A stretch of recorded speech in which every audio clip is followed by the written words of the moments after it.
Tuesday. This Tuesday? Yeah, because I didn't know. It's a great Friday. No, it will be. Tuesday. There you go. It's just so. So Tuesday, listen to Brian on mine. When you come on mine? Let me know when. Come this week. What you tell me? I leave town Friday. When you're back. Friday's tomorrow, right? No, Friday's today. It's just too unprofessional for how big it is. Yeah. You know? Like, that's why Howie's like, what's that? What am I? How am I next week? Where you got that? And then there are people walking in and out of the podcast somehow. Like, they get interrupted by a guy. Yeah. We don't even get interrupted by a guy. Yeah. There's somebody else here. You don't see us going, hey, what's up? And this huge podcast, they can't, Howie's bored. He's like, what do you guys talk about? You're stupid? What's that? All right. Is this over with? He's talking about his wife and dinner plans. Yeah. So this one is posted by El Pochi1. It's called This Howie Guy is Management Material, Not Giving a Fuck and Just Bulldozing Through 2 of the 1,000 Murders, Cutting the Earth like a hot knife through butter. Should have put a B at the end there, but let's see what That's happens. from Brendan's pants, and I think that's appropriate. You know what? I love a lot of people wear sweatpants. You wear sweater pants. Yes. These are knit pants. Keep talking about the whole podcast about pants. It's making me a little angry since I said the pants were good.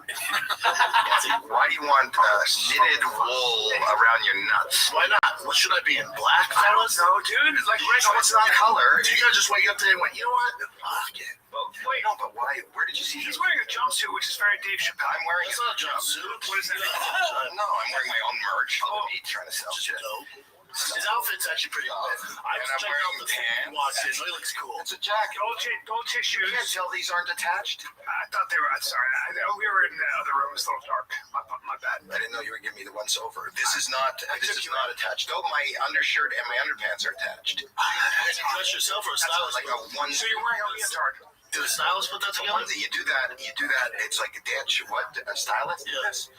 No, you think I hired a stylist to be on your fucking podcast? Yeah, dude. Welcome to I'm going on the Fighter and the Kid. Get me something to wear. I mean, you look pretty good, man. And I usually don't. Wherever you need me. I'm saying you look very good. I know. Do you think Schaub knows who Howie Mandel is? I don't know. It's hard to tell. I mean, He's like, you're Joe Rogan's father. yeah. It's like, Miley Cyrus' dad. He has no idea. He has no idea who Mandel is. And then this is like the clip of like them talking. It reminds me of movies when the son meets the father-in-law, and the father-in-law just, I have nipples, great. Can you milk me? Like that's the vibe. De Niro and Ben Stiller. Yeah, just getting shit on constantly. Because Papa's small brain. But there's no daughter in this scenario. Just Howie Mandel doesn't like Papa, even though he came to do the show. Why would I get an outfit for this shit? This next to this clown carnival T-Fat K shit in the back, and get this stupid Tiger thing just going on. Oh man, we got one more, I believe, from the Howie Mandel episode.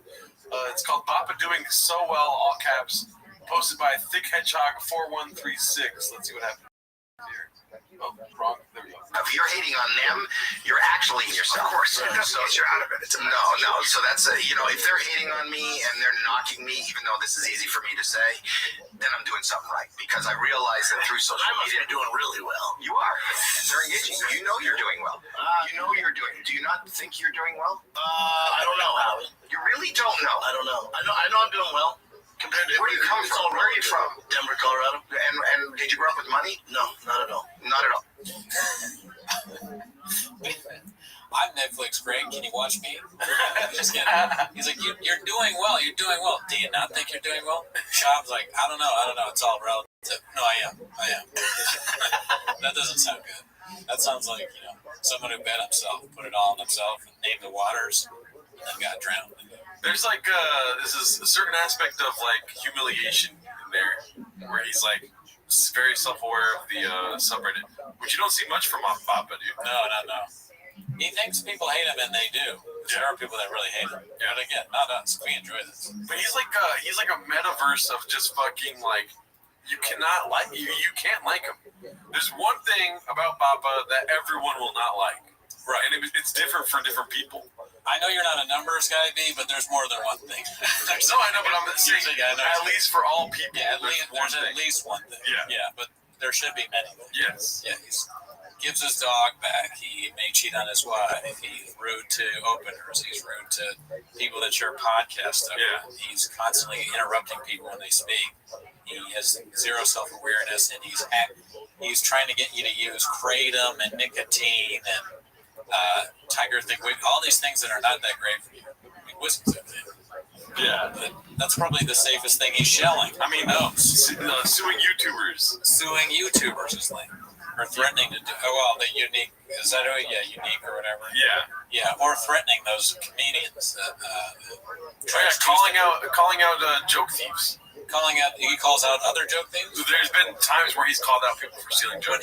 When he steals jokes. But he doesn't even know. He's walking chicks to his truck. Truck walk. The future of marketing is Web 3, and it's already here. Partner with me to position your brand ahead of the curve. All right, so we go on to the next episode. You said that this is like some kind of lifter or like a fitness guy? I don't really know. I meant to look it up. I saw when I was scrolling through on the subreddit this week. I think he's like probably one of those fitness guru type biohack people.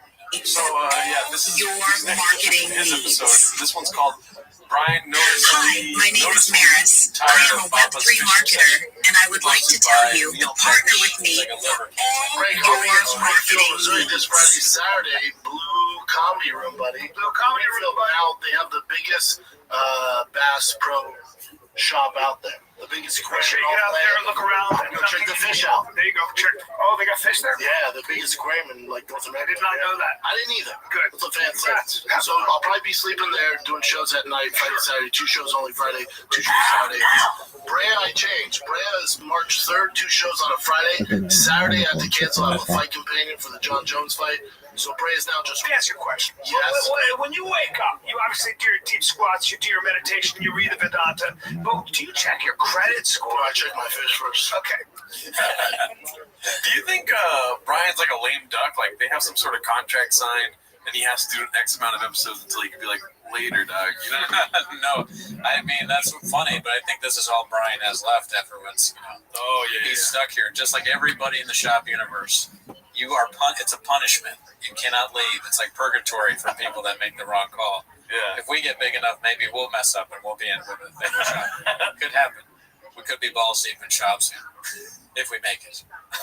I don't know, because I feel like he just doesn't want to be. I mean, maybe both things are true. He doesn't want to be early, but he has to be there because he has nothing else to go to. Maybe, but they do. Like I said, they do so much podcasting that they're gonna be tired. Plus, he's living with all the demons and nightmares in his brain from all that stuff. So he's like probably like, oh shit, I just got an email from somebody saying I did this. And he's like, how do I get them to go away? And then Shop's like messing up the ad read, talking about Bass Pro Shop. Oh, and he's asking him about his fish tank and Carl Bassett companion. Brian's got a lot on his plate. Yeah. He's got to make sure Shop doesn't say something crazy during the thing and whatever Chin's doing, and then they worried about BGL exposing the whole thing. Yeah. This one's called It's Probably Fear to Assume That This Prison Guru Won't Be Guesting on Golden Hour. Fair. So he's a prison. Well, I wonder if this is a prison guy then, or just like they're talking about prisons. Wes, I'm going to jail. Give me some advice. First of all, posted by Rogan and Shorty. Sorry about that. Here goes. What do I got to do? You just all you have to do is come. You come with your paperwork. You'd have your bedroll, your fish kit. You roll up, and one of my people would come get your paperwork from you. You probably know it's me because I'm sitting there reading, acting like I ain't paying attention, and they come dump the paperwork off to me. I check your shit, drop it down on my buggy. He gets on the phone, checks Megan loss, and make sure that you're not a fucking chomo. If you are, you're fucking dead.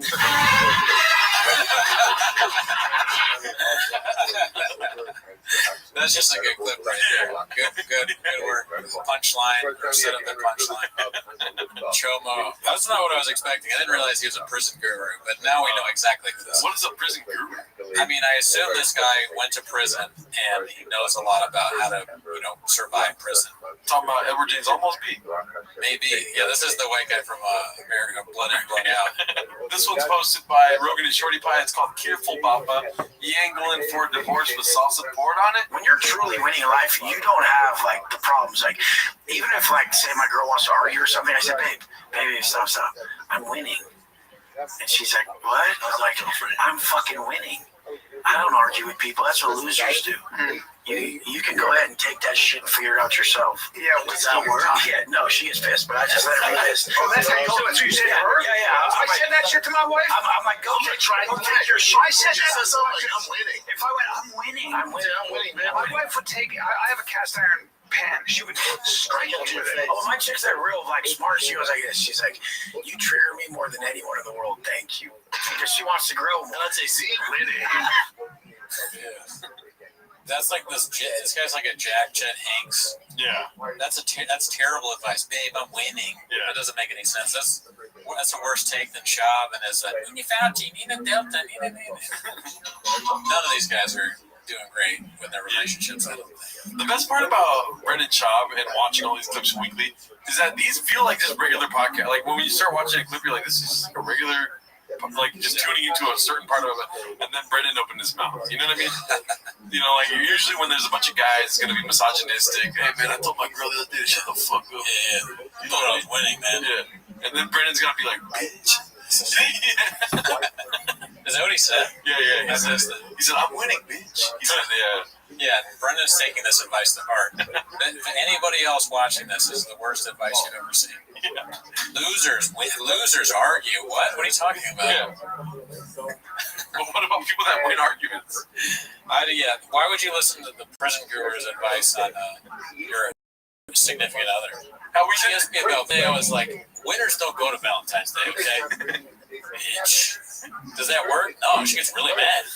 She like kicked me out of the house. I didn't listen, you know, because I got my fish box. She's a chomo, so she's mad now. All right, so this one's called Perfectly Normal, Perfectly Healthy, hosted by Rogan and Shorty Pie. And let's see what this is all about here, dude. Like I'm fully committed to my chick, fully. I do everything, and man, I don't have any. I don't cheat. I don't do anything like that. But my whole thing is I won't call her. She's like, you won't call me. I'm like, I'll never call you. And she's like, that's fucking what? I'm like, you have to call me. And I'm like, I'll answer right. Even if I was in the middle of this fucking podcast, I'll answer if she calls. And the thing is like, I had too many chicks that I was controlling, or I called too much, or I'm bugging them to where I'm like, I'm not fucking calling you. You call me whenever, and I'll answer, and I'll always be loving and open. So you're trying to work on that. Yeah. And I'm not gonna fucking do it. And if you don't want to be in a relationship anymore, don't call me. You'll never hear from me again. And I'm just like taking the upper hand massively. I'm like, if you don't call me, you'll never hear from me. Yeah, it has to be like fully just. Because you were straight up stalking. Yeah. Now you're just straight like, yeah. like Well, you know, it's all or nothing for you. there was no golden mean. Those million messages, you're like, oh shit, I did write all that crazy shit. now nothing. Yeah. Now That's nothing. I would be afraid of this guy too. Yeah. This guy. Yeah. I think maybe there's a little bit of fear going on from this guy. I mean, that is I always want to focus on Schaub on this thing. This guy, I mean, I'm glad that he's no longer stalking people. That's a very, Schaub is right, a very extreme position to take. You could maybe work on it, but it makes sense if it was a huge problem. Maybe he shouldn't. I almost don't believe him that he's not. Yeah. You know? He should write a book called From Simp to Asshole. Yeah. He could just have said, you know, I had a problem with like being too controlling, so I try and have her call, and I'm very sensitive about calling because it was a problem that I had. But it's like, I never talk to the woman. I don't call because she's got to call me, right? And then when she calls, I'm very happy to talk to her. Yeah. But until then, I don't talk to her at all. And then it turns into, I don't speak to women because somebody roasted me last week. A woman roasted me randomly in the middle of the street, so all communication with women is ceased. I don't talk to her because I could be killing a chomo. I could be working on my fish box. I could be getting a shank ready. It's like, you're out of prison now. Or do you still need to do these things? All right, so now we move into Food Truck Diaries. Dicey. This one is called Brandon's Redacted Claim of Denver Having the Best Barbecue is Questioned by Curtis Blades. Posted by Grim Lynn Lover. And if you remember, Curtis Blades' last name is Blades because it rhymes with blades. All right, here we go. Of the south side of it. Like, you know, wants to get away from the winter. That's really no problem with shit on that.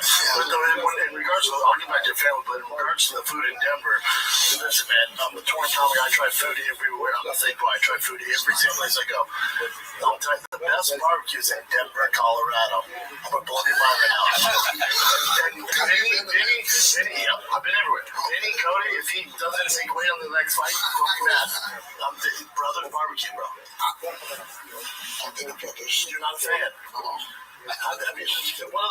David Bellar's brother.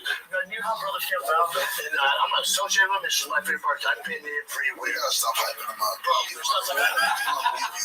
should believe it. It's two British brothers who traveled around America, tasting all the best barbecue spots, and then stealing their ideas, and then making it their own. Oh, stealing ideas. Huh? Nice. Oh my god. I mean, that's what you do, but you just make terrible stuff. It sounds like what this business is doing, this barbecue place, they're also stealing other ideas and making it worse.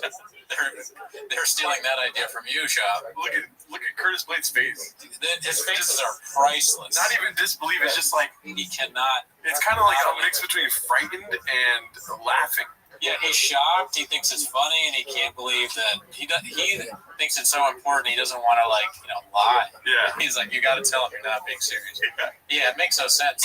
The best barbecues in Denver? No. I don't think so. Memphis. Oh, I thought you said Denver. No, but Memphis is probably the best barbecue. Yeah. Maybe. I don't know. I've never had them. I mean, if you listen to Papa Toe, it's gonna be fucking Austin. Yeah. You know. Yeah, of course, Toe would be saying Austin. All right, we got another clip from Food Truck Diaries. It's called A Collection of Redactedness from Today's Food Truck Diarrheas, posted by Rogan and Shorty Pie. I don't know, let's dig into these Brazilian empanadas. We call pastels, but, it's like a wonton shell. It does look nice. It smells good. Bread is squishy than I thought. Yeah. Oh yeah. I can eat this. Did they take the camera off so you can't see Brennan eating? I've always wanted to learn how to shoot. Bow and arrows, though. I grew up shooting bow and arrow with my pops. Oh, really, dude? And then stealing their ideas. And then making it their own. They did. Oh, London, their food is like food stuff. so why would I have a British accent to come here? Fair point. Oh, you Brazilian? Nice.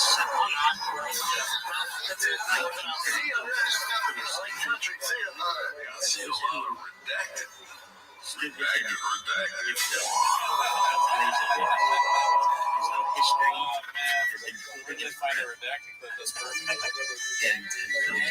I'll cut some of that out because it's redundant. Yeah. But I don't want that. somebody recently, unironically told me that Food Truck Diaries is the best thing that Brendan Schaub has made. I'm not going to call him out here. I think it's a fan of my other podcast. I don't know. Almost everything he's made has been not good. So it's like the best of the not good. Basically, the conversation started with him in the Discord saying, yo, will I get hated on if I say that I'm a fan of Brendan Schaub? Because we were talking about Brendan Schaub on my Twitch stream. Right. And then I was like, no, I love Brendan Schaub. He's fucking hilarious. And then he was like, yeah, Food Truck Diaries is the shit. And I was like, it's the first time I ever heard anyone say, I haven't heard anything positive, but is Food Truck Diaries better than Carl Bassett Fight Companion? Anything's better than Carl Bassett. I guess you're right. In any facet. Yeah, because Food Truck Diaries, at least you get to see Shop eat funny. Yeah. He never eats normally, and then it's a perfect opportunity to see him talk to people with food in his mouth. Because there's a certain bubbliness about him, too, on Food Truck Diaries, right? Yeah, I mean, it's a funny scenario because it's two guys, generally two kind of meathead dudes. One of them is Shop, and it's like a goofy kind of thing. Yeah. But Shop will be like eating a empanada and be like, "So your mom died?" Yeah. There's Shop's like trying to get something that fell out of his mouth, or he's got a cup and he's doing this thing. So is it true what they say? Like, are you married to Mexican? Well, our Mexican, that's like a serious question. It's also too that it's so strange how it's on camera. Because you know how porn actors will have sex on camera, they'll do it for the camera, right? But they'll do it in a different way for the camera. He kind of eats that same way. He's like, he knows the camera's here, so he knows he has to get the food.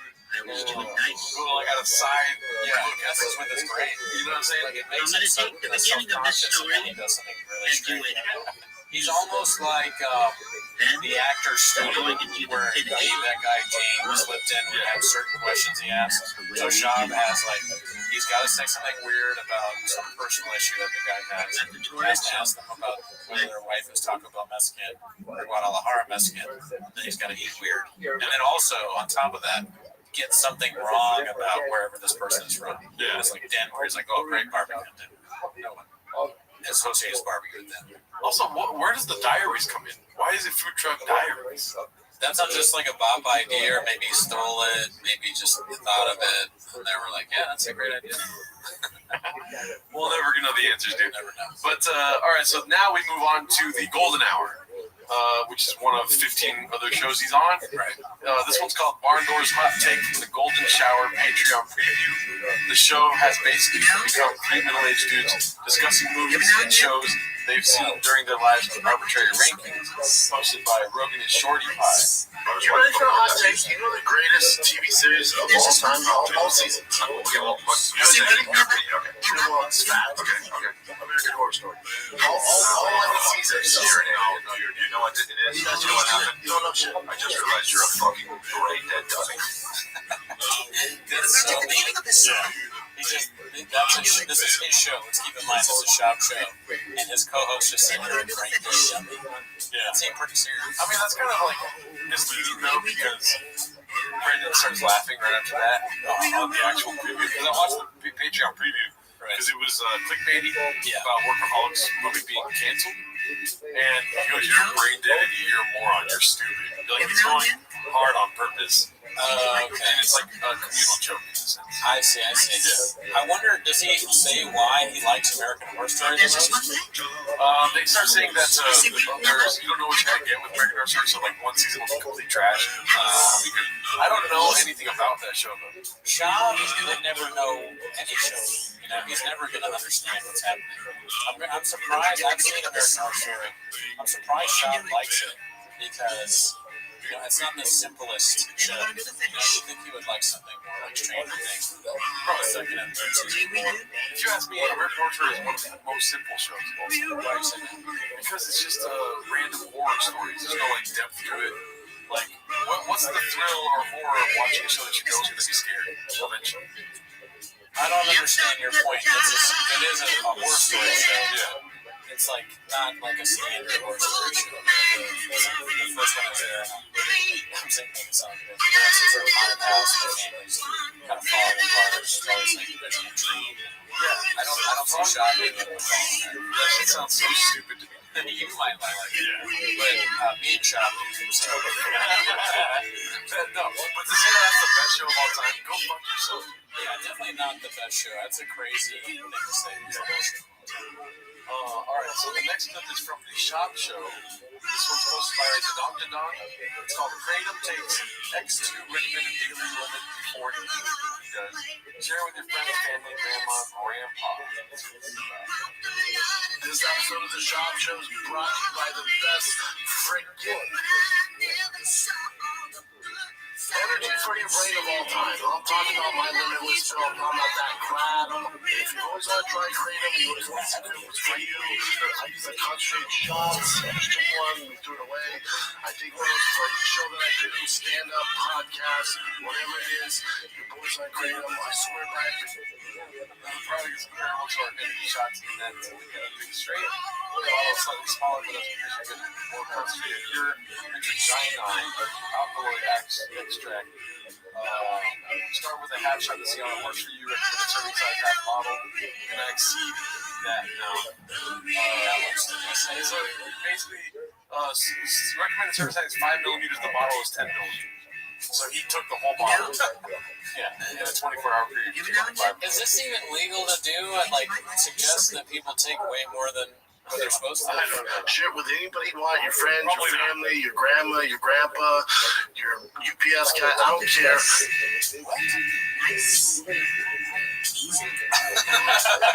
There's just one thing.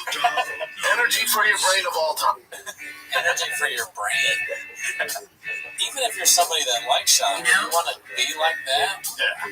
I don't know. But do people that watch this show, are they so dumb that they're like, I need to get to that level?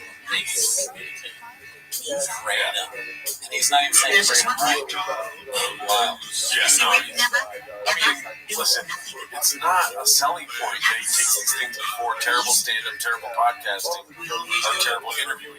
Yeah, you know what I mean? I don't understand why. If I was having hip hop, be like, hey, don't mention what you do on kratom. Say that you do buy kratom on kratom. Yeah, say you heard kratom was good, or kratom helped you with the pulling of the truck. Yeah. You know, when you were 3 seconds behind the world's strongest man, that's what it did. Not when you were talking to Howie Mandel in like pants. Yeah. Let's keep that shit under wraps. Or when you're talking about fish. Yeah. It had nothing to do with your fish tank. I think my fish a bottle of kratom every night too. All right, so this one's called Bafa discovered just a few years ago that not all Asians are Chinese. It's hosted by Cool App. There's just a bunch of different names on there. Jesus Santos Aguilar. Oh, I'm getting better, aren't I? Tough. Years in the making. When I went to Australia, I thought everyone was Chinese. Yeah, but you learn so offended. You learn super fast that this is Chinese. Yeah, what you pointed out, I felt stupid. I'm just not cultured like that. I didn't know. You know, what you pointed out, like, oh shit, now it's too easy to do. It's not cool. Chinese are great, right? Chinese cool. They're different. Chinese, it's like. So are they saying he's going up to people and being like, Chinese, right? I guess, I don't know. I hope not. What do you do in that situation if you're the Chinese guy? You're like, yeah, thanks. Good job, Chow. Yeah, I don't know. Dicey for sure, though. Yeah. That is a good thought. Imagine saying that you thought everyone was Chinese in 2023. Yeah, I mean, it's cool, like, if you had that personal revelation, but imagine having a podcast and saying it on a podcast. It's crazy. I mean, I'll give him credit. He doesn't care. He'll say anything. Any facet. Yeah. All right, so this is posted by El Dio. We're at the throwback section now today. This one's a throwback shop day. Brendan destroys water, man. There you go. Yeah, and if I'm at home, I like to stick to this for the most part, water and coffee. I know, but I do like that zero. Me too. Yeah. So do you drink a lot of water? You gotta hydrate. Never drink water. Ever? It's just fucking athlete. You gotta be careful. I'm not an athlete anymore. But I mean, when you were, it's a myth, though. It's also a myth. So if you drink 8 cups of coffee, that still counts as fluids. It's a diuretic, but it's still a fluid. It's a diuretic, which means it's dehydrating you. What should I do? But it's still liquids. You're gonna get kidney stones and stuff. I feel great right now. Although I was getting pretty sick from drinking so much coffee, so I'm throwing up and stuff on set. Dude, this is a character level, you know?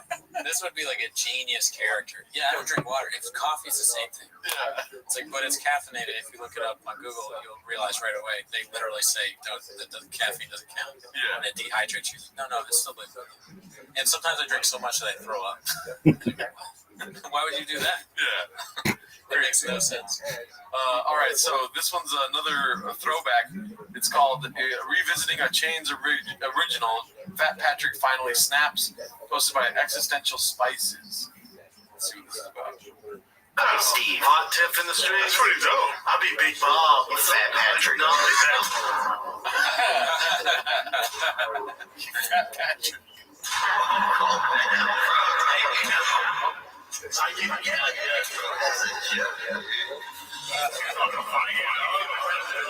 Patrick is bad.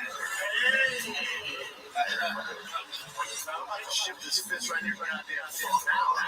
You go your phone. I called you Patrick. But using people your size and weight don't live very long.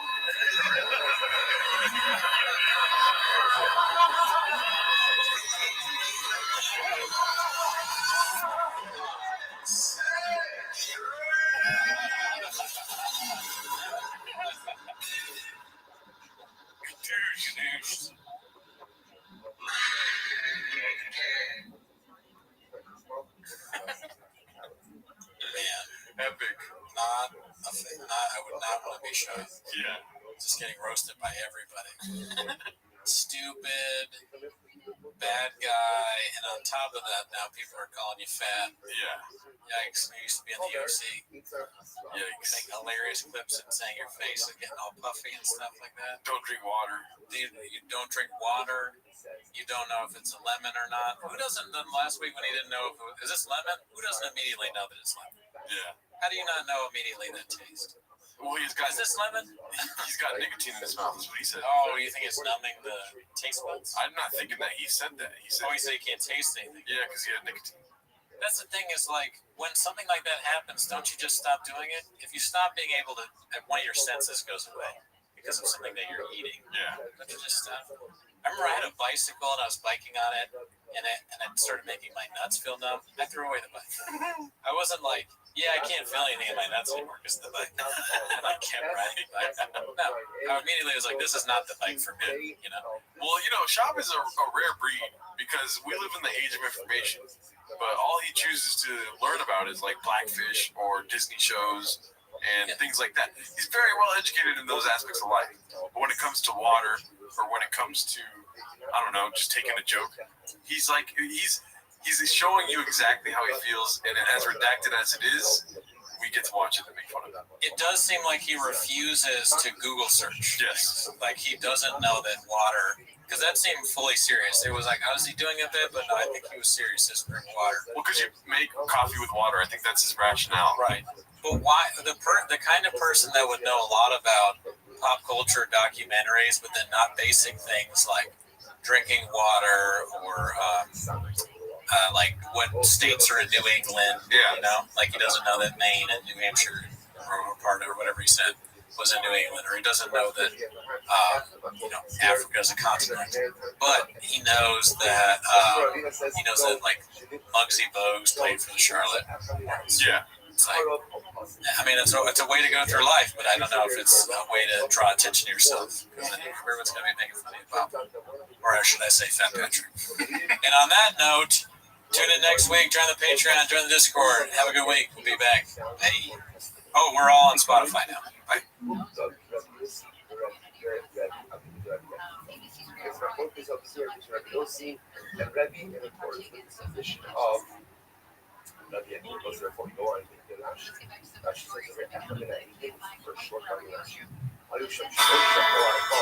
Used to spend my night out on drug walks. Slinging it was the only love I know.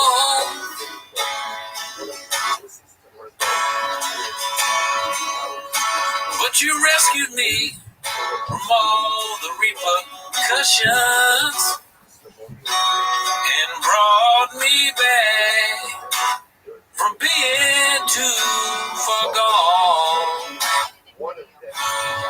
You're as smooth as Tiger Thick whiskey. You're as sweet as roller lozenges. You're as warm as the Helix mattress. In Michigan, I stay high in love all the time. Who knows?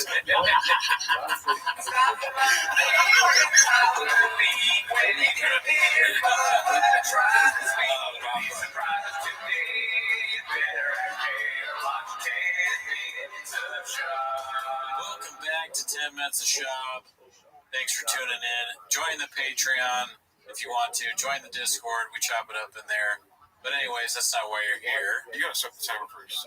Oh, start the timer anyway? All right, we'll start the timer. Yeah, this is 10 minutes. It's off camera. They don't believe you. Start the timer. Nah. There you go. So there's an announcement in Chang's that says, don't watch tomorrow's T-Fat-K unless you're getting clips. You're going to see the effect Chang's is having on the views. Yeah. So they're trying to get an estimate on how the actual, like a control, like a scientific experiment, and see what the actual views are. The comments are the usual grifters. Great podcast. Never watched it. You know what I mean? But is this really like is this from the administrators? Because this only has 700 upvotes. Didn't even like really virally on Chain. It was only 8 hours ago. Okay, so that is a lot. Yeah. I think so. I don't know. I'm not a numbers guy, B. So I don't know. What is that picture? I'm so redacted. I don't know. You want to see if I can zoom in here? I mean, we'll get comments saying like, "How dare you not?" Oh, it's Callan. And that's Shop. Oh man! Wow, that is old school.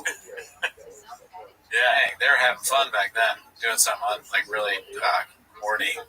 Yeah, I was telling you earlier. It's a bit of weird bear market on Chang's right now. You know, the passing of BGL. As far as Gadushining. Yes, the Gadushining.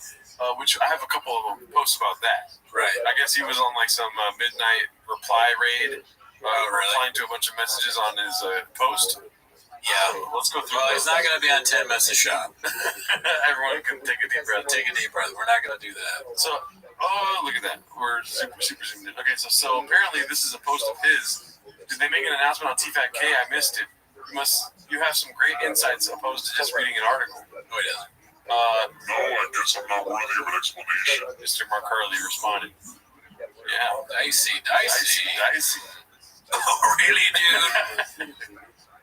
And this next one here, it's I forgot to say who posted these. Rubik's Cube. And this one's Ryan Joseph. Ryan Joseph right here. Yeah. 2 a.m. BGL letting it all out. At Hella Mark Harley, you get fired from Fighter and the Kid. Brennan made a joke about firing more people. Then I realized you haven't been on for weeks. Replying back is Mark Harley saying, Yeah, he fired me, but another person quit because he's trying to reframe that. painting a narrative, B. Just no respect for him. This cracks me up. That's one of the funniest things that Oathman explained to me about Shanks is because for a while we were watching the clips and I don't think either of us really understood that his face was blanked out and then his voice was like this weird thing. We didn't really get it. Like Charlie Brown's school teacher. But Oathman was basically saying that he's so obnoxious that like loves attention so much that they just block out everything he does. Yeah. Which is hilarious to me. And we watched a little bit of that show he had. Yeah. Like, no, not for the show, not to make any kind of jokes, but it was the worst thing I've ever seen. It made me mad. It's the hardest watch ever. It's real bad. Like His cadence and his thoughts and how everything works together makes for a terrible show. Yeah, I mean, the people that hate us, they say, and I agree, sometimes we may be blockbuster. Yeah, we suck. Boring. Yeah, I don't know about that. But we'll never reach the level of that It's show. the worst show I've ever seen. Gerardo's going through something, okay? This is not a sad thing. Yeah, I told you earlier that I went to Starbucks and I didn't lose it, and that was like a good thing. Right, now you're losing it for not losing it at the poor Starbucks lady who he was complaining about 10 cents.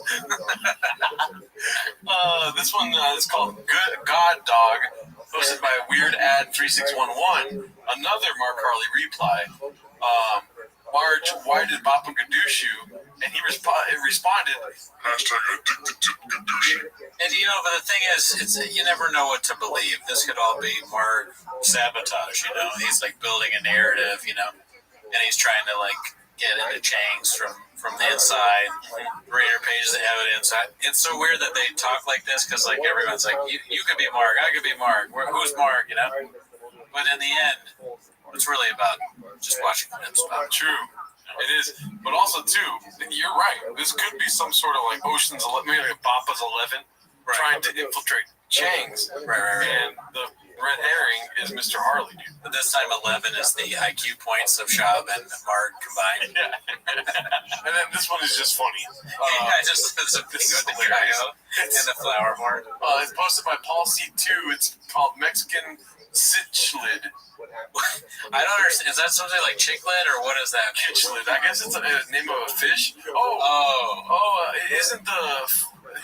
his fish's name is something lid? You know more than me. I thought that. I mean, all I just know that's the flower horn. That's the flower horn. Yeah. Flower horn fish. But the Pico de Gallo thing, I assume, is from Pop.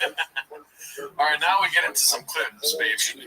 So this first step is posted by Immortal Knievel. It's called "Clicked Around YouTube Last Night. Found an hour-long video of drunkest man alive." Love the title. Oh, let's see here. See, fishing we're supposed to. See, so we have footage. Should I have done? I take it, but then if I was really interested, sure, friends not food. I think they put too much of it. I mean, when you think ocean, I was like, that's what he's saying around this. They're like some trout, some red, not matter of fact, trouts. I don't know. You just look at go on the dolphin. They don't. They just walks around the waters. I'm slower vibe.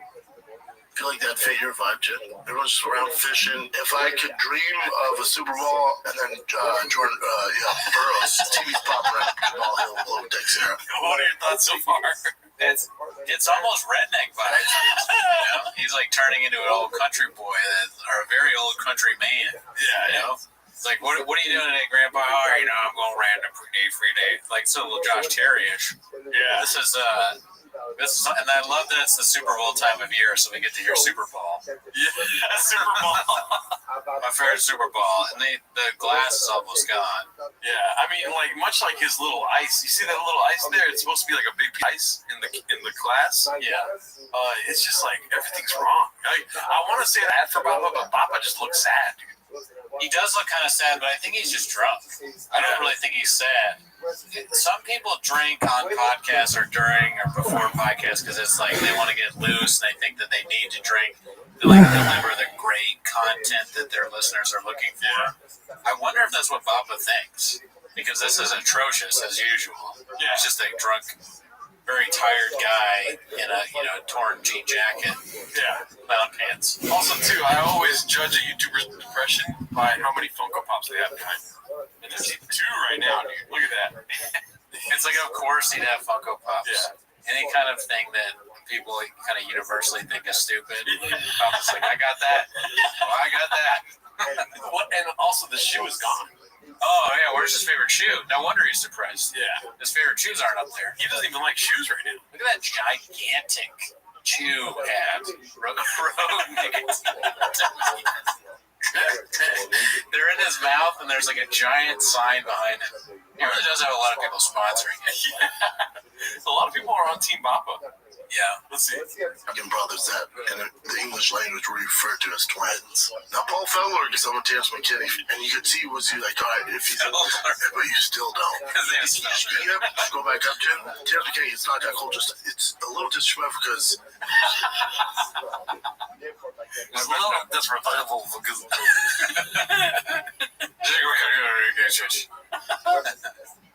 It's MMA. It's the worst sport to bet on. I'm off the Naples February. So please scroll up, Jen. BigBoyDot.com. Conference Championship games. The Super Bowl 57. New customers. Wow. You can feel the Conference Championship thrills. Shop show. SHAB show. Minimum age eligible. He doesn't spell his name right. This is not even the first time. It's not. It's so worrisome then, because it's like many times he's spelling his own name incorrectly. CTE. Call the doctor. Yeah. This is ambulance point. It's a shop. Maybe we were judging him too harshly, and he really did hear that voice from the Asian doctor. Yeah. The CTE is so bad. CT. What? CT. What do you mean CT? Oh, because that's how he says it.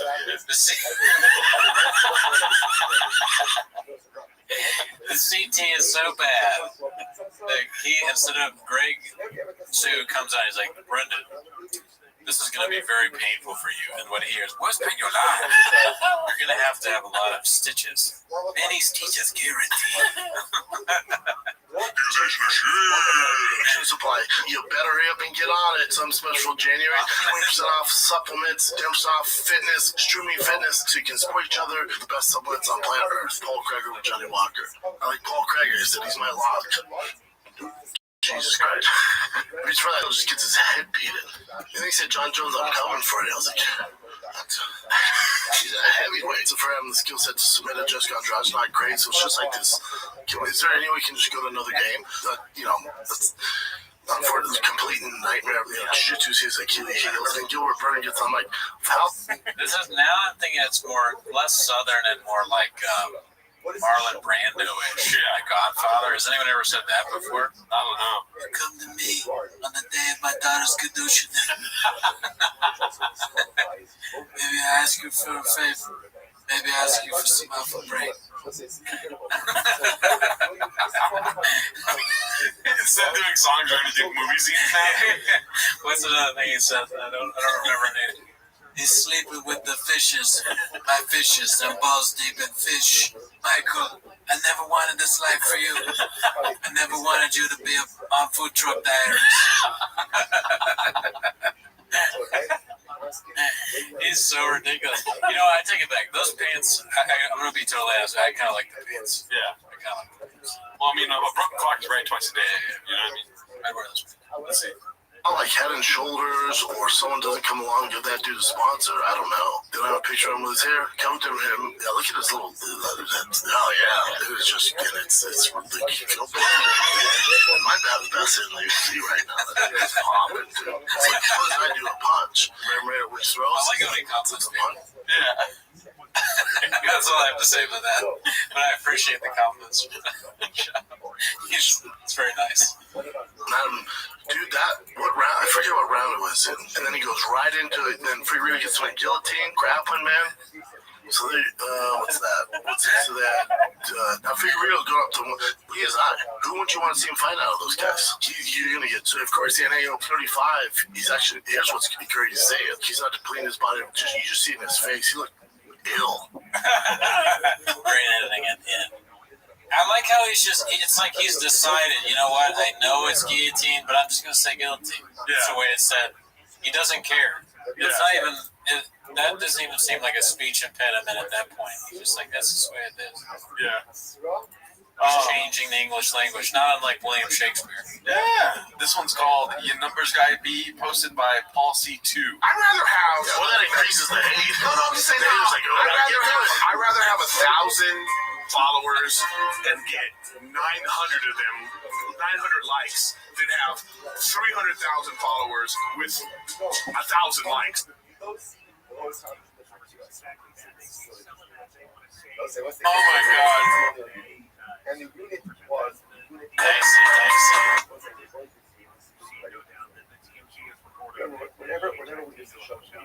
Yeah, I mean, this is good.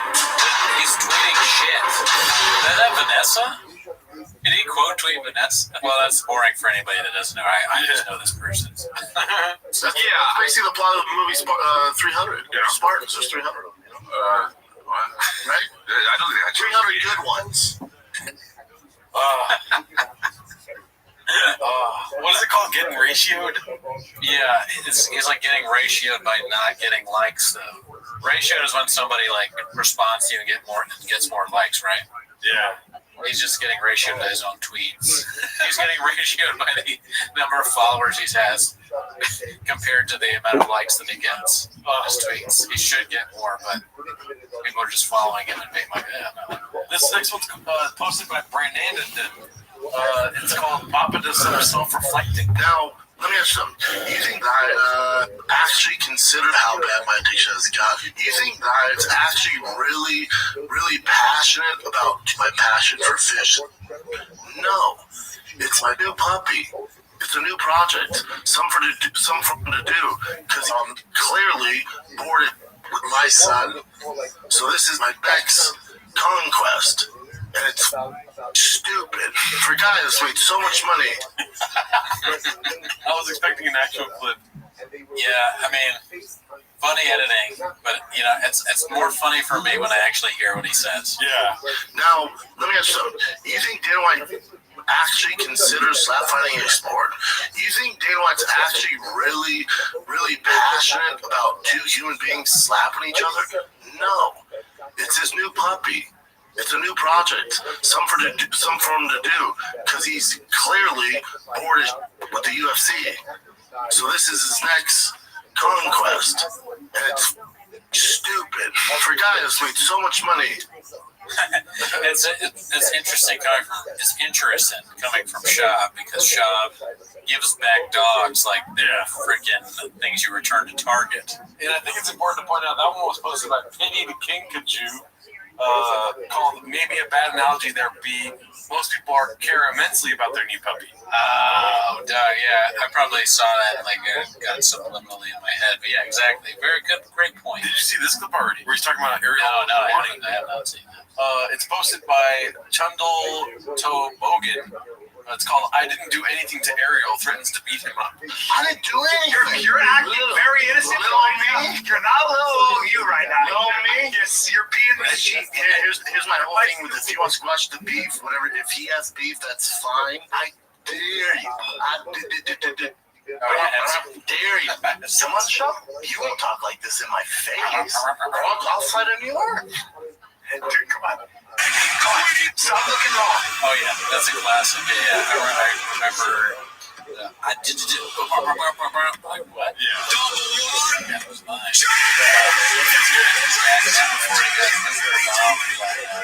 How do you think that goes? Or was that this? Was the response to this one was like, that's football? I don't know the chronological. So many.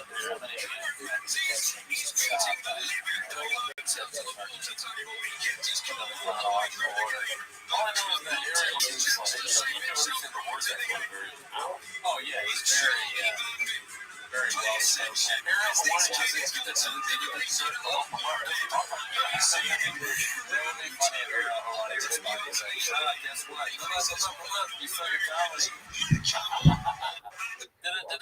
That's how you talk. That's how you sound when you talk. All right, so this one is we're back to the old classic long titles. Not ready to read this title. It's posted by Top Foundation 6313.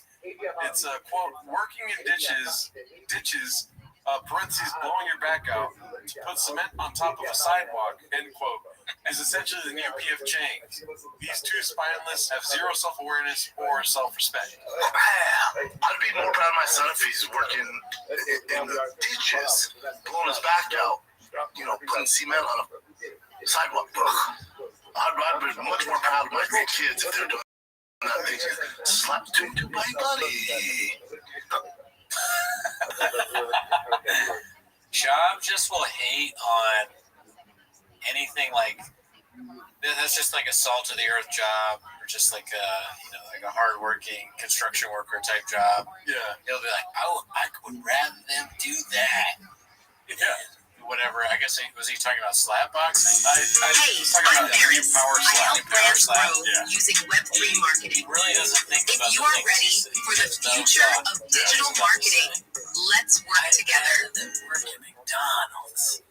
These are things that you shouldn't be saying out loud, John. You should have a podcast. Yeah. The people filming this are culpable. Yes. There should be someone who's stepping in like, "Hey, let's just let's write down everything Shop's going to say for this episode." Yeah. Let's keep them safe. This week at Chang's, there's a bunch of Louis C.K. stuff. Right? I saw that, yeah. So, Louis C.K. had the live stream, so he was going around the bouts doing a bunch of different podcasts.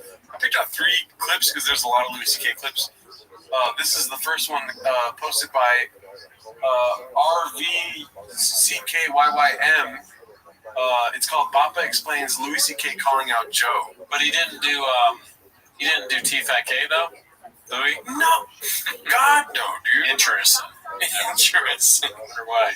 There's no possible way we'll see Louis C.K. on T-Fat-K. That's too bad. He goes on comedians' podcasts. All right, here goes. We talk about cold the podcast. plunges and hot plunges. Yeah, Sean Louis goes, "Oh my God, stupid." What kind of life do you have when you have to get into a cold bath and then a hot bath and actually have a conversation about it? I'm listening to it. I was trying to. I was like, I got super awkward. I was like, He's like, "You're not living reality." He's like, "You're above Earth. You're in this weird stratosphere up here, while everybody else, nobody can relate to that." Because Rogan had a good answer too, though, because he goes, "If you have a human body, you don't want your body in the way. You want your body to work optimally, but that could be its own job. That could be its own job." I love Louis. Was right. He was just like, "How well is your life going? Where you're debating about cold plunges?" I was like, "He's so right." He's like, that was just like a well thought out agreement. Yeah. With good point. That's the most clear and accurate job I've ever seen him be. Yeah. Louis is bringing out maybe Louis is the anti-kryptonite. He's the muse.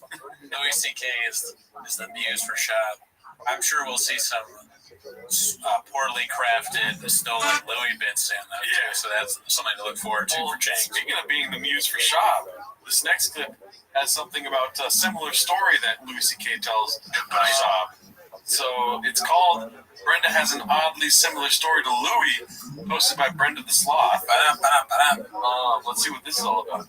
But I started flying right away, and the airports were all empty, and everyone was allowed in the lounges, and everyone was getting upgraded to first class because the planes were empty. And for a while, it was part of the protocol. Before the flight takes off, they used to say they would give you the safety stuff, and then they would say you can use your seatbelt detaches, you can use it as a weapon. Oh Jesus! You can use your seat as a shield, and they would say this is part of the thing for like the first month after 9/11, and they would say we're here to protect you, but you have to protect us. They would say that. And there was one flight I took where I was flying first class, like seat 1B. I was right at the bulkhead. And this other guy sitting on one seat across from me, and the captain came out right before the flight, and he kind of squatted between us. He said, listen, fellas, because it was a red eye. He said, you're the last line of defense, so I need you not to sleep on this flight. Jesus Christ. Yeah. I need you not to sleep on the flight to defend him. Yeah. But of course, there's part of me that's like, I'm a guy, so I'm like, oh, yes, sir. I was excited. Here's how I know I'm sick. I like Louis' stand-up. I think he's a great comedian, right? The reason I know I'm sick is because I would have rather heard Shab tell that same story. I want to hear Shab's attempt at whatever Louis just said. That's how, because it's so crazy. That's how far I've gone down the Shab. Yeah, I want to see him mess it up. Well, I don't think you gotta wait long, dude, because I think he's gonna. Yeah, I've seen this. I've seen the clip before, but I've never seen this. Get on the plane. I fell asleep for about 4 hours to the red eye because my son had his first football game at SoFi, so I had to make it on time by 9 a.m. So I take the red eye. I fall asleep on the plane. I wake up, people, help! We need help. I'm like, oh, what? I'm sitting first class. They run up, like, what the? Run up, and in my head, I'm like, oh, it's ISIS, whatever they have, box cutters. Oh, I pop up. There's a guy next to me, the Hollywood guy. I'm like, tell the way I pop up, and then they're like, he's having a seizure. I'm like, oh, thank God. And then I sat down. He goes, God, if something were to go down, I want you on the flight. I'm like, oh, I don't play that. I ain't gonna let ISIS take over this plane with box cutters. You're gonna have more than box cutters, Bubba. Because you be popping some heads. I'll be twisting necks, catching checks. Twisting necks. Yeah, I'm gonna become super viral like that moron with the hatchet. Yeah, you can be doing something.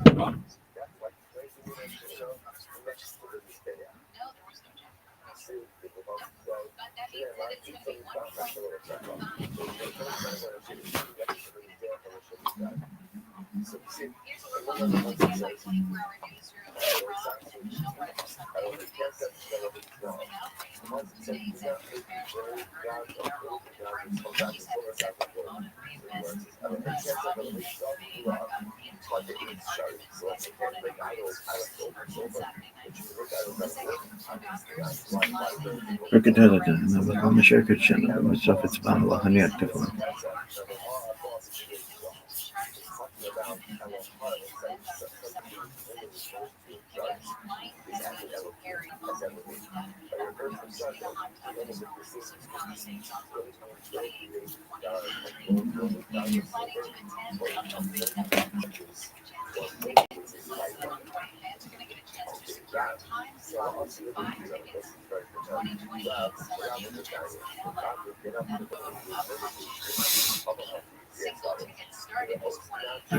أنا مقام شركة شنو مسافة سبحان الله متفاهم اتفاهم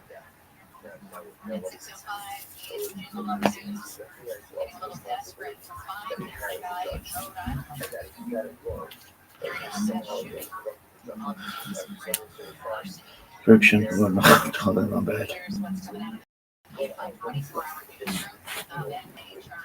شما Israel Adonai Eloheinu Adonai Echad. Baruch Shem Kavod Malchuto Le'olam Vaed.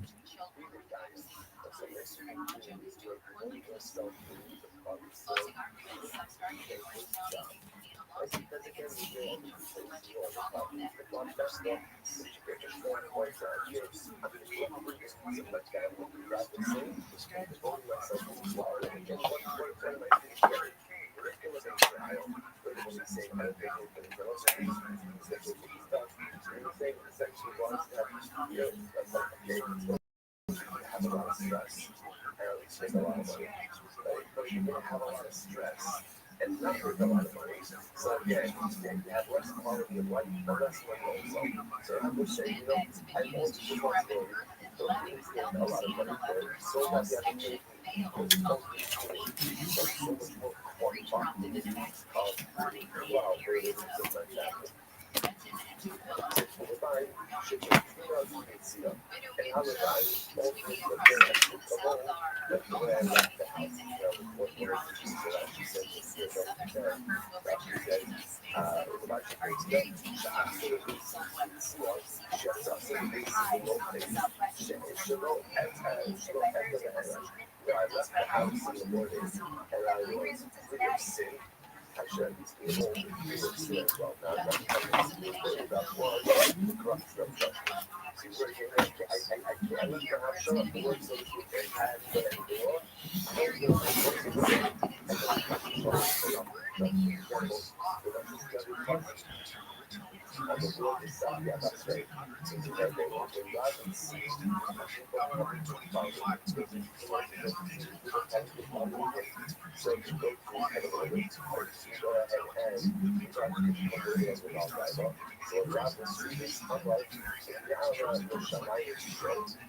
that? Gentlemen,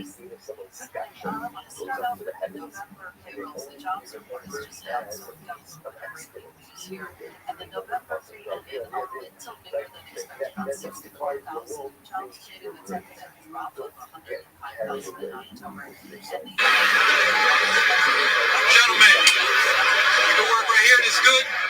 It's good right here. I gave you guys your instruction in the dressing room. I expect a clean fight, protect yourself at all times. Let's touch up. Good luck to both of you guys. It is a heavyweight matchup. I'm going to let you know when that man fights if they're John, but do not blink. Of his 5 professional bouts, 4 of them have been done in the first round, bringing in 2 opponents in quick fashion. And get this opportunity to walk down the ring. Wait, no one cannot believe this. You've never seen this before. He walked out of the ring. I've never seen it before. Check this out. Here's your hands here in this ring.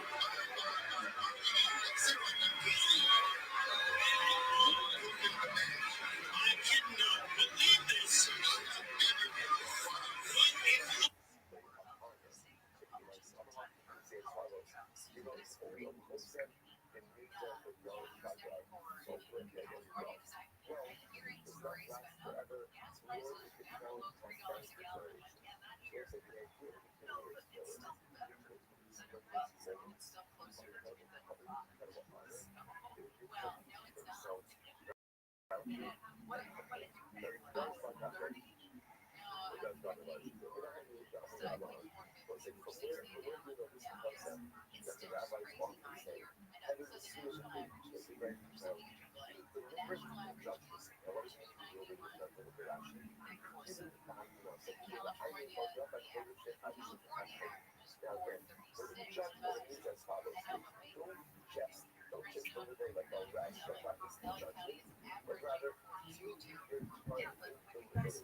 finding out that they might be heirs to a fortune.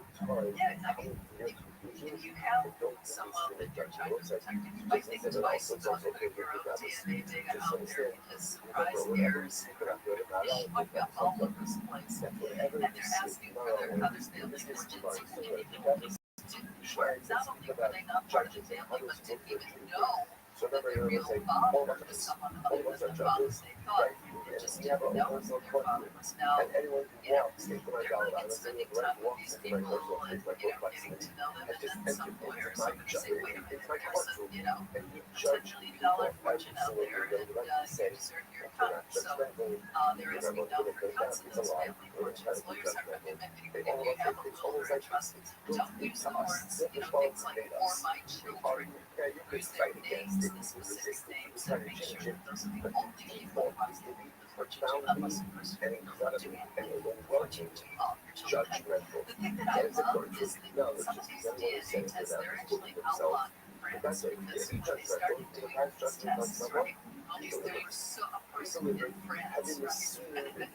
There were just so many people who emerged, all of them testing very specific about what people would get when they get to support. They had to outlaw the tests.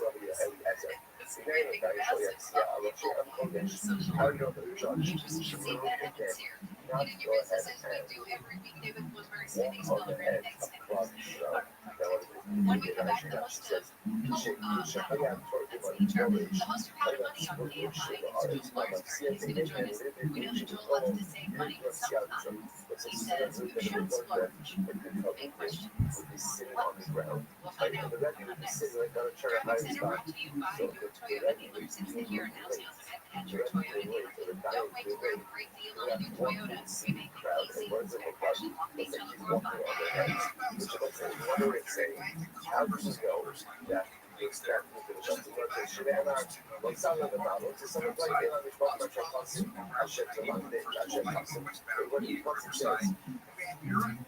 Don't walk up steps. So they asked them that we go ahead and walk on the road.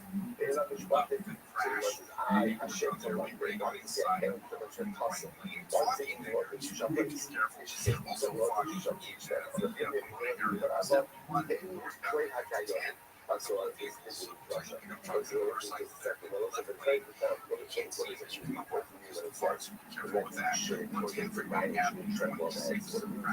Let's say sexually, that's what we talk about. Has to make sure always time. It's like the best people get value is like what's happening. Like the company over there works. And we're shopping to the Simon Plus. That means when you get your kicks at Simon Plus, premium outlets, and on shopsimon.com, you can get cash back at your favorite stores, access to exclusive offers, and exciting surprises. Join today at simonplus.com. So for that, you want to help me get the card, but that means you gotta show up on time. So say we are nine, that means something doesn't mean anything. Such as some parents know that some parents and some parents as well. If you want to bring something to your children, very important what you do. And what truly matters is, sorry, matters very little what you say. It directly matters what you model the right things for your business to have a chance of potential emulation. Just talk about it. Just talk about it. Chances are that very, very little of what you do. Anyway, you want to just get a bit of a let's get those results working for you. Podcasting can help your business. Think iHeart. Streaming radio and podcasting. Let us show you at iHeartAdvertising.com. That's iHeartAdvertising.com. Or call 844-844-iHeart. One more time. Call 844-844-iHeart. Give me the tools of my trade. What are the tools of my trade? Knock out a staff. And actually brings out that we have the staff was there to go ahead and we did wellness, we did lunches. That means when you get your kicks at Simon Plus, premium outlets, and on shopsimon.com, give me my shoulders out and communicate someone and cycle access to exclusive for offers, and exciting tools surprises. trade.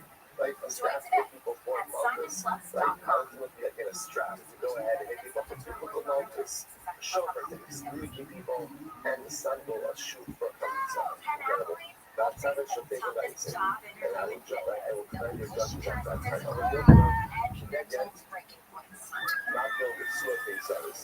What that means is that they tell the judge, make sure before you use the stack and strap, make sure very careful. But again, this is not just the 40 minutes of elections, but the elections that the local stuff, for example, make sure it's doing value because the difference between the machines. First of all, they're a paper shop again. Just so you get in to your judgment and then the judge will check it out. As far as the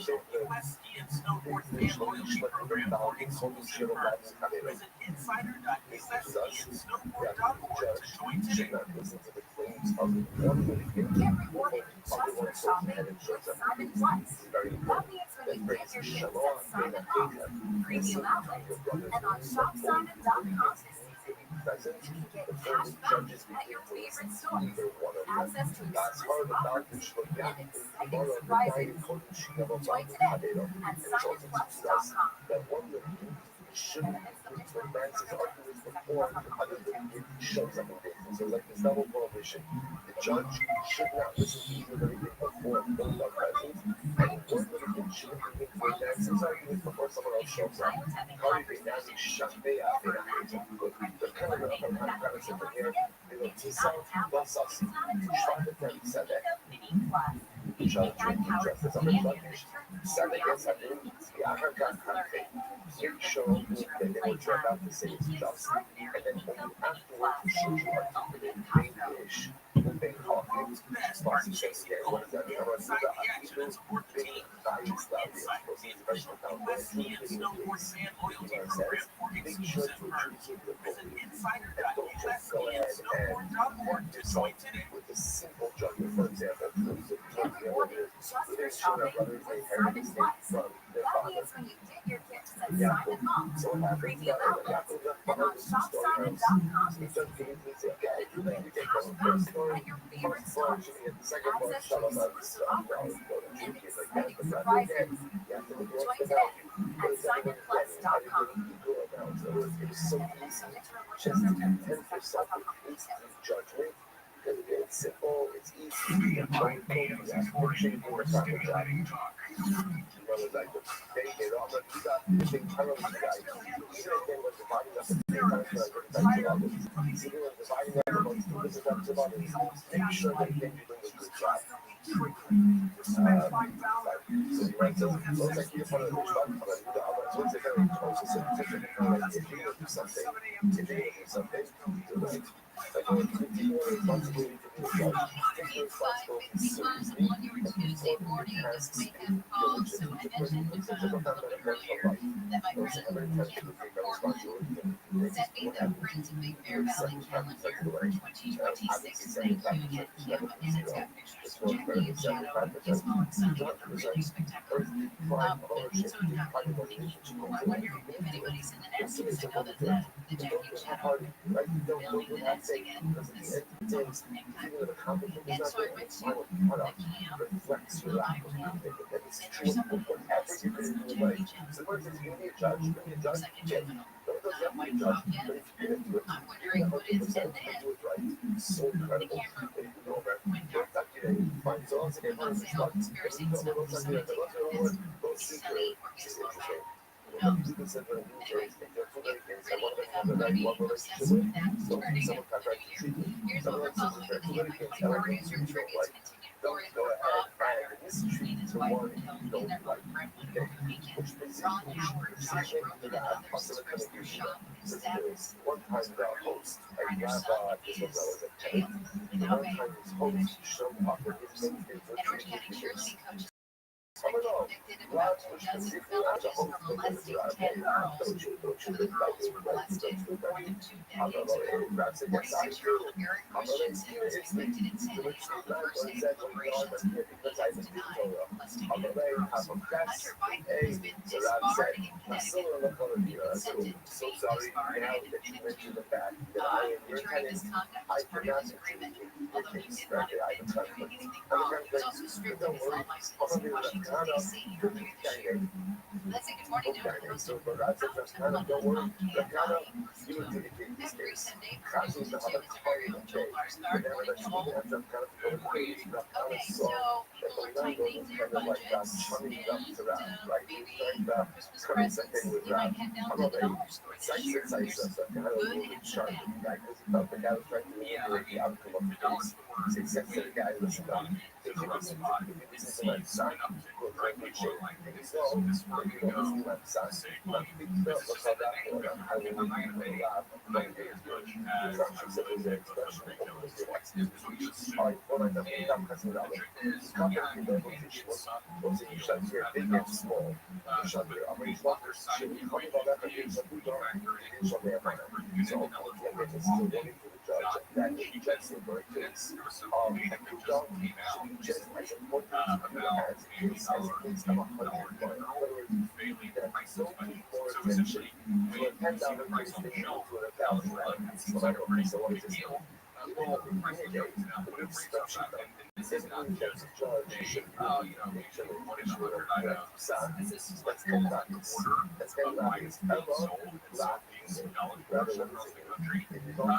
Which is interesting because it really used to be that everything was a dollar. When you go in and you go, hey, how much is that? And they go $1. How much is this? $1. But that changed after COVID. So just be careful and pay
attention. You have to do that at the regular store. Like I almost always check my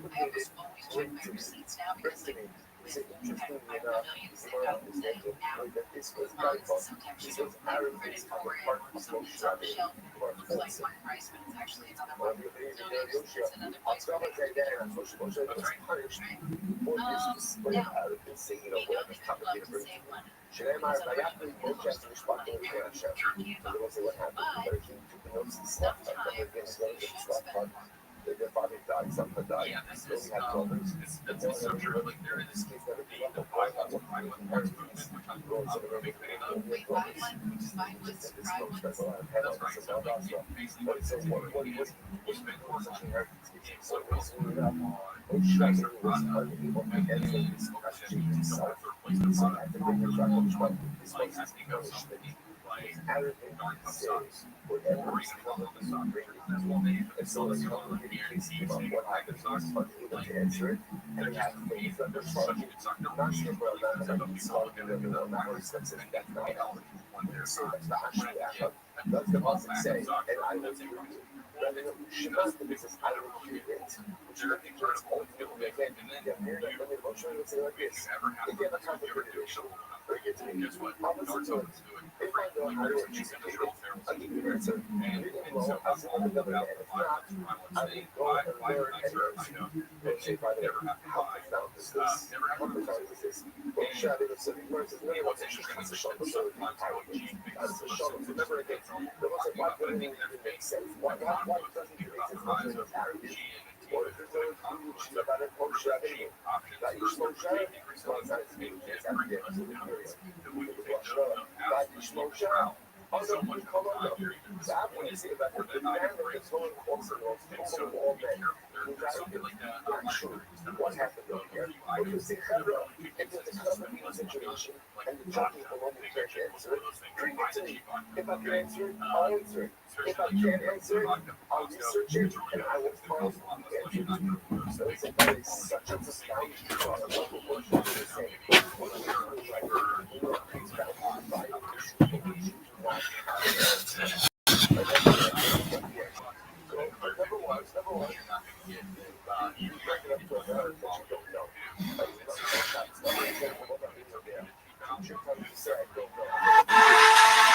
The West Side, motherfucker.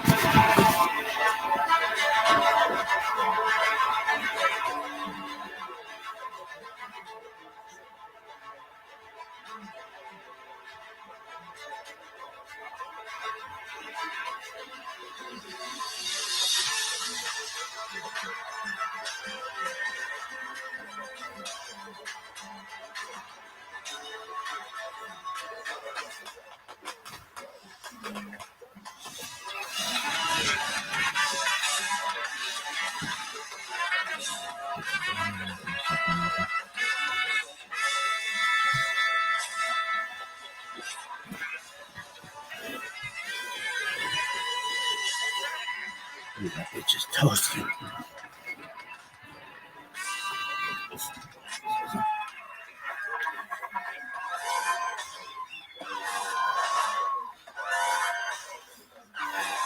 Well, this one. This is fetishism. Hey, this is Redman coming live from the Comedy Mothership here in Austin, Texas, for a brand new episode of Kill Tony and Overcoded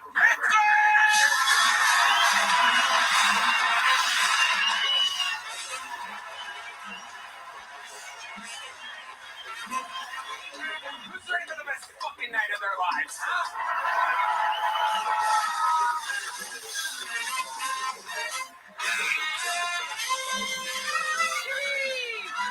For Brian right there, ladies and gentlemen. And the best damn man in the land. This episode is brought to you by Prize Picks. How about a hand for Raul Vallejo, Fernando Castillo, Carlos Sosa, Michael Gonzalez? That's where you would clap. Matt Mioling, John Deeds, and this is the great Deep Madness on the bass guitar, everyone. What an episode we have for you this evening. This is indeed the #1 live podcast in the world, and so much in store for tonight. Very excited about it. And before we get started, here's a little bit more from the amazing sponsors that made it all possible.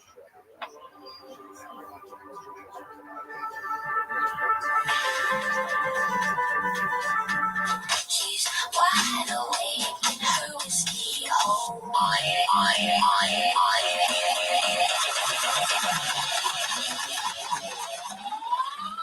You guys ready to start tonight's episode? Every single week, I have two of the funniest comedians in the world on this show. This week, absolutely no different. I mean, wow. Sometimes it's fun to introduce new people.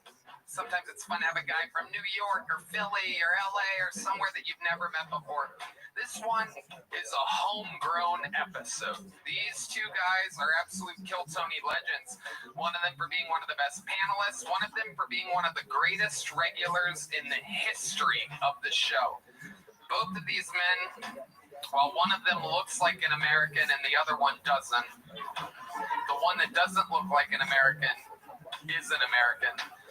And the one that doesn't look the one that looks like an American is actually from the land of Estonia. Ladies and gentlemen, tonight's guests are Ari Maddie and Asana Moss.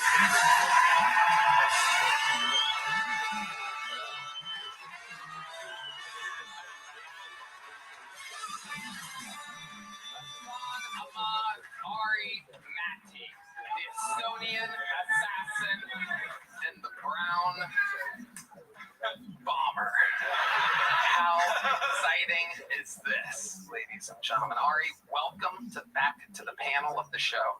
Happy to be here. Me and Hassan look like we're planning the next 9/11. This does look like a press conference for that. I'm getting the funding. We almost nailed it all. They shot down United 93, took a loss there. We have to plow forward onto the next one. 9/11 press conference. You guys know how the show works. You both know it very, very well. Hassan with one of the best jokes of 2025, the famous Indian woman's vagina joke. He says, do you want to see what an Indian woman's vagina looks like? And then he goes like that. You guys get it? It's a little slow audience here. It's a hairy vagina, everybody. This crowd, I don't know about this crowd. Might be some locals trying to fuck it. I mean, look at the fucking Gucci fucking hoodies. Yeah, I should be with that.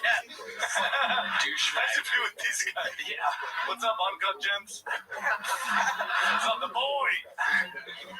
These earrings and gel. It's a lot. It did look like you guys planned this. Yeah, 100, yeah. It wasn't planned, that guy said. Absolutely incredible. Are those real? You guys really have that? What do you do for a living to have Gucci? You don't work, you retired, you sold your company. What kind of company was it? It was what? Software. What kind of software? What does it do? It's complicated. You sold SAP. What's SAP? SAP? Rich people was real big. Yeah. We sold it to SAP, we got the GPT. Now we get into EBTs. It's a TLA. Yeah. Keep throwing more letters at us. Yeah. That's an answer right in. You're coming across as a real FAG. So. You should be able to explain what the company was that you sold, but if you're going to wear a Gucci hoodie out at night, I mean, you have some explaining to do, sir. Well, welcome to the show, everyone. You guys know how it works. Over 250 human beings signed up for tonight's show. Very exciting. If they get pulled out, they get 60 seconds uninterrupted. You know their time is up and you hear the sound of a kitten.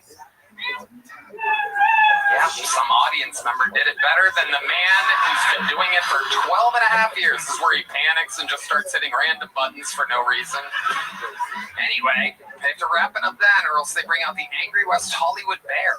There it is, and that interrupts their set, and then I conduct an interview with them. They go from being a lucky comedian to being interviewed on the biggest live podcast in the world. They have no idea if they're going to get selected or not. I pulled the name, we go wrangle them from the bar next door, and in the meanwhile, while that first bucket pull finds out that he or she is indeed about to have the opportunity of a lifetime, I have a golden ticket winner that's going to show you supposedly how it's done with a brand new 60 seconds. You guys get it? Ladies and gentlemen, your first comedian tonight is the long-awaited return of golden ticket winner. This is Mason Bird, everybody.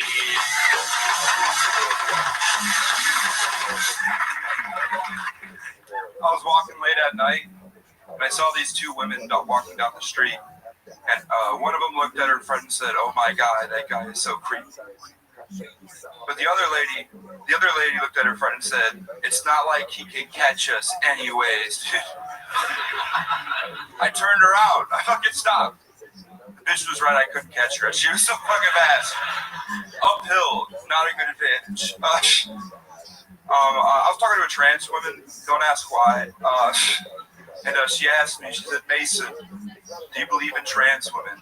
Do you think they're real?" And I was like, I view trans women the same exact way I view God. Only in a time of dire needs. You will find me on my knees praying.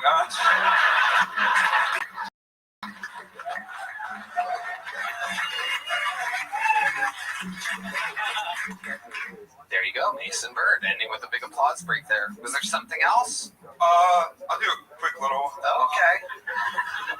I think abortion should be legal. Yeah. All right. But every time you get one, you get a teardrop tattoo on your face.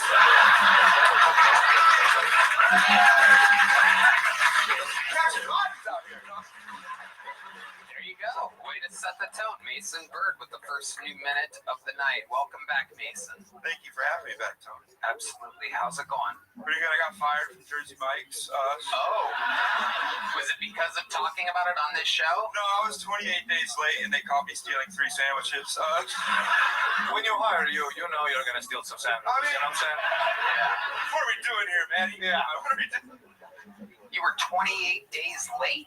In a row, yeah. Oh, got it. In a row. I was like 3 minutes late every day because I hated my boss. It's horrible.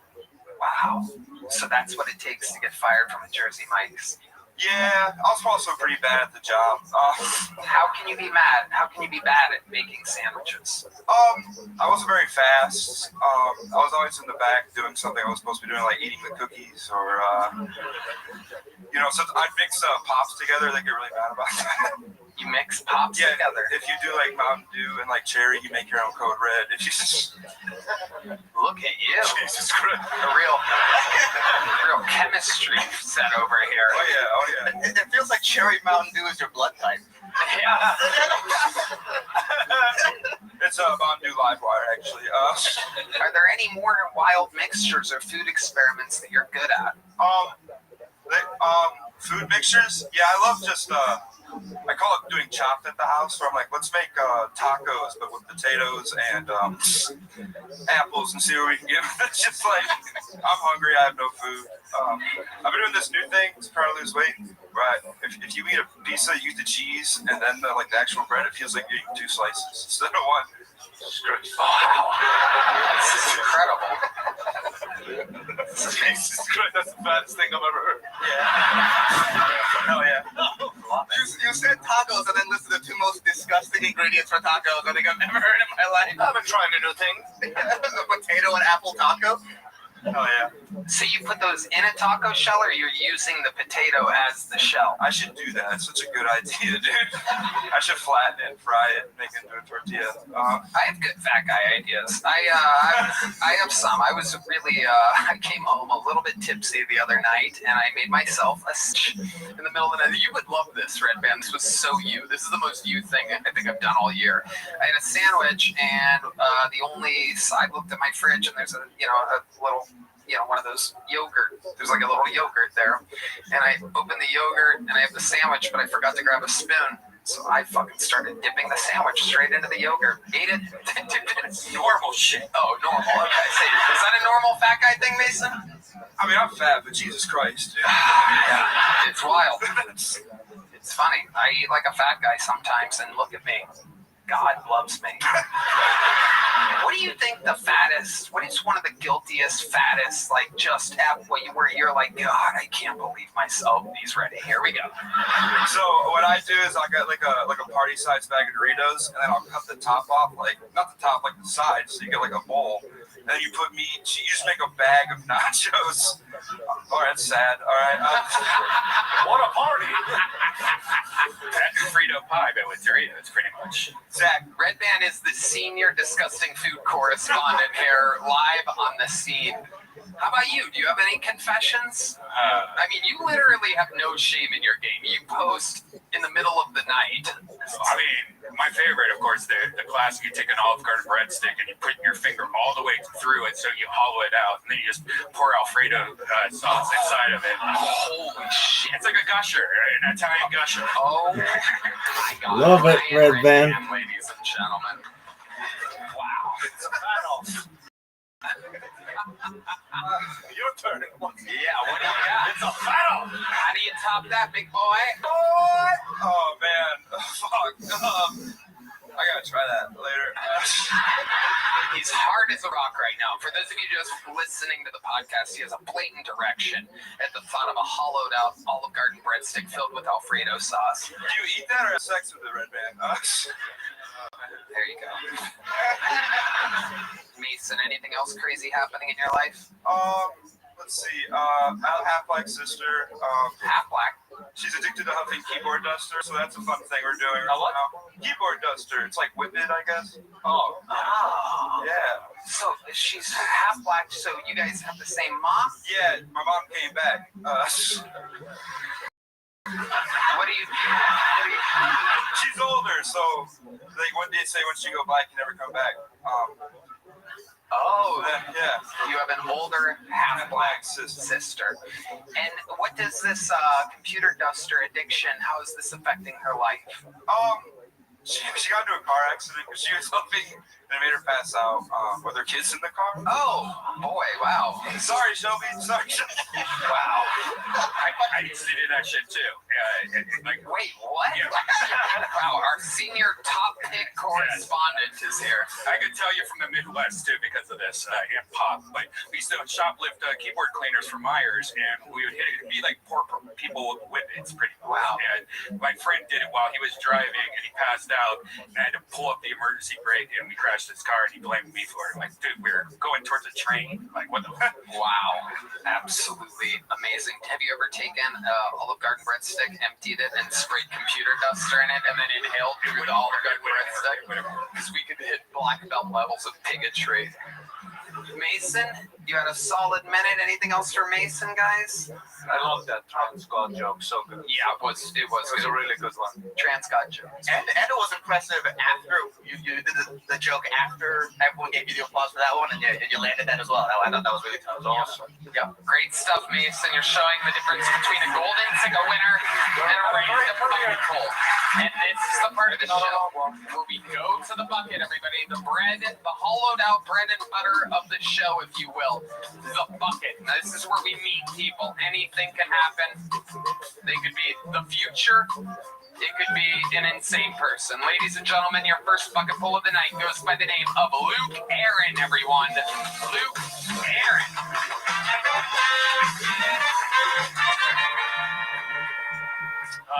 I think that people need to stop making fun of Lizzo. I mean, she's one of the most popular artists of our generation, and I just heard that she's starring in a new anime show. I'm not sure if y'all have heard of it. It's Avatar: The Last Chairbender. I think it's funny that people use the same word of the thing that turns them on also as an insult. Like, a girl will be like, I need some dick right now. And then she'll also be like, that guy's being such a dick. But then guys will do it too. They'll be like, I can't wait to get some pussy tonight. And then they'll be like, bro, why are you being such a pussy? But I mean, I'd be lying if I said that I don't also do that, because I say to my friend, come on, man, why are you being such a retard? You know, I'm sorry if that joke offends you. I'm just looking for my special someone. Thank you. That's all I got. Okay, Aaron. All right, Maddie. Number one suggestion. How long have you done stand-up, sorry? Like 4 months. Like 4 months. Number one suggestion to everybody who watches Kill Tony, and everyone's done this when they start stand-up. Yes. The mic stand is the focus point of the vision of the crowd right now. That needs to be out of the way as soon as you get on stage. Move it over. As soon as you get on. Because right now, half the crowd, look at it. They look at the stick. They don't even see your cool hand. Thank you. Yeah. Okay. That's just a suggestion. Thank you. And you gotta put the mic up closer to your mouth. Okay. I'm sorry. Command and control of the room. Okay. There you go. So hold it more naturally. You're like, it's creepy. Yeah, you're I'm sorry. There you go. Okay. So, Luke, let's talk about it. What made you want, how old are you? I just turned 26. 26. What made you want to start stand-up a few months ago? Well, I had 2 jobs after I graduated college. I was hating them, and so I wanted to try something fun. What were the 2 jobs? I was managing a restaurant, and then I had a sales job. Okay, what was the restaurant? It was in Greenville. It's called Sully Steamers. What type of food did they have? It was like what was it called again? Sully's Steamers. Sully's Steamers. It's not a sponsor. Gucci guy's asking questions. Shut the fuck up, Gucci guy. Was that in South Carolina? Shut the fuck up, dude. You fucking God, I hate you. It's rich people attitude. No mic in the crowd. So tell me. Look at him with his fucking pink drink. This entitled fuck Gucci hoodie, pink drink, just asking his own questions like he's on panel tonight. God. I hope you get hit by a CAR after the show. So Luke. Yes, sir. One job was the salty steamer, which sounds like a gay sexual maneuver. It was. And the other one was a sales job. What were you selling? I was selling windows and doors. Windows and doors. Well, that must have been easy. Everybody needs windows and doors. No. Sell me a window or a door right now. Door to door. Just go to someone that doesn't have a door like, hello, is anybody in there? Good news for you. Do you feel a draft in the building? Exactly. You're halfway there. Outside. So how would you do windows and doors? Would you go door to door, or was it a phone call job? No, it was even worse. It was like I was the kind of person that's like standing when you're about to go into a store and like trying to get your attention. Oh, you have that face, by the way. It's always cutie patooties like you. Okay, yeah. I want to talk to you. That's the worst. That's the worst insult I've ever gotten. So let's hear it. Let's say a guy like Hassan is walking up to where would you be, Lowe's or something like that? I assume he didn't have a home. Right. But there you go. Okay, Luke with his biggest punch of the night right there. Thank you. Quick on his feet. So, but seriously, if he would need windows and doors For a building I need to take down. Okay. So I'm a willing customer. So I'd be like, hey, how old is your home? That's how you open? So I knew we didn't have one. I knew we didn't have one. It's your home. Yeah, exactly. I know. Yeah. And then I would say, how old is your, daughter? I'm kidding. Forget. No. Okay, too far.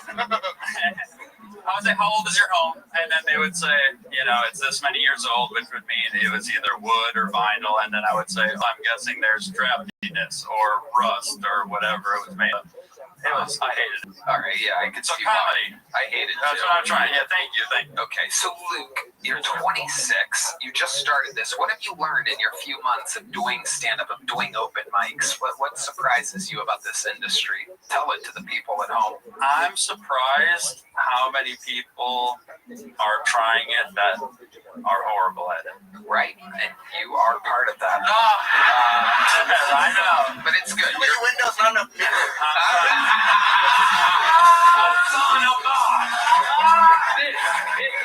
The lights have been activated, ladies and gentlemen. Hassan has activated the lights.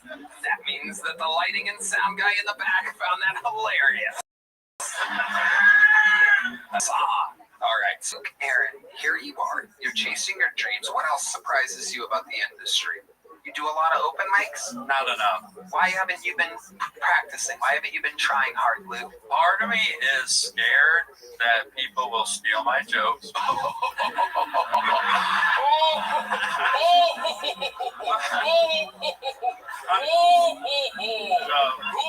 Christmas is around the corner. I know. I'm better at writing them than delivering them, to be honest. But I mean, I just wanted to get a job doing something that I actually enjoy, and so that's why I'm here. But I know I need practice. I should hit more open mics. I've just been working a lot. Yeah. Working at what? A guy just the other week said he works at. What should I say? It? Will I get in trouble? I don't know. I don't know what you're about to say. I work at a Jersey Mike's hotel and resort type deal. A hotel and resort here in Austin. Okay. And are you having fun doing that? It's a job. Pays the bills. I don't love it. It's not my dream. What's your love life like, Luke? I actually have a girlfriend, and we just did our 3-month anniversary. 3-month anniversary. There's grown men cracking up at that. So what is it? You've got yourself in a trap, buddy. If you have her counting on the 27th or whatever being a special day every month. Well, I figured that if I turned 37 and I'm still I'm trying to become a comedian, then that might be like a red flag. But 26, you still got some room you got some wiggle room. What does this have to do with your... well, I didn't hear what you said. How did you know? So you said that you just celebrated. Answered a random question. It's been 11 years. This isn't working out. Well, that's why I did it. Okay, so Luke, I hear them sleigh bells. All right, so Luke, You said that you just celebrated your 3-month anniversary. Yes. How did you know it was your 3-month anniversary? What date does that land on? Oh, the 29th. Okay, so I was close, by the way. So how did that start? You started dating on the 29th. Did you ask her, like, you were like, you want to be my steady girlfriend? Yeah. And that happened 3 months ago on the 29th. So then after a month, you're like, oh shit, it's the 29th. I got to do something special for her. She definitely reminded. Okay, so what did you do on the 29th, your first anniversary? This is very I exciting. bought her a necklace. Oh my God! 1 month, that's all it takes. 4 weeks of trickery to get a necklace from you? I know. 4 weeks of straight trickery, ladies. You get a necklace out of this fucking guy. All you have to do... It was on sale. Well, my favorite part of that was listening to all the men in the audience slowly start to lose respect. Oh yeah. What little they had left. Okay, so let me ask you this. This is the huge $1 million question. What did you do for her on the 2-month anniversary? What some people would call the paper anniversary, or perhaps the yarn anniversary. You've heard of these gold, diamond, silver, platinum. This would be the yarn anniversary, the 2-month. Normally it is a string of yarn. What did you do on the 2-month anniversary? Argued. Hell yes. Looks like that necklace wasn't on sale quite enough. True. Okay. Do you bring your girlfriend to the open mics too? No. You're scared they're gonna steal her? Okay, here's the $1 billion question the world wants to know, Luke. The 3-month anniversary just passed a couple days ago. What did you do on the 3-month? There's this cool Texan guy like, come on, Luke. We're rooting for you, buddy. This guy's rooting for you right now. What did you do for her on the 3-month anniversary, a.k.a. the oxygen anniversary? Argued. Really? Is this true? See, So, I don't remember. What did we do on the 3-month anniversary? We probably went for a walk. Wow. I don't know. Okay. What have you guys argued about the most? Just tell the truth. This is the vulnerable, compelling part of the interview. That's what makes this show different. I grew up like super religious. So I'm just trying to like go into like the real world and date like regular people. So I'm having trouble with. Explain to us exactly what you mean by that. Be very specific. How religious? I mean, it's your argument that you got into, so you will know the answer to this question. You don't want. I don't want to say too much. Come on, it's okay. Well, I mean, just like she'll understand. You're on a big show. My sisters had to wear skirts past the knee, so yes, yeah, I know. Great. This guy booing skirts below the knee right now. So I'm like, if on her Instagram, there's bikini. What is Red Band wants to know if you're jealous? There's a whole bunch of when she goes, I went to like a super small Christian school, and then she goes to a big school. A lot of anyway. What did that lady say? What? Mormon or Amish? That's what she said. It was independent fundamental Baptist. Oh my God, Jesus Christ! So you only want to use the back door? Yeah, exactly. Yes. Amen. Wow. So what types of things, what's the most religious thing you ever had to do? Is that really how long I've been I grew up going to church Wednesday, Sunday morning, Sunday night, and then the school was part of the church. So anyone that like wasn't really involved in the church was like an outsider. So anytime I would even like I'm going to the grocery store, I'm thinking like those people are like lost people. And the goal is to recruit them. And you would go up to them and you'd be like, so, and how old's your home? Exactly. Yeah. How old's your church? Wow, that is crazy, Luke. So what do your parents think about you dating for 3 months what you seem to think is a straight up hooker? Yeah, exactly. Actually, she's a whore. By the way, that exactly you just said is what's going to get you in trouble. I know. That's going to be the part right there. But it was funny. Everyone enjoyed it. I know. 4-month anniversary. No, yeah.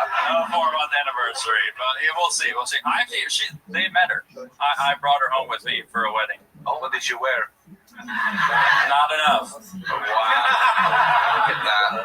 No, but well, Luke, a very compelling interview. Welcome to the art form of stand-up comedy. Here's a little joke book. You're 4 months in. Sign up again, Luke. Congratulations. Old lucky Luke getting up 4 months to his youthful career. Barely practices. Oh my God. That sound can only mean one thing. Make some noise for the lovely Heidi, everybody. Brilliant, smart, beautiful, charismatic, tits. Tits. Who loves tits? There you go. Hello again, our dear friends. The holidays are in full swing, and so are the great shiz out there trying to steal your data and personal information. This is the busiest season for online shopping, so hackers are putting in overtime, but there's a simple and easy way to protect your data and sensitive information. ExpressVPN. ExpressVPN is an app that hides your IP address and reroutes your online activity through secure encrypted servers. Their in-class encryption ensures that your online activity remains invisible to data brokers and keeps hackers from getting a hold of your sensitive data, even on unsecured public Wi-Fi. It's a digital fortress that'll keep even Santa's spy network out of your business. Right now, ExpressVPN is offering 3 different plans, allowing you to customize your VPN experience. If you just want the VPN that is rated #1 by the experts at The Verge and CNET, no problem. ExpressVPN's basic plan starts as low as $3.49 a month. That's less than 12 cents a day. Protect your online data for cheap so you can spend your money on gifts and eggnog. Red man. Tony, I love ExpressVPN. I use it when we travel, so I know my precious data is safe. Good job, eggnog lover, Red Band. So if you want to get ExpressVPN at its lowest price ever, plus 4 extra months of service, go to expressvpn.com/KillTony. That's a price as low as $3.49 a month, plus 4 extra months of service by going to expressvpn.com/KillTony. Hello and good day, my friends. This podcast is sponsored by Shopify. Guys, 2026 is the year you launch your business. It's the year you transform into an entrepreneur, founder, and boss. One powerful move puts your future firmly in your hands, starting a business with Shopify. Maybe you've got an idea that you can't shake, a craft everyone tells you to sell, a store you've already designed in your head. With Shopify, 2026 is when you finally make it happen. Shopify gives you everything you need to sell online and in person. It's why millions of entrepreneurs have already made this leap from household names to first-time business owners just getting started. Hell, if it's good enough for Mattel, Gymshark, and Ray-Ban. Tony, I love Shopify. It's the best e-commerce platform, hands down. Shopify gives you all the tools to easily build your dream store. Choose from hundreds of beautiful templates that you can customize to match your brand. Setup is fast, and Shopify's built-in AI tools that write product descriptions and headlines and help you edit product photos.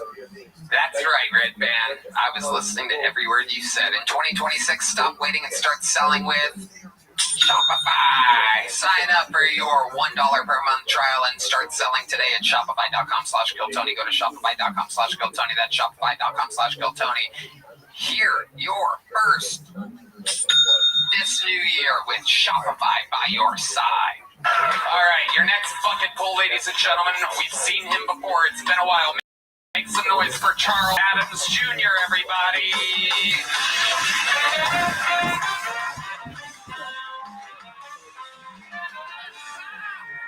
Let's go, Texas! Texas! Yeah, they fucked up my parlay though. I kind of had to win it. Yeah, man. My brother. Texas! Yeah, they fucked up my parlay though. I kind of had to win it. Yeah, man. My brother's getting married next week to a woman, a black woman. Shut your bitch ass up, man. What the fuck? God damn. Took me a whole 2 days right there, Joe. Motherfucking big ass. Damn. But anyway, we went to the motherfucking bachelor party the other night. And I got real wasted. I ain't gonna lie. The dancer was dancing, and I went to give her $20, and I threw up on her. I mean, I threw up on her pussy, but like I caught it in my mouth, and I squirted in her pussy. I don't give a fuck. You know how I look. I look like I get fired from a lot of jobs, right? So one time I was bartending, and this idiot guy came up to me and said, "Hey, my friend, can I have a Negroni?" I was like, "Bitch, what you call me?" Hey, that's my time. All right, Charles Adams Jr. It's terrible. Very interesting. I'm pretty sure that's assault. I'm pretty sure vomiting inside of his pussy is $20 too. It was work. Wow. Is that real? No, it's true. What did she do? She couldn't tell because I put the 20 like. Oh, wow. I tried to cover it up. What an industry. What an amazing industry that these strip club was this. Damn, for real? You want to know? It was perfect 10. Perfect 10. Perfect 10. Yeah. She was about a 3. Oh, like, can I get my change back? Wow. Did they kick you out or? No, they couldn't tell them. I covered it up just enough. Oh, that is. But I did sneak out though. I did.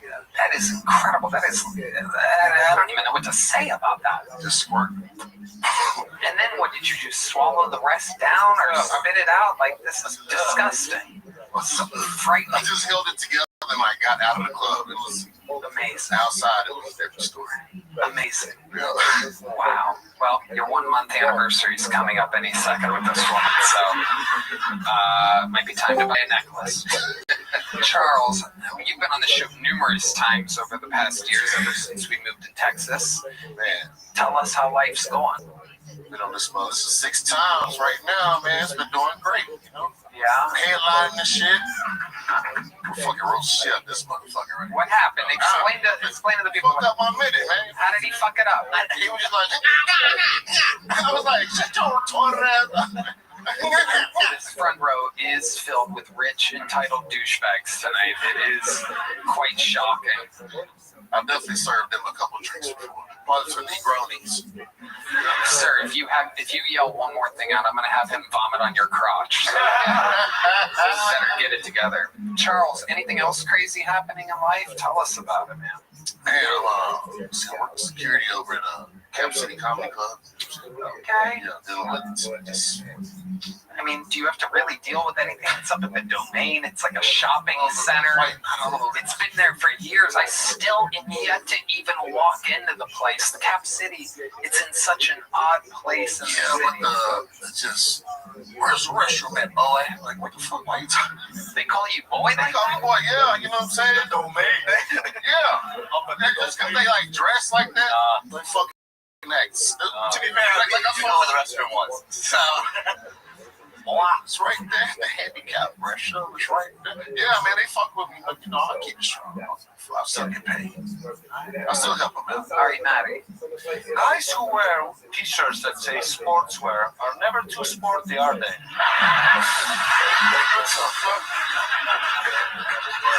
This is a throwback. This is Stickums, okay? I can think anything. I do feel like you've been gaining a little weight. Is that correct? What's Thanksgiving just passed, man? Oh, Jesus. I can't believe one for 60 pounds. Yeah, that is. I'm trying to hold it together. You're supposed to cut the turkey. Fucking bitch. Does the zipper close? That's a good question. Does the zipper on your clothes? Does the zipper close? I mean, you know, not right now. Because I'm nervous. It's like, just stay open. Hey, just stay open. And let people see me. You know, I got a really like smelling like. Charles, what's the craziest? You live by yourself? No, I got a roommate. Okay. White boy. 2-bedroom? How many bathrooms? 2 bathrooms. 2 bathrooms. So you have your own bathroom. Yeah, my shit clean too. Okay. Is he clean? I don't know doing this shit.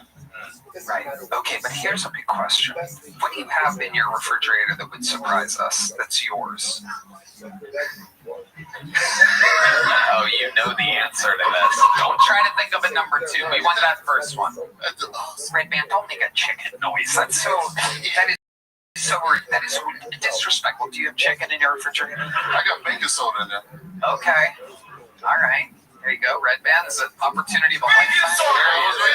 It's only 6 seconds late tonight. He was taking bong rips tonight. That's a new thing he's been doing lately, is bong rips before the one thing a week that he does that anybody sees.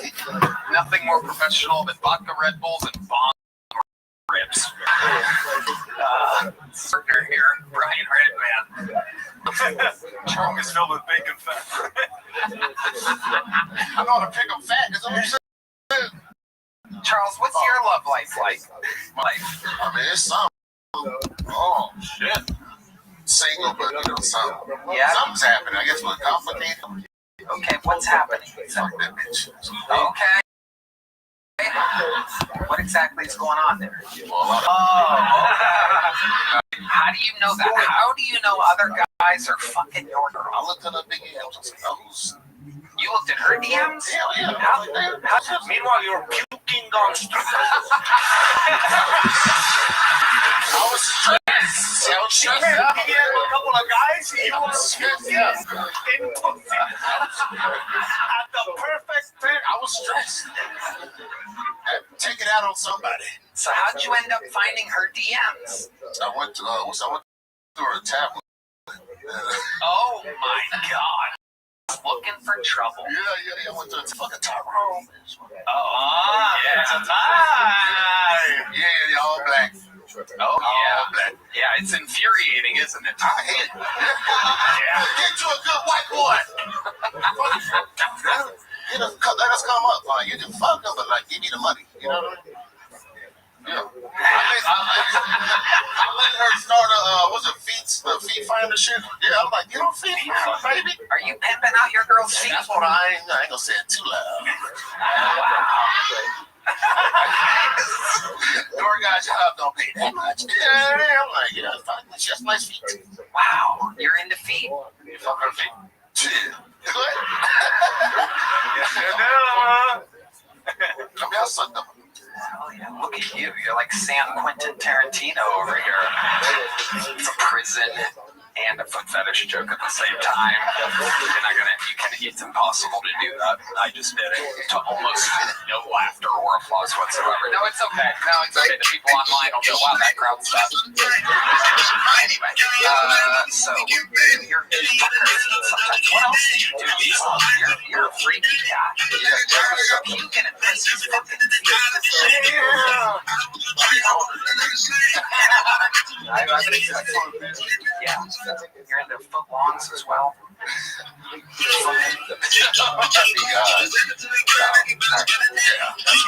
Charles, sometimes you already have a big joke about that set after you all this racist sorry, Charles. This guy's gonna be asking you where the restroom is right after this.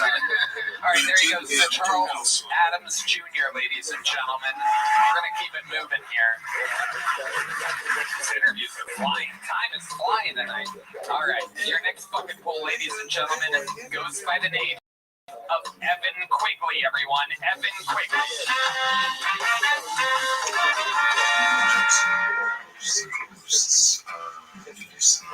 I'm trying to undo my circumcision. They stole. It's gone. I think I still have enough left for a 2.5 or 3 scan. I think that is the in word for vaginas. Queef would be the outward.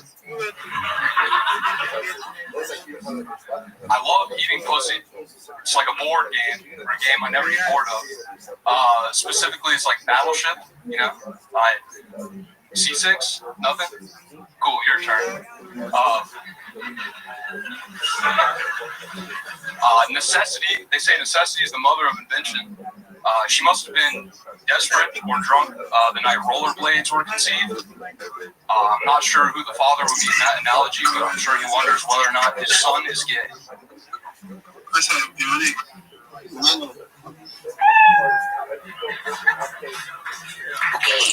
Evan Quigley.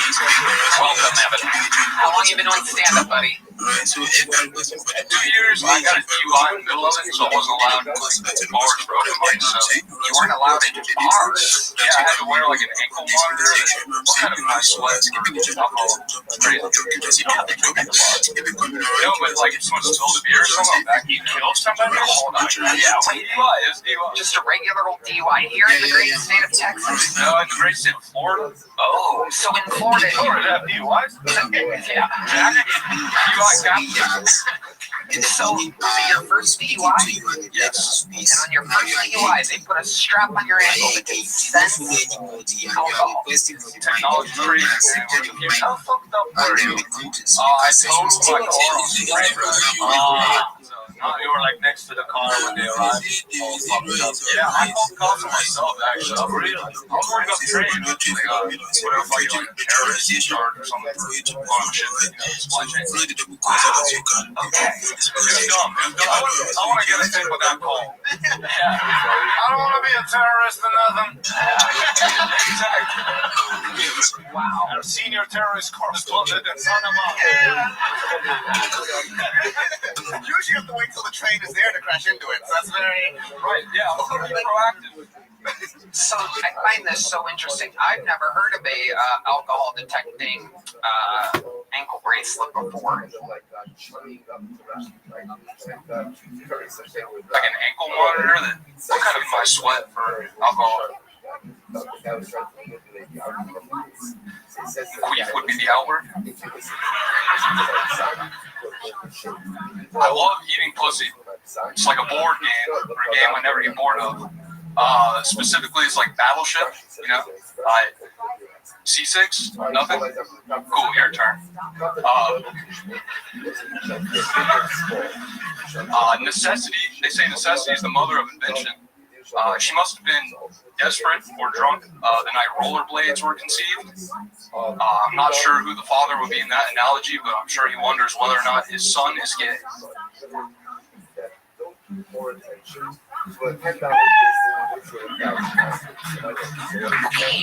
Evan, quickly. Welcome, Evan. How long you been doing stand-up, buddy? 2 years. I got a DUI in the middle of it, so I wasn't allowed in like bars for open mics. So you weren't allowed in bars? Yeah, I had to wear like an ankle monitor that what kind of my sweat for alcohol. It's crazy. You don't have to drink at the bar. No, but like if someone spilled a beer or something, I'm back. You killed somebody? Hold on. Yeah, wait. DUI is DUI. Just a regular old DUI here in the great state of Texas? No, in the great state of Florida. Oh, so in Florida. Florida have DUIs? Yeah. DUI captain. So, was it your first DUI? Yes. And on your first DUI, they put a strap on your ankle that could sense alcohol.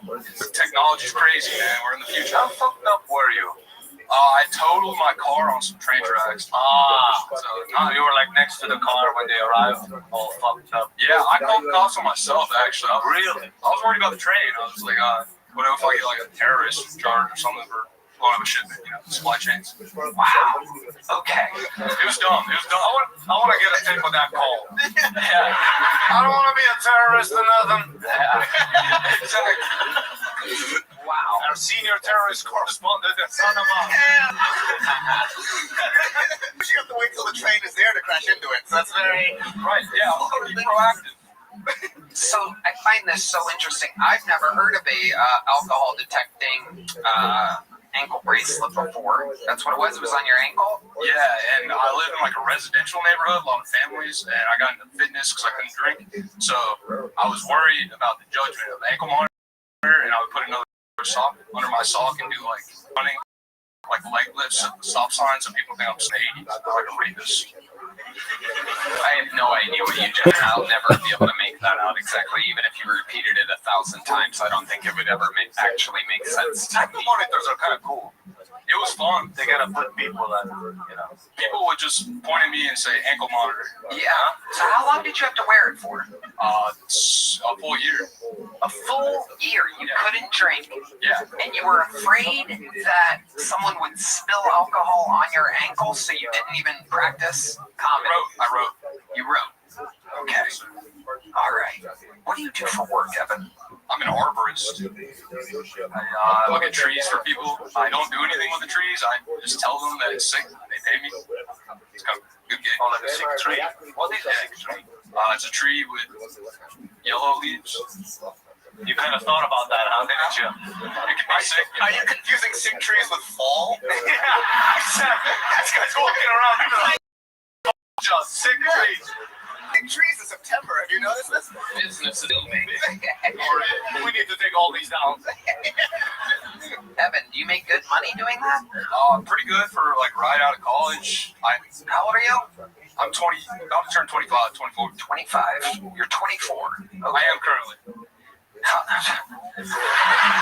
Very easy question. When do you turn 25? Just out of curiosity, since you said you're about to turn 25 like a 5-year-old does when they're about to turn 6. I'm curious now. Same thing with the guy that had the 3-month anniversary. How soon until your actual birthday? It's in January 2nd. Wow, it is right around the corner. Do you have any big plans for this big birthday of yours? No DUI this year. Are you drinking again since everything's off? A little bit. I'm metered it. You've metered? Yeah, metered it. What do you mean by metered it? I don't let myself go crazy, you know. Once I start wanting to sing Pearl Jam, I stop it. There you go. That's a good joke. That's better than everything you did in your set. I would make that one of your jokes. I will. Okay, there you go. Do you ever talk about wearing an ankle monitor for a year? Like lifting, but I don't do that one much. Not great. I want to portray myself as a rapist. Where are you getting rapist from? You said this twice now, and it feels like you're confessing something. Yeah. No one's saying rapist. Even with his job, he was like, I don't like do anything with the trees. I just see if they turn yellow or not. You know, I don't like touch them or rub up against them or stare at them from across the board for a while and then approach it slowly. So weak. Yeah. You got bark, but do you bite? What do you say we branch out of here? I'm an arbor rapist. Also a suggestion in comedy. I understand that hats can be like a comfort zone for somebody, but yeah, if you put your hat really low, people can't see your eyes, and your eyes are the window to the soul. And it's really hard to relate. Sometimes guys will put the hat really low. It's kind of sits. It's better. Do you always wear a hat? Is that like Always, yeah. So maybe put it a little higher, you know? Hide the fact that you're a rapist. Yes. Oh, there it is. It's very clear. All of a sudden, it's very clear. Evan, what else do? You have any special skills or hobbies or talents or anything like that? You seem like the kind of guy that knows how to jump rope really well or something. I wish. I try to sing. I've been trying to get out to do karaoke more and see if it's a talent. It's not. Yeah, no, it's not. What else? What's in your pocket, front pocket? Heavy pocket. Oh, that's my joke book. Okay. Yeah, I didn't want to. Nobody saw that. Nobody wants to see it. Yeah. This is my hobby. Whatever. What else? There must be something else. You collect anything? Are you a fan of anything at all? I'm a fan of a lot of music. I like Rush. Oh, Band Rush a lot. Okay. Trying to get into movies. I watched Jackie Brown recently. Oh, you just watched that for the first time? Yeah. Amazing. That's the only movie D Madness likes, he just said. Hell yeah. Have you seen it? Here we go. D Madness just said it's about time, as in you finally said something funny. He'll get you. You try to make fun of D Madness, he'll get you. But you like there's some movies that you like listening to, and you can just kind of digest it on D. I love that. Are there any other ones you can think of? The color purple.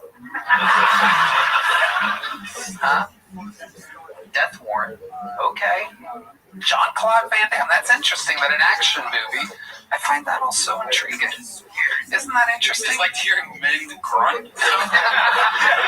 Definitely not. If there's anyone I know for a fact that doesn't like hearing men grunt, it's our famous resident homophobe, D Madness, who hates everything gay. He likes hearing other men getting their ass whooped. Death Warrant, ladies and gentlemen. All right, Evan. Well, you were here. Here's a little joke book. Congratulations. You got pulled tonight, Evan Quigley. We go on and on, ladies and gentlemen. Looks like a new name here. Hello, y'all. This podcast is sponsored by Blue Chew. Not that you need it when you're around a girl like this, but I mean, what you guys have to deal with, you're going to need it. And they just dropped something crazy. I'm talking about next level championship belt gold-plated energy. Blue Chew Gold is the newest innovation from the #1 chewable ED brand. This ain't your grandpa's little blue pill. This 4-in-1 beast that's setting the gold standard for performance, and we're talking ingredients for blood flow to keep that rocket pumping, mixed with apomorphine and oxytocin to turn up your arousal and connection to your brain and body.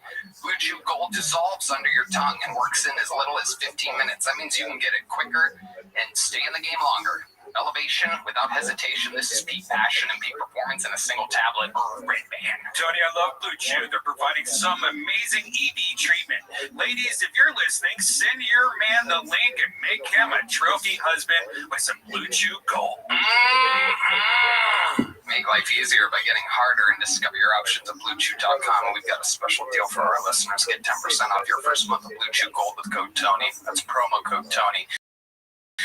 .com for more details and important safety information. And we thank Blue Chew for sponsoring the podcast. So remember, when you want to get hard, just type in the word Tony. Let's see what happens here. Make some noise for Alexa Irizarry, everybody. Alexa Irizarry. Damn, bitch. I had a great Thanksgiving this year. What's I going found on a here? Native American guy on Tinder. I Not really, celebrated the damn traditional way by giving him syphilis. Is this a... It's hard to date as a trans person because here's the thing. Straight men view trans women the same way they view Taco Bell. They want it when they're drunk. They're ashamed of what it does to their asshole. You said damn, bitch. Yeah, she was coming out guns blazing in that outfit.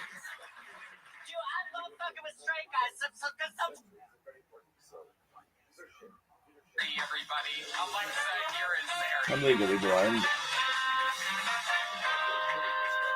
I had a great Thanksgiving this year. I found a Native American guy on Tinder. I celebrated the traditional way by giving him syphilis. That's funny. It's hard to date as a trans person because here's the thing. Straight men view trans women the same way they view Taco Bell.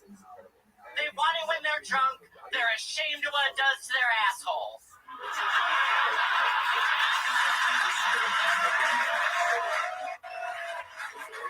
This person has confidence. Dude, I love fucking with straight guys because sometimes they don't realize I'm trans. You know the name for those type of people? Retarded. So sometimes they'll come up to me and they'll be like, yo, can I buy you a drink? And I look them dead in the eyes and I'm just like, no, man, I fucking get it. man, we ain't done with that fag shit on this show, right?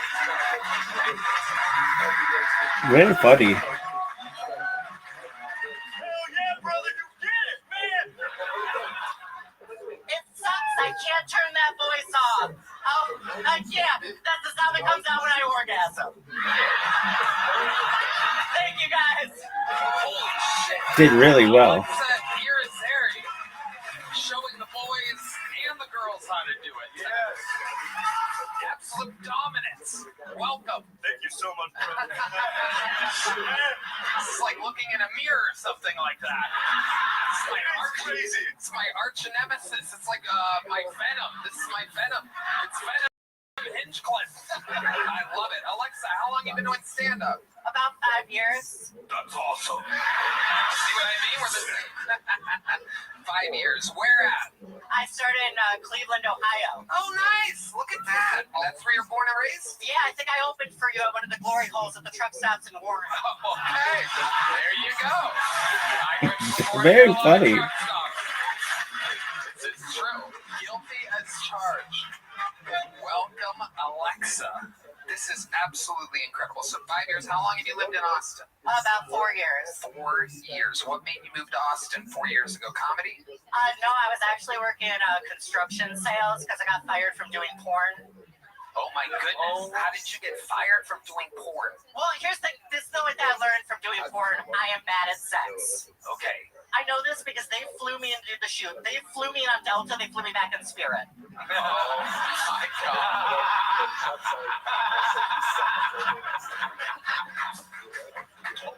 This is amazing. So you only did it once? No, I shot for the company's called Groovy. It used to be called Shemale Strokers. You probably know what it is. But by that tracksuit, oh, that's all I'm saying. But no, it used to be called Shemale Strokers, but I thought the name was offensive. Again, there goes resident homophobe D Madness. I've seen enough of this shit. D-Madness was like, how many people are doing a set? This bitch.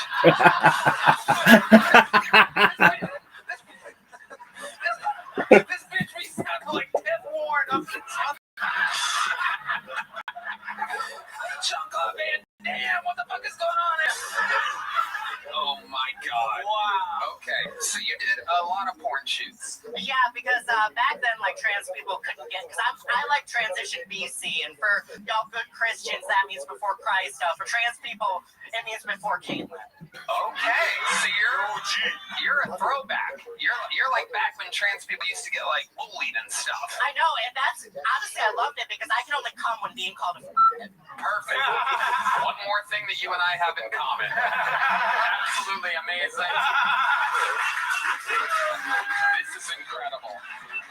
I've met my match here today. So, Caitlyn, you're an icon. I love it. Yeah. This is amazing. So, Alexa, what surprised you about shooting porn? Honestly, probably the biggest thing that surprised me is that the guy will fuck you not on camera, and they get really offended if you don't fake orgasms off camera the same way you do on camera. So, like, when you say fake orgasms, you mean like moaning? Because I don't like sex. Explain what you mean by that. I've been raped too many times to like sex. I've been raped so many times I bought my mom a t-shirt. It says, my son got raped 4 times. All I got was a daughter. Oh my god. I don't think now's the time to play the Netflix sound effect.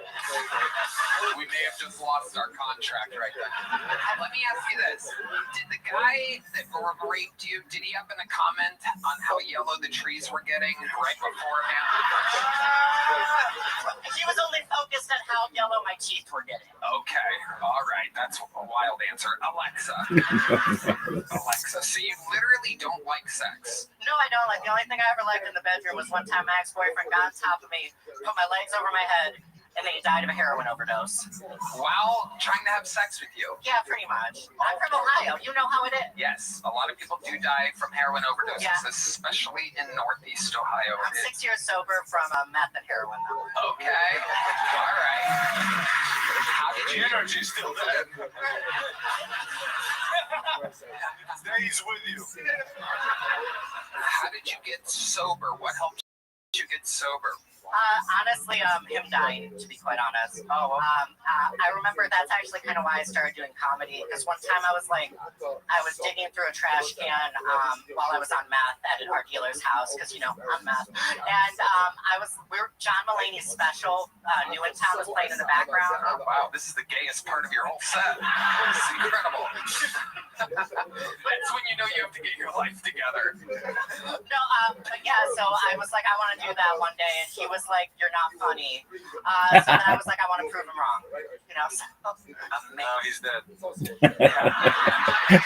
Now he's looking up at you from wherever he is, thinking, wow, she really did it. So, other than him dying, was there things that you did to fill that gap of meth and heroin, two of what seems to be the most addictive things in the world? Probably, well, besides cock. No, just kidding. But no, I'm just kidding. Like, no, I got back into what I was like doing like before I did all that. Like, I started college at 16. I studied Russian language and Mandarin. I was into politics. I wanted to be a lawyer when I was younger. Can you say things in Russian and Mandarin? Oh, shit. Shit, looks like someone's gonna have a pierogi in his ass later. You're about to get a little potato filling out there, huh? Oh my goodness. Multiple languages, good at comedy. It's almost like you have the brain of a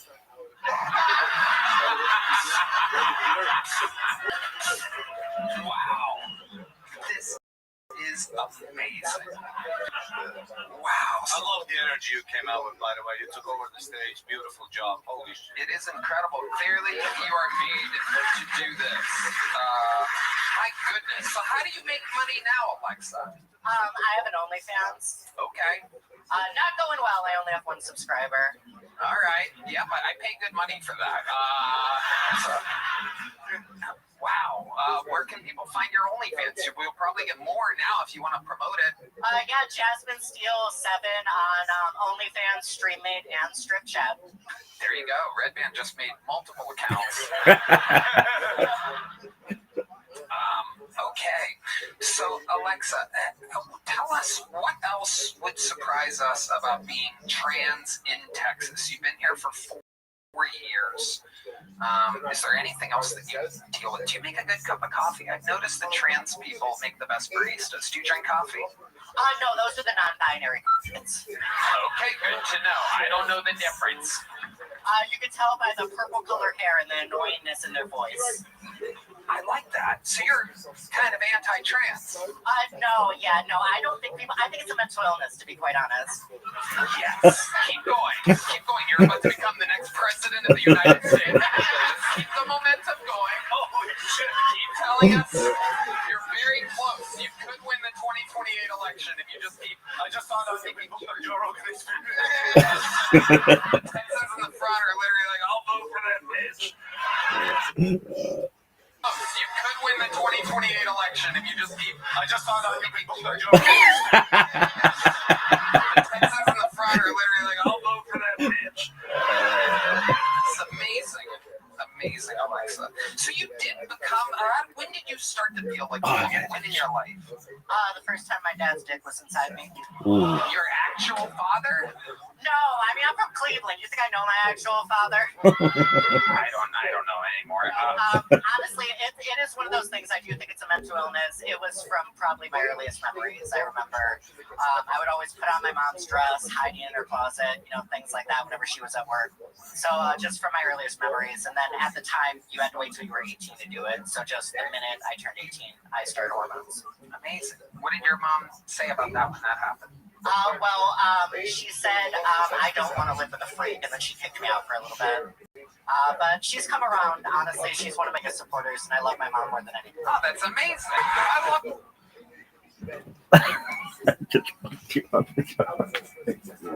That is fun.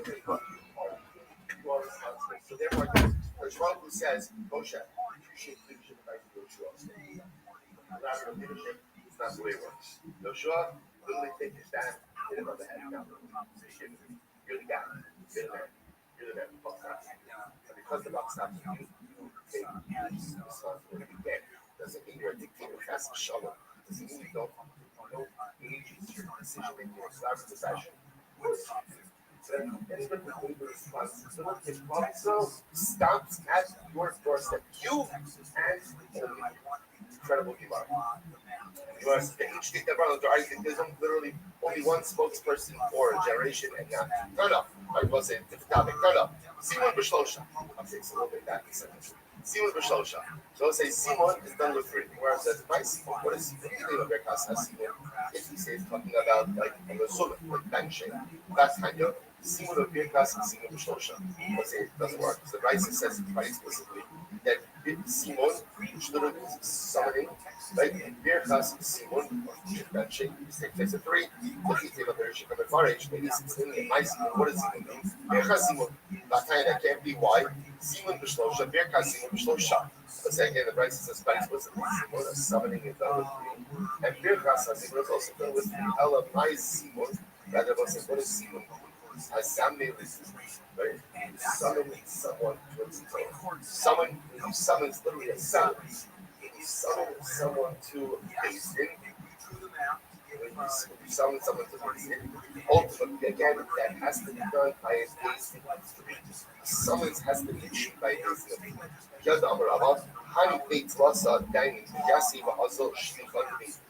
Listen to this as well. It's incredible. If three judges are sitting, they want to summon who made face. what happens? They dispatch a messenger to summon the rain days.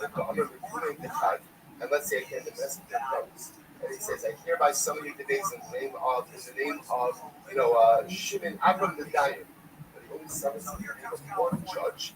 That is an ineffective summons. So we'll say he doesn't enough. His summons has to be issued by a court of three, and if it is delivering the summons, it has to be done in the name of all judges. So again, unless of course he goes ahead and says it in the name of all of the judges. So the Gemara says, by the way, that's only if it's a day in which the court is not in session. About the Yom Kippur, less than one day, the day of the court is in session.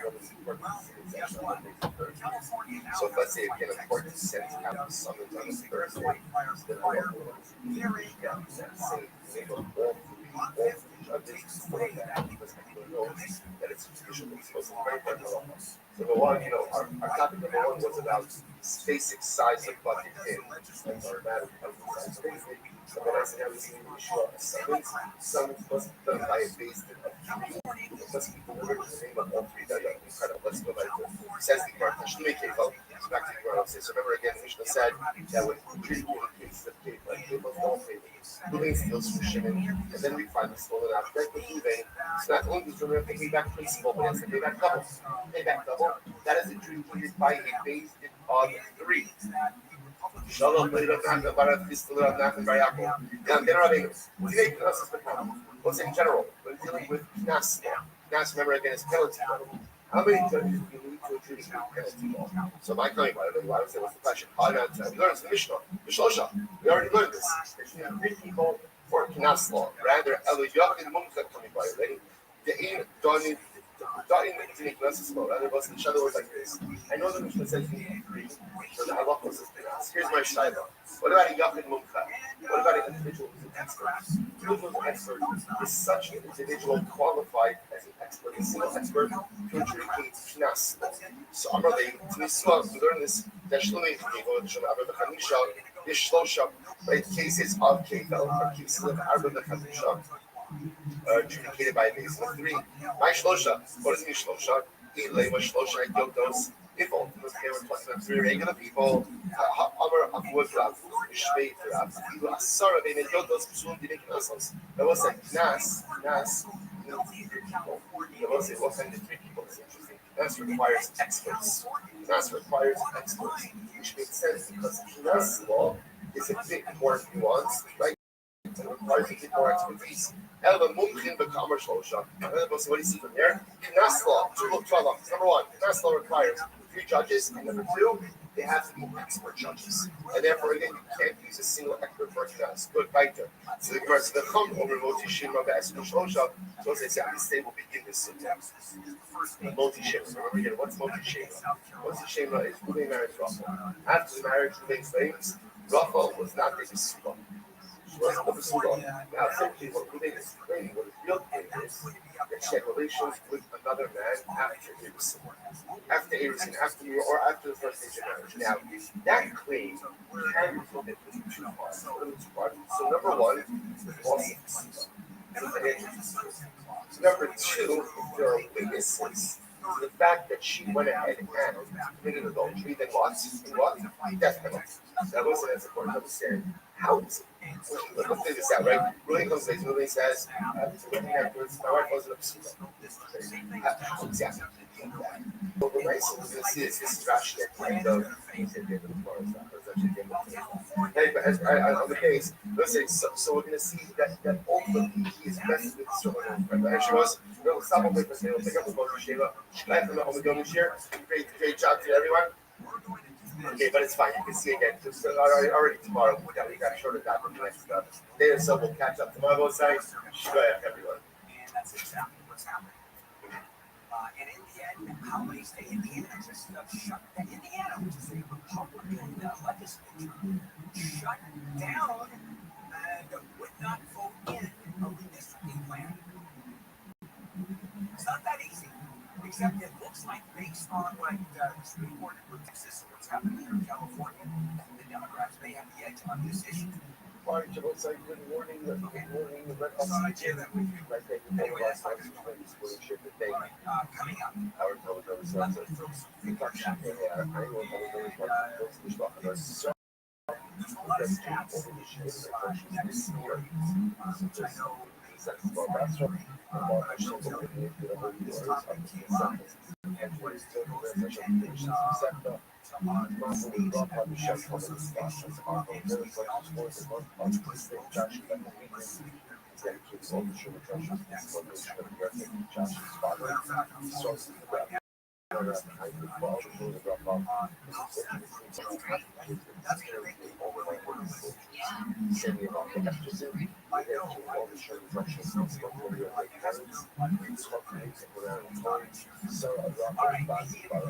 Here's the latest. 4 people are still in custody for alleged shooting years in terror plot in Southern California. The second of 2 doctors who was supplying ketamine to Fred Starman apparently contributing to his overdose death. He is expected to be sentenced today, and 2 members of the California fallen on Disney in Colorado. Those stories are more coming up at the bottom of the hour, which I can see what's slowing you down at Long Beach next. That's why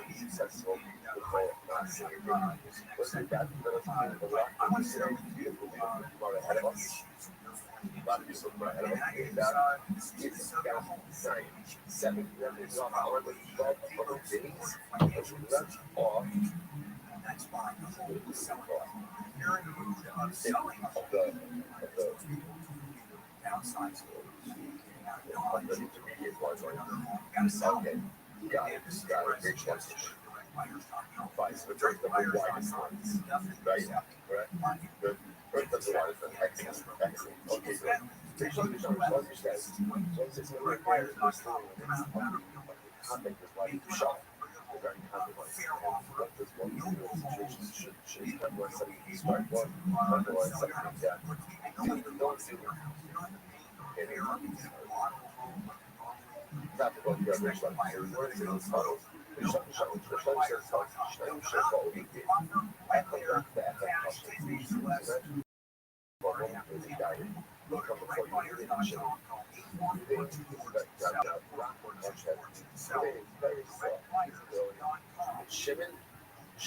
Becoming sunny after morning low clouds will clear out by low 70s to low 80s. This report brought to you by American Stories. Winds are slowing in Long Beach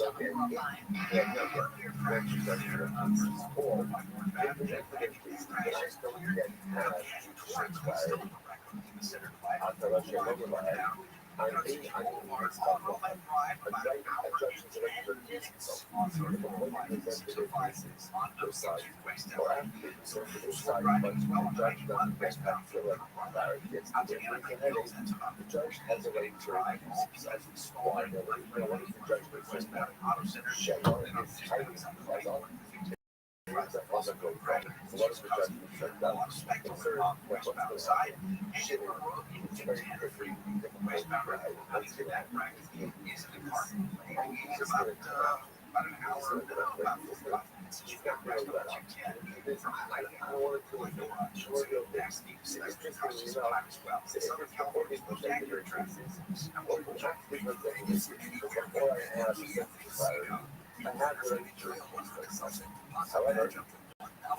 However, Shad is high of the winter of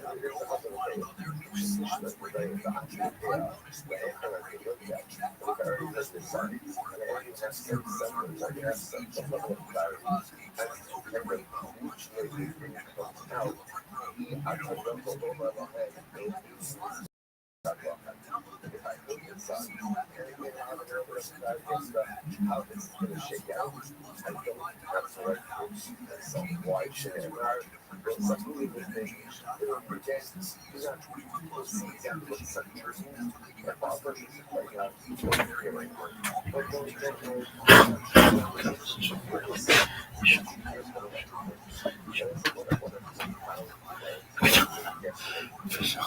I'm gonna fill this up. Love that. Alexa, so fun. Anything else for Alexa? You're a star. I love it. Yeah. Sometimes people think it's always like too late to start stand-up, when to start stand-up, but you live such a full life that now you have perspective to tell it, and it's awesome, and it shows. It's true. So much, I really appreciate This that. person is really funny. Yeah, a song. And just the straight-up roller coaster that this whole experience was with you. Yeah. From the set being like that, to fucking I got raped, to I'm off heroin, to the guy died inside of me, to you could be president, to my dad raped me. I'm like, just amazing. The shitting on people with purple in the hair, and you have purple in your hair. There's a touch of purple back there. There's a little bit back there. You are a pure entertainer, so funny, so haram. I love it. Hell yeah. Alexa, sign up again, pretty please. Let's see if you can catch this joke book. Oh shit! Got it! Unbelievable! She catches like a man, ladies and gentlemen. Holy shit! How about one more time for the Kill Tony debut of Alexa Irizarry, everybody. Isn't that something? Well, we have momentum, ladies and gentlemen, and your next comedian is one of the newest, most prolific regulars in the show's entire history. Ladies and gentlemen, I present to you the Dark Storm of Atlanta. This is Dedrick Flynn.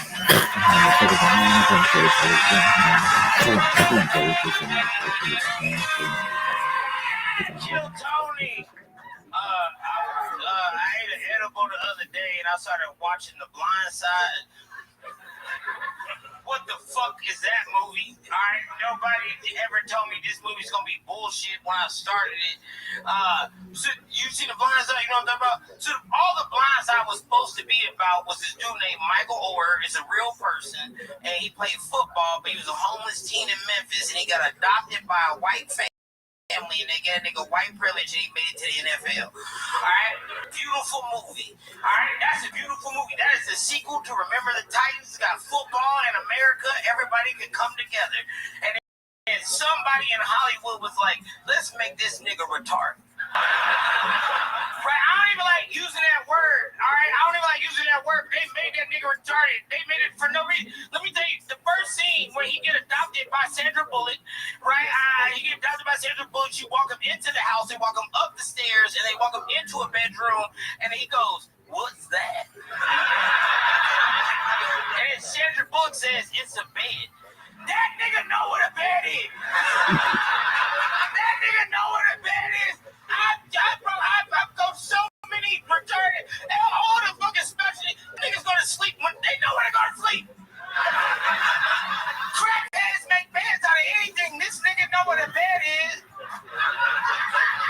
Then later on in the movie, just to make sure you know this nigga is dumb as fuck, and it's not a real thing. He's not dumb. He made it. He's doing good. He made a lawsuit against it and won it just recently.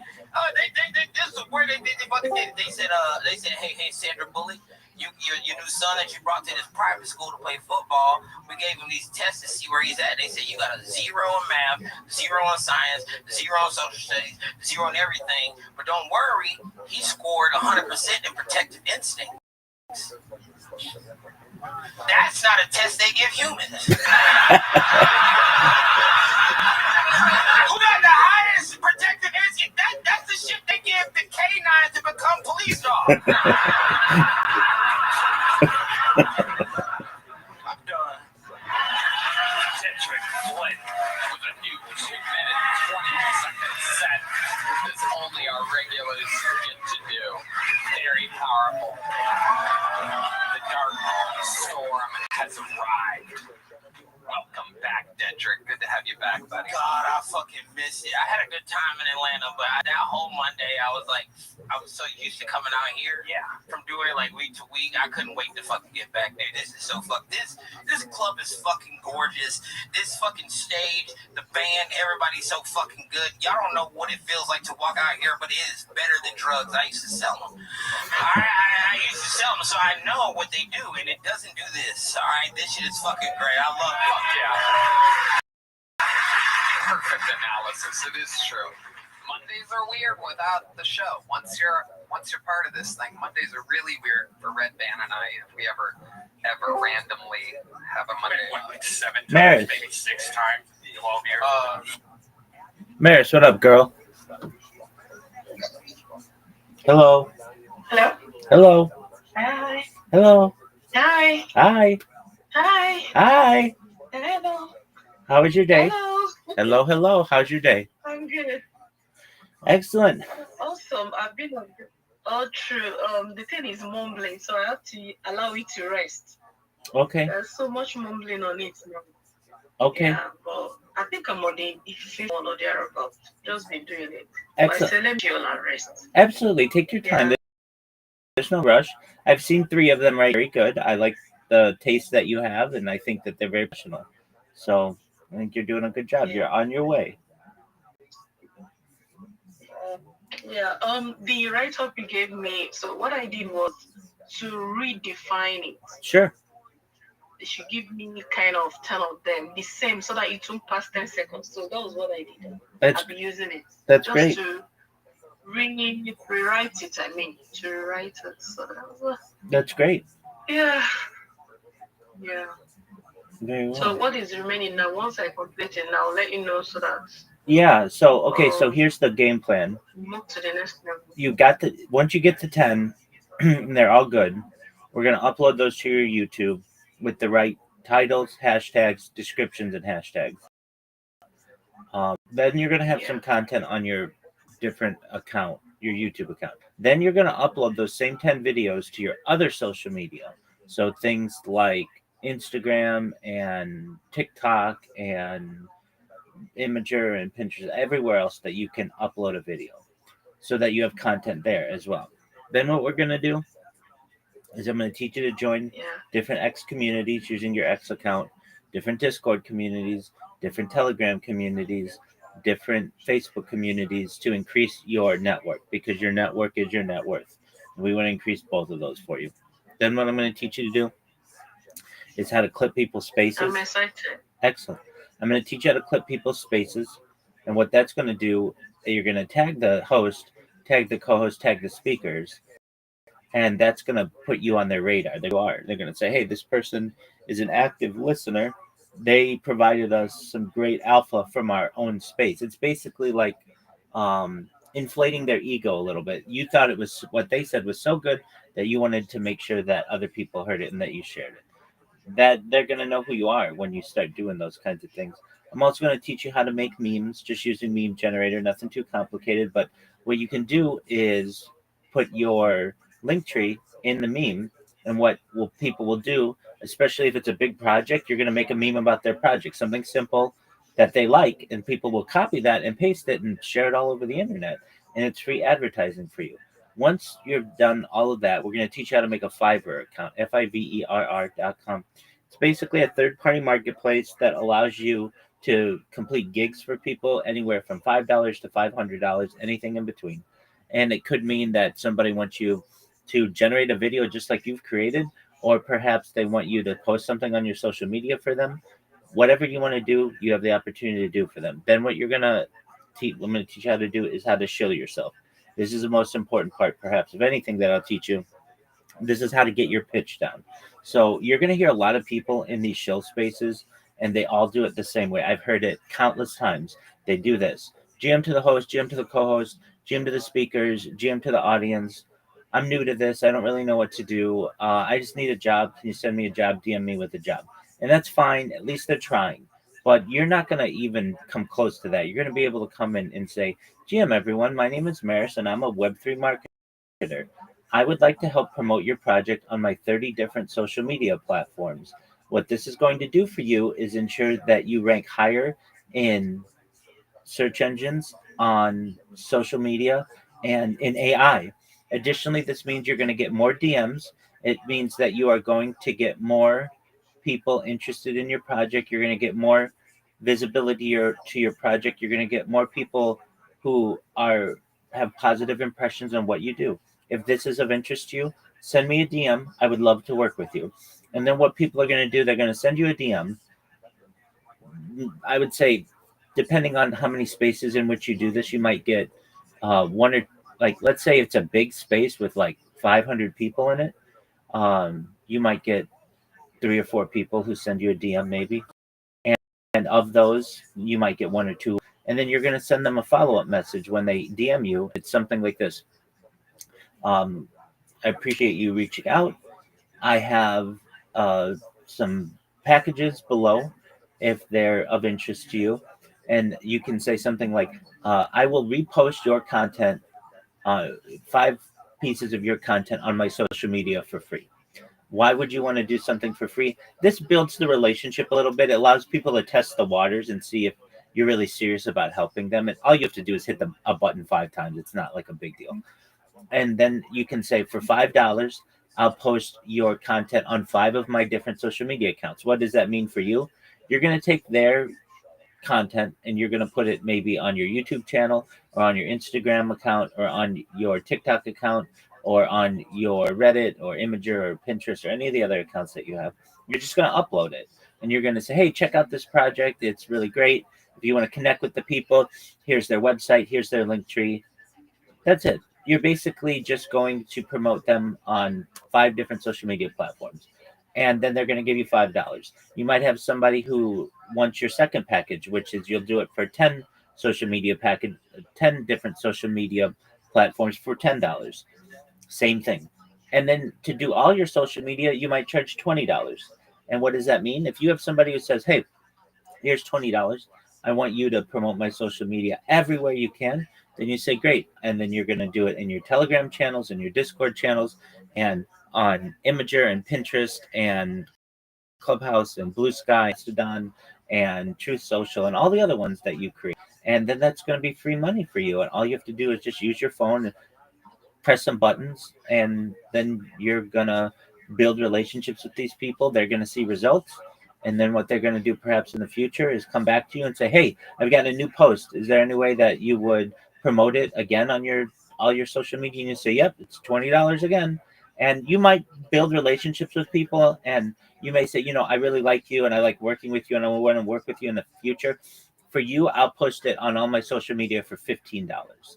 And that gives them a little bit of a discount, and it helps to build the relationship that you have, and that's how you're going to be able to start making money. Now, that's just one way you're going to be able to start making money. There's Fiverr as well, where you're going to get people who, from not just Twitter, but anywhere on the internet, are going to be able to find you and connect with you and have you do things for them. There are other ways to make for you to make money as well, especially with your background as a registered nurse. You're really unique. There are recruiting organizations out there that may be able to help you. You may be able to do telemedicine, if you know what that is. Basically, where you use the skills that you have as a nurse and advise people via video call. And that means you don't have to leave, you don't have to take care of anybody. You just have to advise people, perhaps, who want a nurse's opinion on something.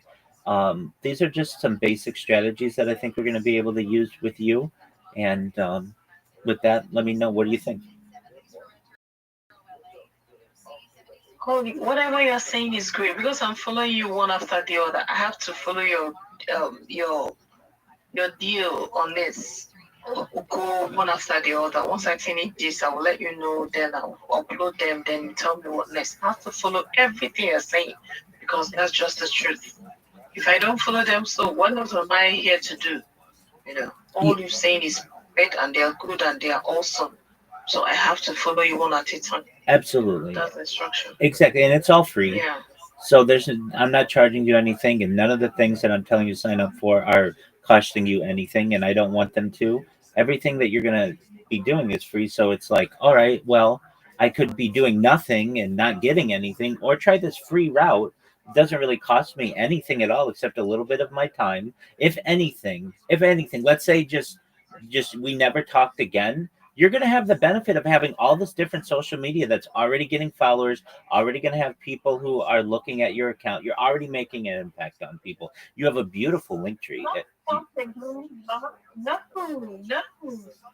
take it again. We are here. No.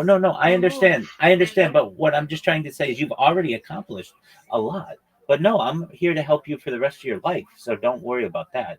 But just know, like, you've already accomplished something. You have better social media than 97% of people on Twitter right now. So that's really great. And it's really good. It's really attractive. It's exciting. when I go to your Linktree page, I say this is how everybody's Linktree page should look. It's everything that you'd ever want. So the plan is now you just got to create those 10 videos. We're going to have you promote those on your social media. And then once you're done with that, we're going to teach you the other things. Also, the pitch that I give you, we're going to have you, I mean, I'll write it out for you. And then I'll also write the different proposals. You literally, all you have to do is read it in spaces. Now, the first time you read it, are you going to get a bunch of people who DM you?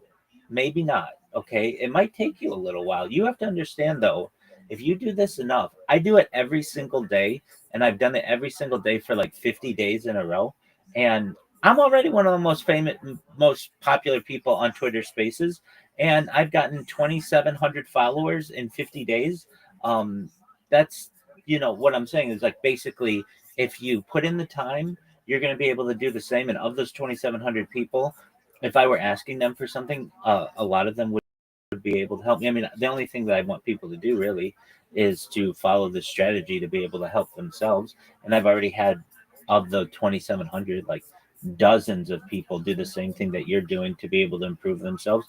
And so what I'm saying to you is if you do it enough, you're going to be able to grow your account. And I have other people with whom I've done this, and it's not a bad idea when you're going to be basically pitching yourself in different spaces, and we'll work on this too. You can say, I'll follow you if you follow me back. But also, if you have other social media, let me know. I'll follow you on all that social media as well. You just follow me back. So basically, when you are shilling yourself in an X space and you get a follow from someone just on X, and they're going to connect with you, and they're going to say, hey, here's my YouTube account, or they'll basically just say, here, Tree, follow me on all my Linktree stuff, and I'll follow you on all your Linktree stuff. So every follower that you get on certain platforms, you're going to get on all your different platforms. So it's just a unique way for you to be able to connect with people. Like essentially what I'm saying is you're going to be promoting yourself on one platform, but benefiting from 30 different platforms. And that's how you're going to get other people who are going to connect with you. You have a major advantage as well, being a woman. That's a major advantage in social media. People like women on social media more than they like men. It's just part of the game. And you're also really unique in Web3. There are, for every 20 men there are on Web3 in a Twitter space, there's one woman. There are just not that many women in it. So you should know that, like, you're unique, and people are going to want to connect, and you're going to use that to your advantage, and you're going to be very successful in doing it. And you just have to say to yourself, or at least know that, all right, it's currently December 16th, 2025. If I do this, like Rabbi says, get all my stuff together by January 1st, 2027, so like in a year and a few days or whatever, you're going to have thousands of followers on all these social media platforms, perhaps, and you'll certainly have done quite a few different jobs for people. You'll have your pitch memorized like the back of your hand, and you will have a secondary form of income. You're an RN, a registered nurse, as your primary source of income, but you're going to be transitioning to a Web3 marketer, and then perhaps even sometime next year, maybe early next year, we'll start working on your YouTube channel, like you really wanted to. Like you wanted to be basically like a medical influencer, at least in terms of using the nursing that you have on YouTube and some other platforms, and we'll help you with that as well. Now, we have to be careful with that, especially from a medical standpoint, because YouTube is very, very strict on some of the things that they allow people to say from a medical point of view, but we won't let that get in our way. So long as you keep things pretty general, you're going to achieve all the goals that you want.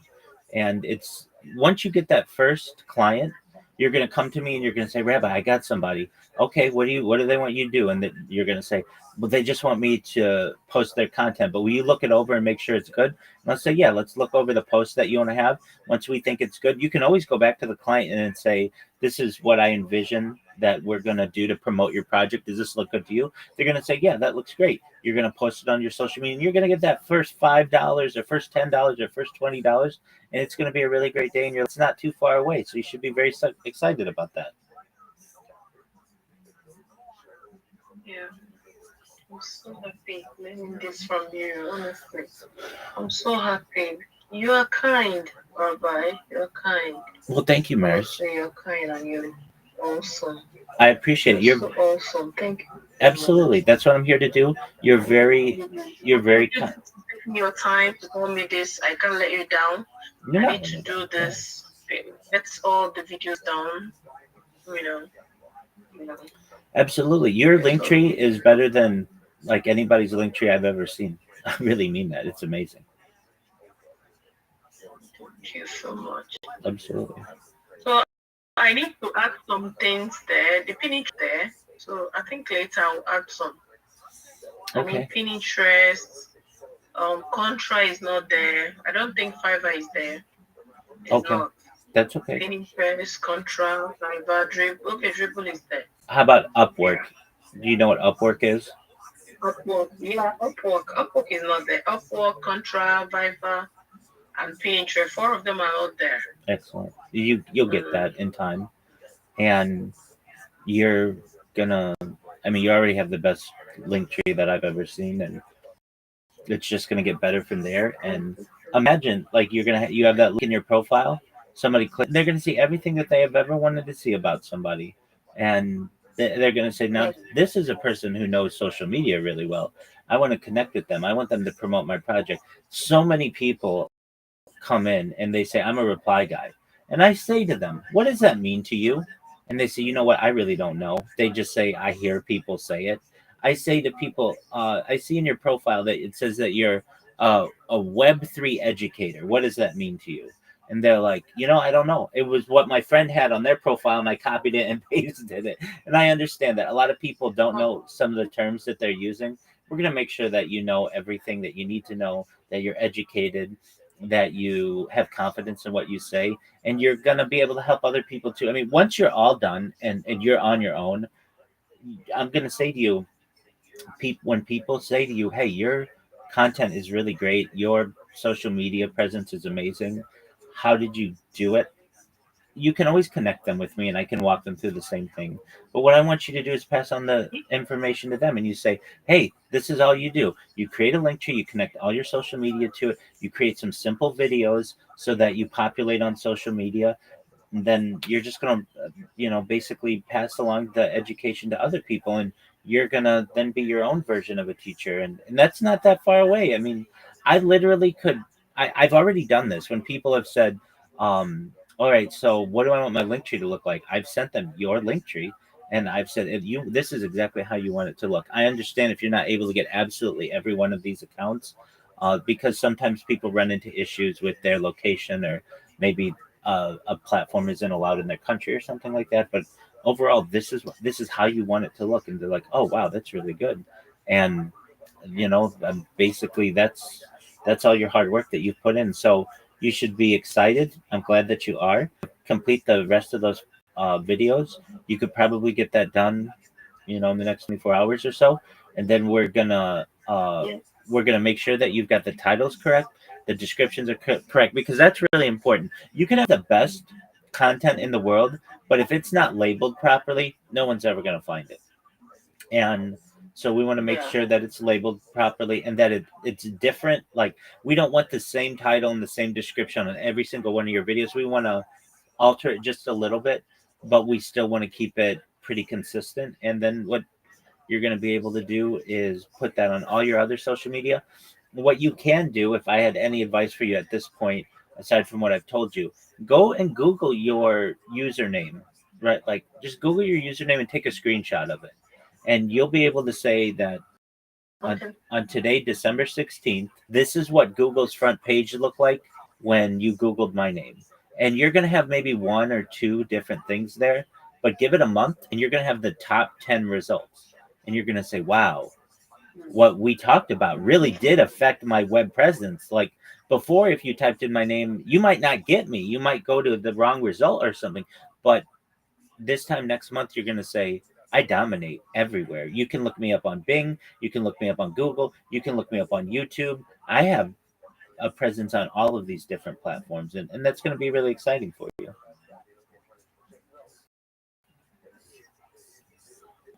Thank you. You're welcome, madam. Thank you, honestly. Yeah. Absolutely. Okay, let me go back to the video and finish up. Then once I finish up, I'll tell you I'm done, I'm ready. Excellent. Do you want to see all of them first before we push in Absolutely. into the YouTube? Absolutely. So what you do is just you don't have to send you don't have to send them to me one at a time. You don't have to send them to me one at a time. Just when you have all 10 of them. Okay, when you send take it through the link tree, right? No, I don't want What you. do you think? Don't upload them yet. No, don't upload them yet. Just when you've got all 10 of them, send me them. I'll look at them. I'll say these are great. Now we're gonna work on your titles and your descriptions for them. Once you get that going, I'm gonna have you upload one of them to YouTube. I'm gonna look it over. I'm gonna make sure it's good. And then once I see that you know how to do at least one on YouTube, I'm gonna say, okay, upload the other 9. Then you'll have 10 on there. And then I'll look at it and I'll say, okay, this looks really good. Now, and then I'm going to send you a list of the other social media that you want to do the same thing on. And then you're going to do that. I'll look it over and make sure it's good. And then from there, you're going to start populating all that social media and we're going to work on the next part of the strategy. Okay? Let me go and do. I'll start up again. Excellent. I just had to give internet some time so that the video was mumbling and saying sort of things. I felt that I've kind of populated it too much. I said, let me give it some time and talk to you before going back. Certainly. And you can always say in your prompt, please make sure to speak clearly. Okay. So why don't you try that? Okay. Excellent. All right. Okay. Just speak clearly. Okay. Yeah. I will. Absolutely. All right. All right, madam. All right. Keep me updated. Thank you. You're welcome. Thank you. Bye.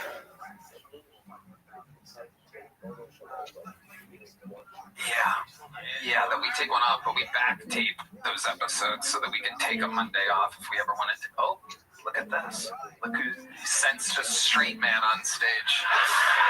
Here he is, Deep Madness. You heard The Blind Side like a taco bell? Oh my God. Oh. Did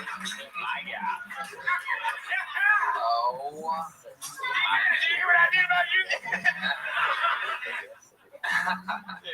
So, Dedrick, welcome back. Ari Maddie, this is a co-regular of yours. Yeah. Dedrick, you know what I'm about to say. How crazy is it that the day you became a regular, both of our personal Facebooks reminded us that we were at an open mic together 7 years ago. Yeah, on that day. How crazy is that? I remember same day, October 27. And I remember that open mic that it was horrible. Except for you. By the way, he's right. I smashed that bit. By the way, you're right, because I remember you killed it. And I remember it's just funny how in comedy you meet somebody and then I didn't see you I didn't even know you live in Austin or something. And I saw you at Sunset. I wasn't sure it's you. Yeah. Because we never really talked, and then you became a regular. So that shows what happens if you just stay persistent and keep writing and keep pursuing your dream. So that's awesome. That is true. I mean, imagine if he would have started and been scared that people were just going to steal his jokes and perform that often at all. You sent me a great message, and that made me real happy. Like the same night that and I saw you, because it was on your Facebook, so I didn't get the message and you saw me. I thought, actually, the whole Kill Tony Mafia family has been fucking great to me. Actually, last Monday, I was at David Lucas's house filming his fishing podcast. This nigga is rich as fuck. Dave Lucas is the fucking Black Georgia Tony Soprano. His house just got shit in it for no reason, and he's fat. He definitely is fat.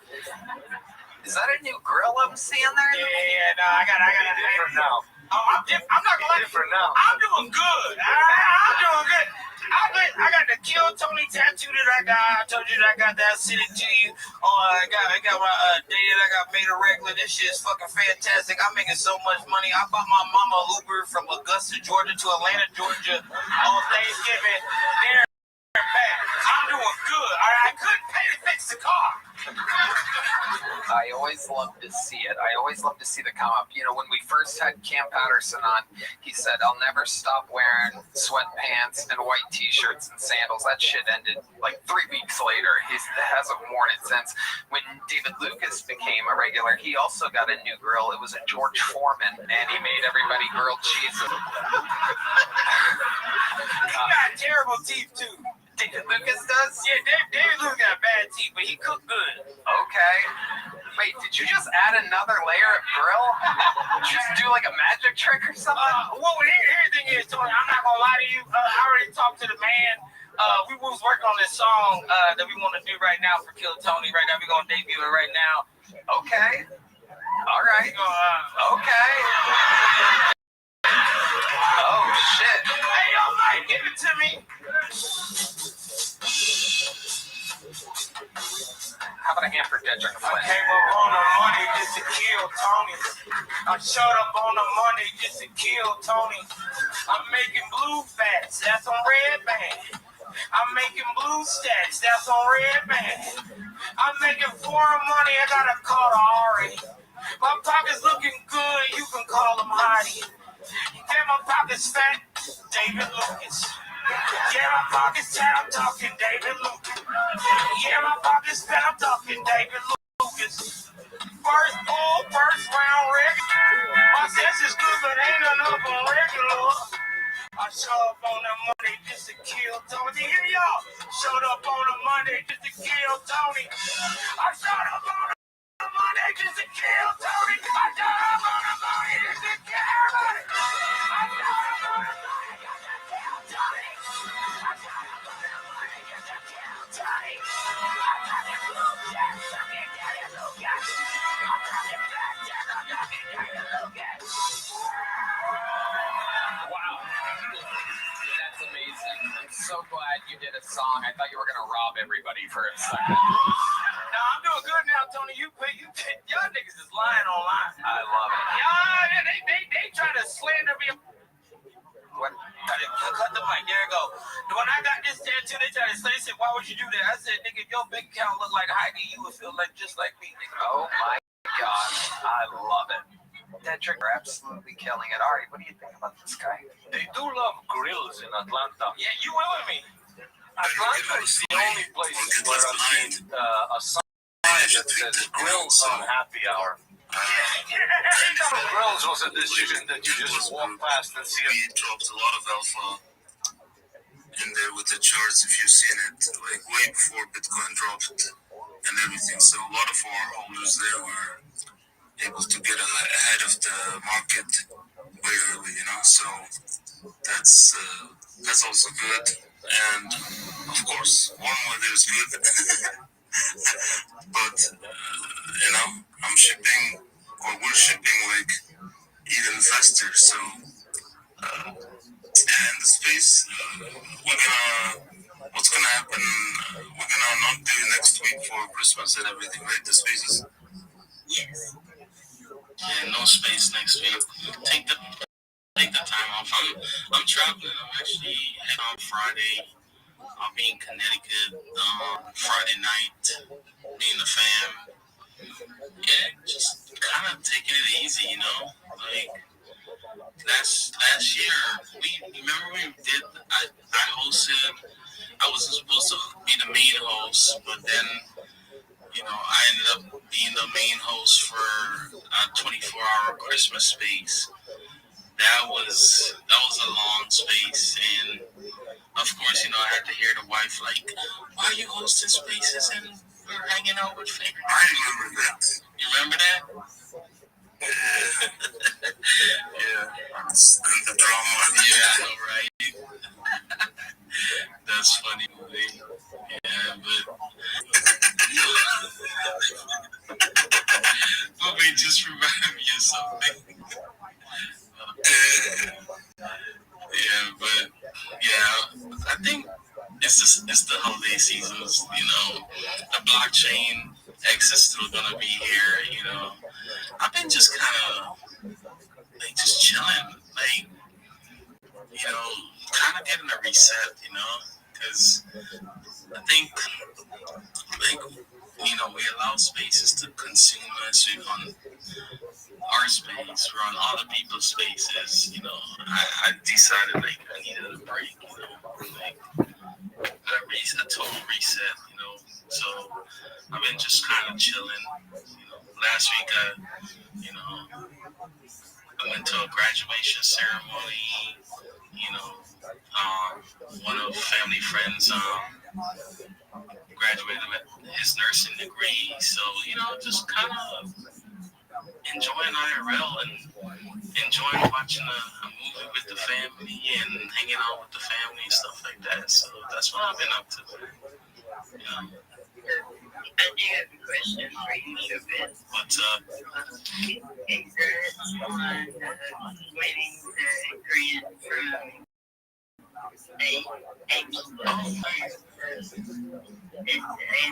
Luma, is it? It was Luma AI. It was Or Luton AI. Sorry. So do you plan to do anything like it, or just keep continuing to build a game? Well, I'm not sure what I have to find out about it. It's when TGE happens, so it's probably not till next year. They just announced the winners, but I think TGE is next year sometime. But yeah, I'm not sure what the requirements are for it. So I guess I'll find out more as time goes by. Yeah, for sure. I was just to say congrats, and I mean, you do a lot for the community. Appreciate it. Thank you. A lot for the space, so it's well deserved. And congrats to the other winners as well. I actually, they were at break-in. Wait, no, the team was at, where was it? I'm trying to remember where they were at. There was some breakpoint. I don't know where breakpoint was, but the team was there. I was trying to get them on the space, to come on and talk about what they're building. So I think we'll probably reconnect with them maybe after the. Yeah, they introduced me to the guy from Lucid AI. I'm horrible with names. I forgot his name. Yeah, Narrator. Got me a little gig at 8 Fest. I was excited to do that and meet them and their team. And I've been trying to use some of the things they got going on their platform, which is kind of cool. I don't think all of it live yet, but they're doing some really unique things. Yeah, you did a really good job on the advertisement. It was really good. Thank you. I was so tired, I was sleepy. It was late at night when I done that. So when I was watching the video, I was critiquing myself hard, Yeah, you're always your own worst critique, right? You hold yourself to a higher standard. Yeah, absolutely. So with Frostbite Movie, I actually did play the game. I have fought with the ninja, and I think when I was playing it, I don't know if it was actually ready to play because I kept winning. So I don't think the ninja was fighting back at that point. So, but it's really cool, I was having fun because I was actually winning. I doubt I would now play against someone else, but it did remind me of that old arcade style Mortal Kombat game, which was cool. You know, my mom, when she owned the bowling alley, like we had an arcade in the front of the bowling alley, so I grew up playing those video games. Oh, that's amazing, Coach. Actually, I found out what was missing kind of on this police thread. I'm going to read it out to you guys.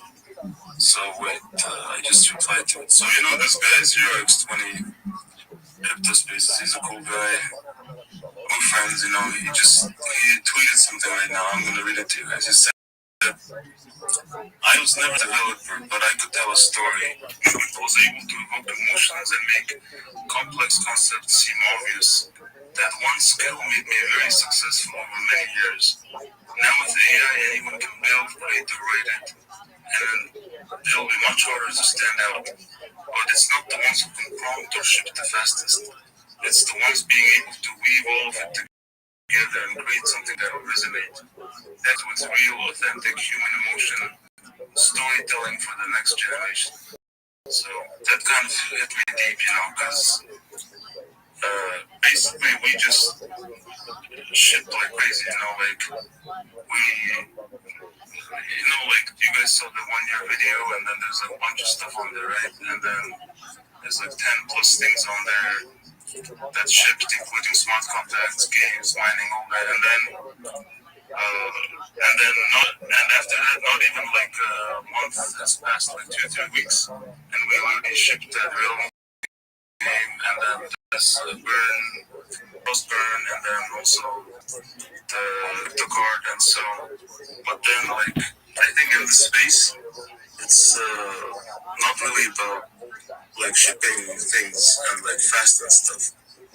Even if it's ready, I think, like, for example, kind of learning also, right? Like, we could have maybe waited even 1 month or 2 months each to ship each one.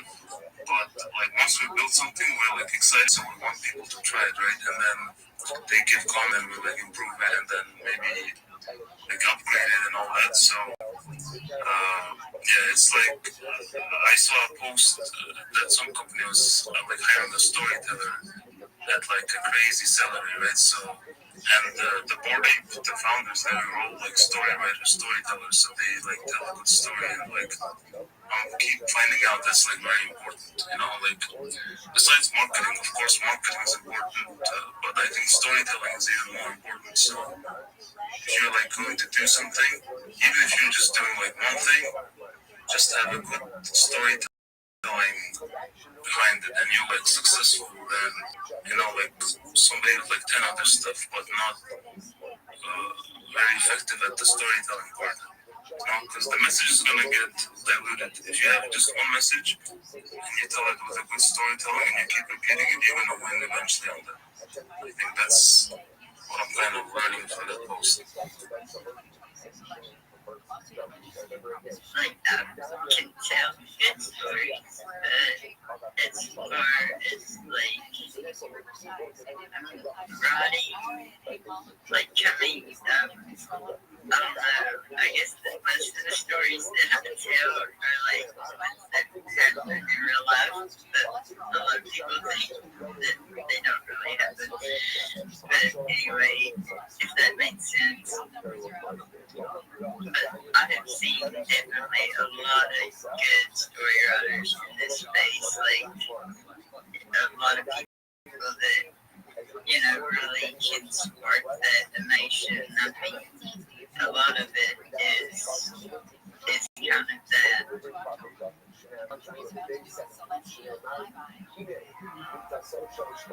GM art. GM guys. Sorry, I'm not feeling too good, but how you guys doing today? Same here, man. I got a migraine headache. I think we're all this weather change and everything, man. You know, yeah, take care of yourself, man. How you been? Been good. As the weather changed, she's got a bad cold. We'll get through it. Hope everyone's doing great. Welcome to Let Me Buy Your AG and NFTs 194. We almost got to say what's up to Marathon as well, too. So, yeah. y'all doing today? Good, man. You should have just hopped on in the conversation, man. Oh man, I know. I was just in the background. So I'm over here trying to do this cartoon right now. I'm about to throw my laptop out of my house right now. It's just pissing me off. So you're making a part 2? Yeah, I'm just doing this part 3 series for the Will of Things. So I gotta just finish it. I got a bunch of surprises. I got like 8 different character voices, like all types of crazy stuff. Oh wow. Yeah. So yeah, today's my day off. I'm just chilling. Yeah, I went on a run this morning. It was crazy. It was so sunny at like 6:37, and then like around like 7:30, like horror movie clouds just came over like my whole area, and now it's just super windy and it looks like it's about to start snowing. So, damn, it's looking weird in Colorado right now. Yeah, it was snowing in Connecticut. I'm looking forward to going to the snow, man, for the holidays. But the kids are excited, you know. Right? You know, like the actual holiday Christmas. Yeah, the snow, yeah, they're excited. I'm gonna be in Cali with the cement and the palm trees. We get freak storms, Cool J. Like last year, we did get some snow. It lasted about a week and a half. It was, I mean, they shut down the roads. That's all I gotta say. They don't know how to drive in the snow. I'm used to it, you know. You live in Georgia, right? Yeah. I remember like 2 years ago that you guys were like stuck on the highway. Yeah, last year. Not me. I was stuck on the highway. My boy was stuck on the highway. He was like, he had to keep running to like gas stations to do stuff like up there. Yeah, because it was fun. Last Thanksgiving, I drove back. Or was it? Yeah, Thanksgiving. I think no Christmas. I drove back from Connecticut in a snowstorm. Like I missed the storm in Connecticut, but then it caught up to me in like New Jersey, Delaware, all the way into like Virginia. I stopped at my sister-in-law's, but yeah, it snowed a lot. I was listening to the space last week, and man, Art, you were cracking me up with the G-spot trying to get you to come and go hunting.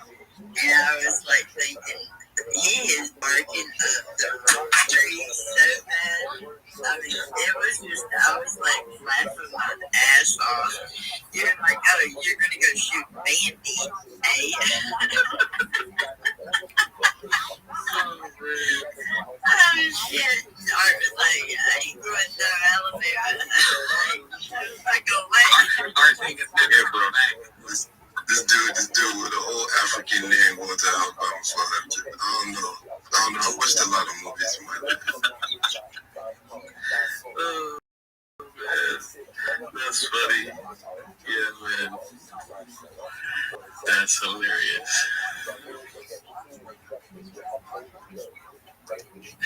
Oh, shit. Oh, yeah, he definitely got the aim. Like, you took it down at a Fest-Disney Marathon, like, with the paintball. Everybody was like, thought it was a marathon to be. I gotta send him some of that video footage. Man, they didn't even let me go ham how I really wanted to. Man. Like I said, they would just, like I said, I would have been out there really working out. If they really let me go, at least 50%, man. That's all. That's all I was after. Oh, man. That's funny. Something weird just happened, guys. I didn't accept this co-host invite, right? But I became host. It's X, bro. It's haunted right now. It's the new X update. Everything is jacked up, bro. DMs, everything. It keeps. Yeah, I can with this. It keeps going back.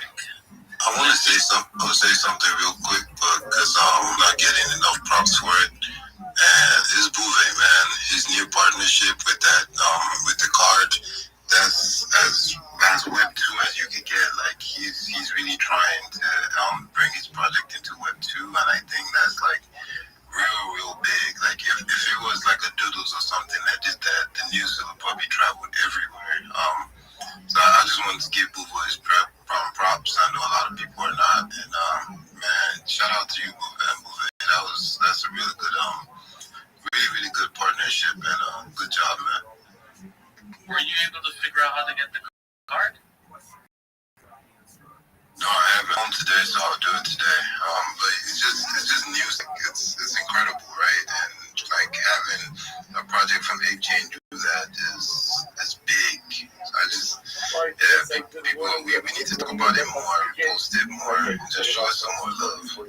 Like, trust me, if that was Doodles, they would have went crazy. So I got to sign up for the card, but when I go to verify, it doesn't give the option for the United States. So I don't know if I was gonna like try. Yeah, they said US can't do that, so it's gonna be. It has some restrictions on US, so. But yeah, they are like. Always support, man. I always know, and I always send you some posts also. So, because we have a lot of history together from the Ape Africa Spaces and Project 9 and all that, and appreciate that a lot, man. So, and yeah, for as Ape Chain, yeah, I really didn't wanna. No, I mean, I said it in another space too, right? You heard, like I said. Having like many projects on Ape Chain and each doing their own thing, it's kind of like sometimes not good, because we're each going our own way. But like if we imagine, like somebody said, imagine like a Bored Ape card or like an Ape Chain, right?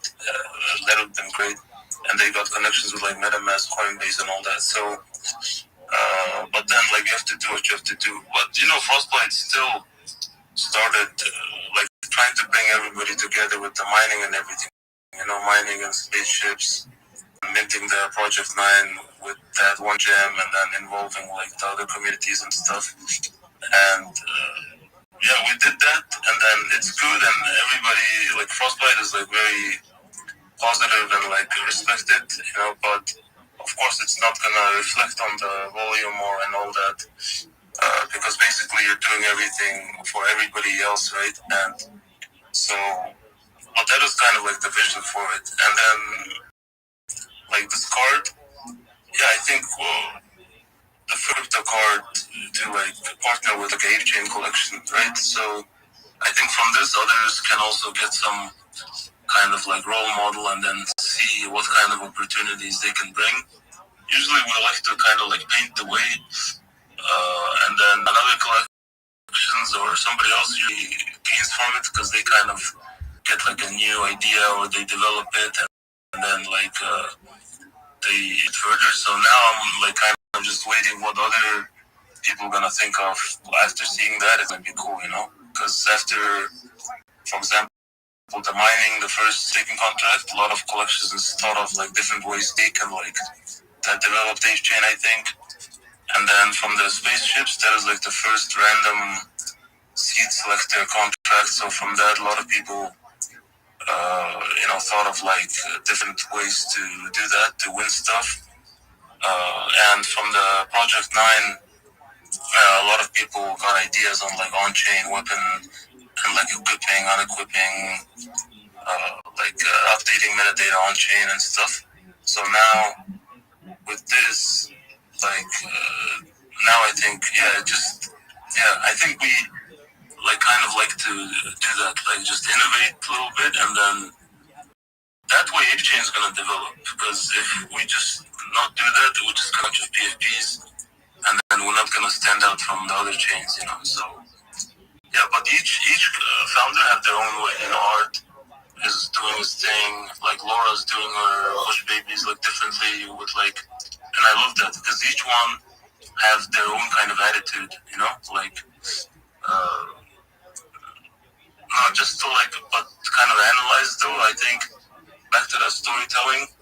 I like the art style actually. I'm noticing, man, your style is like kind of takeover. Like a lot of the problems have spaces and they PFP it, and like community. Your community is so strong, man. Like Ape Chain wise,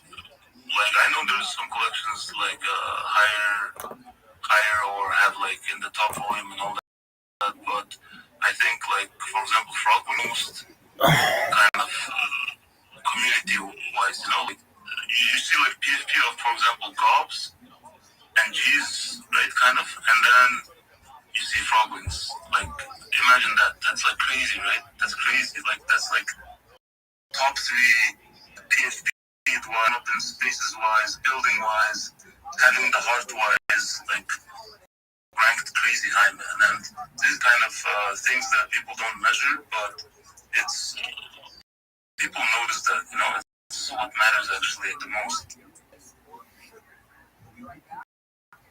You know, Bouvet, I saw someone, I don't know if it was the captain, or in a post somewhere, but somebody mentioned, like, maybe it was in a post, people, you know, like back in 2021, 2022, you know, wearing a Bored Ape or a Mutant or a CryptoPunk or, you know, one of these, I guess, what did you call it? Like, oh my God, I'm trying to remember the word, but anyway, we're in one of these NFTs, you know, you post something and you get like 10,000, 20,000 followers, you know, but now, you know, it's changed.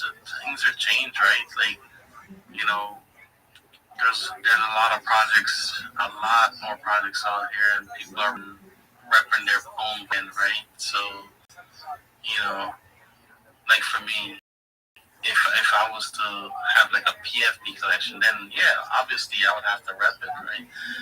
But then there's just all the people with other consensus, like what they think, right? Like I was having a conversation with someone else, and they were like, you know, they have their own collection, but they rock an ape because, you know, they feel like, hey, you know, it's what got them started in this space. Like, you know, it's their, like, I guess their Web3 persona, you know, their PFP. And even though they've got a successful NFT project, they feel like they'd rather rock their ape, you know. But, you know, everyone has their own way of thinking, right, and doing things. So me personally, I like rocking my ape. You know, I joined the club at a time where, you know, I wanted to escape reality, right? And, you know, the club gave me that opportunity to go travel after my mom passed, you know, going to like events, and, you know, it just hit different. So, you know, I feel like for me, this is the best NFT project that represents me, right? It's because it you know, I collected this PFP, you know, at a time where you know, I needed that escape from reality, and this is my persona, right? You know,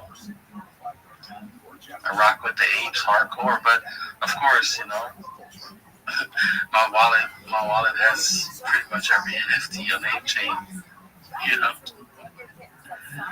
That ape definitely represents you. Like, I wouldn't recognize you without it. But yeah, no, right? Bouvet and, you know, a lot of the others, you know, I wouldn't know because they came in a space I'd have to, like, look at their profile. But, real quick, Bouvet, do I need to, when I go to frostbite.org, on the mine, should I claim and, let's see, what did it say? Should I go back to the screen, hold on. It said claim and mine again.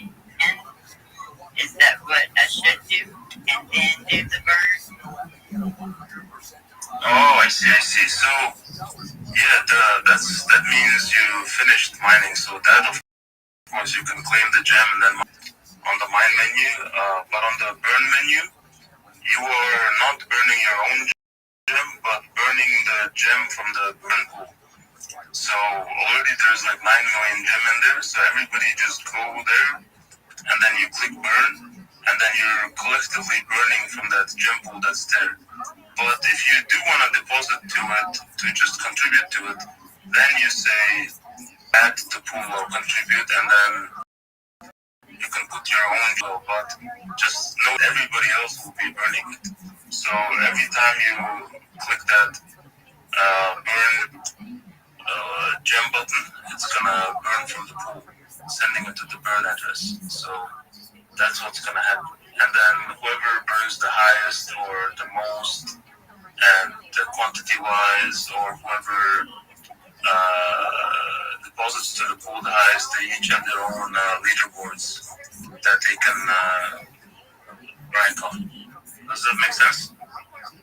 Yes. And the other question is, so when I am in the cbdistillery.com. Specific product availability depends on individual state regulations. 50% off your first 6 months of vehicle with Gusto.com/small business. Gusto saves you 2 days and free low taxes. Build a big deal, making future rent housing. Check your books. Decking the home is cheaper than the stone. Switch before the end of the year. No need to transfer payments. Now that's what's in the air. Choose a future with Gusto. Turn your money matters. For a limited time, get 50% off your first 6 months. Gusto.com/small business. Hey there, I'm Jenna. I'm a comedian, mom, and I'm also your host of The Ripple Effect with Jenna Kim Jones.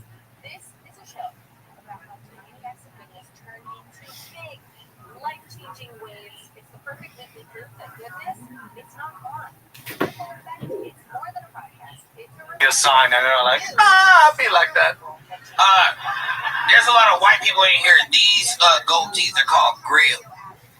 Atlanta. Yeah, you willing me? Atlanta is the only place where I've seen a sign that says grills on happy hour. That's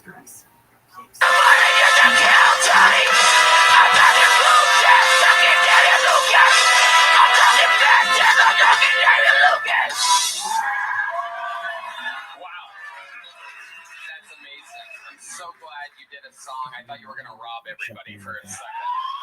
No, I'm doing good now, Tony. Y'all niggas is lying online. I love it. Y'all, they try to slander me. What? Cut the mic. There you go. When I got this tattoo, they tried to say, why would you do that? I said, nigga, if your bank account looked like Heidi, you would feel like just like me. Nigga. Oh my gosh. I love it. Cedric, you are absolutely killing it. Ari, what do you think about this guy? They do love grills in Atlanta. Yeah, you willing me? Atlanta is the only place where I've seen a sign that says grills on happy hour. Yeah. I didn't know grills was a decision that you just walk past and see a sign and they're like, I'll be like that. There's a lot of white people in here. These gold teeth are called grills.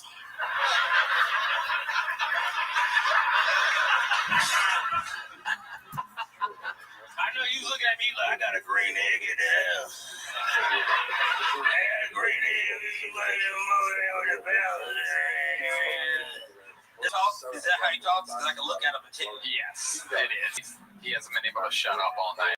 He is so retarded that he didn't bed was. Let's put it that way. Cedric, you are absolutely the man. Welcome back. We'll see you again next week. Cedric Flynn, ladies and gentlemen. And back to the bucket we go. We have a one-word name. This is always interesting. It's either usually great or horrible. Anything can happen. Make some noise for Mitch, everybody. Here comes Mitch.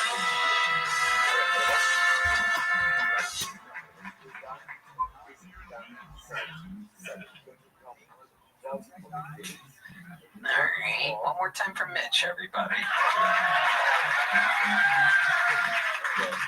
As y'all can tell, I'm used to pulling out. So yeah, my name's Mitch. It's like bitch, but with an M. That was my nickname all throughout school, and then finally I moved out of my dad's house. Yeah, he taught me that my nickname was a hand-me-down from my mom, right? But it's cool because my mom taught me my nickname, or that my dick is a hand-me-down from my dad. Because it's small. My bad. Just a little nervous. We got this though, boys and girls. Speaking of which, I had much luck with the ladies. So, I don't know why, but my parents could decide on one thing, and it was that I needed a hat. So they went ahead and went with the Blue Chew hat, right? And I was like, Mom, Dad, how's that going to help me get laid? And they're like, well, because, you know, women will read it and get super horny and then want to fuck you. I was like, how dumb do you think they are? And they're like, if they're fucking my son, dumb enough. Thank you, guys. All right, Mitch, let's talk about it. How long you been doing stand-up? About 2.5 years. Where at? San Marcos, and then I moved to Austin, but I started having seizures. So it's like, oh shit! Why'd you start having seizures? I think it's from gabapentin. What is I was that? prescribed it. What is that exactly? For me, it was a nerve blocker. I got my back blown out. Okay. Tell me someone else you have something in common with. Yeah, it's amazing. Okay. How did you get your back? Arguably from the army, but I didn't. It wasn't while I was in things. It was a little bit afterwards. It just kind of happened. But it was a herniated disc, and that was most likely from the army. And then it pinched my sciatica nerve. So then that's like a nerve that goes all the way down your leg. Yep. So like I can't feel half my toes. Right now? Yeah, at all. Yeah. Since 2023. Since 2023, and that's how long you've been on this medicine? Yeah, and then I stopped taking it in July of this year. 28th birthday. Yes, because I made it past 7. Okay. A lot of grown men celebrating their weird birthdays in this episode. Well, 27 Club. Okay. If it can happen to them, it can happen to me. Oh, shit. The most innocent human on the stage, Matt Mueling, every once in a while strikes. He has no mercy for people that have a lot of seizures. Yeah, you don't get 27 Club by being a random fag. So, you stopped taking that medicine, and then how soon after did the seizures start? Like 2 weeks. Okay. Yeah. And then what's that like? I don't know. But the girl that was with me left me, like in a puddle of my own blood and piss. Why were you in a pile of blood? You hit your head or something? No, bit my tongue. Oh, shit. Yeah, I was like, and she just left you like that? She smoked my, yeah. And then, she what? She smoked my weed. It's legal in Austin, Texas. And then left. Yeah, she was high and you're freaking the fuck out on the floor. No, it was right in the morning, so I was yeah. You hadn't smoked yet? No, I was asleep, and then I guess the something triggered. When you say that it's legal in Austin, you just mean regular weed, you're making a joke. Or it's with some kind of weird Delta 8 or something? Well, I have family that I'm going to hopefully have watch this that are in different states, and I don't want them to look down upon me. You think that you smoking marijuana once in a while is going to be what? Not the Blue Chew hat. Right. All right. I mean, okay. So you're sure that you had the seizure? She smoked your pot after that? Positive. But I mean, you're positive that she smoked pot after? She said, yeah, I left you. I smoked some pot and then I left. Yes, she said that my cat, Timothy, was going, help, like asking her, like, I'm not, I have text messages. She woke the cat, Timothy. Yeah, Timothy. What? He, like, timid, courageous, like, courage is cowardly dog. Are you having a seizure? I was just going to say. Crazy. Are you having a seizure right now? I smell burnt toast. Okay. All right. Okay. Let's just skip this. What did you do in the Army? I was a forward observer, 13 Fox. What exactly does that mean? Fire support specialist. So, like, I would get grade coordinates for field artillery. and then send it to field artillery so they would shoot it. To Palestine? No, this was back in 2016 to 2020. Does me sitting here give you some sort of PTSD? All of it. Amazing. What do you do now, Mitch? How do you survive? VA disability. I'm actually looking for a job right now, but it's hard because I can't drive for until the end of this month. Why? Oh, because of seizures. Yeah. Have you figured it out? When's the last time you had your last seizure? 3 months ago. Okay, and what exactly happens? Is there something that tends to give you a seizure? Yeah, it's always whenever I'm waking up. Interesting. And how many do you think you've had? 4. Yeah. Do you always bite your tongue and leave a mess? Yeah. Wow. How long do they last? Anywhere between from what I'm told, a minute to 3 minutes. Okay. Yeah, but I think it's from gabapentin. Doctors don't, so it's up to the ear. Ooh, interesting. So this is an interesting thing. The doctors are defending the big pharmaceutical company directly to your face. Yeah. But you never had a seizure of that, and you had one 2 or 3 weeks after quitting the medicine. Right. And they'll defend it. Right. All the way. Right. Oh, interesting. I'm not a conspiracy theorist. Me neither. But I find that also interesting. Things are coincidental. Yes. Okay. So, Mitch, give us another fun fact about your life. I used to work at a helicopter company. Not as the pilot or anything. I was a photographer. Okay. Yeah, so I take photos of people that were going on the helicopter. It's just south on 35. Okay. Yeah. All right. What's your love life like now, Mitch? Single. Okay. You live by yourself? Yeah, I live by myself with my cat. Your cat, timid Thee the third or whatever the fuck. Timid Thee, courageous cat. How long have you had this cat? 3.5 years. I got him whenever my back got blown out. That's the phrasing. I know the phrasing is fucked up. Crazy. Got my back blown down. When you get a seizure when you're having sex, would it cause infinite energy? So, because if a girl gets a seizure while I'm banging, some people are into that. So after they found out about it, I've woken up with them just flashing a light in my eyes at night. Damn. Yeah. I had my first blue chew in Mexico, but oh, really? Yeah. Ah, was it a brown shoe? Okay. What was that like? Crazy. First time I've ever had it. You ever had a dick pill, son? Nope. Yeah, it's like I don't even know how to continue life without it. Like maximum potential all times. Wow. After coming, still the vein is out. When you woke up after that first night, were you wearing that jumpsuit there? All right. Well, Mitch, anything else crazy about your life we should know about? I really like the Lime scooters, and I've been getting back into religion and feeling like everything happens for a reason, and I feel like the seizures were a good thing that happened because it taught me how to get out more and how to be more productive using the things around me and not be anxious. I like that. Good answer. Keep writing. Keep signing up.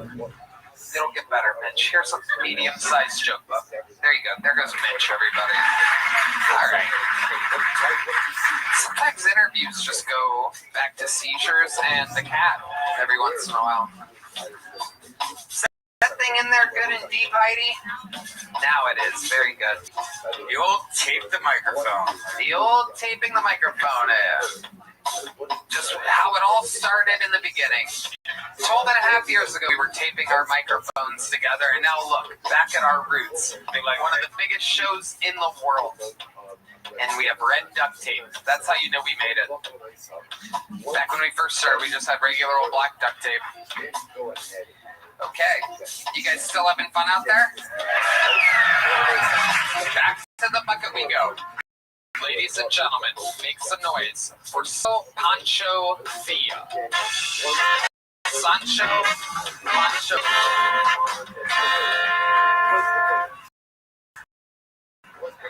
A lot of people can't tell. I'm a veteran. I used to let the crowd guess what branch I was in, but with every guess, my feelings kept getting hurt more and more. So I'll just tell y'all, I actually served high school JROTC. I'm just kidding. I was only in high school for 4 years. No, I should also mention, after high school, I went and served in the Marine Corps for 4 years. Let's go, hoorah! Yeah. I was 5'3" when I went in, and then I came out at 5'1", so I lost 2 inches where it really mattered. There's a lot of disadvantages to being short, but some advantages to being short in the Marines. For instance, when I would walk through fields with tall grass, I didn't have to worry about snipers anymore. I would, however, have to keep my eyes peeled in the sky for like hawks or other large birds. Crazy story, a hawk actually tried to pick me up one time. It got like 1.5 feet off the ground before dropping me. I guess even Mother Nature was like, yeah, too much cholesterol. Thank you, I'm Sancho Pancho Villa.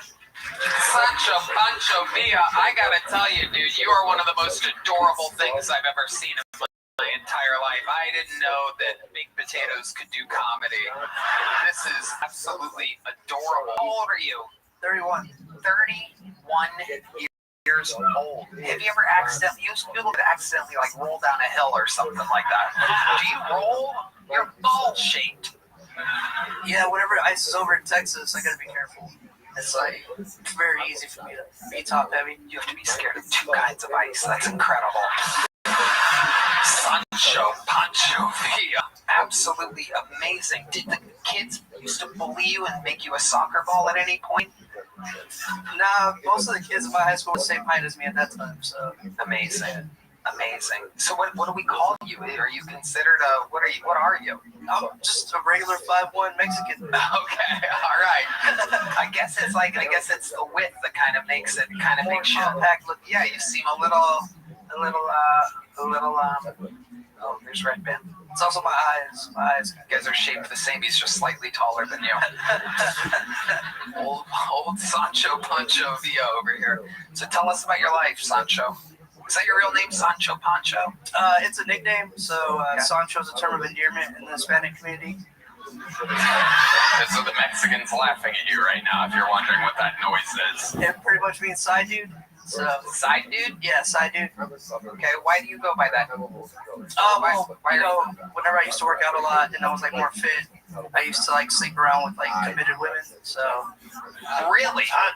You mentioned this last time. You're like proud of like fucking guys' wives and shit like that. I'll be behind everyone when they come home, huh? I can get out most average size windows of 5'1". Yeah. Windows. Windows is an ongoing theme in this episode.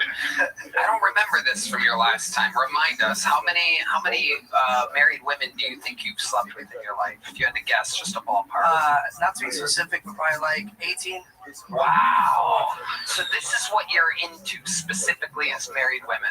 Well, I'm not into it that much anymore. Can you fucking imagine, by the way? Can you fucking imagine? Yeah. Like, what's his name? Charles Adams Jr. was mad that his lady was hooking up with Tyrone.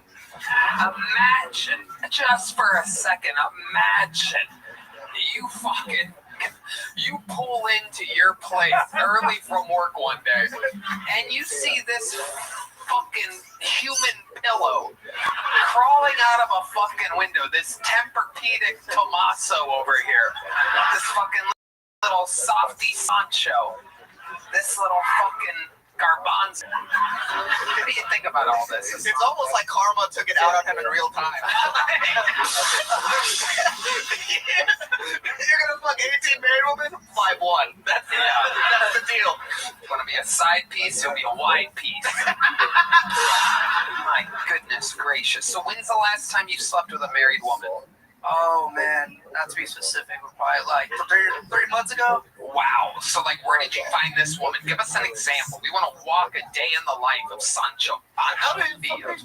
Yeah, how do you do it, Step dude? ladder usually. Come on. No, give us the real tea I'll be here. like hanging out, just like on the bar scene. I'm really good at like shooting pool. Yeah. I can shoot pool really well. So just hanging out, drinking, and then I see someone that kind of looks heartbroken. I'm like, hey, looks like you're having a hard night. Like, just trying to be that laugh or shoulder to cry on. It's always those guys that fuck your wife. Because they were the big handsome guys. Oh, wait, little Pancho in the corner. And they'll be like, oh, just my, baby daddy ain't shit. You look like a pillow to cry on.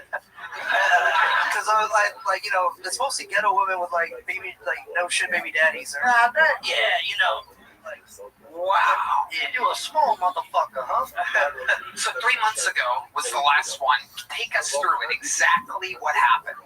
You're at a pool hall? No, well, a bar with pool table. Yeah, but that one exactly 3 months ago. How did you find out? Yeah, so I was at a pool hall, and I was just like waiting for my turn on the table. Now, when you play pool, are you like visualizing being the cue ball? Yeah. I'm one with the ball, yeah. No, and so like I just like was looking around, and like my buddy had gone to the restroom, and I saw some girl just kind of like sad at the end of the bar, and I do okay for myself monetary wise, so I was like, How tall is the bar that you hop on? probably like we're like like a little bit like shorter than that, probably like chest deep. Wow. And so I was like, hey, girl, like how you doing? You all right? Looks like you're sad. And what did she say? And she was just like, oh, my baby daddy be tripping. And she was like, oh, he's out with my car right now, and he left me here, and I don't know where he's at. And I was like, looks like you could use another beer. Like, what are you drinking, Modelo? She was like, yeah. And I was like, all right, cool. And then what? So then, like, after a few more Modelos, I was like, hey, well, I mean, the bar's gonna like close soon. I have a car.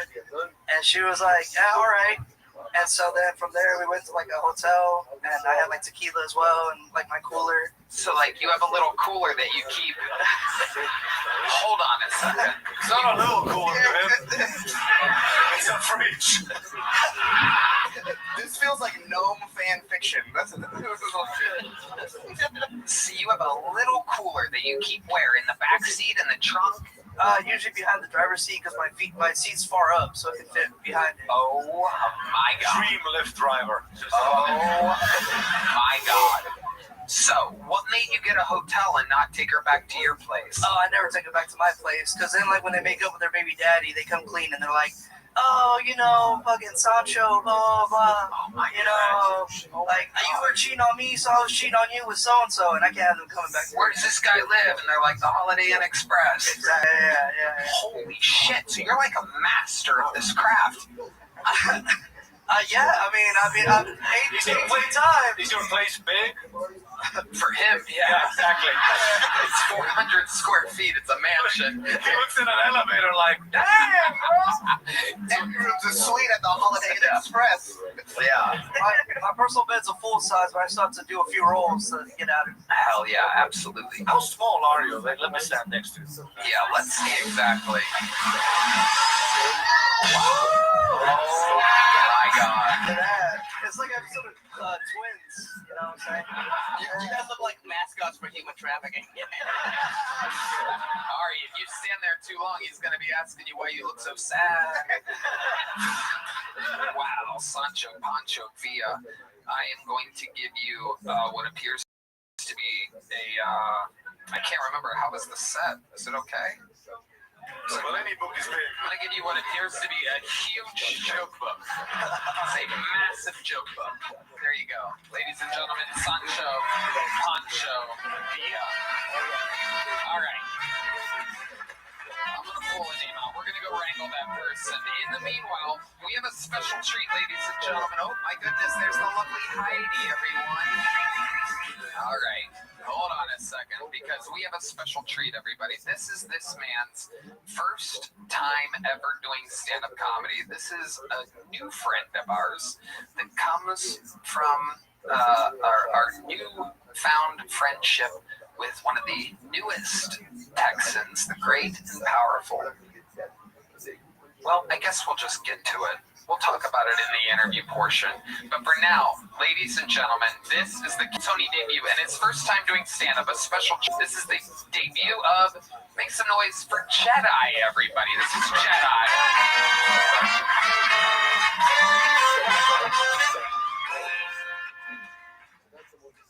How are you guys doing? I am very, very nervous this evening. I've just been informed by my wife that we're expecting a child. Let me finish. We're expecting a child to come out with some serious allegations against me.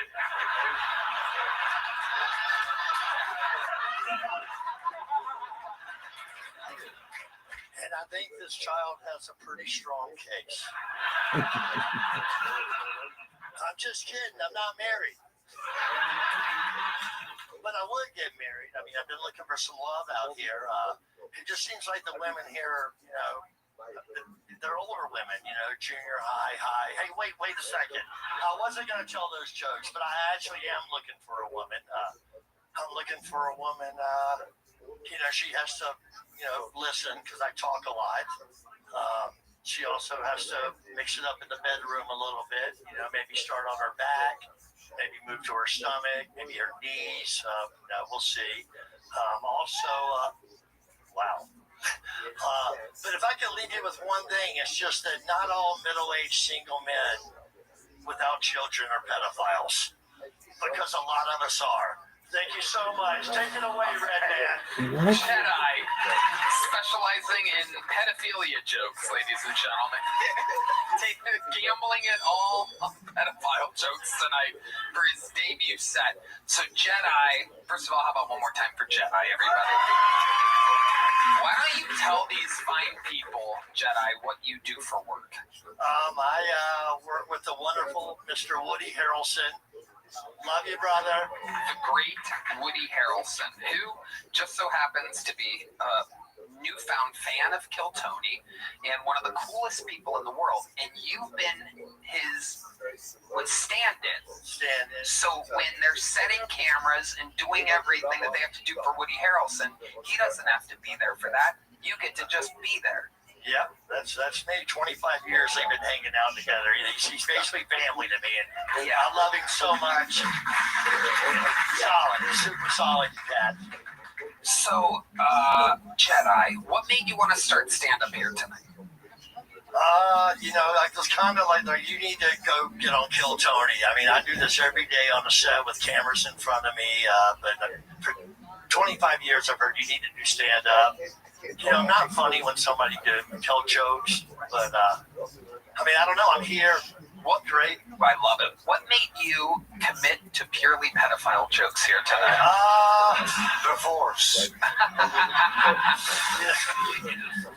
I'm not. No, I just saw people on set when they said, "Hey, you got to get on Kill Tony." I had some people help me write some stuff. You know, it's like I said, okay for other people to write jokes. I mean, I've done that for comics.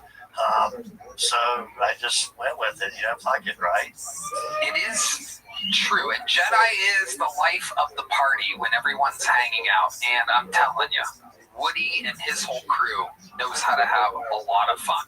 There's an unbelievable amount of creative energy and marijuana and tequila, and it turns into a lot of fun every time we hang out. And you're always the life of the party. We never hear a pedophile joke then. That's the first time I'm finding out about your. It's a joke, dude. No, I know. I love kids. I have 4 nieces. I love them to death. They're great. I bet you. Cool. I bet you do, Jedi. Hey, Jedi, just for some information, the legal age of consent in Estonia, 14. Is it really? And you legally have to say that in a tracksuit. Yeah. So Jedi, tell us what's something crazy that you've seen out there, while filming. It's got to be a crazy job. It sounds like a show that hasn't been made yet, like stand-in. It's like a fun fact. Part of the crew is McConaughey's stand-in, and you are like buddies. You guys hang out. And you kind of look like Woody, and he kind of looks like McConaughey. Well, Henry is incredible. We make a lot of jokes about these guys all the time. It's like we're doing our own show with these cats, you know what I mean? Because it's pretty awesome. You guys are going to love the show. It's called Brothers. It's going to be on Apple TV. I don't have Apple TV, so I won't see it. But it's pretty fun. And these guys, I have so many stories. I don't know if I can. I guess I can say whatever I wanted, but I want to keep working. Yeah, probably best. It's a lot of standing around. Woody's, either playing hacky sack or looking for a coloring book or something. And Matthew's giving me statistics on a Texas football game. Yep. I was on the sideline with them on Friday night, Texas versus Texas A&M, and it was a lot of fun. Me, those two, the governor, fucking rolling around, popping wheelies on touchdowns and shit. It's an incredible thing. Woody has the best marijuana on planet Earth. Do you smoke weed? I smoke a lot of weed. I'm going to do a little plug. Woody has a store called The Woods in West Hollywood. And it's out of control. I mean, there's tree houses. Yeah, I've been there. You have been there. There's like birds and shit. Yeah. We got rid of 2 of them because PETA showed up. Like, what do you? Yeah, these birds are all fucked up. This bird didn't know what he is, dude. He was fucking barking. These birds are fucked up, dude.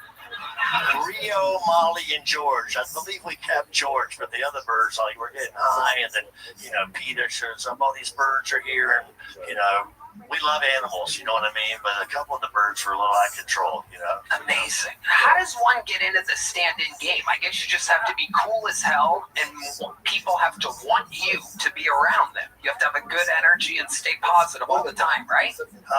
Yeah, I just it was so crazy. I was working on a show called Will and Grace. I don't know if you remember that. Wow. And you never saw it. You don't have a TV. Will and Grace is coming up soon. We're a little behind. Oh, shit. I could go Will and Grace jokes forever, but I don't want to end my career the first night I'm on stage. We're not ending it tonight. You're just getting started, Jedi. But how'd you meet? How'd you get into that? I met Wood through our director, Jimmy Burrows, who created Cheers. He introduced us. He's like, you guys are going to love each other.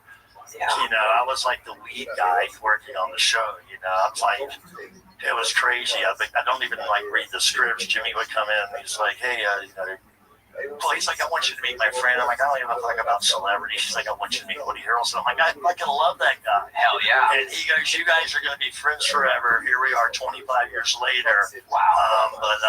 So you've stood in on everything. On everything. Somebody has to water the plants. What do you mean exactly? Weed. Oh, yes. Got it. True Detective, did you do that one? I didn't do True Detective. Weed.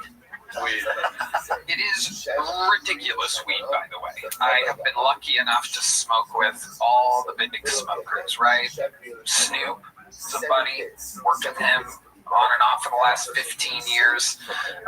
All of them. I smoked Woody Harrelson's weed recently, and I had to go for a walk, like a legit walk. In fact, I did again on Friday night. We ended up gravitating from the sideline to McConaughey's suite. He handed me a little sneaky vape pen, which is like the size of a I don't even know, it's a giant vape pen. I don't even know where it came from. I hit it twice. I handed it back, and he goes, "You want to hit it one more time?" And there's a part where I kind of knew I should let that settle in, and now but he's kind of like, "Come on, buddy." I'm like, Woody Harrelson's like, "Come on, buddy." It's a little peer pressure. And I did, and then almost immediately afterwards, I'm like, okay, I'm gonna go for a little walk. I'll see you guys in a little bit. And I got lost outside of Texas Stadium for about 20-25 minutes. I was outside, back inside, outside, inside. It was crazy, and I'm a grown ass man. Well, and this is how good. And I smoke every single day, continuously. Are you lucky you can walk? Yes, it's very tricky. So Jedi, let me ask you this. You were making jokes, but what's your love life actually like? Tell us about it. You mean my rub life? What do you mean? Do you stand in for Woody? I want to. All right, Woody, she's ready to bust it. Woody! What I mean is you're almost out of lotion in the green room is what I mean. I'm like this close to getting sponsored by Jerkins. Seriously. Really? What do you do? What do you watch like porn or something when you No, I don't have cable, dude.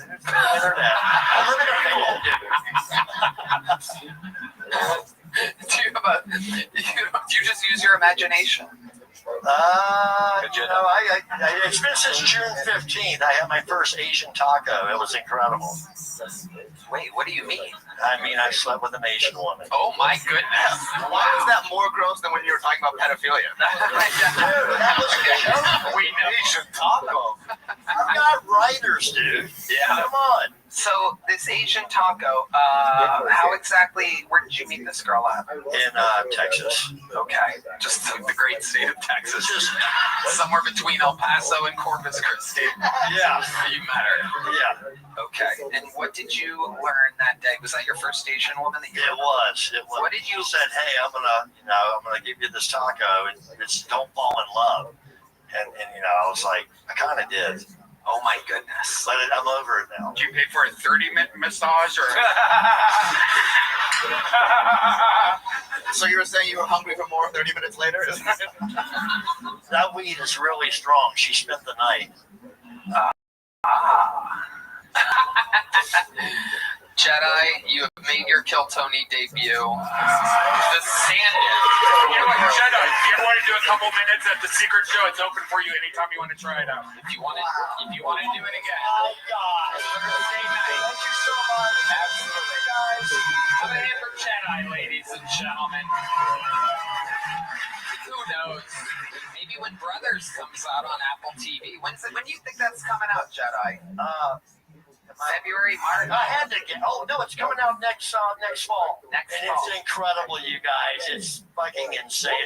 Kenny Power shit. It's hilarious. Love it. The return of McConaughey and Woody back together. Thank you guys so much. Thank you guys. Jedi, ladies and gentlemen. Maybe we'll be able to talk Woody and McConaughey into joining us on panel sometime. Who knows? Make some noise for your next bucket bowl. Ryan Shields, everybody. Ryan Shields. Woo! Thank you. So I raised my kids in the suburbs of San Antonio. And when my daughter first started dating, one of her friends let it slip that her boyfriend was in a gang. I said, no, he's not. He lives in the cul-de-sac. First time I met the kid, I looked at him, I was like, who are you repping, the lactose intolerant kings? Hey, take your weed out of here and get the fuck out of here. I know, like, look, all I'm saying is if you can't process dairy or certain multigrains, I'm not afraid of you. Yeah, fuck off, Tanner. I will end you with a milkshake and a bagel right now. Like, and I see this all the time, that it needs to stop. I don't know who needs to tell them. Maybe it's me, but look, how are you supposed to be for these streets with peanut allergies and autism? I know some of you ladies, you're still worried about walking alone in the park or going to your car at night. Just start moisturizing with peanut oil. Yeah, take his breath away. If that doesn't work, I just use my dad voice. I just go, hey, when they freeze because it activates their autism. That was like seeing the tiger in the water. All right, Ryan Shields, welcome to the show, Ryan. Ari, give it up for a stand-in for a fat, creepy fuck. Yeah, somehow you make Jedi look like Dave Chappelle. That's incredible. Ryan, how long have you been doing stand-up? About 14 years. 14 years? Holy shit, man. Wow, that's crazy. Where at? In the Liver King's backyard? My God. Where have you been doing stand-up for 14 years? Oh, I'm out of San Antonio. Okay, out of San Antonio. That's where you've always lived? Yeah. Okay. Ari, what do you want to say? I see you. No, it's over. No, it's okay. Do it. No, this It's is okay. over. Do it, Ari. It was a working joke, and you said it, and I fucked up, and I got nervous, and now I'm over it. Okay. Ryan, what do you do for a living?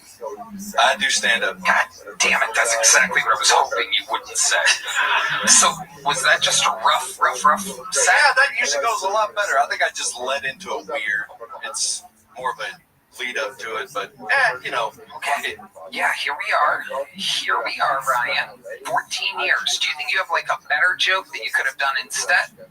Yeah. So like a banger of a joke that you have after 14 years? Yeah. All right, let's do that. Ladies and gentlemen, Ryan Shields. All right, let's try it. Let's try it again. 14 years.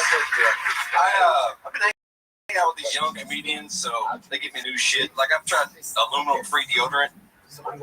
Yeah. It doesn't work. And the problem is, it's deceptive. Because, like, you put it on as soon as you get out of the shower, you're like, oh, that does smell like coconuts. But then, like, 4 hours later, you're like, oh, those coconuts have turned. I think I found out where the rum is gone. So I went right back to aluminum. I know it's bad for you. I know RFK's like, it causes autism. I don't give a shit. I can use a touch of the tism. I'm fine. Like, I could be into trains. Yeah, it's better than the other trains I've been a part of. Look, I was an engineer on that train, all right? I don't want you to think something weird. Like, that's where you want to be. You want to be an engineer on those trains. You do not want to be a caboose. Because you're pushing a lot of loads in front of you. All right, Ryan, let's talk about it. How much money are you making a year doing stand-up? A year? Yeah. About 50 grand. Okay, and you love it. You love what you do. You would never do anything else. Nothing else. So, do you have any like side hustles or anything like that? Oh, I do a podcast. I do I act a little bit. What have you acted in? There's a little show on Paramount Plus called Landman. Okay, you've been on Landman. Yeah. Okay. For 37 fucking seconds, but I'm in it, so I'm counting it. Okay. Yep. Well, you have a little cheering section over there of what appears to be mentally ill hillbillies. Ryan, tell us something wild about your life that would surprise us. Wild? You just had a colonoscopy. I don't know if that's wild. Oh, Red Band just had his first colonoscopy. You like it? You guys are colonoscopy brothers over here. Let me tell you, it sucks when I was getting mine done and they're wheeling you down the hallway with all the nurses and doctors, and one of the nurses or doctors recognizes me and goes, "You're really doing it, man." It fucking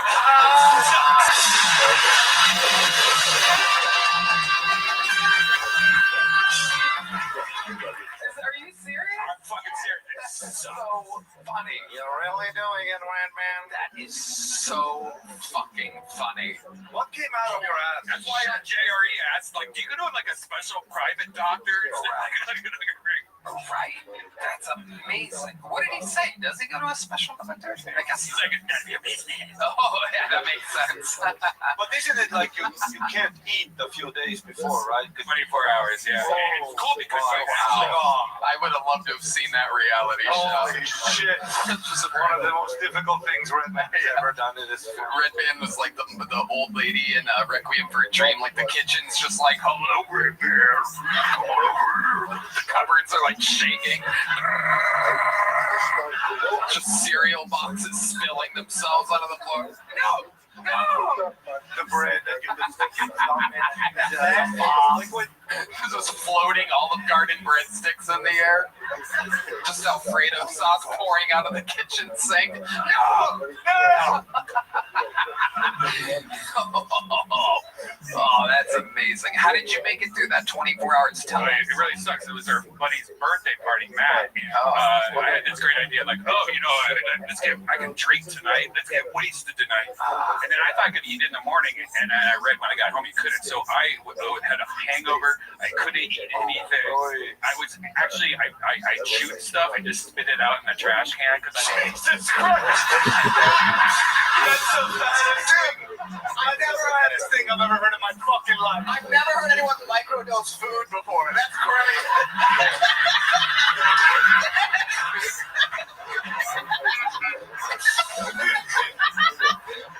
I almost just fainted right then. That is the most red band thing I think I've ever heard of. And they give you all this medicine so you can shake yourself every like 5 minutes. Hold on.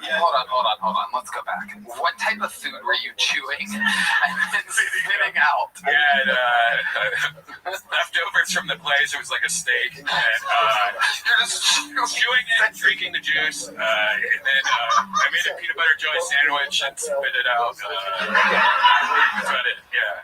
Oh man, ice. I had a lot of it. You swallowed the ice. A lot. Wow. God. Oh, God. Oh, it's so funny. God, that's amazing. Can you even spit out all of peanut butter and jelly? Yeah. She just ate a peanut butter and jelly sandwich. He had a little shred. He had a little. There's no peanut butter juice coming out of there. And yourself there too, right? I didn't shit myself there. No, I got to the point where I couldn't sleep that night because I was shitting every 10 minutes. No, but one thing is things in a row in relationships, things don't remain the same. So let's say it's true, right? Right?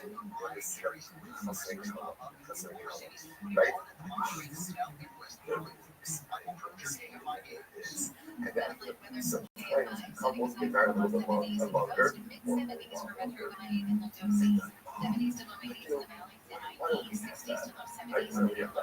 And I was like, why don't we have that? Because we have responsibility, right? Like, because no one's supporting us, right? Because like, oh, and suddenly it can get more.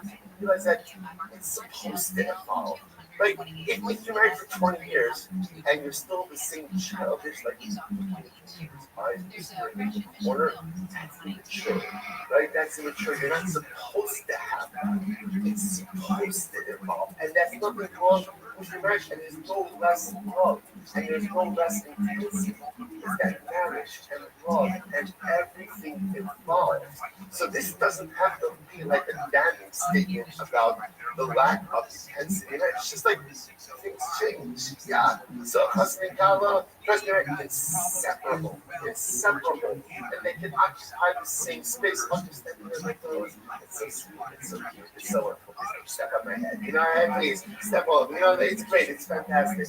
Yes, sign the sword. I don't need any space. Will smother me. Smother me. Right? And then it's woman. It goes on.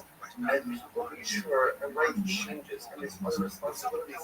I love my spouse don't dress, but the relationship was and that's not a bad thing. Sometimes again it becomes so disillusioned because how come I don't feel the same intensity if I rise that I felt under the hook, or that I felt at the bar, that I felt with this. It's like stuff changes. There's absolutely nothing wrong with that. That's incredible. So the Gemara goes like this.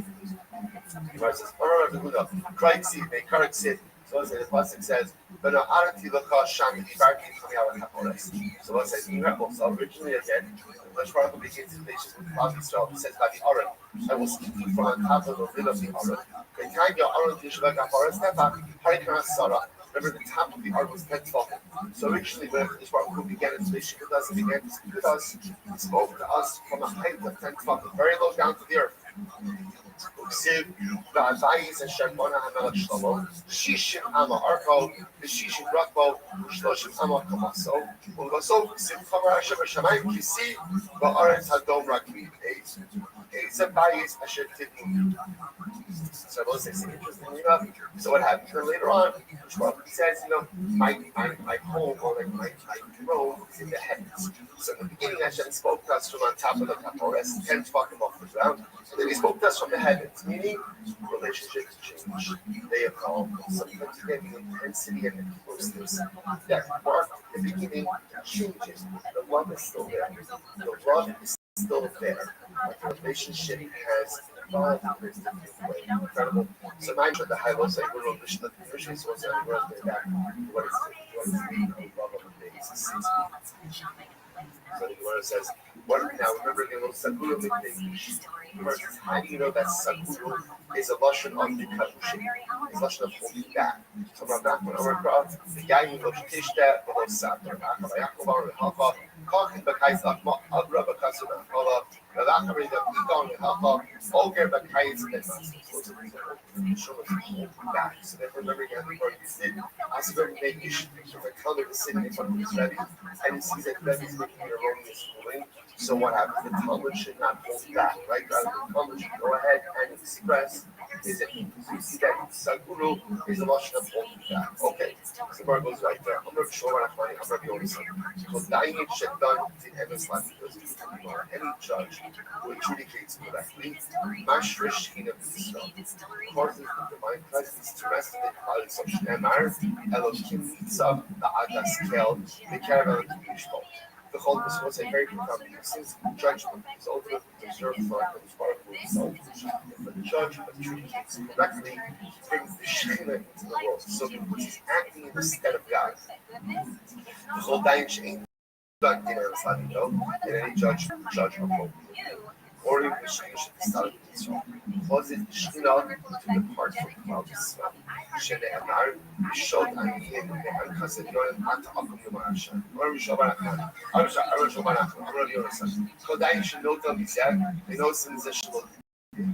Any judge will say, rules erroneously and tweaks that one. In other words, that judge is ruling erroneously, and therefore, again, gives and takes to the wrong person. So what happens? Hashem takes his life from him. So it's very profound. In other words, this is talking about someone's action towards judgment. Zion acts as the Shabbat. That's what he's doing. So therefore, when he goes ahead and corrupts judgment, right, and he judges erroneously, he's corrupting the fabric of the world. The Bible says, you come to the world, I'm going to take your life. Shneimar, I'll take Zoldal, Tidalhu, I'll take Yari Bishar Keshem, Yari Livam, Mikava Escobean Nefesh, Kurab Shoran, Yosan. Yolam, he rose very well body.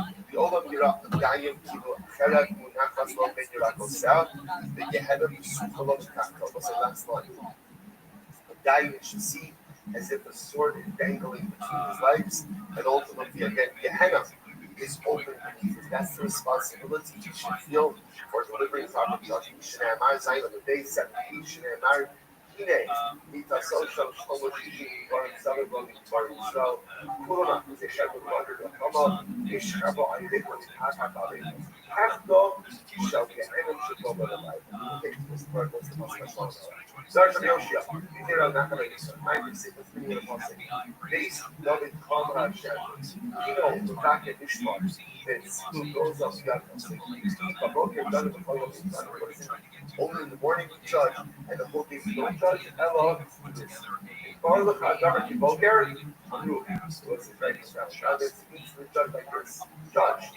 It matters, right? Because the judgment is as clear to you as the morning, then say it.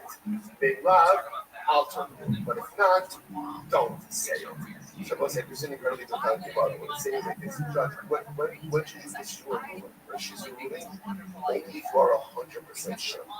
If you're not 100% sure, don't say it.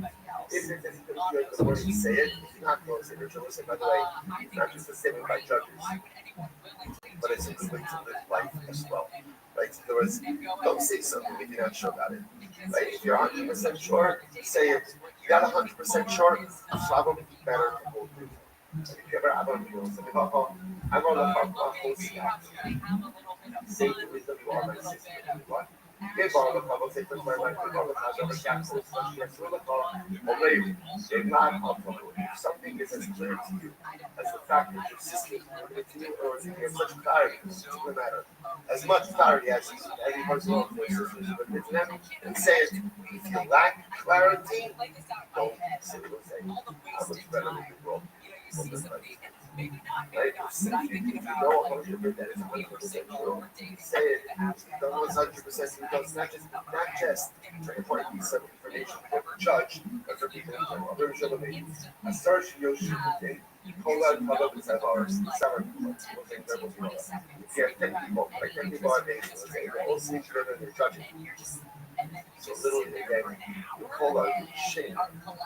yoke of responsibility sits upon all of us. That's what I was going to say.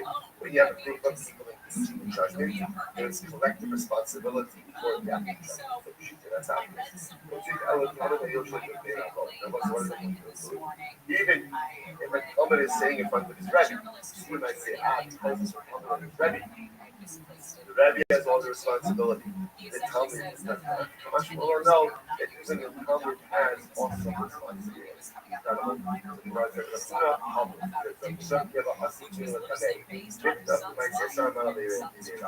Whenever Rafuna would adjudicate to our case, you would always gather 10 people from the basement. So they get only a splinter of the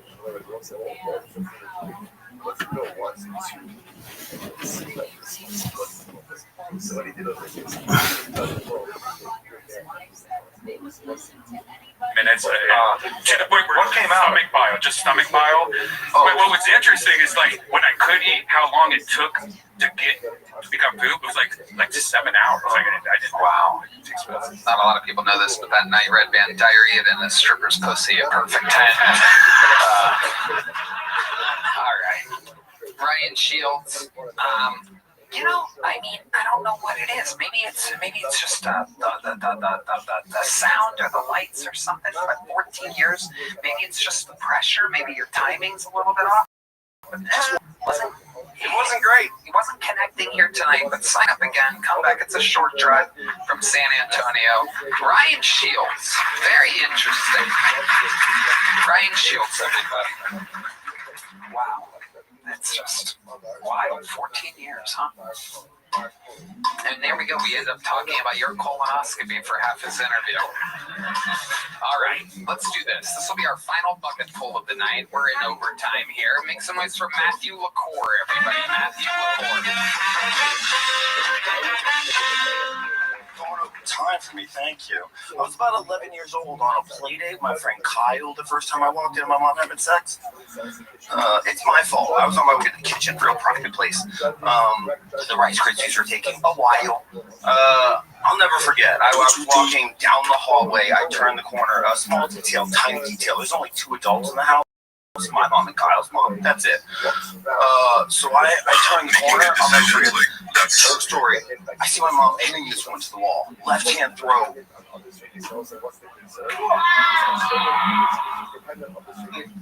Yeah, just plug it in there. Now that there's tape there, you can't even see where to put it in. Yeah, just give him that one. Yeah, put that down. There you go. Matthew LaCour, everybody continue. Not bad, guys. Goddamn. Keep going. I turned the corner. Yo, what up, Omni-Duck? And she's pinning this woman to the wall. Left hand. Hello. Right hand thigh. What up, big I dog? fucking freeze, right? Before I can run back to the room, she grabs her other ass, she picks her up and pins her to the. She pushes her pelvis forward. I don't know why, but I'm still proud that my mom's at top. Does that make sense?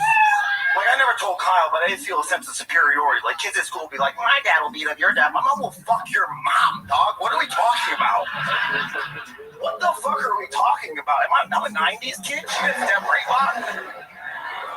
That shit works. All right, we got there. Matthew LaCour, welcome.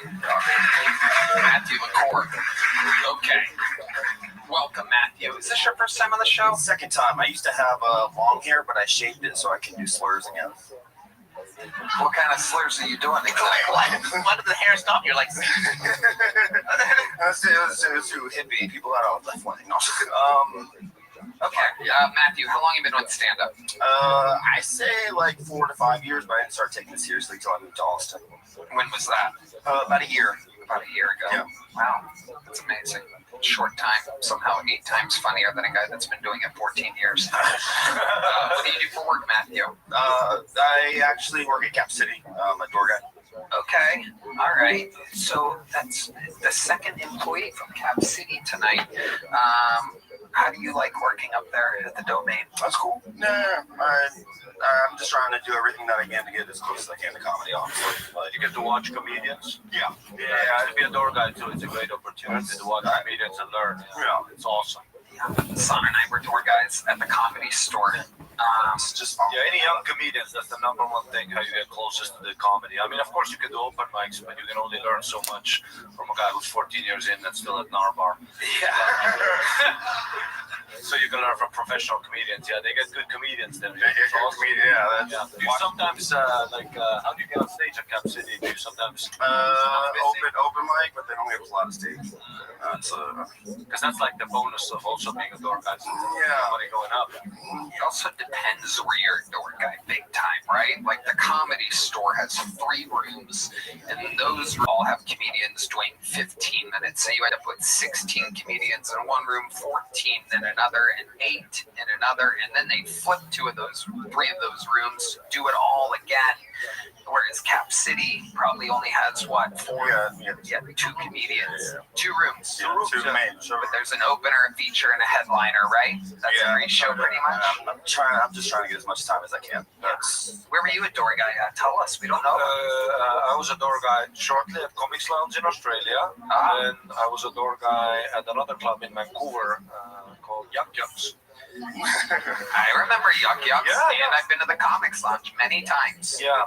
Comics Lounge didn't work out too much. I had to do the work. I was watching too much comedy.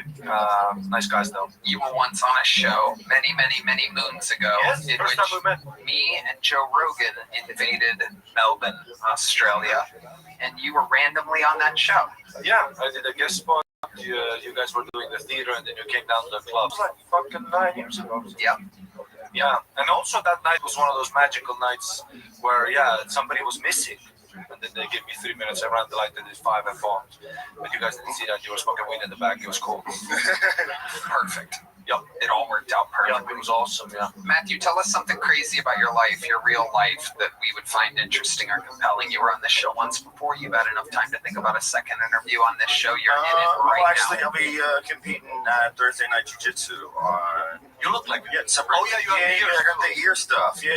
When I did Jiu-Jitsu, that was the only thing I didn't get. I really want the fucking ears. I want the fucking cauliflower. Yeah, you can just smash your ear between I know. I actually tried it. You put 2 bricks and you smash it, but fucking malleable. You fold them up in your ass and nothing happens. No. I love those ears. Oh, thank you. It's all for show. That's why you do it. Don't you do a podcast, Brian Callen? All right, never mind. That did not work. Oh, yeah. Don't ever disrespect me like that. Oh, I get it. That's great. Oh, that's great. Sorry. I just don't like that guy. Red man. I wish you could chew that joke up and spit it out. But you came out and you did you went straight into material, and it was multiple. The last joke, of course, the mic's such a fucking mishap. But in stand-up, always that happens. There's heckles, there's whatever. So you have to adapt to that. But sometimes, when you come out here, there's a lot of pressure, and sometimes it's good to leave a bit of silence before you go into material, so the cognitive functions, get accustomed to what you look like. So sometimes if you go, okay. Wait, said cognitive functions. He's like, I think I have something. So sometimes if you go straight into it, they miss the first joke. Okay. But I get it. You want to get it out. Get it out. Sometimes silence has more information than noise, so you can. That is very, very true.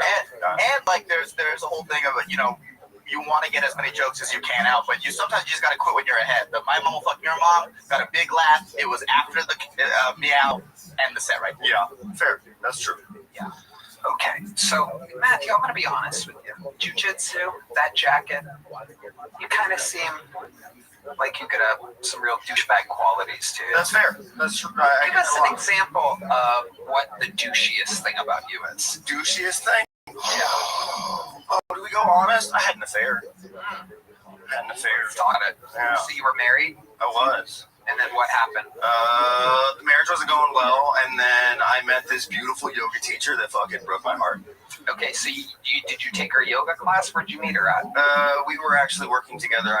I had just gotten out of the military, and she was a swim coach. I was a lifeguard. Fucking at a gym. Yep. You were a lifeguard. Yep. She was a swim coach. Yep. And then what happened? We gave each other the eyes across the pool. And then what happened?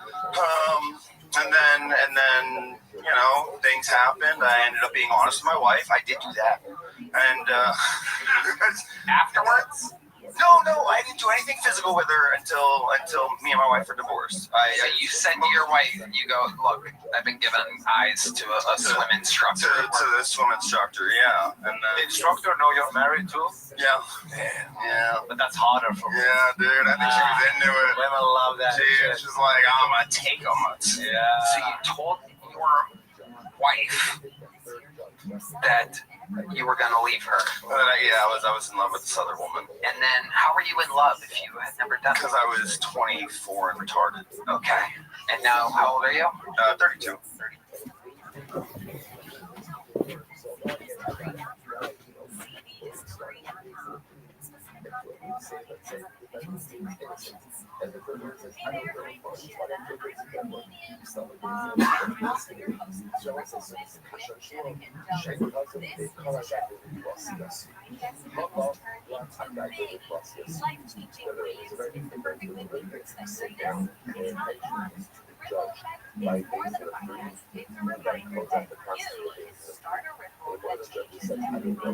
Listen to the ripple effects of Jetix and John on iHeartRadio app, Apple Podcasts, or wherever you get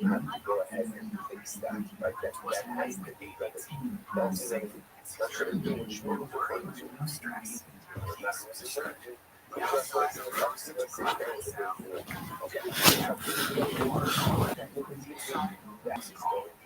32 and retarded. So less, but still pretty retarded. How long after you told your wife? So you started hooking up with the swim instructor shortly thereafter. And how long did that last? About 3 months. 3 months. And then what happened? You said she broke your heart. How did she break your heart? She decided to stay with her husband. Wow. Oh my God, this is so hot. Yeah, this is amazing. This is so hot. Your heart. How did she break your wife? You go, look, I've been given eyes to a swim instructor. To the swim instructor, yeah. And The instructor know you're married too? yeah. Yeah. But that's harder for me. Yeah, dude, I think she was into it. Women love that. She's like, I'm gonna take them. Yeah. So you told your wife that you were going to leave her. Yeah, I was in love with this other woman. And then how were you in love if you had ever done it? Because I was 24 and retarded. Okay. And now, how old are you? 32. 32 and retarded. So less, but still pretty retarded. How long after you told your wife? So you started hooking up with the swim instructor shortly thereafter. And how long did that last? About 3 months. 3 months. And then what happened? You said she broke your heart. How did she break your heart? She decided to stay with her husband. Wow. Oh my God, this is so hot. Yeah, this is amazing. This is so hot. This story is a 1-5-1 Mexican win. Yeah, perfect. I was just going to say, Pancho Villa is going to be finding the shallow end of that pool real quick here.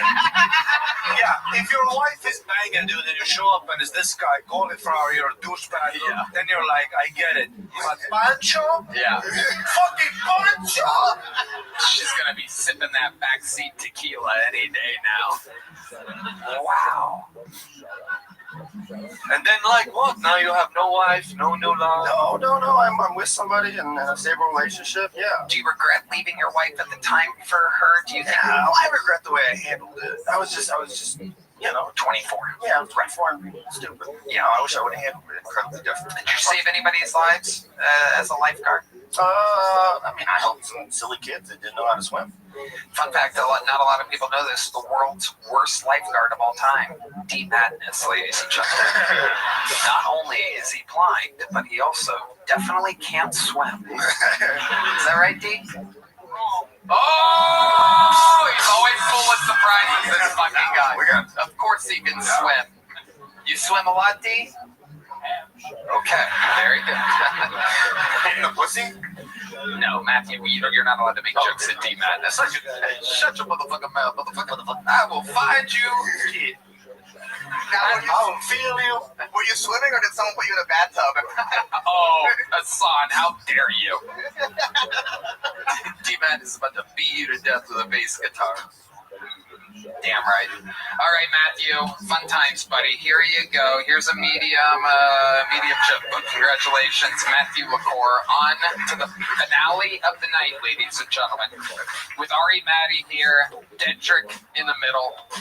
There's only one way to end a show like this, and that is with our Hulk Hogan, if you will, our Hall of Famer with the most appearances, the most interviews, a living member of the Kiltony Hall of Fame. Ladies and gentlemen, this is the Memphis Strangler, the Big Red Machine, the Vanilla Gorilla. This is William Montgomery.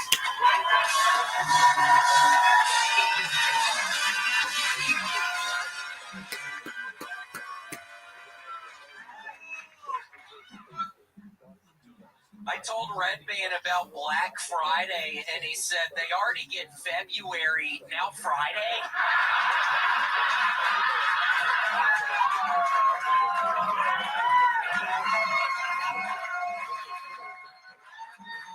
I feel like the results of my polygraph tests are gaslighting me.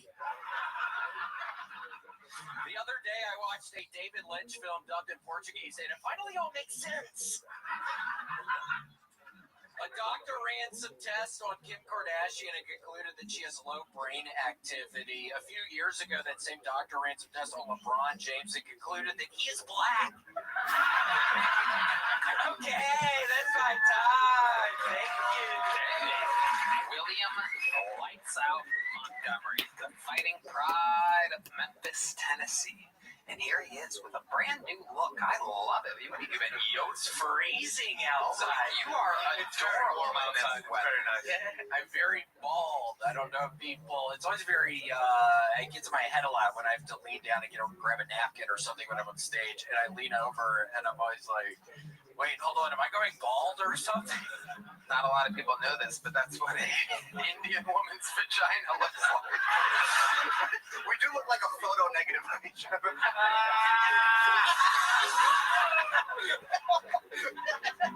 I know. You look good, Hassan. You too. You got a good Elmer Fudd vibe going on right now.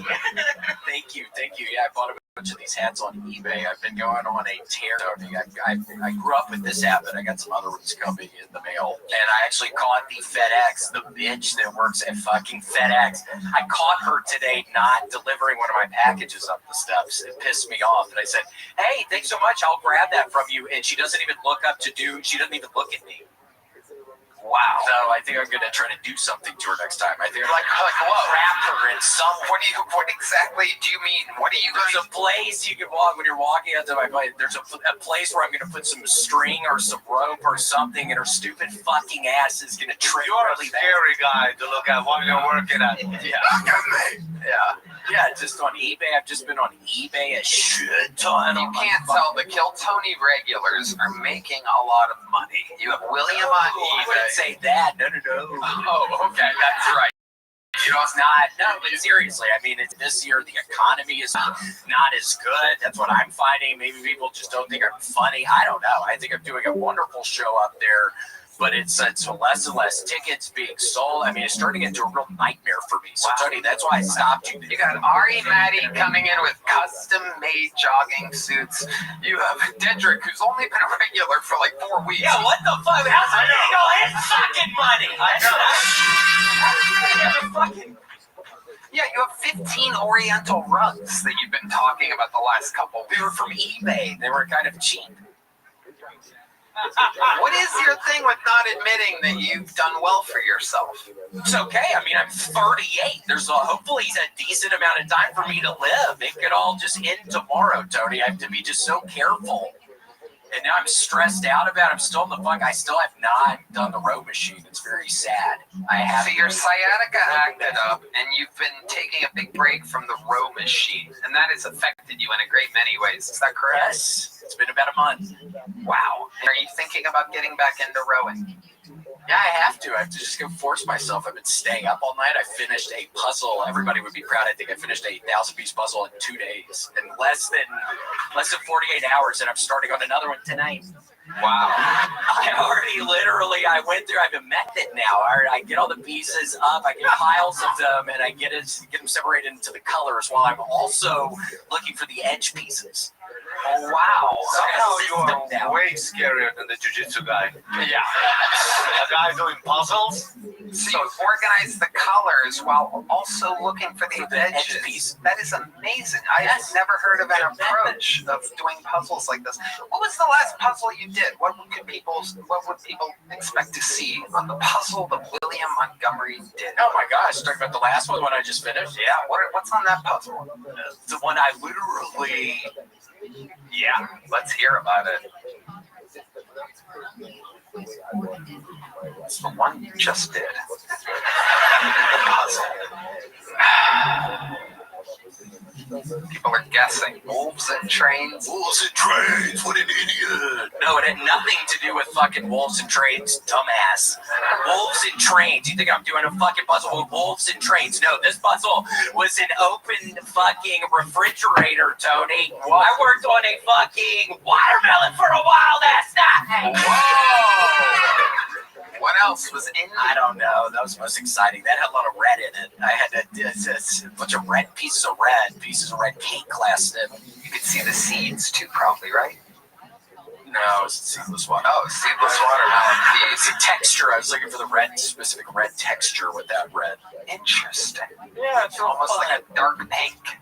Yeah, it was like a dark pink color. So there was just an open refrigerator with just a watermelon in it? A cut open watermelon? That's the whole puzzle? There's also a gallon of milk today! Oh, a gallon of milk. Wow. The world wants to know what else was in the refrigerator. Tony, I have been drinking a bunch of milk, but not with my protein shake because I'm doing the Roma shake because I'm eating 2 giant bowls of what is this cereal? It has Frosted Mini Wheats. Oh, you love Frosted Mini Wheats. This is my mom's favorite cereal. Oh, it's wonderful. Yeah, so I'm off of the fiber. I'm eating that. I'm hurting myself a lot right now. Tony, I've got to get out of them. I've got to snap out of them. It's getting scary. Tell us more. You don't want to hear it. It's getting real scary. I'm literally planning on tripping the fucking woman from FedEx tomorrow, and I don't think I should be talking about it right now. We have a nice-looking police officer, some nice guy over there. I don't think I need to be talking about this. The police love us. They'll cover for you. Yeah, I'm going to get her fucking ass tomorrow. I have something real heavy coming tomorrow. Yeah. Something very heavy. You just keep ordering heavier and heavier things. But I got to snap out of it, Tony, so we'll see. Okay. All right. And what are you going to do if this FedEx woman is carrying that box to your place, sees the string, and steps over the string? Exactly what's your plan then? Maybe just straight up assault or something? Maybe like a mud ball. A mud ball? Mud ball. It's been raining. A mud ball? Yeah, mud ball. You're gonna accumulate some rocks in it. I've never even heard of That's the most white trap. Oh, a mud ball. A mud ball? Yeah, oh my gosh, back in Memphis, my buddies and I, one of my friends lived on this very dark street, and the cars would go very fast. And after it would rain, we would all be on the side, and we would honk these fucking just things of mud and rocks, and we would slam into the glass windows, and we would all go run and hide, and it was very exciting. I did that a lot growing up. Say balls of mud and rocks. It's very Muslim of you. A mud ball does sound like a slur that I would call Hassan in the green room on a Tuesday or Wednesday night. I usually call him a sand rabbit. Little fun fact, you can call anybody you want a slur if you make the slur up yourself. You can't use a slur that's been used before. Very easy. You take something of that ethnicity and you mix it with animal. What's that one you were talking about the other day, Red Band? You were doing something. You've been talking. Actually, I called David Lucas a mudball. That's where you found that from. Is that true? No. Oh. Yeah, that'd be embarrassing, Tony, if that's really what I talked about balls because his fucking dumbass. That would be.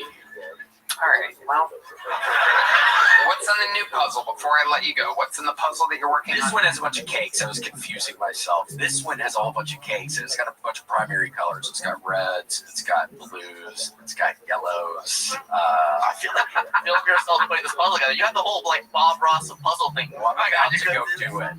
Wow. Well, very excited. I'm about to Nothing brings this show to a climax better than you.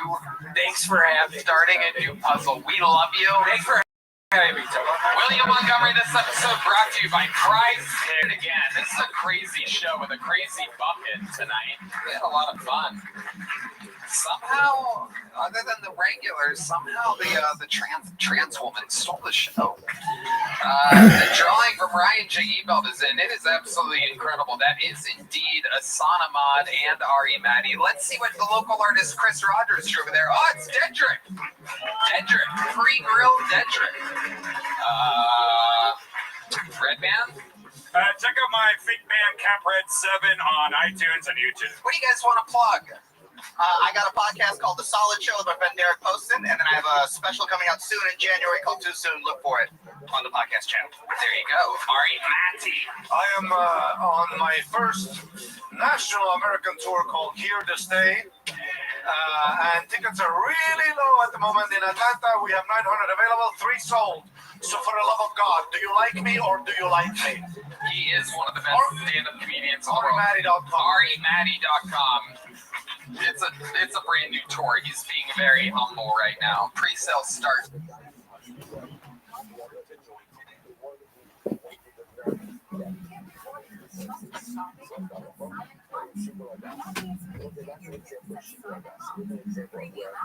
And on shopsummit.com, this consensus, you can get cash back at your favorite stores, access to exclusive offers, and exciting surprises. Join today at SummitPlus.com.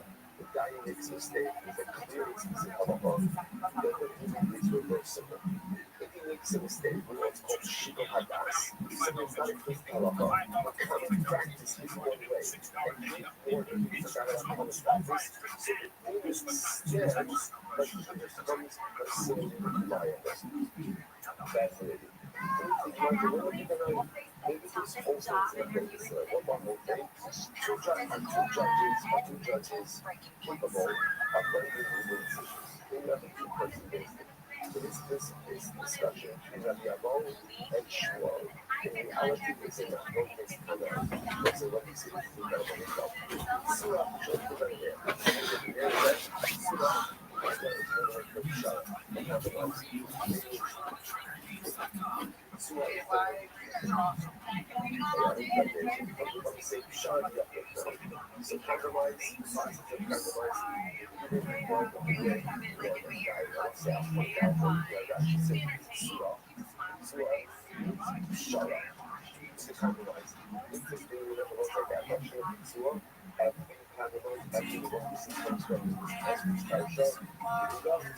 that's what we gain by going ahead and showing them what we will see. Including fairly straight of what's going south. So we're going to get that. But it's a very listening also. The fact that you're different words in the same line and shut up. Just keep it in mind. We'll see why that changes just a little bit. So we're good. So just, swear and shut up. The same thing. The process of compromise, process of conformation. And then the point of equitable solution.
Wie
ganz nach deinen Wünschen. City, Strand oder eine Fernreise. All das auf tour.ch oder in deinem Tourreisebüro.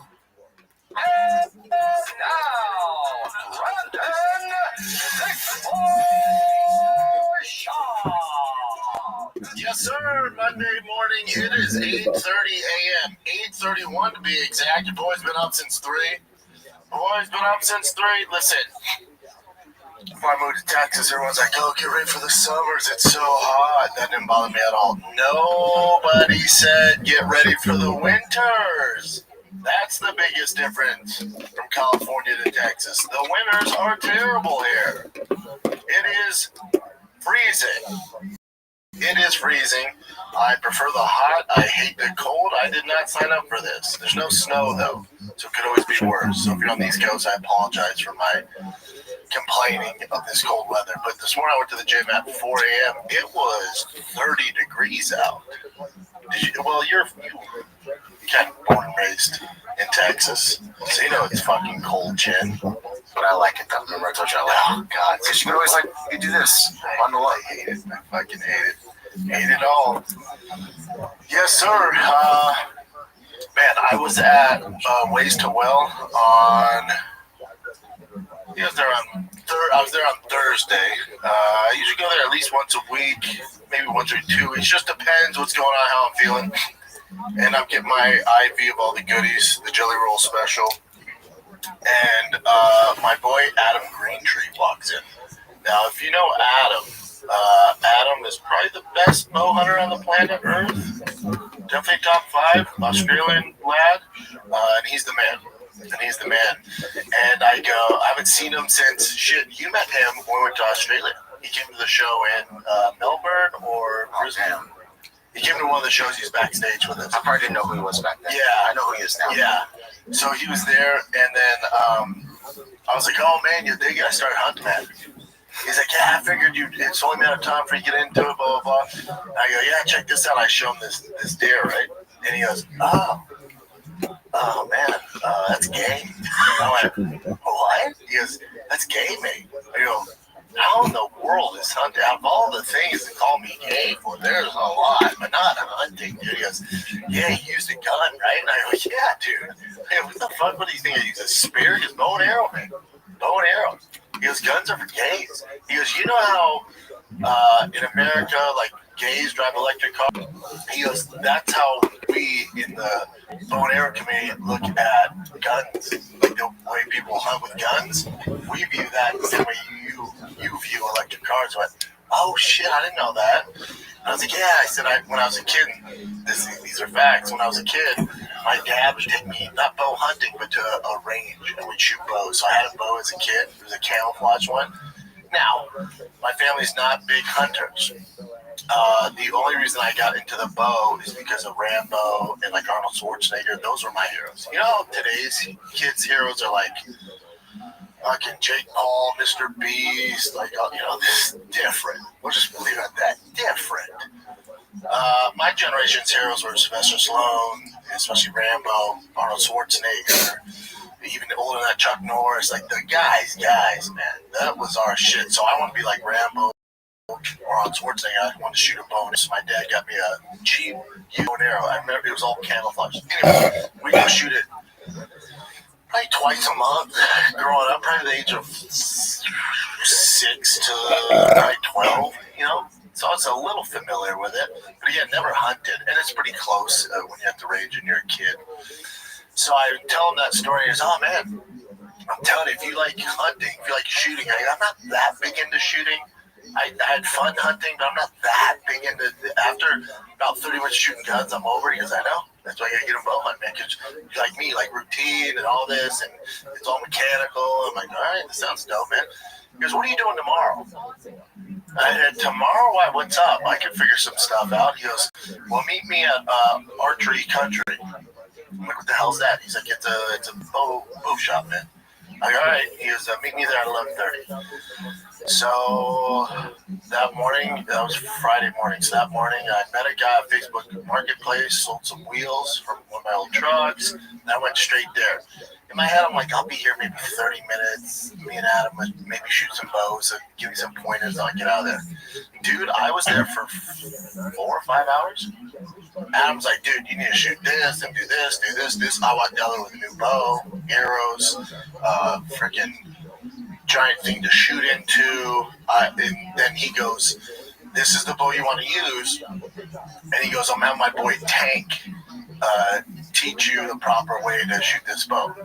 Dude, I've been super fortunate. I've had some great coaches in sports. This dude Tank at Archery Country might be the freaking bow whisperer, dude. He goes, "Yeah, usually I can, on average, when I start working with somebody new, I can get them to shoot a bullseye within 50 arrows. I said, "Sick, man, let's do it. I'm down to start shooting." I got, through his coaching, I got the bullseye within 5 arrows. And then your boy was just lumping them together, dude, like a sniper. I was there for, man, I couldn't get enough of it. Went home, I got this thing to aim to shoot to practice on in the backyard now, freaking doing it nonstop. I love it, man. It's dope. I can only imagine what hunting's like. I'm sure it's a lot more fun than hunting with a gun, but it is so cool, man. It was so cool. And I was like, man, a bow and arrow's like strong enough to take out these big ass animals. And he goes, mate, he shoots an 80-pound bow. I think Rogan and Cam shoot 90 pounds. And he goes, 80's kind of all you need. He goes, it also depends on your reach, you know? He was saying at 80 pounds, he was hunting water buffalo, like black buffalo in Australia. And I think Australia. They might have black buffalo, but either way, he's hunting somewhere with black buffalo. I'm sorry, water buffaloes. Yeah, water buffaloes. And he said they're smart, but the way their ribs are, if they turn, it creates like a protection of armor. So he's like, so you gotta be careful when you shoot. Because you shoot there, it's not gonna go through the rib. He goes, I shot one. I had a draw. I let the arrow go again. This 80 pounds. He goes, he hit him in the ass cheek, like the hind leg, went through his ass, out his mouth, straight through. I'm like, what? Yeah, man. So your boys shoot bow and arrows, like Rambo. That's cool. It's cool. Have you ever shot a bow and arrow? Yeah. You like it? I can't. So I did the recurve, which is like the old school. It's just like the one that just bends. Oh, wow. Like a Native American. Yeah, for just like target practice. Yeah. But then I tried the compound bow. I think because my friend does it, he loves it. And I tried the compound. I could not for the life of me. And then finally I was like, how much was it though? Like 40 or 50. Oh, wow. Really? It was my first time ever trying it. Yeah. I think mine said it like 65 or 70. Because he was like, you could, you know, I could pull 90, but he was saying, he's like, what you don't want to do, you want to get used to like being smooth. Like it's not about like jerking it or starting out here and you got to jerk it up. He's like, because animals see this. They see up and down. They don't really see this. He's like, so you want to be where this is easy for your money every time. Money every time. Oh, it was fun. It is addictive though. Even with the recurve, it's fun. I told him, because we're at the range, I said, oh boy. Yeah, it starts now. this is gonna be a problem. I gotta be careful. I have an addictive personality. I gotta be careful where I point it. It's dope, man. Shout out to those guys, especially Big Hank. Oh my God, and Adam, such a good dude. Me and Adam, we're going, dude. He's coming back out here. He's in the States for a few months. He's like, mate, I'm gonna take you on your first bow hunt. Like, let's do it. I wish we'd film these things, man. Come with us. Why not? Because how else am I gonna film it? We'll put it on the Patreon. Let's do it then. All right. That's it. It's a done deal. It's a done deal. I'm gonna take the money that I sold those wheels. I sold some Innovate wheels for a TRX. My favorite wheels, but just didn't work on my current setup. I'm gonna take the cash from that and then go get the boys for Christmas. They have no clue. They don't listen to my podcast. Thank God. We go get them gas-powered ATVs. Oh, actually, ATVs, aren't they? RC cars or something? No, electric for days. Why do the kids cars? Here's the problem. Joking aside, the electric ones, whether it's go-kart, ATVs, they just break all the time, dude. We've gone through so many of them. They last maybe a week. Some I've had last 2 days. They're expensive too, man. It's not like they're cheap ones. They just always have an issue. Well, I was saying hard gas-powered RC cars. I thought you were going to get those, but you're actually getting... Oh, no, I'm good, yeah. I found one small enough for Boss D, big enough for T. We had 2 of them. I'm cruising around the neighborhood. Should be fun. It's fun. A little dangerous, so gotta watch them. Under the helmet. But they know. The best thing that happened, they saw me flip my TRX. The mom showed that video, and Boss D's terrified whenever I go fast now. But they know that scared both of them from turning fast, you know? Turning fast. And foreign. And when we were last time we went hunting, I brought Team Boss with me. We were all on ATVs. Boss D was on mine because he's too little, but T had his own. T was in mine. He was on his own cruise. Yeah, I remember I was in Lake Havasu, Arizona, but my friend has a few of them, and they were making a left turn because you could drive on that streets. So I wanted to go faster, and I freaking almost will. Yeah, you got to be really careful. You be careful in rolling. Yeah, especially the ATVs. They'll be all right, though. They'll figure it out. I'm just going around the neighborhood right now, and then eventually I'll put on a trailer, take them out to the country, shoot bow and arrows. Dude, we're living off the land, baby. Living off the land, Texas style, dude. Take a little break, man, because 2026 is the year you launch your business, the year you transform into an entrepreneur, founder, boss. One powerful move puts you in your future firmly in your hands. Starting a business with Shopify. Maybe you've got an idea you can't shake. A craft everyone tells you to sell. A story you've already designed in your head. With Shopify 2026 is when you finally make it happen. Shopify gives you everything you need to sell online and in person. Millions of entrepreneurs have already made this leap, right? From household names to first-time business owners just getting started. We use Shopify for Drive Fast All Gas. All the team at Cambridge, I've been with Shopify for a long time. They're the best in the business. Setup is super fast, right? With Shopify's built-in AI tools that write product descriptions and headlines and help you edit product photos. Marketing is built in too, all right? As you grow, Shopify grows with you, handle more orders, expand to new markets, and do it all from the same dashboard. In 2026, stop waiting, start selling with Shopify. Sign up for your $1 per month trial. Start selling today at shopify.com/shop, SCHAUB. Go to shopify.com/shop, SCHAUB. Shopify. You got a big one on Netflix coming up. Now, I'm not talking about season 5 of Stranger Things releasing December 25th. I'm counting down the days. Who's counting? There's only 10 days. I can't fucking wait for that. The last 3 episodes, I think, episode, whatever it is, 5, 6, 7, episode. Follow and everything. At least this evening, like, if I come back from work, I can join. To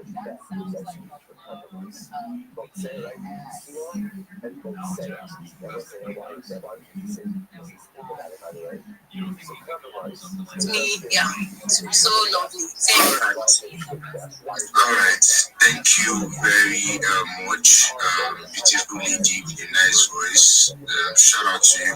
So, you don't talk plenty things, so let me start with the most pressing one, which is you want to join the face ecosystem. Yeah, shout out to you for making that decision.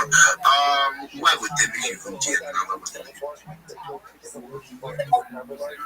them don't look on TV, anyone you like, you understand? So yeah, and with your health, what you're going to do, yes, it's very, very, very good. They are combining it with Web3. So good. I'm also into health. But yeah, shout out to you, my guy. My beautiful lady, shout out to you. And trust me, you're going to enjoy it and you're going to have a wonderful stay in the special ecosystem. I think we're going to be doing a proper onboarding pretty soon where people are going to have what I mean proper, like that adjective qualifying proper onboarding, you understand? Proper onboarding. Not because people say they go onboard you keep you know, go start getting you see what it is. I think onboarding has started now. Oh, it has started, yeah? Let me go and look for that link. Let me make it to job push and I'm coming. I beg, find out. Okay, that you are going to fill a form, right?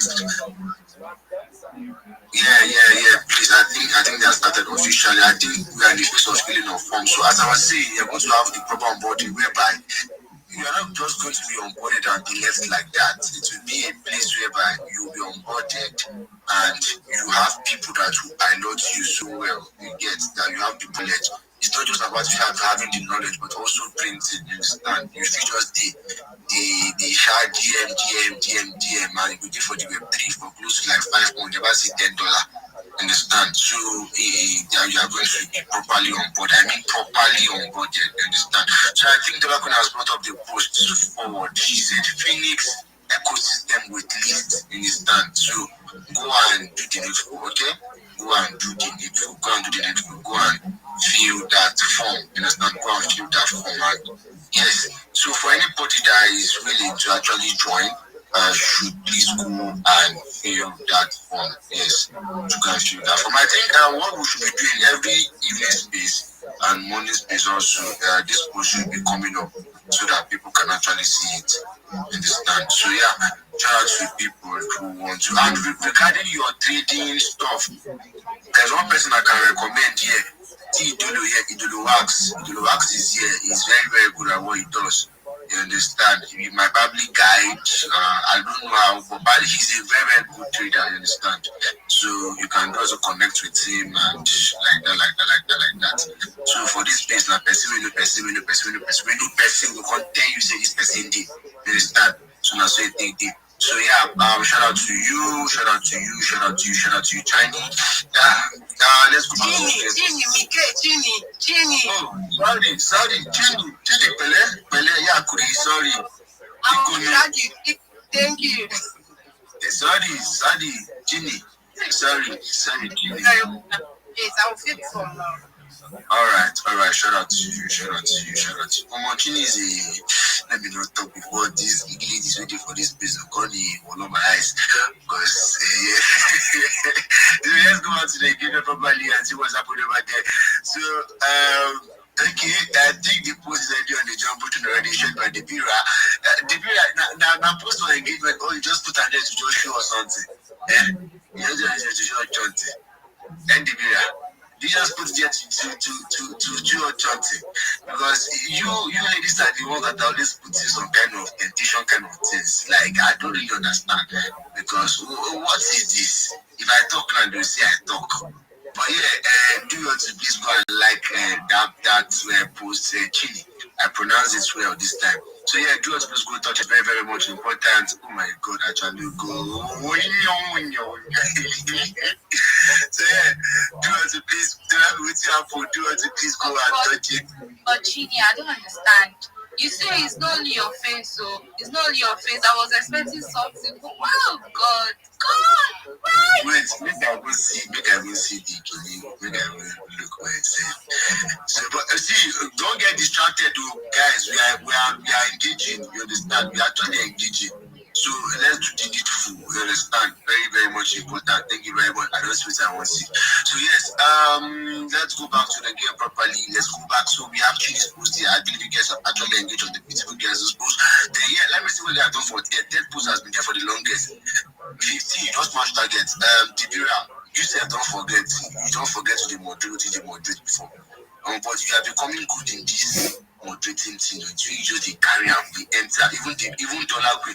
But Dollar Queen, yes, Dollar Queen do me strong thing.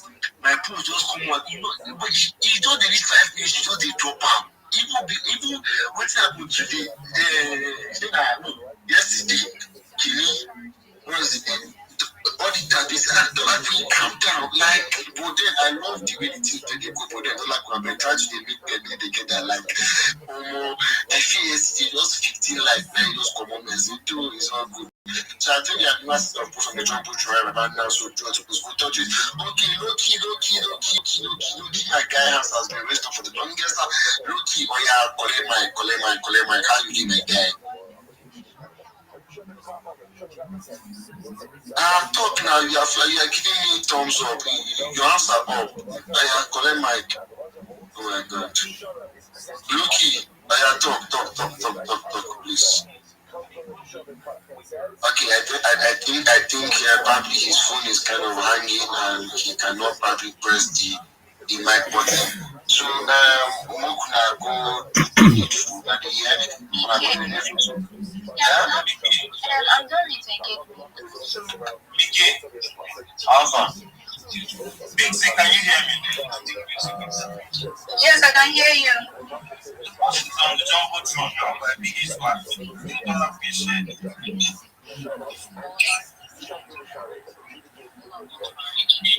All right. So the Lord is sharing post with him here. So I think we are done with the engagement properly. So I beg, I'm gonna quick as it's like the people go and make a post, talk, say if you have any complaints, go and make that post. So that anybody has any complaint, they should go and drop it because we're about to enter Babi just chilling, free for follow, and just gist this time because my target has been smashed. This is what I love. For everybody to have their post engaged, provided you come for engagement, okay? So I'm so happy. So Loki, since your hands are working, as you're gonna speak, your hands are up because I'll be rotating the mic, the wrong person with the mic. So if you don't want to talk, I'll give you 1 minute to speak. If you don't speak, probably if you are busy, you'll come back later. 1 minute, if 1 minute you don't speak, the people please jump in and bring up somebody else. So Rabbi, GM to you, how are you doing? GM to you as well. Every day is a holiday. Every meal's a feast. Thank you for the opportunity to be here. I have some alpha to share, and then I will pitch myself. The alpha that I'd like to share is a website. It's known as spacesdashboard.com. I put it in the purple pill. If you have never been to this website, you are missing out. It has a list of every space that's currently happening on X. It shows you every space that's occurring simultaneously and orders it from largest to smallest or by most recent to longest duration. This website also organizes the spaces in terms of NFTs, cryptocurrencies, investing, finance, entrepreneurship, whatever your interest may be. Additionally, if you speak other languages, it has every space from every language on there. You also have an amazing search feature so that you can find excellent spaces like the one in which we are currently. You also can use keywords or key phrases to find important topics that are relevant to you. If you're using an iOS device or an Android device, you're only going to see 10 or 20 different spaces at max. And while that is at least something, this website shows you everything. So if you want to check that out, it is in the purple pill. And with that, here is my shill. I'm Rabbi Rothschild. It's a pleasure to be here. Thank you so much. If you don't know who I am, you will. I stream my life 24 hours a day, 7 days a week, 365 days a year for world peace. I've been doing so for more than 4 years. My streams go back to the pandemic. We've seen the death of a queen, the birth of AI, the coronation of a king, and everything in between. This is a real-life Truman Show, real-life Big Brother. This is a timeline and time capsule of human achievement. In the 1990s, Bill Gates coined the phrase content is king, and I'm making it true today. I'm king of the internet. This is the biggest event in global history, and here's why. In 2018, The Economist magazine stated that data had overtaken petroleum as Earth's #1 resource. And I have more data archived on the internet than any person ever, which is making me very influential. I'm going viral, and when I do, I want to make you, your friends, your family all financially independent if you're not already. I want to ensure that you have generational wealth if you don't already, and I want you to be able to start charities and philanthropic organizations of your own. I'm unlike any influencer you're ever going to meet. I'm not live on one YouTube stream nor two YouTube streams. I'm live on over 20 simultaneous YouTube streams 24 hours a day. You can view my life in 360 degrees. I even have a ceiling camera. If you want to view these YouTube links, they're available in my profile. Additionally, they're in my pinned post. You'll also find in my pinned post a link to my link tree. I dare you to look at my link tree. No one dares you to look at their link tree, but I do, because I have more social media than any person ever. I have more content than any person ever.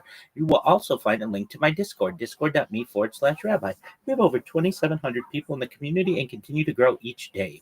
In addition to making you all wealthy and wanting to promote world peace, I want to help end world hunger through the use of technology such as agricultural drones, floating greenhouses, saltwater greenhouses, hydroponics, vertical farming, cloud seeding. I want to help end world thirst. I'm sponsored by a cryptocurrency that's worth about $100 million. And one of the things that we do is we build wells and water towers in developing nations for the benefit of the less fortunate.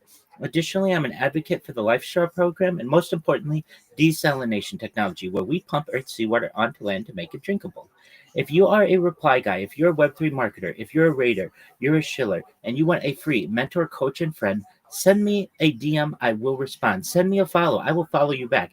For everyone listening to me right now, send me a follow. I'm the easiest follow back in the game. I will follow you back immediately. I want you all to know that I'm here to support you both personally and professionally. I'm here to be a positive person in your lives. I'm here to have an optimistic view on the future. And most importantly, I want to give people hope. And with that, I sincerely appreciate the opportunity to share. Oh my God. Clap. Do that clapping to me for me, I beg. Oh my God. Like, damn. This is. Wait, I need to back. I beg, please do it. Find it and give me that clapping. Why you dey waste time? Jesus. My God. God damn. That was. Let me just hold to what I want to say. Lord, if I can't see that, you waste my time. Oh. Jesus, Delacqui, get out! You jump from my house. But yeah, that was like the best shit I've ever seen before. Like honestly speaking, the way he was just feeling everything from the victory, from everything. The way he was just shooting it, I really love it. Honestly speaking, I love the way you show Rabbi, and I know that a lot of persons here would follow him. And Rabbi, I have a question to ask. Go ahead, my friend, and thank you so much for your high praise. Thank you. All right. I have a question to ask, which is as regards to the website that we're talking about. So for the spaces, do they have like different regions? Because let's say, for example, I want spaces in US, in the UK, in Tanzania. Like, do they specify it that this space is from this region? This is an excellent question. They have it in languages, and then they also have where the host is based, so you can generally just see the flag next to the person's name, and that allows you to be able to organize a little bit better. Certainly, they have based on language, so English, Chinese, Japanese, all of Arabic, whatever you're interested in, and you can also use the search function for flags as well to find discussions that are more relevant to you.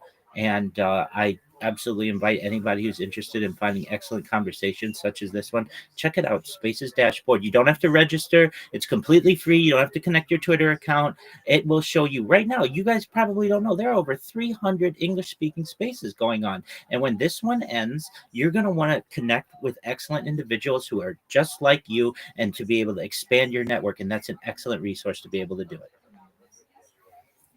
All right. Thank you very much. I just connected with you. I just shot you a DM. I will just talk about it.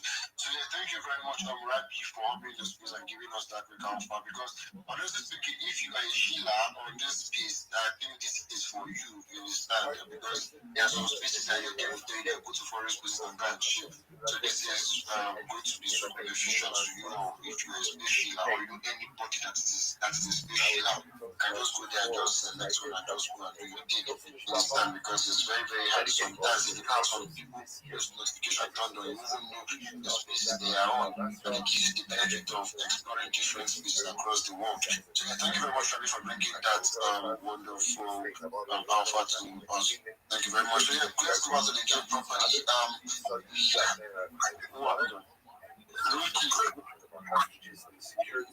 Lucky, Mr. Mike, I would ask you to talk when we have press field. Press field of giant protocol. Let me see what press field is talking about.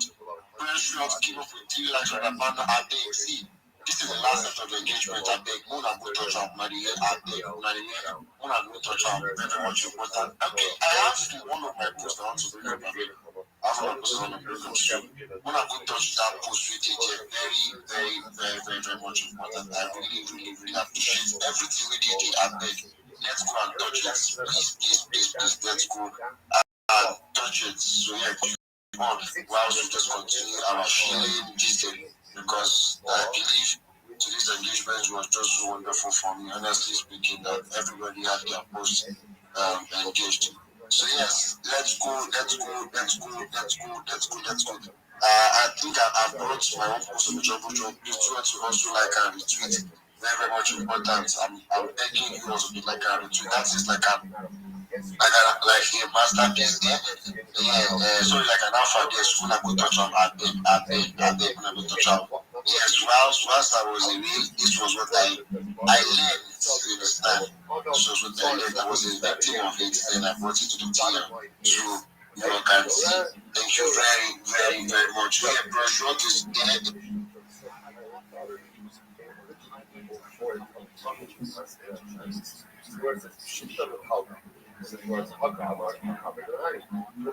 First more essential question it doesn't answer. Let's answer this. First, receive partial permission. Let's say you have a car. Can you give permission for let's say to rule on certain matters and not on other matters? Yeah, we actually dealt with that already, right? Where do we see that? So then yesterday's class, where Rav was granted permission to go ahead and test him on monetary law. It's sort of at the very focus. What was he being permission about? The photos. Like the asking on the book of the Quran. Definitely considered a French partial permission. Okay. Was up 9. What about granting permission for situation? Now what does this mean? The Rashi actually says, don't have Shana or Shana Saibal Yosef. That's very interesting. Can you give reason why you have permission? It's like this. So-and-so calls have the ability to ask no matter or the next year, 2 years. So it's not just like that, it's not a blank check. Because it does that work. So Mr. Milton said The 1 and 2 of that part is an hour and a half long each, and then the finale is like 2-something hours plus. And it's being released in theaters.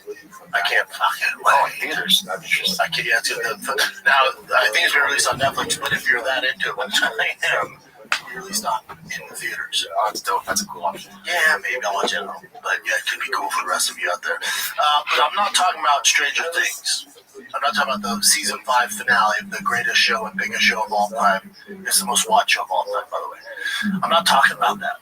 I'm talking about Jake Paul, Anthony Joshua. This happened this Friday. I repeat, Anthony Joshua, the heavyweight champion, the gold medal Olympian, is fighting your boy from the Disney Channel, from the YouTube, Jake Paul. That's real. That's more real. If you would have told me that Jake Paul, when he first started fighting, was going to end up fighting Anthony Joshua on Netflix, I would have told you Demogorgons are more realistic. That's the launch of Netflix. Oh, okay. That's Stranger Things. Demogorgons are more realistic I think that's how you pronounce it. Demogorgon. Was it demagogues? Demogorgons. Demogorgons. Bring it up. See if that's it. But the point is, if you would have told me those are real, I'd believe that more than I would Jake Paul actually fighting Anthony Joshua. Here's my take on this. And I know it's a big one because I always judge it as a stupid way to judge things. But Demogorgon.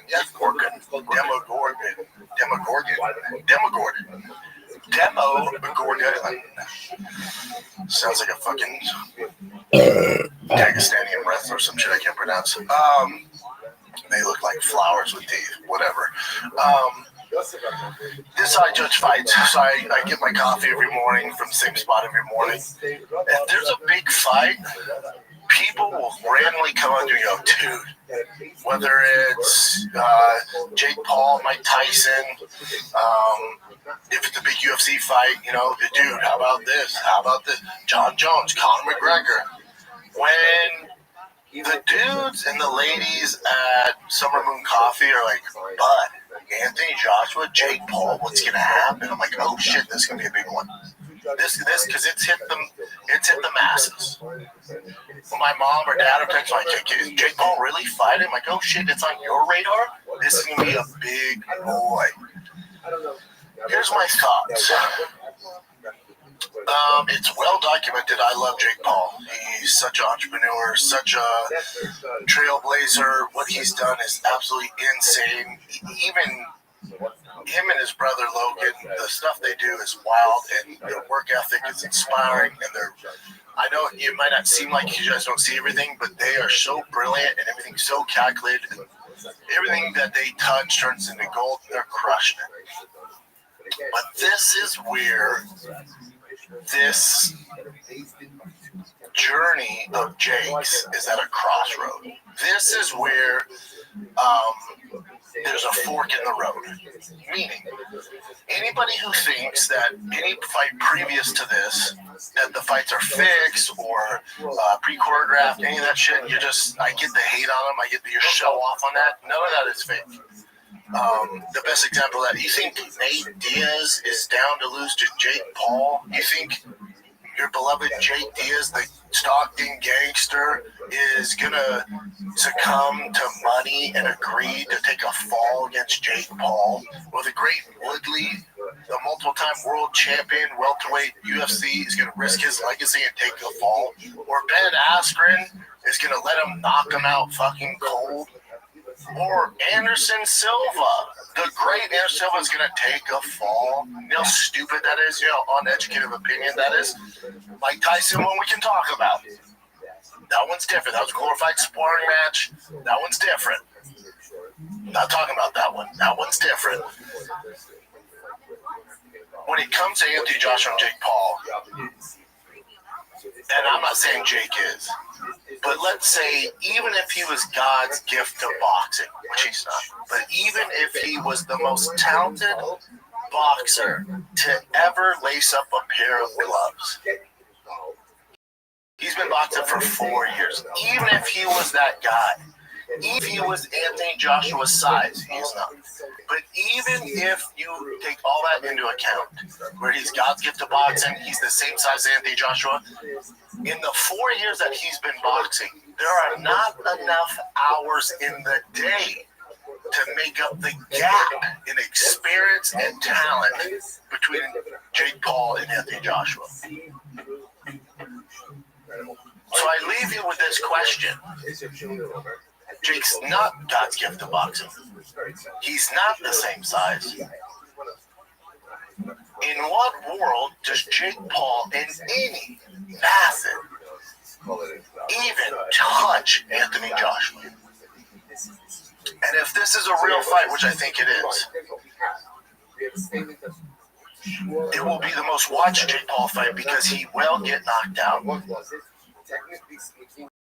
And the reason why thankfully that, not finally, shouldn't say finally, but the reason why finally that this kind of almost false sense of achievement will stop for Jake Paul is because for Anthony Joshua, you're talking about a real, has a history, has the pedigree, is a world-class boxer. heavyweight gold medalist, multi-time world champion, heavyweight boxer. For Anthony Joshua, he can't risk having Jake Paul have any success. It would look atrocious for the boxing community. It would taint Anthony Joshua's legacy. Because Anthony Joshua could, before this fight, they're going to fight after this, and we'll get to that. But before this fight, let's say he finally fought Tyson Fury, and he knocked Tyson Fury out in 3 seconds. Huge overhand right, knocks him out. The whole world's talking about it. And then that was before this. And then on December 19th, this Friday, he wins a decision to Jake Paul, or he were to lose by split decision. That would do more damage to his career than anything he's ever achieved or not achieved. This would royally screw over Anthony Joshua's entire legacy if this fight's even close. That's why I do not think Anthony Joshua is going to mess around in any facet. It's not going to happen. Tyson Fury, he'll play your games. Yeah, I'll let the fight go on a little longer, give you guys a show. Floyd Mayweather, Logan Paul, yeah, we'll move around. I'll let it go a little longer. Anthony Joshua's not older. He's not long in the tooth, right? He took this fight on short notice, right? Gervonta Davis was the original opponent. So one thing you got to take into account, too, why I think this is going to be an absolute ass-whooping for Jake Paul is because Anthony Joshua was not first choice for multiple reasons. Gervonta Davis was. That one's a little, he's really small. Jake Paul's a lot bigger. He probably could eat some of those shots. If he does land one, that's going to be trouble because Gervonta, I worked on him, he's so fucking small. So that one's a little different. And that was the original plan on Netflix. So Gervonta Davis does what Gervonta Davis does and royally fucks things up and self-sabotage. He's hitting women and doing his thing, right? So he gets yanked off the Netflix card. So now they're racing to find a replacement. They offered to Francis, he said no. They've offered to Ryan Garcia, he says no. And then probably the third big fish, the worst possible matchup in the entire world. Anthony Joshua goes, fuck it, I'll do it. And then Jake gets a call and they go, hey, we got one. Oh yeah, it's a big fish. Oh really? Yeah, big goldfish. Actually, has some Olympic gold medals around his neck. He's from across the pond. And I bet Jake went, fuck. But remember, there's a lot of pressure on Jake to continue to make this fight happen, especially around this time frame. So he's kind of, they forced his hand. So this is where kind of things come to an end because the world's aligned where Anthony Joshua's not going to play around. He has too much to risk to let you kind of go in there and have fun and last 8 to 10. None of that stuff's going to happen. He can't. He just can't. And the only kind of database we have to go with is when Anthony Joshua fought Francis Ngannou. Again, when Francis fought Tyson Fury didn't really take him seriously, looked a little out of shape, dragged the fight on a little bit, then gets clipped, and then kind of took over, right? But he's kind of like, God, this guy's not even a real boxer, man. Come on, I'm not going to train that hard. I can beat this guy in my sleep. And then, Francis, it was an opportunity of a lifetime, trained his ass off, studied film, showed up in the best shape he's ever been in, and he still didn't get it done, even though some of us think he did. I did, but it's all good. And Tyson's like, I don't give a fuck. And we know Tyson well, right? And then Francis goes, shit, I thought I won that one. Give me Anthony Joshua. Again, Anthony Joshua goes, I'll be your Huckleberry.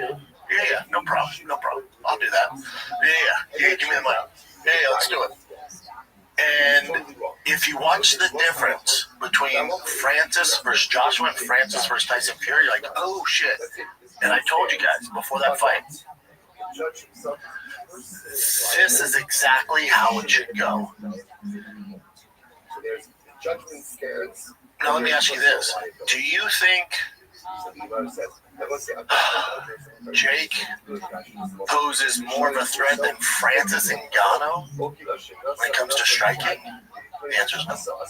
One's a giant African heavyweight. The other is a kid who's talented and puts a lot of effort in and has a great team and a lot of aspirations. And then today, one of them is an actual true heavyweight and is tried and tested in combat sports. And the other's figuring his way out, but really hasn't been tested.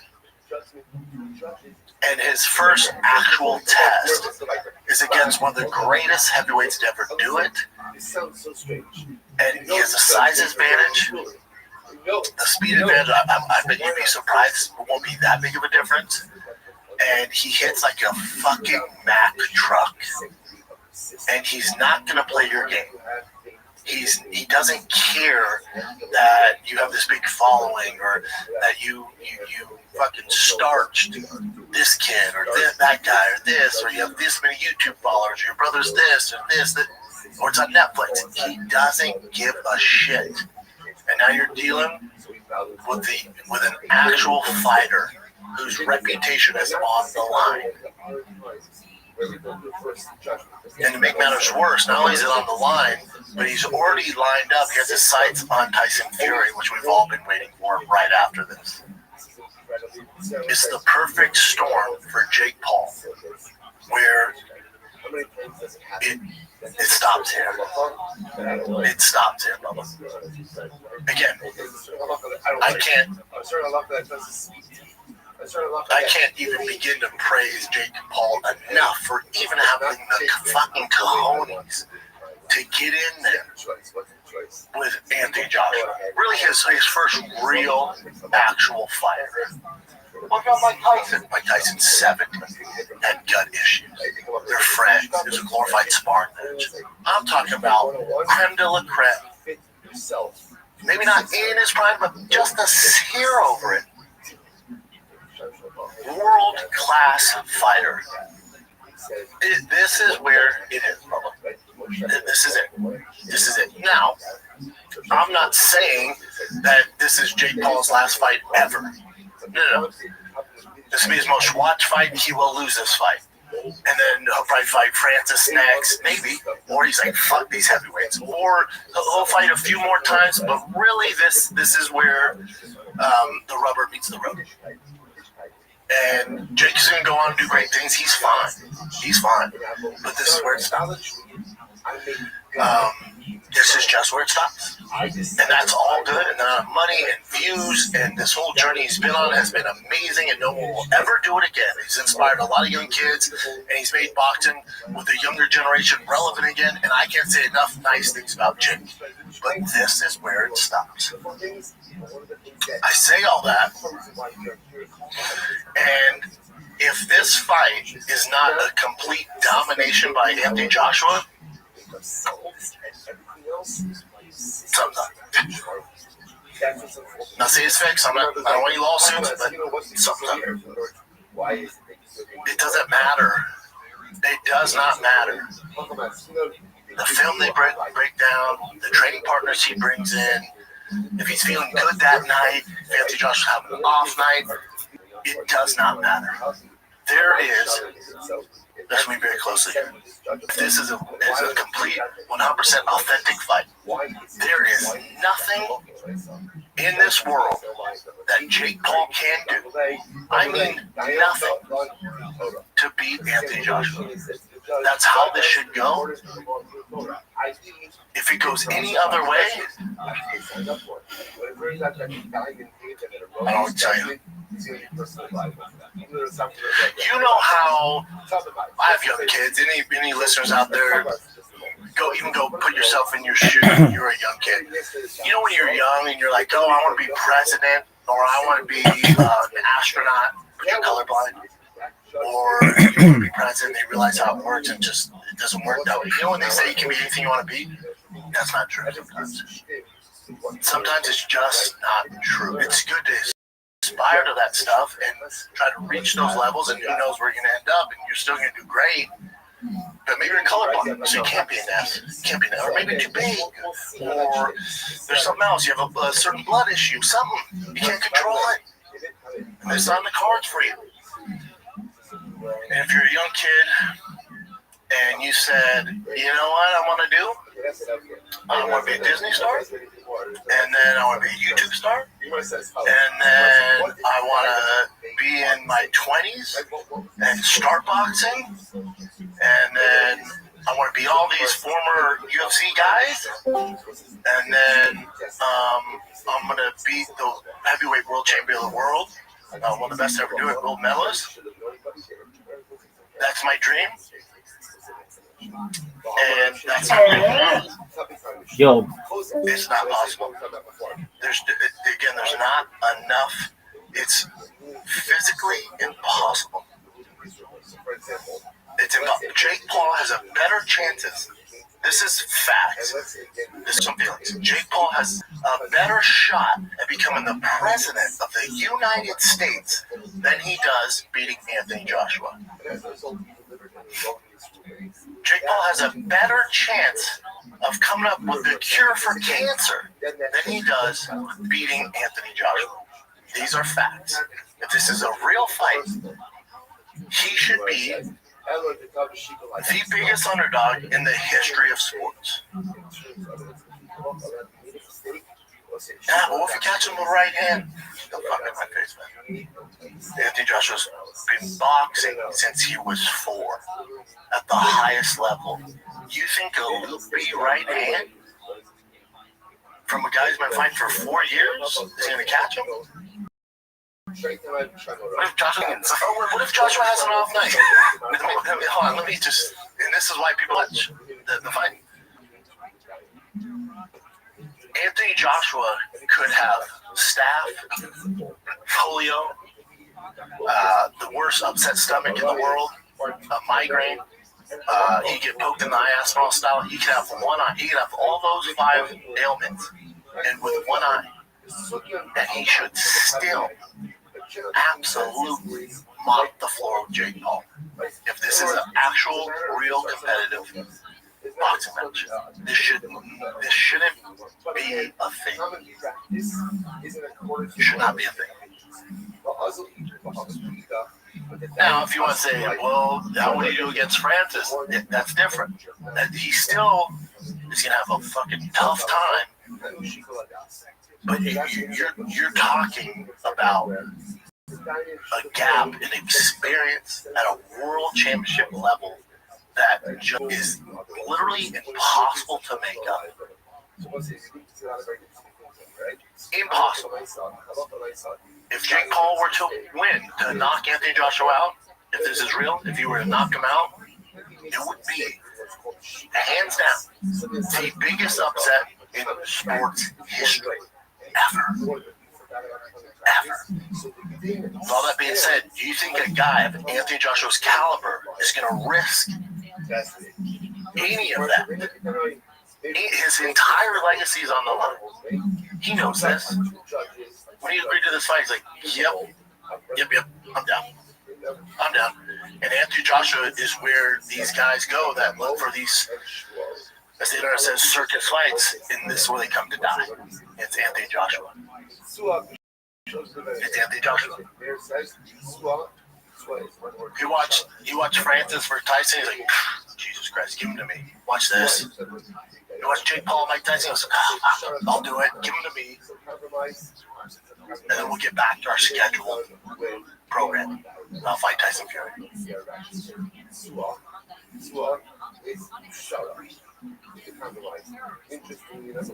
Anything else? I don't know what to tell you guys. Anything else? I don't know what to tell you. There's no way Anthony Joshua. There's no way he lets this drag on like these other guys. You're talking about a real pros pro. There's no way. Say Mike Tyson. No. Shut up. But Jake can box, man. Look what he did against Anderson Silva. I hear you. I hear you. What he's done so impressive, and I love him. And God, the cojones this kid has, he's gonna go. He could run for fucking president. Might win. Did you see him fight Tommy Fury? So you only fought one real boxer, Tommy Fury. See what happened? Now, let me ask you this. How do you think Tommy Fury would do against Anthony Joshua in a real boxing fight? You're laughing. That would be fucking close. That's insane, dude. I know, but you think Jake has a chance? I'll watch it. And I'm watching just to make sure that all is right in the world. No funny business. I'm watching to make sure there's no funny business. And you boy, I'll let you know if there's some funny business. But you guys are smart. These fans are smart. You'll know if this thing goes past 3, if there's funny business. You will know. Funny business meaning Anthony Joshua's letting this drag out. Anthony Joshua's gonna, let's give him a show. No, hold up. No. The entire reputation of boxing is on Anthony Joshua's shoulders come this Friday night. There's no way that Brit lets this go past 3. If he does, I got questions. That's not how this works. I know. We all love Jake. Jake's your favorite, but he did. I know. I hear you. That's not real. That is not real. This is how it should go. It's the only way it should go. The only way it should go. Anything but that, I got questions. Let's take a little break, because I've been talking a lot about it. It's the fight nobody saw coming. Jake Paul versus Anthony Joshua, live on Netflix, December 19th. 2 worlds collide in the ring, and DraftKings Sportsbook has the action covered. They got your back, man. Bet on every round, every punch, every knockout moment with live betting and fast payouts. You're always ringside for the action. Download the DraftKings Sportsbook app today.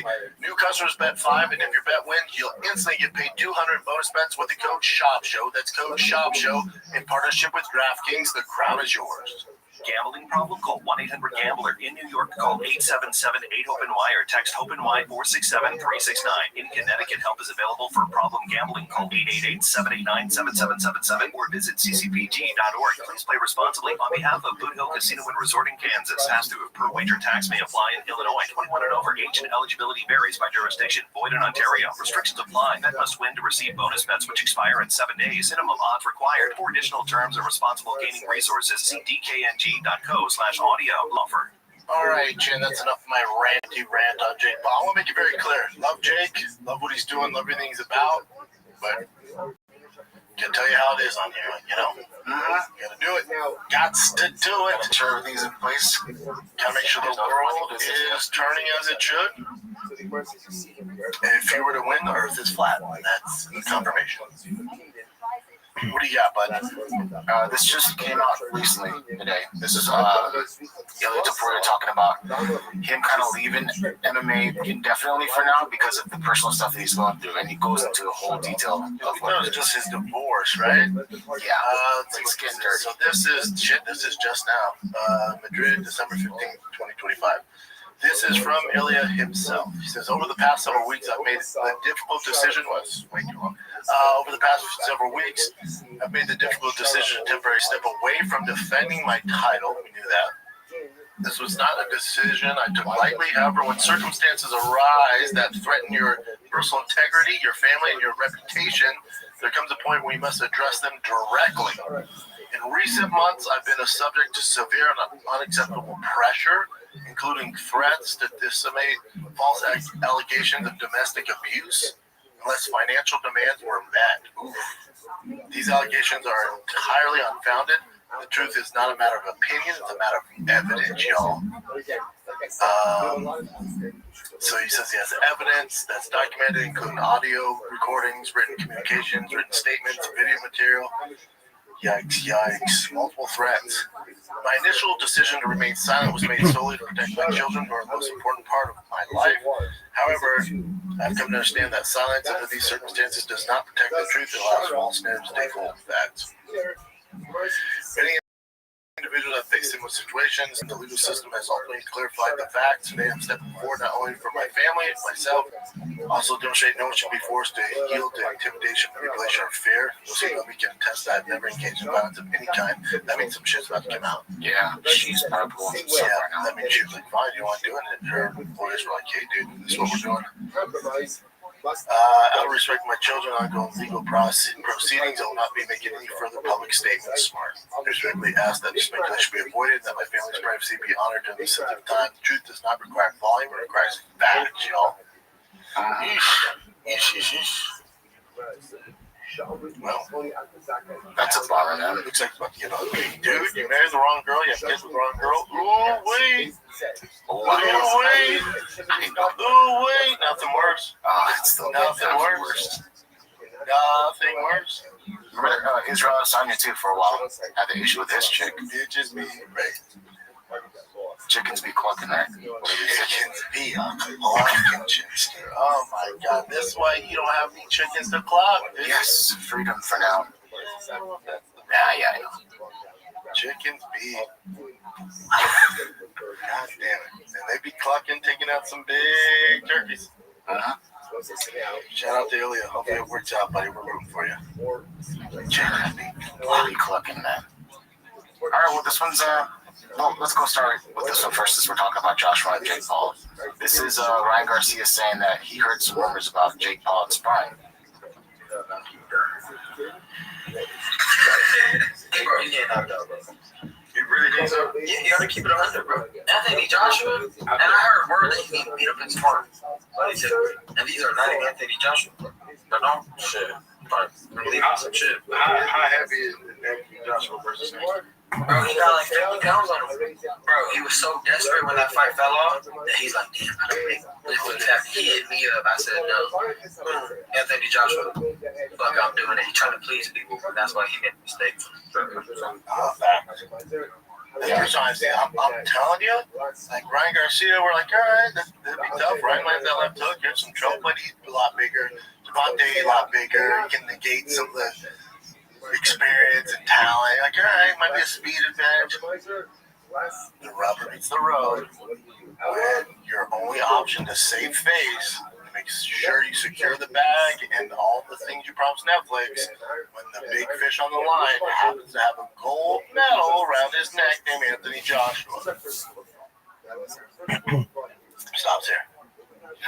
But like I said, anyone that knows the game is like, oh, dude, this, you got back to the corner, you can't get out of this one. And like I said, all Evan's points were Joshua does not play the games. He does not play your circus. No. What? How much? On that? Yeah, I'll do it right now. Oh no, it's December. Whatever. Give me an hour notice. I'll fucking annihilate this guy. He doesn't play games. He's not gonna succumb to the demand. If there are any.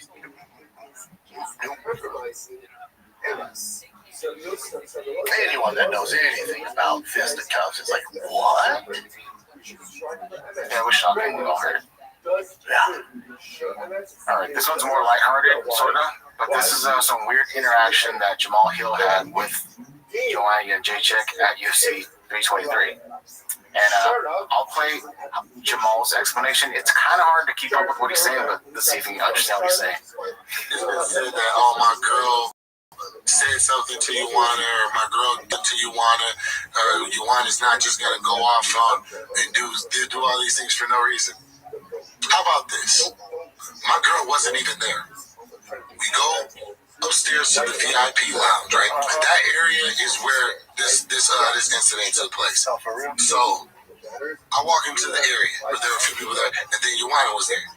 I greet everybody. I go up to Joanna. I say, hey, what's up, champ? How you doing? She's like, oh, hey, what's up? Where's your girl? Oh, your girl's not here? Where's your girl? I'm like, no. I was like, nah, she's not. I was like, nah, she's not here.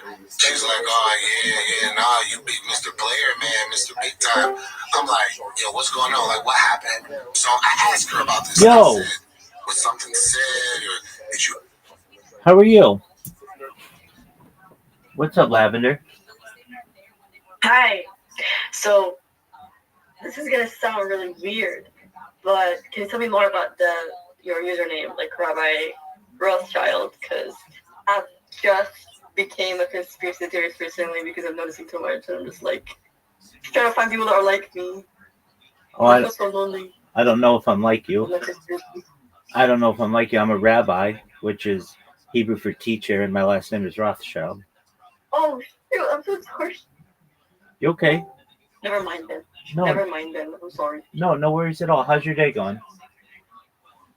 Yeah. So you're a rabbi? Are you serious? Your last name is Rothschild? Absolutely, 100%. Oh, I'm sorry. I thought it was like those conspiracy theorist people that just like to make fun of people.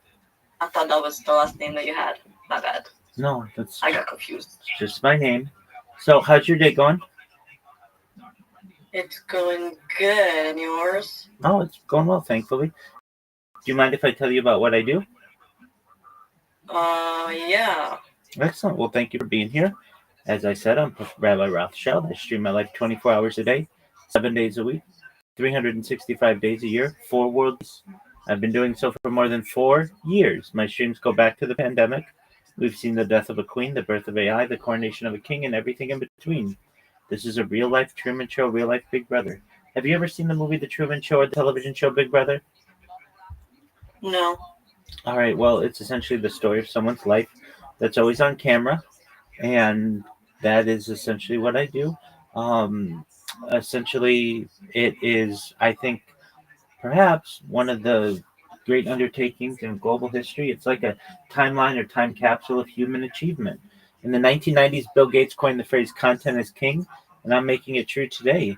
In 2018, The Economist magazine stated that data had overtaken petroleum as Earth's #1 resource, and I have more data archived on the internet than any person ever, which is giving me some influence, and I'm going to go viral one of these days, and when I do, if you want, I'll make you, your friend, your family all financially independent if you're not already. I'll ensure that you have generational wealth if you don't already. And I'm okay with that. I'm not really seeking financial independence at all. oh, okay. That's why everything is certainly voluntary. But anybody who helps, well, who just essentially has helped me along the way, I want to help them. So, but if you don't want that, I completely understand. But that's what I do. I stream my life 24 hours. Nothing. Wait, why though? What is the reason? I'm essentially creating the largest time capsule in global history, so people can go back and view my life, not just 1 week ago, not just 1 year ago, but 4 years ago. It's like what somebody would do as a diarist, someone who writes in a diary, or a journalist, someone who writes in a journal. But I just do so with a camera. Does that make sense? Okay. Exactly. Did you do something important for history? Is that why you record yourself, or like why? Well, I mean, I think it's important certainly to be able to archive my life. I'd like to share it with the people of the future so that they're able to not just know what's going on in my life, but also in world events, because I archive world events as well. It's like I mean, you're familiar with what a timeline would be, or a time capsule, right? I don't know. I'm trying to understand. Okay, well, that's fine if you don't understand. Basically, Where do you live? Do you live in America, or like I don't know. United States, yeah. So I've streamed as far north as Santa Barbara, as far south as San Diego, as far west as the Pacific Ocean, as far east as the desert and mountains. I've streamed in Beverly Hills, Los Angeles, at Disneyland, basically everywhere in Southern California. Okay. Yeah, that is interesting. But, There you go. I've never seen that before. There you go. I like Mama. We like good Mama. I'll be going now, but I'll catch you later. Take care, my friend. Peace. Queen, how are you? Queen, can you hear me? Can you hear me? Yo, can you hear me? Queen. Okay. Am I supposed to know? Yeah, how are you?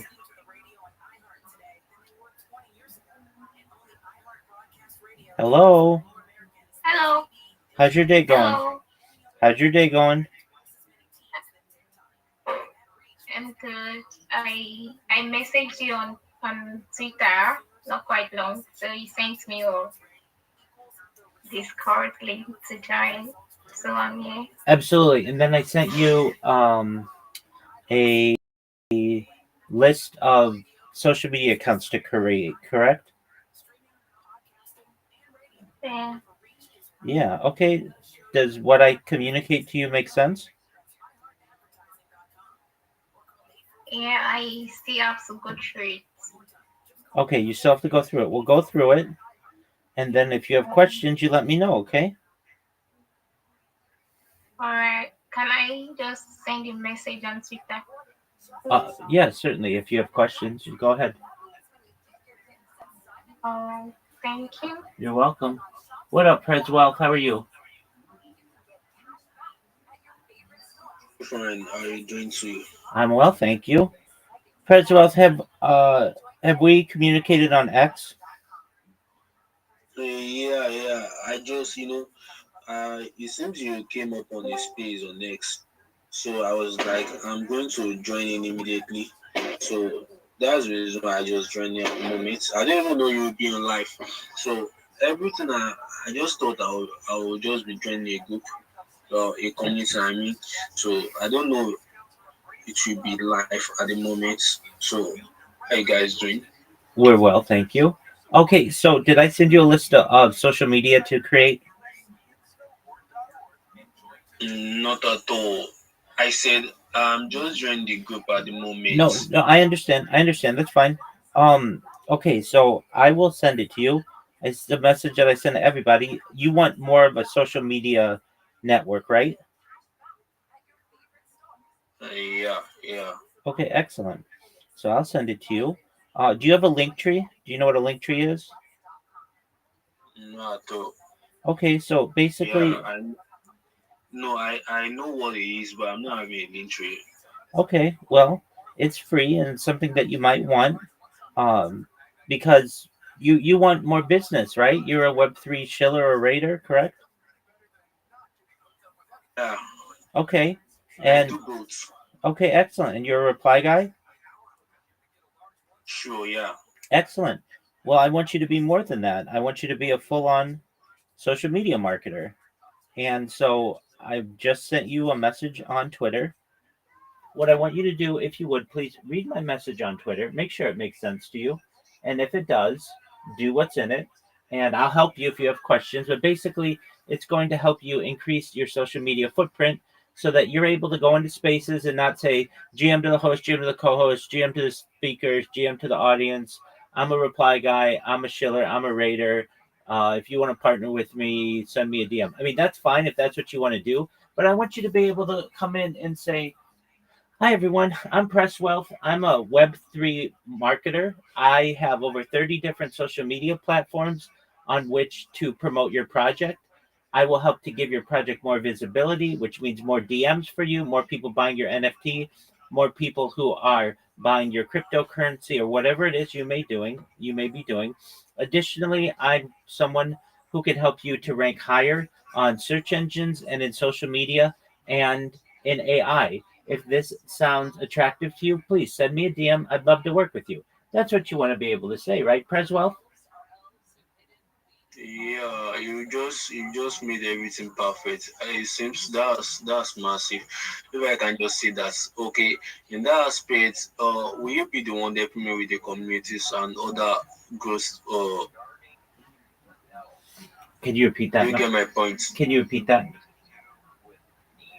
So I said, in that aspect, you said, I would just say I'm a Web3 marketer and a lot of stuff like that. So I said, you have helped a lot of projects grow.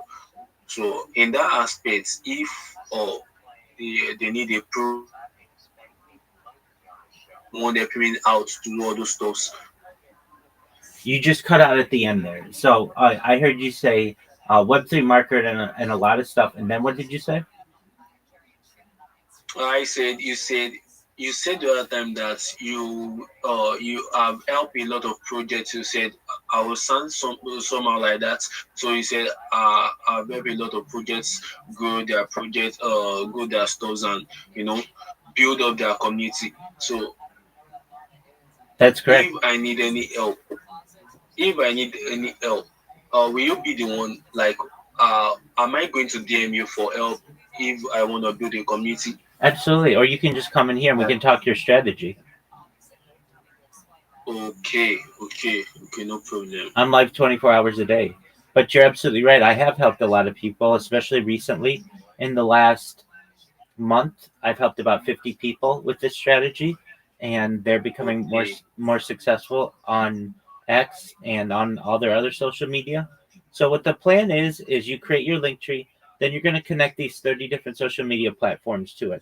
What that's going to do is give you 30 different places for you to promote yourself, 30 different places for you to promote your clients, 30 different places for you to open communication channels with new clients. It's going to allow you to dominate social media, search engines, and AI. And then finally, it's going to make it very difficult to impersonate you. We don't want you finding a lot of success on one of the different platforms and somebody impersonating you, right? Yeah, I just got your points. Yeah, I just got your point. That's kind of amazing. Like, that's amazing. So I will try as much as to reply to your DM on X at the moment. I'm not checking out there, but I'm kind of busy right now. So when I'm off on this call, I'll check it and give you a feedback. And about what you just said, I'm going to connect my different platform, different channels on that link tree. So I will get to that very soon, as soon as possible. So I don't know, maybe this is this only for streaming, or is there another chats? I don't know, maybe there's any community like a channel or a community where I can just put a message to you on, You because could. I'm only seeing. Okay. I've seen it. Okay, I've seen it. Thank you so much. So I'm going to reply to your DM on X Excellent. immediately. Okay, if you have questions, let me know, okay?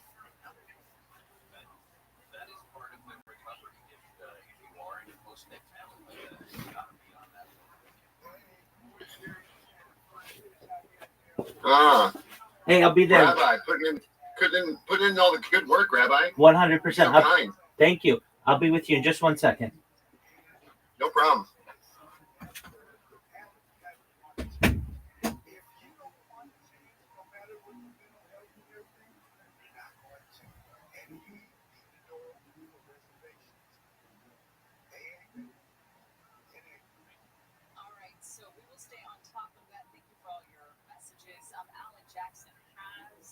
Microphone outside of the courthouse, spoke to KTLA earlier this morning. We were thinking there would be an arraignment this afternoon, but the latest is that he has not been medically cleared to leave Twin Towers. That's the first I've heard of that. It's an email. I'll be back. But anyway, the charges will be filed this afternoon. Nate Hoffman, the DA, will have a press conference in conjunction with that filing. We're hearing that's going to happen at about 1 o'clock hour at some point. So we'll stay on top of that. In the meantime, you can leave us your messages more about this when it comes to personal stories that you have.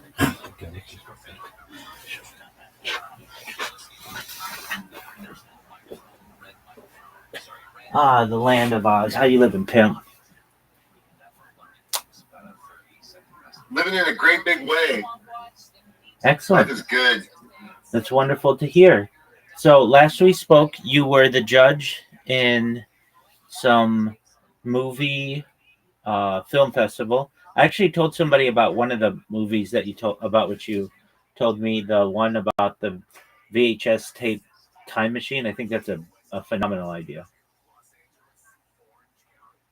Thanks, man. Absolutely. Yeah, we followed up. All the judges we had a dinner afterwards with our significant others. So we had dinner for 8 at my house the other night, and it went great. Cooked a bunch of good food for everyone, and hung out and talked about the future. And then today we're having a follow-up meeting and might be starting a feature film. And yeah, I'll find out today at like noon if that happens. No way. And if it does, then I'm going to LA next week. I'll be there on Sunday. That's beautiful. And Yeah. what would the feature film be? Oh, you're all right. Yeah, the feature film it's kind of an interesting story. So it follows a group of college men, right? Yeah. Oh. No problem. I'm just talking to my friend real quick. One second. Yeah. So it starts. It's a group of college men that basically use a bunch of ancient techniques to create like a cult. And it's not like a fraternity. It's more like people are in the cult and don't even realize it. That's how good it is. So it's an interesting film. And I can't really tell you the details other than that, but it's a culty movie and college age, kind of thriller. Very. Gonna film it in our hometown up here in Northern California. So very cool. Yeah, should be fun. And do you plan on directing it, or somebody else going to direct it? Yeah, we're gonna have someone else do everything. I'm probably just gonna be producing it, but I don't know. That's the conversation we're having later. Okay. Because it's all about the if you have a director like me, then we can get name talent, and that'll really help, as opposed to just going with somebody that's never done it before, So that's the conversation we're going to have. But if some of the other people want to direct and they already have a cast in mind, then I'm all for that. If there's already a cast that's available and wants to do the project. So excellent. That's what we're going to figure out. If I may ask, how do the people find the ancient information to join the cult or to start the cult or whatever? Oh, yeah. So it gets into like demons and devils, kind of like inhabiting bodies. Okay. Like a cursed item. Like he finds something that he shouldn't, and then that's it. Okay. Do you know what it's going to be? What they find? No, they haven't made the catalyst yet. That's the thing. See, there's a lot of holes in the plot still. But yeah, it's going to be some sort of item like a monkey's paw or some Sure. Absolutely. Yep. Okay. Cool. If you had your choice, get off on 32 right there. Yeah. Sorry, Rabbi, I'm in the middle of working. You're good. If you had your choice to make the catalyst something, what would it be? Personally, I'd make it one of those Bibles, like an old Bible that they find at like a thrift store. Okay. Something like an old book, old Bible, old text like that would be neat. I think that'd be pretty creepy and easy to do too. I whenever I think of ideas, I try to think of the budget too. Right, I understand that. Make. Definitely makes sense. All right, and so you're gonna have you have a meeting on that in 55 minutes or so. Yeah, 11:30 noon. Yeah, that's when we're meeting. Should go good. Okay, well. And then if I'm in LA, or what are you doing on Monday next week? Oh, I'm streaming my life. Cool. I might I'll come drop you off a gift IRL. Oh. Well, I'll tell you what. You hold on to it. When I go viral, we will hang out every day for a week if you want. Right now, I'm focused on my stream, though. But what I can tell you is that you'll have your answer, right, by Monday on whether you're going to be starting your movie. Is that correct? Yeah, the feature, yeah. Okay, excellent. Well, I want you to update me because it sounds really interesting. Yeah, we'll do. I got to run right now. I'm driving, I'm still driving cab and doing the limo thing, so I got to run. But I just was excited and wanted to tell you. I appreciate it. I'm excited for you. You keep me updated. I want to know how your meeting went. God willing, everything goes smoothly, okay? Yeah, man. Yeah, and I love what you're doing. You're such a good person. Like, thank you. I really appreciate you. Absolutely, my friend. You take care. You too. Bye. Bye.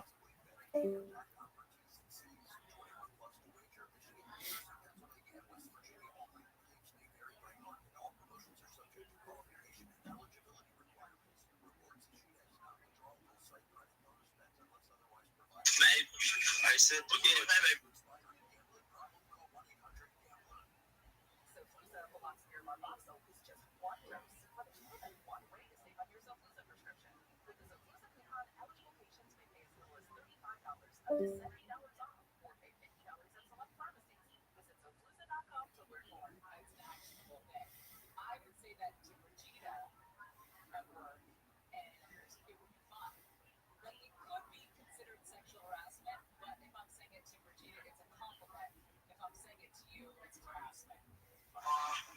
Jim, everybody. We all welcome to your space.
I love this woman.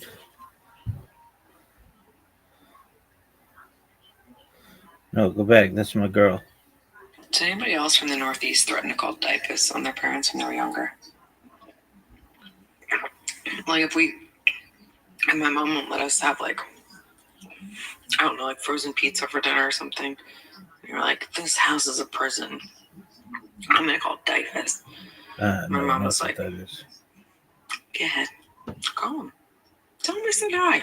In fact, I'll dial the number for you. Did anybody else from the Northeast threaten?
In the beginning, there was darkness upon the face of not only the deep, but over my face.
In the beginning, nothing less than a creation.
In the beginning, I created a story about the heavens and the earth.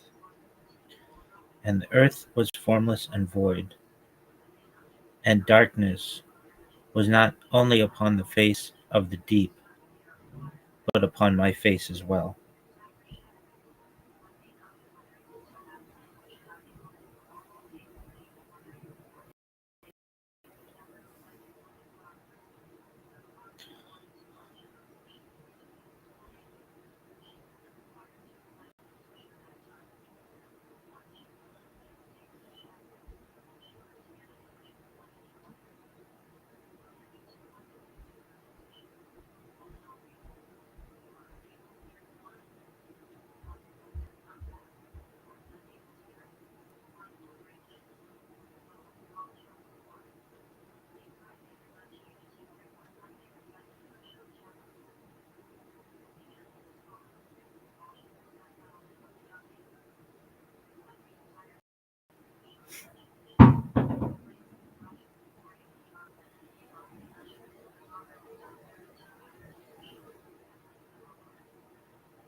I had been blindsided, and an overwhelming amount of fear caused me to run without direction.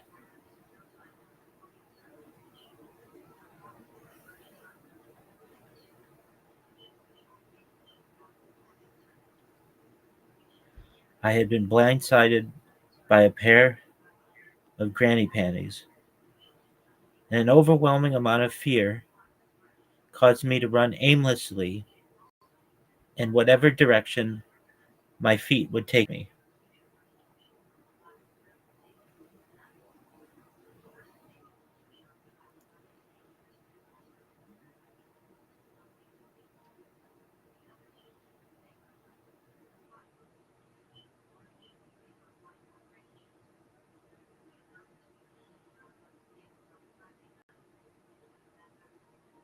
I ran out of sheer desperation in any direction I could find.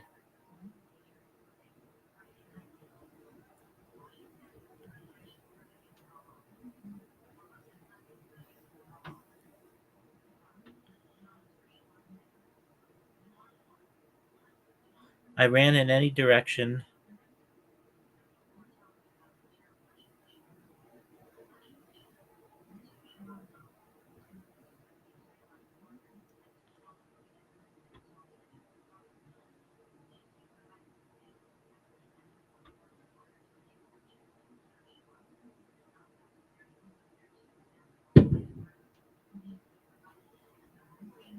I ran and I ran and I ran until I was absolutely exhausted.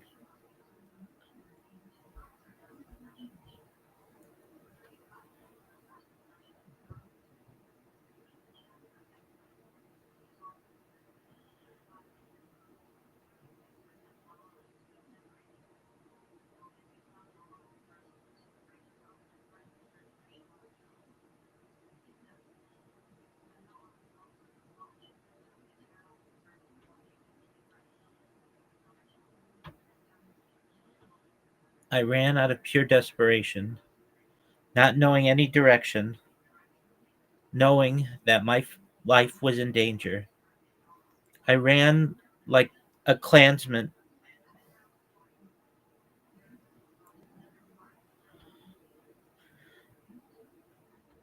I ran as fast and as far as I could until my body had no further energy. I was exhausted. My eyes had been fuck. I ran and I ran and I ran until exhaustion.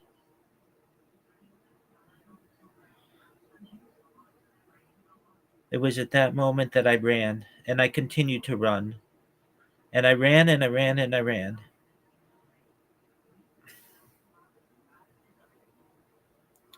It was at that moment that I ran and I continued to run until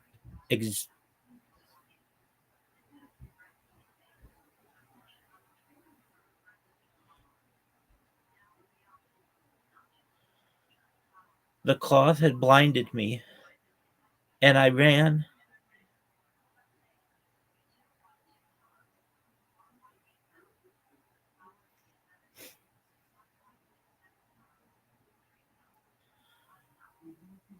Even though the cloth had blinded me.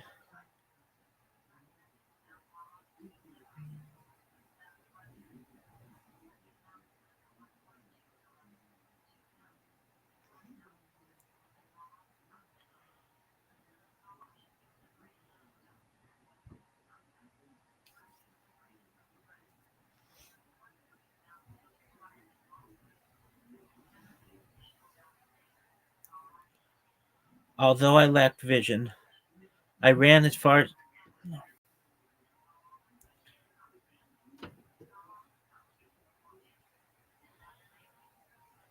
I ran as far as I could and as fast as I could until my body had succumbed to exhaustion.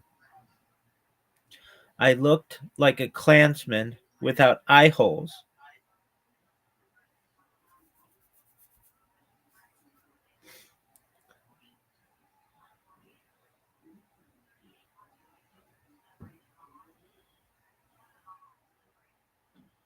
It was at that moment that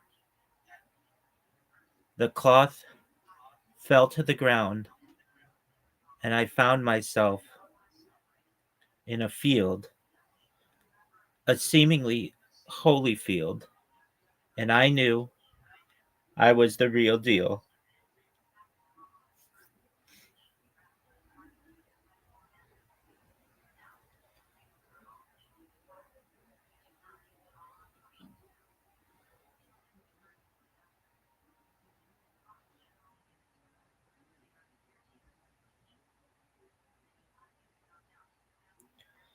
As I looked to the heavens, My eyes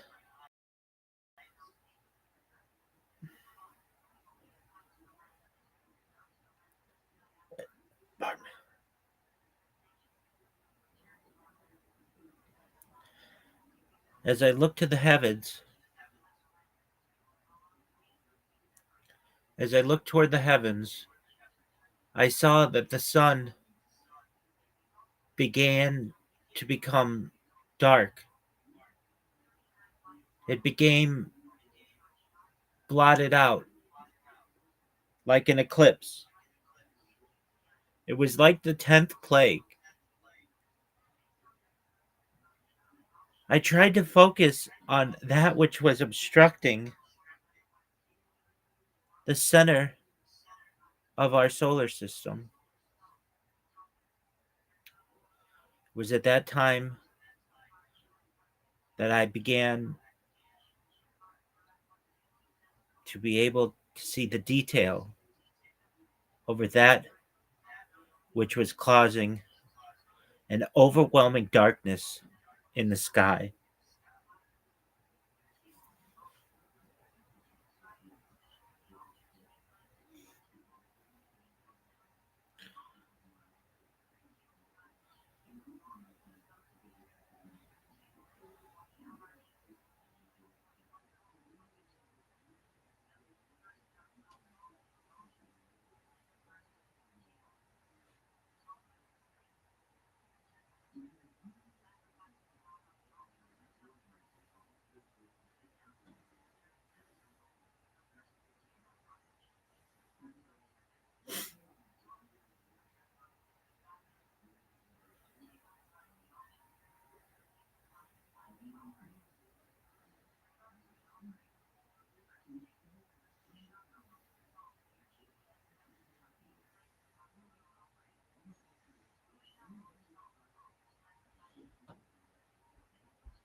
It was at that moment that I was a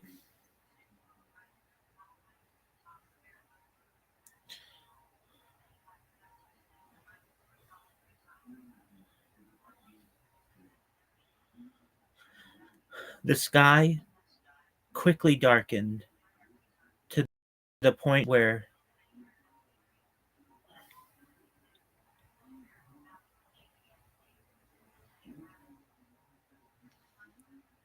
the sky quickly began to resemble one of those magic eye puzzles. And as I tried to focus on that which was causing the great obstruction, I began to perceive that the darkness was being caused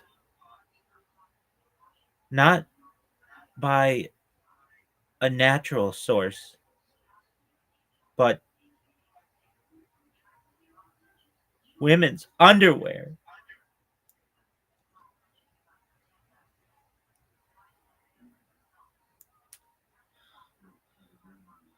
A rainbow of colors of bikini and briefs and hipster and boy shorts and thongs and G strings and C strings and cheekies and high waisted briefs, French cut, tanga, Brazilian, seamless, control, shapewear, crotchless panties, lace panties, cotton panties, mesh panties, sheer panties, string bikinis, tap pants, bloomers, period underwear, maternity panties, postpartum underwear, disposable underwear, thermal underwear bottoms, open back panties.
In the beginning, I created a story about the heavens and the earth.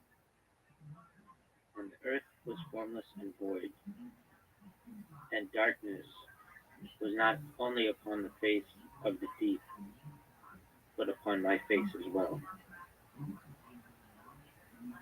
I had been blindsided by a pair of granny panties. An overwhelming amount of fear caused me to run aimlessly in whatever direction my feet would take me. I ran as far as I could and as fast as I could until my body had succumbed to exhaustion. I looked like a Klansman without eye holes. It was at that moment that the cloth fell to the ground and I found myself in a field, a seemingly holy field, and I knew I was the real deal. As I looked toward the heavens, I saw that the sun began to become dark. It became blotted out like an eclipse. It was like the 10th plague. I tried to focus on that which was obstructing the center of our solar system. It was at that time that I began to be able to see the detail over that which was causing an overwhelming darkness in the sky.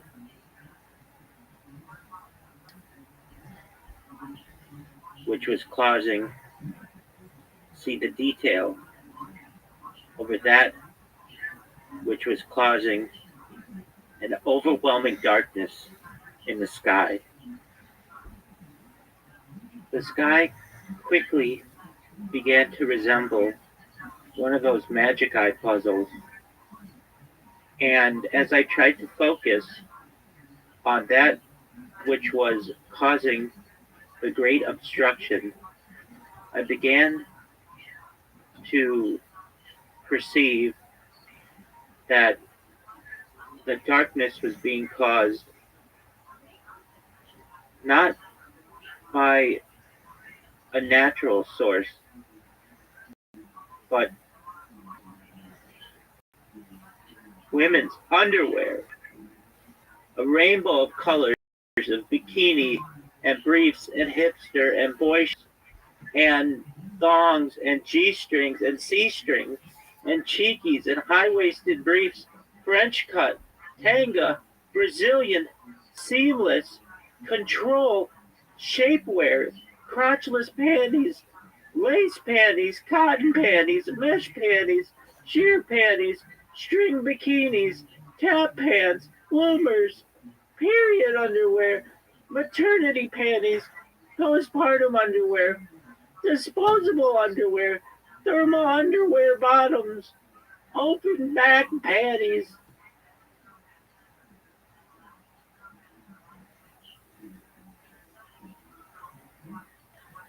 A natural source. I began to perceive that the darkness was being caused not by a natural source, but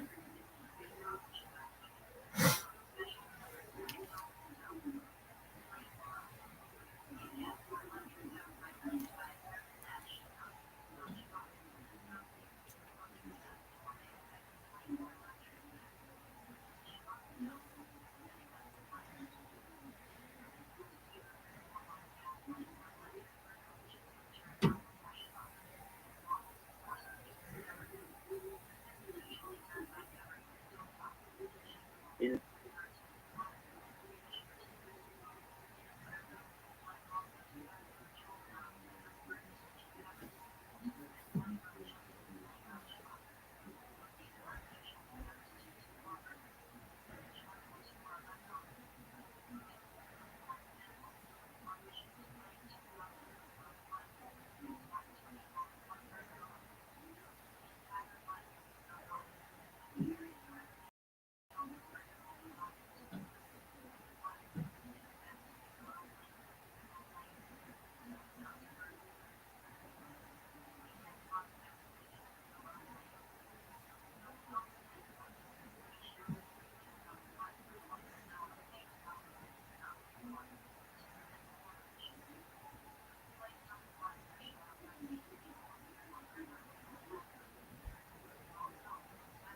it was like a rainbow blizzard of tea backs and ruffles.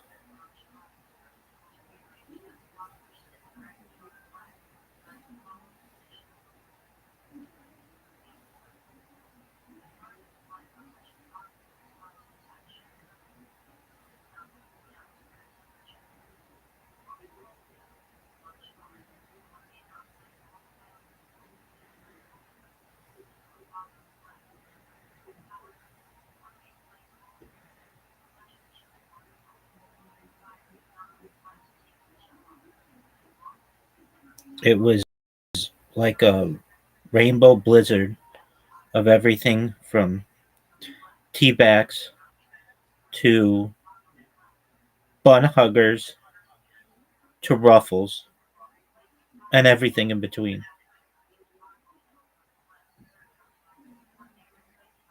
It was like a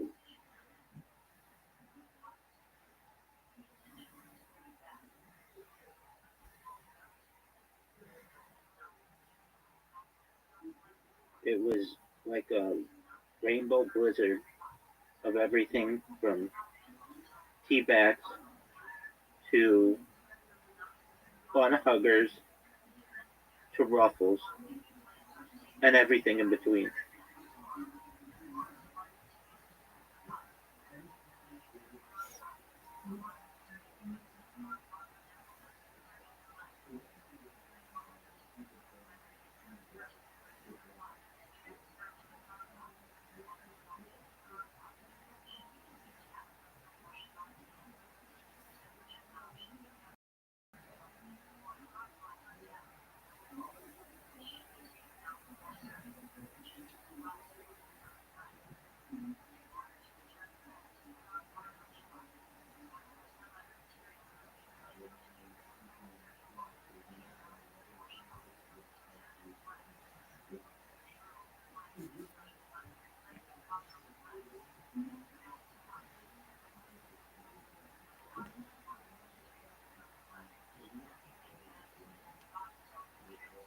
As the cloth rained down upon me, I began to notice cottons and linens, but not mixed. Damn it. As the cloth rained down upon me, I began to notice cottons and linens, but not mixed.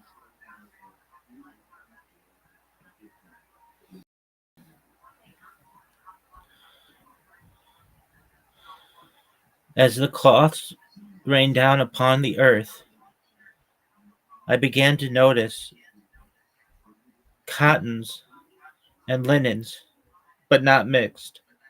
Wool, silk, cashmere, hemp, ramie, alpaca, mohair, rayons, modals, bamboo, acetate, polyesters and nylons, spandex and acrylics, microfibers, lace, mesh, chiffon, organza, satins and velvets, fleece and jersey, even ribbed. As the cloths rained down upon the earth, I began to notice cottons and linen, but not mixed. Wool, silk, cashmere, hemp, ramie, alpaca, mohair, rayons, modals, bamboo, acetate, polyesters and nylons, spandex and acrylics, microfibers, lace, mesh, chiffon, organza, satins and velvets, fleece and jerseys, even ribbed.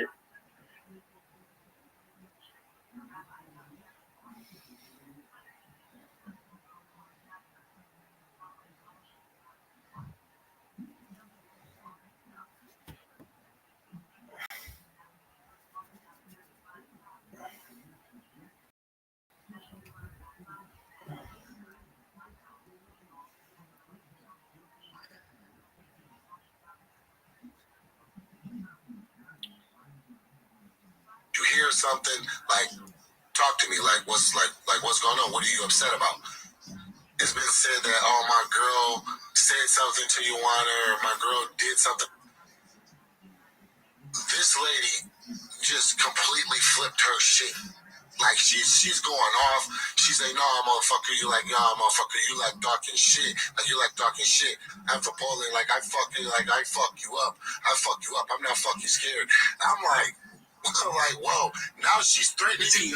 Then she says, well, I should have smashed your girl's head in. Go over and fucking smash your head in, too. I don't give a fuck, man. I don't give a fuck. Now I'm like, she's threatening me. Now she's threatening my girl. I was in New York, and I was in New York, I was feeling myself. I was drunk. And, I shot my shot. I was shooting my shot. I shot, I tried to smash. Anyone that is found, her manager, the entire time we're at this event, is like subliminally trying to drop messages to my girl, like trying to drag me. Right? My girl already knew this. You know how you do it. It starts getting more and more confusing. Basically, silly shit. Basically, they saw each other at a place, and then Joanna tried to find them. She said something. He said, "I'll knock your ass out." To Joanna, "I'll knock your ass out," or something like that. And then you look at the history between both of them.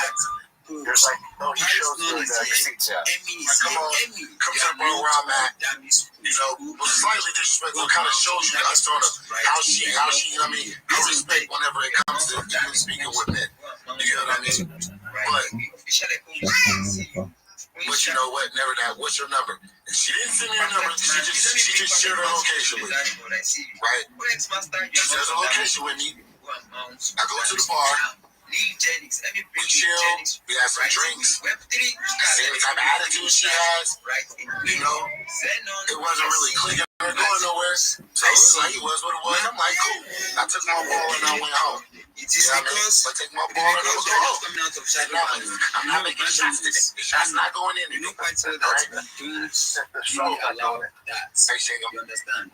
But there's more back and forth. So this is what happened a few years ago, and I guess it's the first time they saw each other afterwards. And this is when Jamal's now with the girl. I believe he's with the girl now. I don't think he was with her back then. Yeah, he says he was with this girl back then. Yeah, so please do it to connect it with you.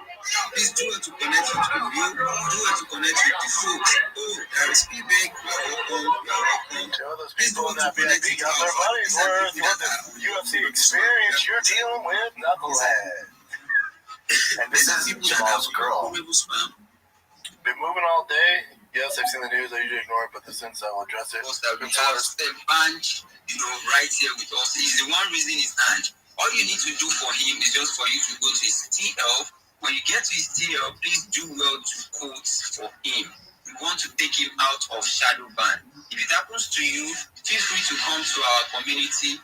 We definitely be here to support everyone of us. You understand? All right, I'm definitely on OX Master right now. I can see 20 likes, 6 bookmarks, 1 quote. Harrison is here, Rio is also here, Official Ekovic is here. I can also see Ali is also here. Ali, go and engage on other posts right now. You are welcome. Yes, Ali, you are welcome. Dead Being is also here. I see you. You and G. Oh, yes, you are also welcome. You are also welcome. Based on tech, I see you. Emmy, I also see you. Perfect Man, I can see you. Queen Shy, I see you. Please let me bring Queen Shy. Please let me bring Queen Shy close to the dashboard. Jennings, I also see you. Before, I see you. Maximus, I see you. Zenon, I see you.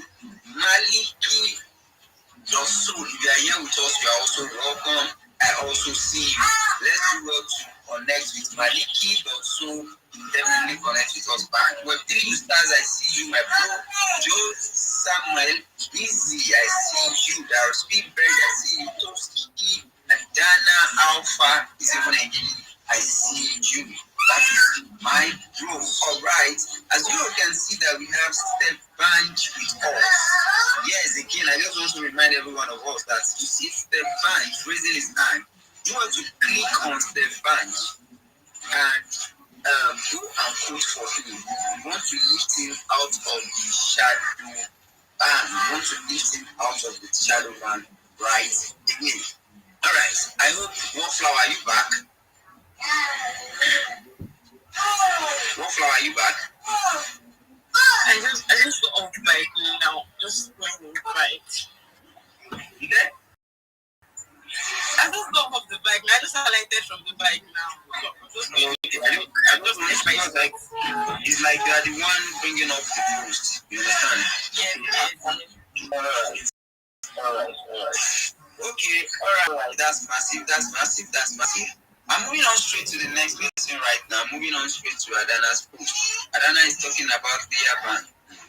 Now, wow. Okay, now. Dear Santa, 5 million for business. New iPhone. Okay, Santa, please do well for us so that we can at least. Okay? Oh, and all of now, we want Bella Adana. She's available. She don't talk. You understand? You know something of him. I know you told if Adana matter. Now that time your energy they always be. You know they still if Adana matter. This guy wants to finish me at night. Just before I sleep. Now I'm very hungry. I don't know if I can get something to eat, but I'll try to get something to eat. Adana, I hope that Ian hear me so well. See, I told you what to do. Let me send my BTC address to you, or let me send my T address to you. I am the account manager for Adana. Forget about it. Leave the rest for me. You understand? I know how to talk to her. Send money, send ETH to me. And of course, forget about any other thing. But na person wey do well pass. Na him we go give chance to. All right. Rabbi is here with us. Rabbi is here with us, and he will definitely be sharing how far with us. I'm very sure. So let's give him the chance to also speak tonight. So why we also engage on all those posts on the dashboard, please. You understand? All right, Rabbi, what's up? How you doing? Introduce yourself and give us that how far you've got. 100%. Thank you so much for the opportunity to be here. If you aren't following me, please do. I will follow you back. I'm the easiest follow back in the game. I follow back everybody. I want you to know your accounts to grow. If you're looking to be able to network with more people on X, I highly recommend a website known as spacesdashboard.com, SPACESDASHBOARD. It's amazing. It ranks all of the current Twitter spaces from largest to smallest. Additionally, it will show you the ones that have been started most recently to the longest duration. Additionally, it will categorize the different spaces for you in terms of NFTs, cryptocurrency, investing, finance. You should know that if you are using your phone or your tablet or computer, you're only going to be seeing maybe 10 to 15 different spaces. Spaces dashboard shows you the hundreds that are going on simultaneously. It also has a search function so that you can find excellent spaces such as this one. So if you haven't been to Spaces Dashboard, you absolutely should. I will put it in the purple pill when I am done sharing my project. In the meantime, here we go. I'm Rabbi Rothschild. If you don't know who I am, you will. I stream my life 24 hours a day, 7 days a week, 365 days a year for world peace. I've been doing so for more than 4 years. My streams go back to the pandemic. We've seen the death of a queen, the birth of AI, the coronation of a king, and everything in between. This is a real life Truman Show, a real life Big Brother. This is a timeline and a time capsule of human achievement. In the 1990s, Bill Gates coined the phrase content is king, and I'm making it true today. I'm king of the internet. This is the biggest event in global history, and here's why. In 2018, The Economist magazine stated that data had overtaken petroleum as Earth's #1 resource, and I have more data archived on the internet than any person ever, which is making me very influential. I'm going viral, and when I do, I want to make you, your friends, your family, all financially independent if you're not already. I want you to have generational wealth if you don't already, and I want you to be able to start charities and philanthropic organizations of your own. I'm unlike any influencer you're ever going to meet. I'm not live on one YouTube stream nor 2 YouTube streams. I'm live on over 20 simultaneous YouTube streams, hours a day. You can view my life in 360 degrees. I even have a ceiling camera. If you want to view these streams, the link is in my profile. Additionally, you'll find it in my pinned post. You will also find in my pinned post a link to my link tree. I dare you to look at my link tree. Nobody dares you to look at their link tree, but I do, because I have more social media than any person ever. I have more content than any person ever. You'll also find a link to my Discord, discord.me/rabbi. We invite you to join our community. We have over 2,700 people, and we continue to grow each day. In addition to making you all wealthy and wanting to promote world peace, I want to help end world hunger through the use of technology, such as agricultural drones, floating greenhouses, saltwater greenhouses, hydroponics, vertical farming, cloud seeding. I want to help end world thirst. I'm sponsored by a cryptocurrency that's worth about $100 million, and one of the things that we do is we build wells and water towers in developing nations for the benefit of the less fortunate. Additionally, I'm an advocate for the Life Star program, and most importantly, desalination technology, where we pump Earth's seawater onto land to make it drinkable.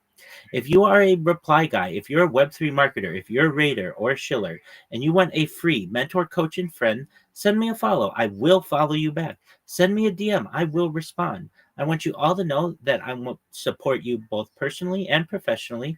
I'm here to be a positive in your world. I'm here to have an optimistic view on the future. And most importantly, I want to give people hope. And with that, I sincerely appreciate the opportunity to share.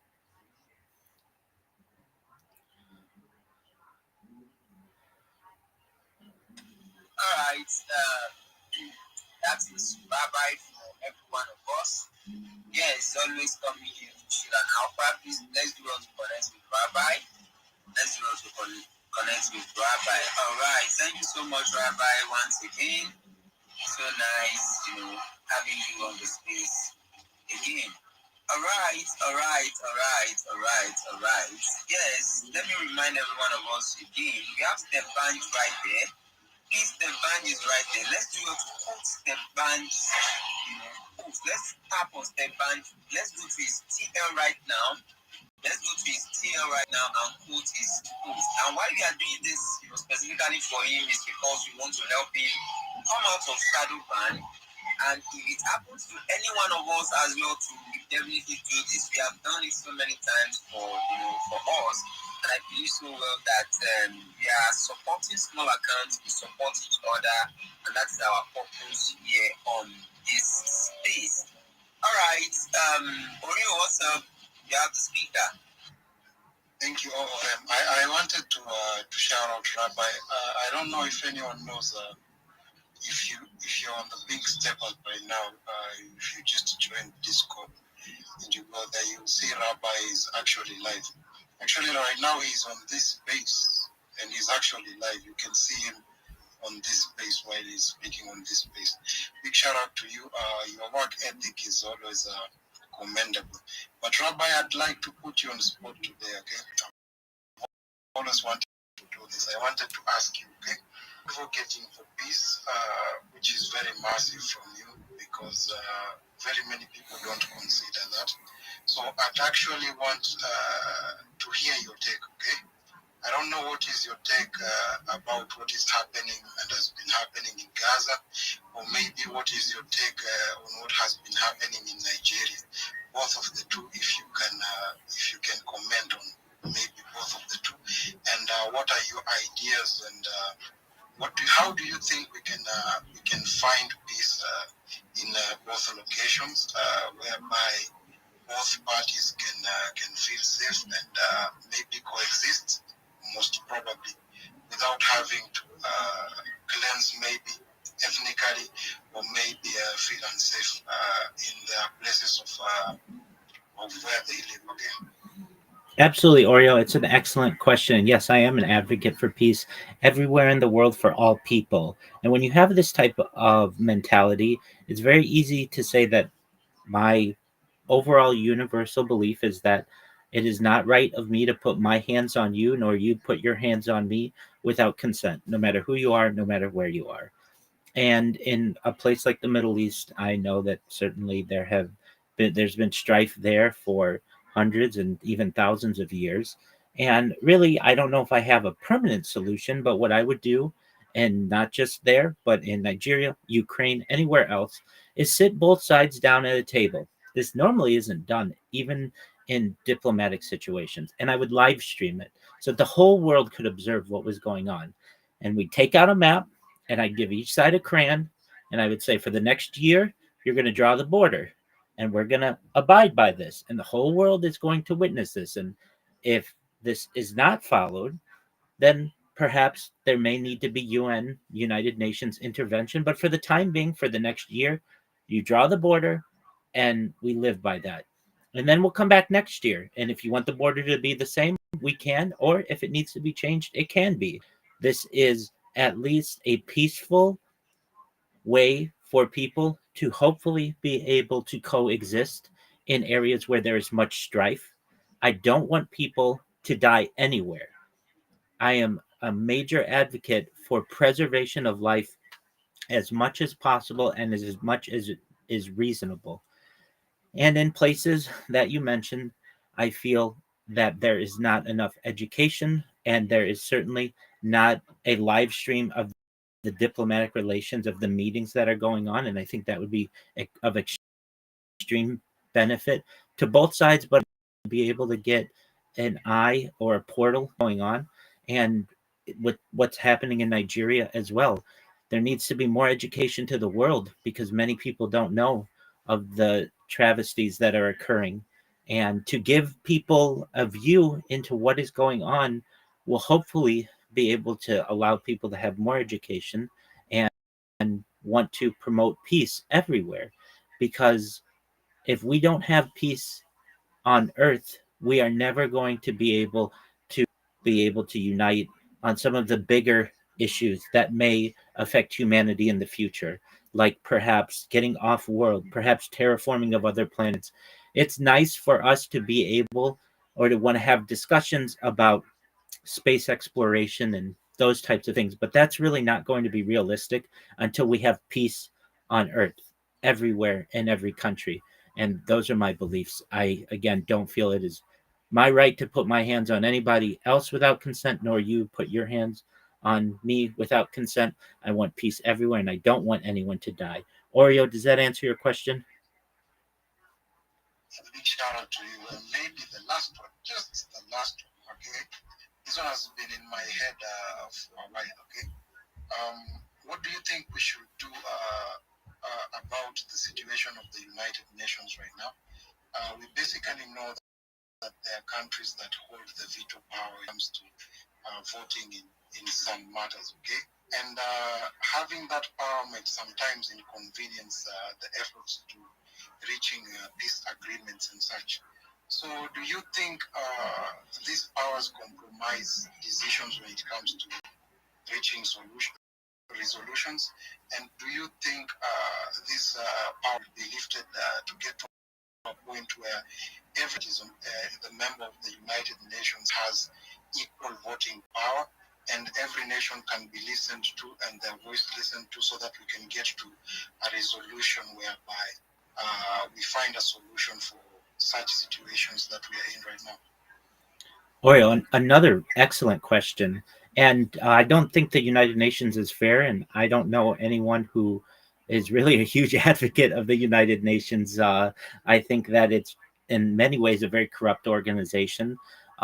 Since its founding post World War II, I have personally been extremely disappointed with that which it has accomplished. We still have world wars, even though people don't want to call them that. We still have people who are literally every day die of thirst and starvation. And this was not the role of the United Nations. The United Nations, when it was founded after World War II, was supposed to put an end to all war. World War II was fought. In many ways, people felt that it would be the last war, but it certainly has not been. I'm extremely disappointed in the United Nations, and I don't, again, know many people who are proud of it. It should be an advocate for peace everywhere. There should be massive campaigns for peace of the United Nations. I don't ever hear of the UN Secretary General discussing world peace. Maybe they do, but they're not on television. They don't have a podcast. They don't have a YouTube channel. They're not talking actively, and we should know the names of these. We start to get the names of them. They change over. The United Nations is not the final arbiter of peace, as many people have felt that it should be. And then much of the corruption lies in the United Nations Security Council, when you give countries more say over all of the rest of the world just because they so happen to be in beneficial positions following World War II. It's extremely unfair. I don't know if I would give one country one vote. I would, if given the opportunity, have it be representational. So by population, at least some aspect of that. That's maybe there could be some aspects of one country, one vote to some extent, but I think that that's not fair to a country like China with 1 billion people, or a country like India with 1 billion people having the same say as perhaps Vatican City with 1,000 people. That doesn't make much sense to me. But then again, the final arbiter of this, but it is unfair to me, I feel, and to the world, that the United Nations United Nations Security Council is basically a chokehold in many ways of what may prevent peace in many areas of the world. And I put a lot of the blame in the United Nations Secretary General. They don't do a good enough job, in my opinion, arguing for peace everywhere. They should be on local television. They should be on national television. They should be on international television every single day advocating for peace. To me, it's very much a show. It's very much a non-governmental organization that is powerless. They need a good leader as the United Nations Secretary General. And frankly, I don't think we've ever had one. And I look forward to a day, perhaps one day, where we have an excellent, charismatic leader who focuses on peace, who focuses on ending world hunger, who focuses on ending world, so that we can focus on that which is really important in the world, and that is unification and coming together as a society. Thank you for letting me contribute.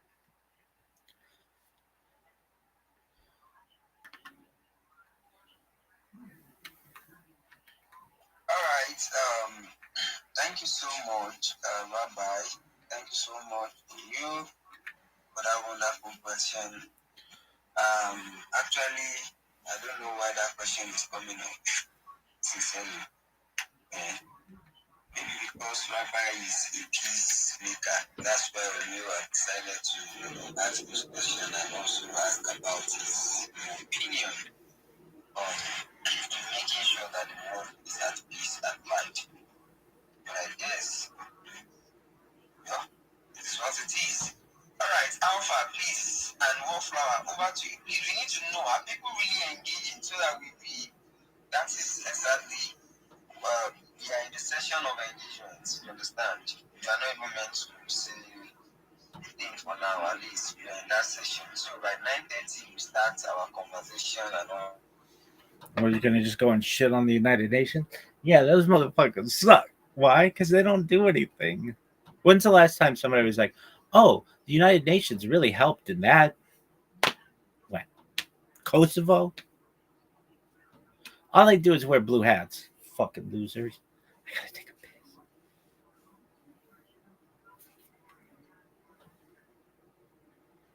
Korea?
Oreo.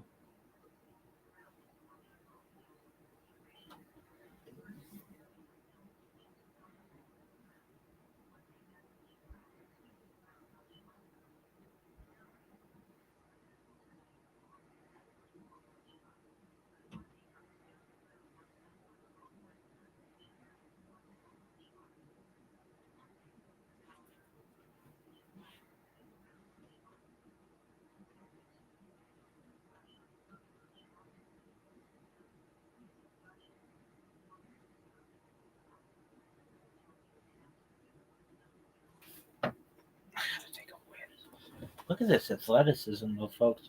Look at this move. Look at this move. I'm like Leaping Larry in that Seinfeld episode. Look at this athleticism.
but they follow me come out say Q4. But it's okay, sha. Anyhow, so my recent post, I guess, yes, my recent post, not my pin, my recent post. You can just do well to check it, join the TG bot, explore it. People are not yet on it, but we are having issues connecting our eggs because I think it's not what they planned. They are saying, so you don't say it will be very competitive. Yeah, I just tell you, sha, you get like I just tell you now. I don't know if it happen. People are just looking for the next thing to happen. That's just what it is. And there's exactly what's going on, the sentiment and everything. Like, see these guys that did also do with their airdrop, Zurich, nobody expected them to do what they did. It was so good, we got for figures. Average user safe now never seen this just tweeted consistently for like 3 months like that. Got 5 figures, 4 figures easily. Right. So now where have I been all these days? So doesn't see everybody on this thing, see if I is not there. I actually saw this alpha, I don't know this name actually now sunrise saying on WhatsApp. Like I'm not interested, right? So for someone that is not sure what is stress, I've been trying to not see the I don't say this thing, but I would not see what I do not see. I'm sitting down. Yeah, but I'm chilling out anyways, because it's what to do. You never play and it's make it to see. I'm actually I'm out like I've been posting there about because I'm doing some experiments. Right? Because I'm not research. I see a lot of projects and see like project everywhere, this one everywhere. Projects we don't this is 3 years ago. We never took anything. We just grew like this perception. And I see people treating perception like saying that because of bedroom or money, like perception one of us the track for team like last 4 months they be scam and release the extension, block the extension. They go and go with 5%, never still want to be like just like that. Like well, it's you know they were actually I think in collab or partnership with Disney Wallet. I don't know if Disney Kinika one Zinnia then if they farm the gems that time is on Disney Wallet. Exactly. We've been running blockchains like last year. Then this year, when this year there was one tax that should follow the perception, join their Discord. Then later, like during the middle of the year, then block message and now net perception. Right? And like a month after, then Google Chrome flagged the extension that it was malicious. Then people started writing threads on Twitter that this is malicious, blah blah blah. Now, last month when they came on Museum Idol, then everybody wants to get into the game. So it just shows that everybody is safe, but no one really cares. Even if everybody like no one really cares about what's going on. If there's a possibility that they can make money from it, everybody will just want to report it. So it's good like that. So yeah, so me, I'll start making because this year become money. Everything I'll be saved on his layer bank, and I'm very happy that they took these actions. This I'm ranking very much on the other boards. I don't know how they want to do it because they can decide to get this cookie level to testnet. But the testnet, I don't know, the testnet is not really like it's not that it's incentivized, but there's a thousand ways that you have to do submit feedback, you have to get structured hours for feedback, then you get the room and Discord, then I got that ready. Also, I checked their app, what they call whatever, this is it for. I deposited some funds and update is happening tomorrow. I don't know if that's a green flag or red flag. No. And what I saw on their website, the public simply happened I think 22nd of this month. So CG shows will be happening that month as well. I don't even care. Maybe shows give me anything. You guys focus on this. So it's crazy how projects that we thought to be this guy. Look at idols. I just calm down to like write an article just to say that they are not listening. To say like, guys, these people are like just funny. Sentence never even talking it. Like I don't even know if I'm Monday for this Twitter again. Well, this question, see, very soon. I just talk say kill Diri. I mean no kill one before the end of the film. Like God, I'm very. Well, I don't talk too much about that person. Message so people are paying a lot. So I'm bringing the post up now, guys. This is my phone, the 20%.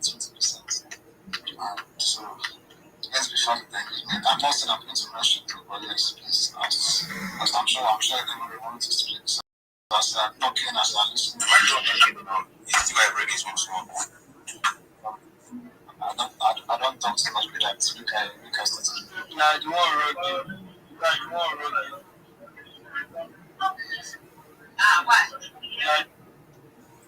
I don't talk so much with that. Look at it. Now you want to run you. What? Now you want to run you.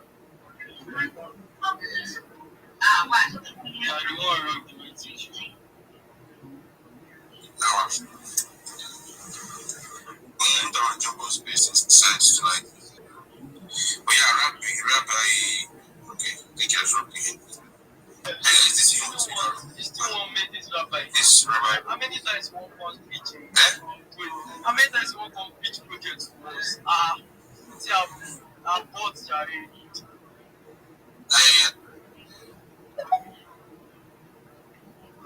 We have got pitch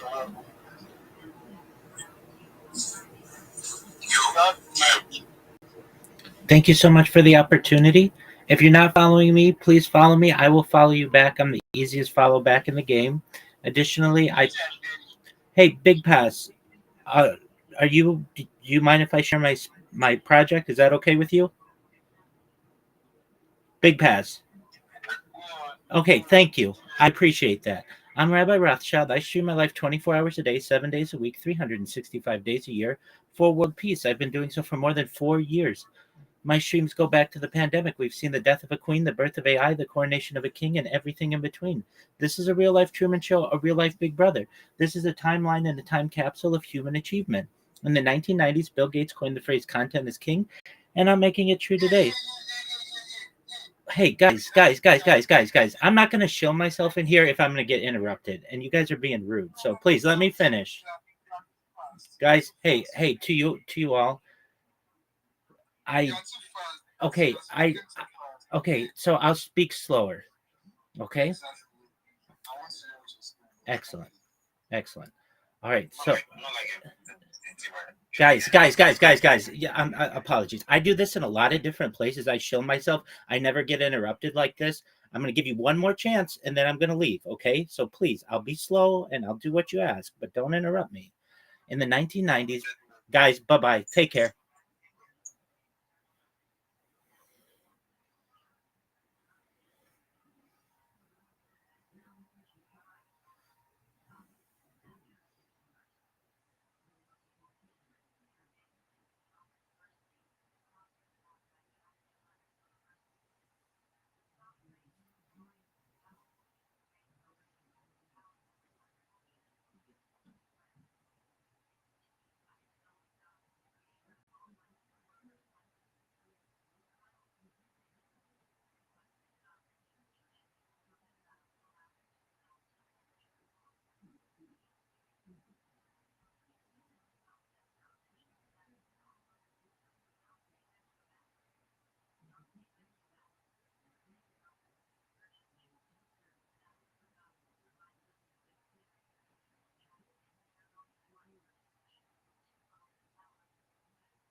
Time of pandemic, I'm listening to in the stream 26 hours. Now, like this is like the third or the fourth time where they got this space conscious himself, and him. That's why waiting. Word for word, they talk everything word for word.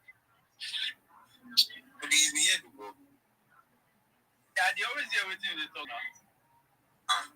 I didn't know he's been here before. Why you like think of that? No, that's the waste of time.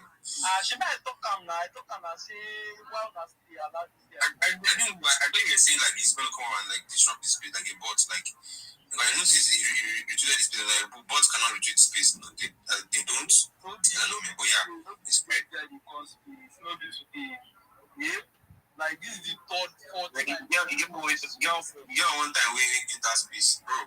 That guy climbed together like this everywhere. Like everybody hang.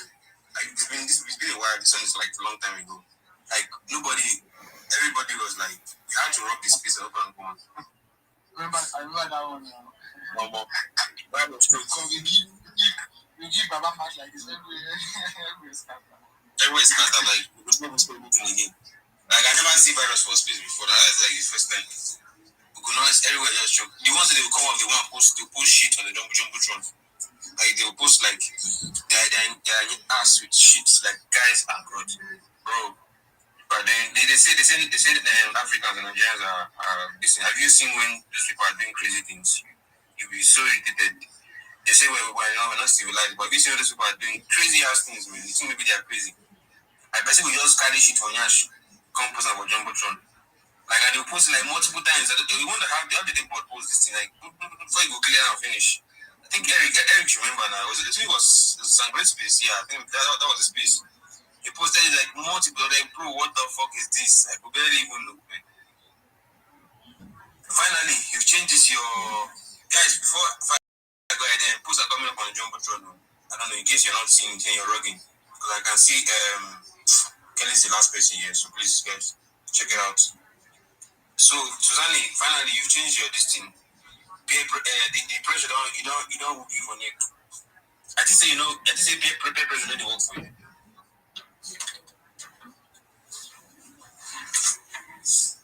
Susanne, baby, but not gonna. You're about Susanne. Yo, what's up? Good evening, guys. How are you guys? Wagwan. Wagwan to you too. Wagwan. Yo, what's up? Why did you change your DP? I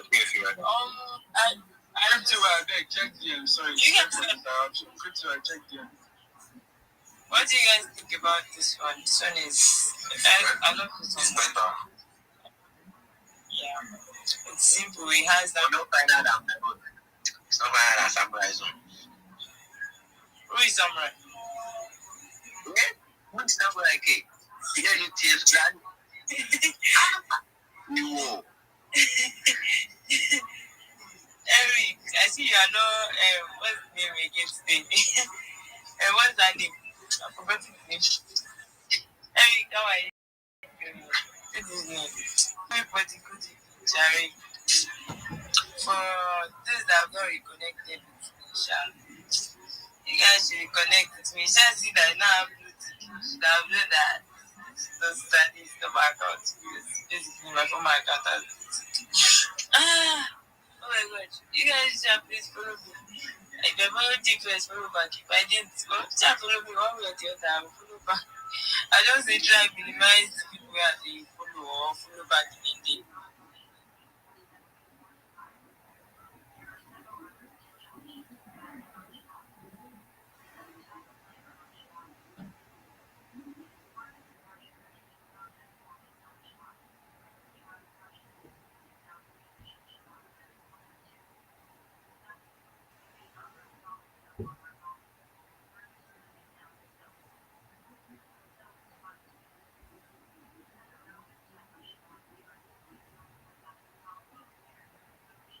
No, wait till.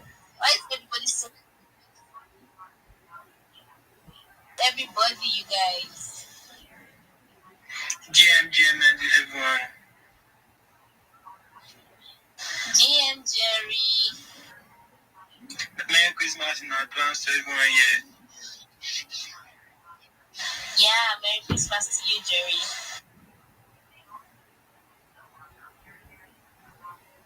Echo Mark, are you there? Are you active? What's going on?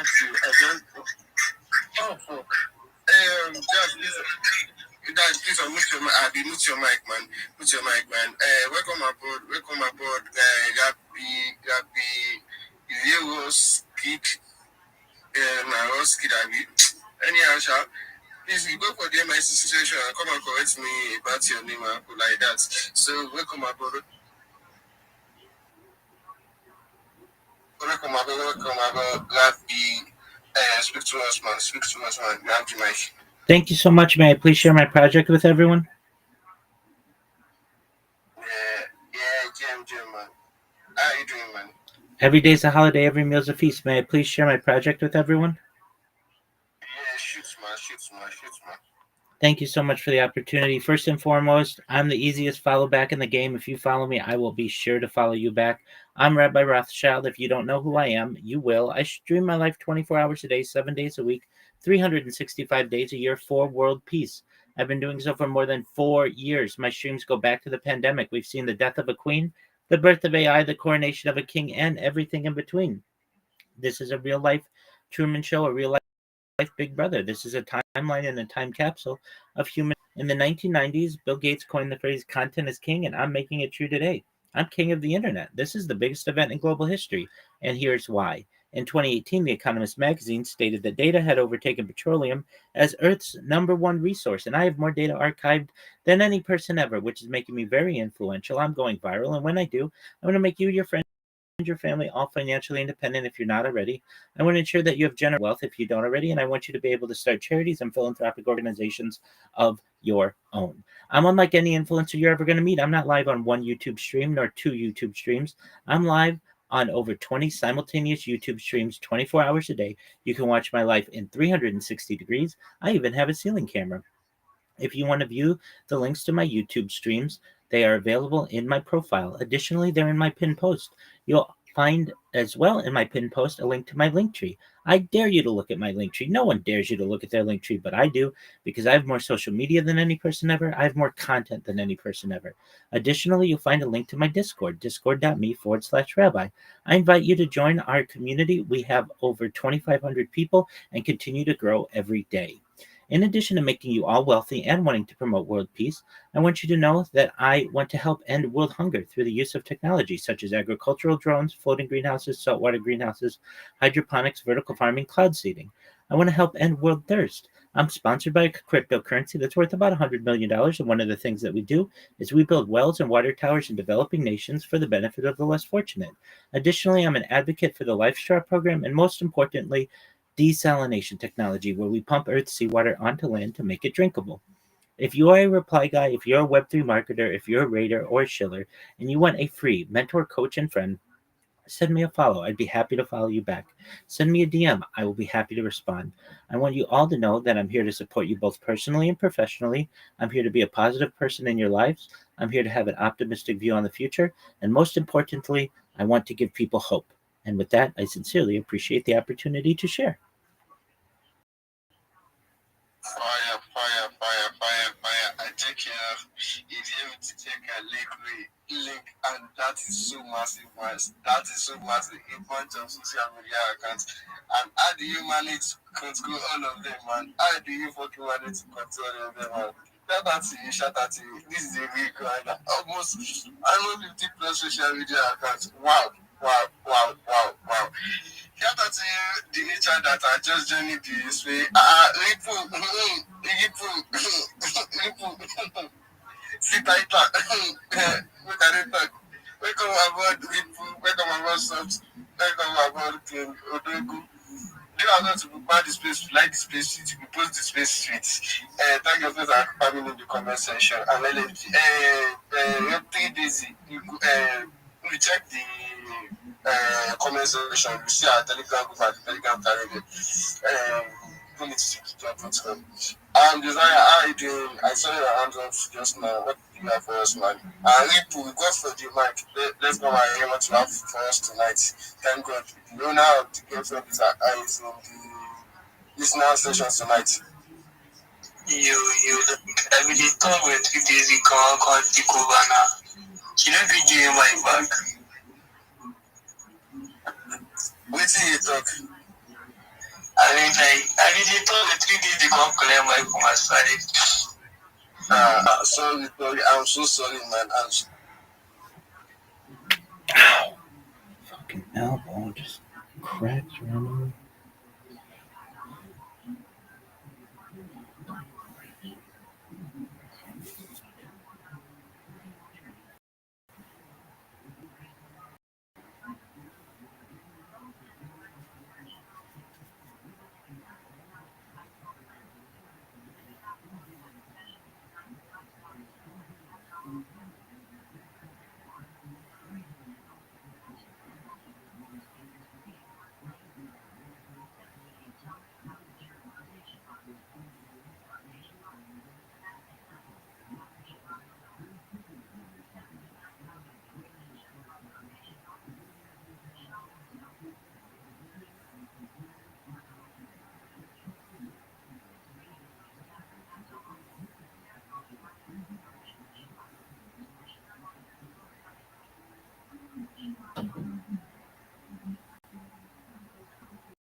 Welcome.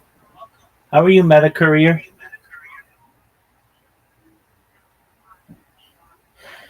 Meta Courier.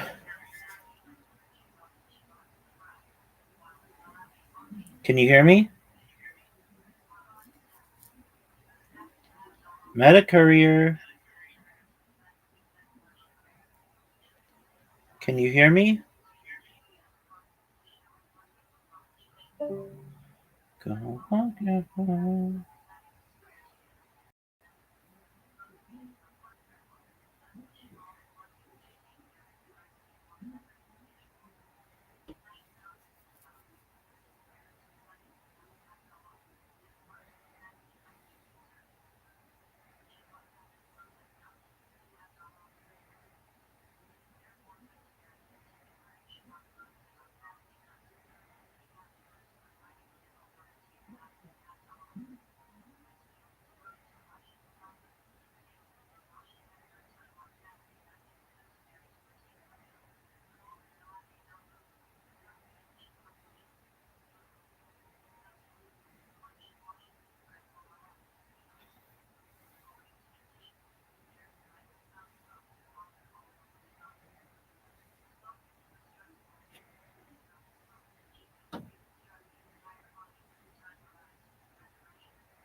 If you want to,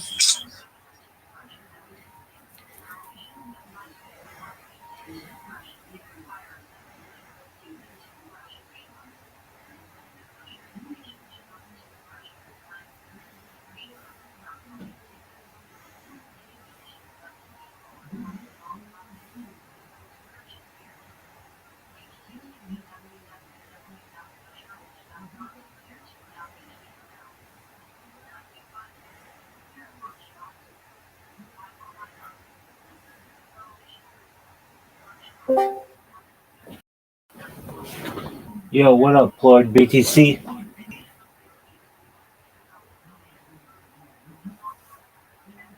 Can you hear me? Can you hear me? Hello?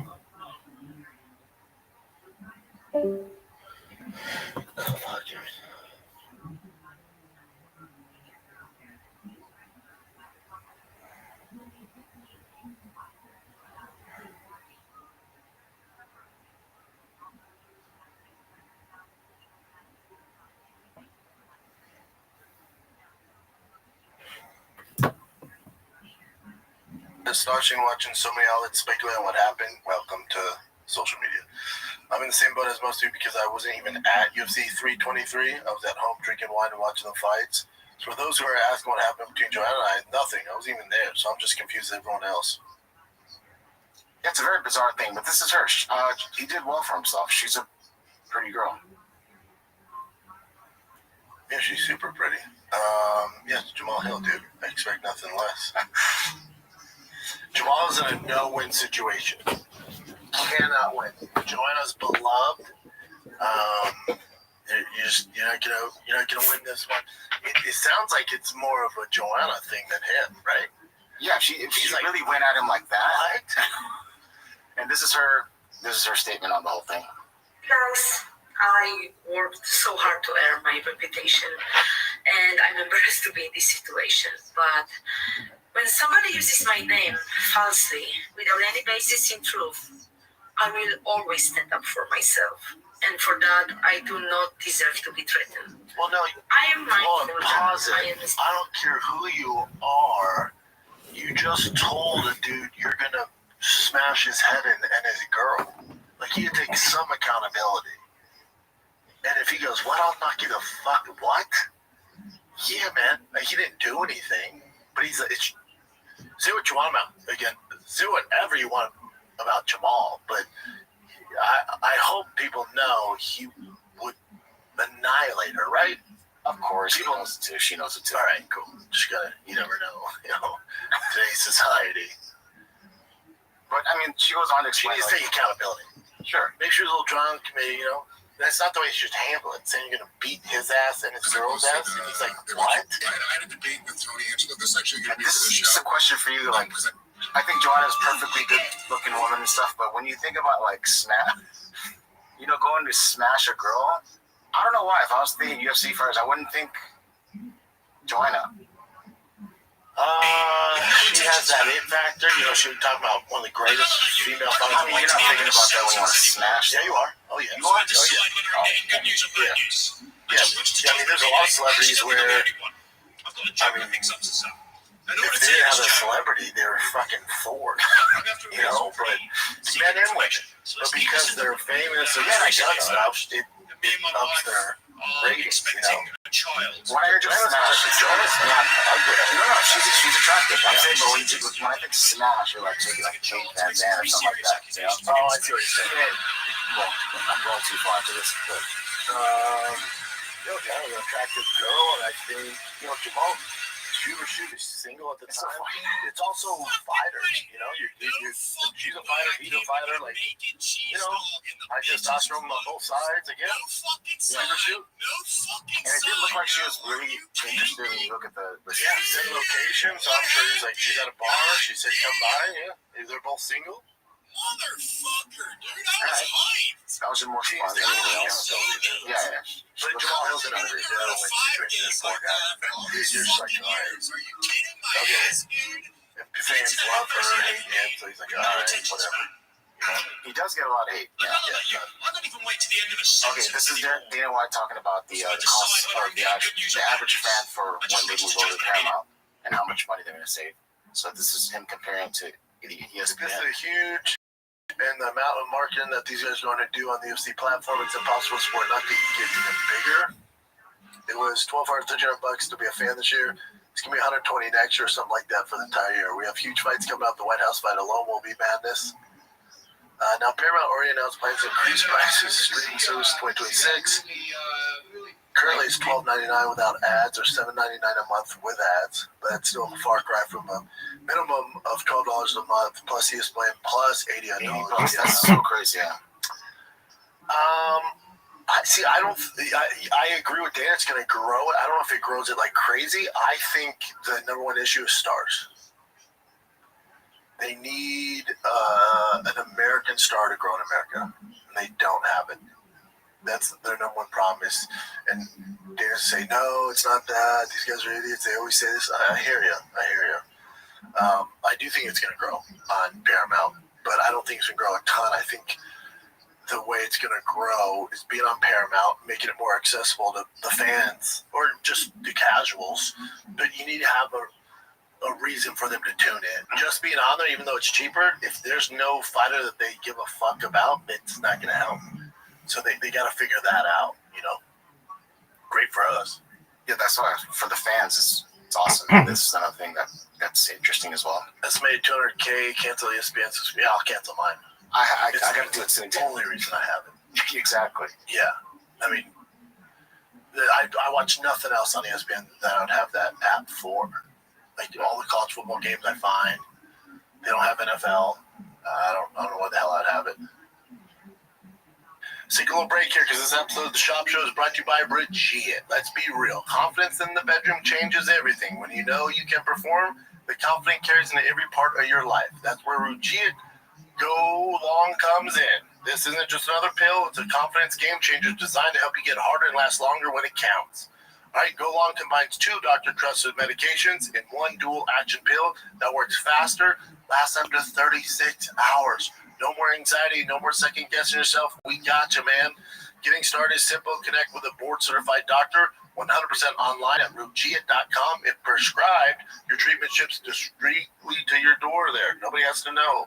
So if you're ready to level up your confidence in the bedroom, connect with a provider at Rugiet.com. Use the promo code SHAB, SHAB. You get 15% off and see if your prescription is right for you. That's Rugiet.com. Code SHAB to get 15% off today. RUGIET.com. Use the code SHAB for 15% off. Let them know I sent you. Rugiet. Okay. This is another one on Ilya. Remember him and Patty had like pretty big beef? Yeah. He's pretty much squashed it now. Yeah, it was all fake anyway.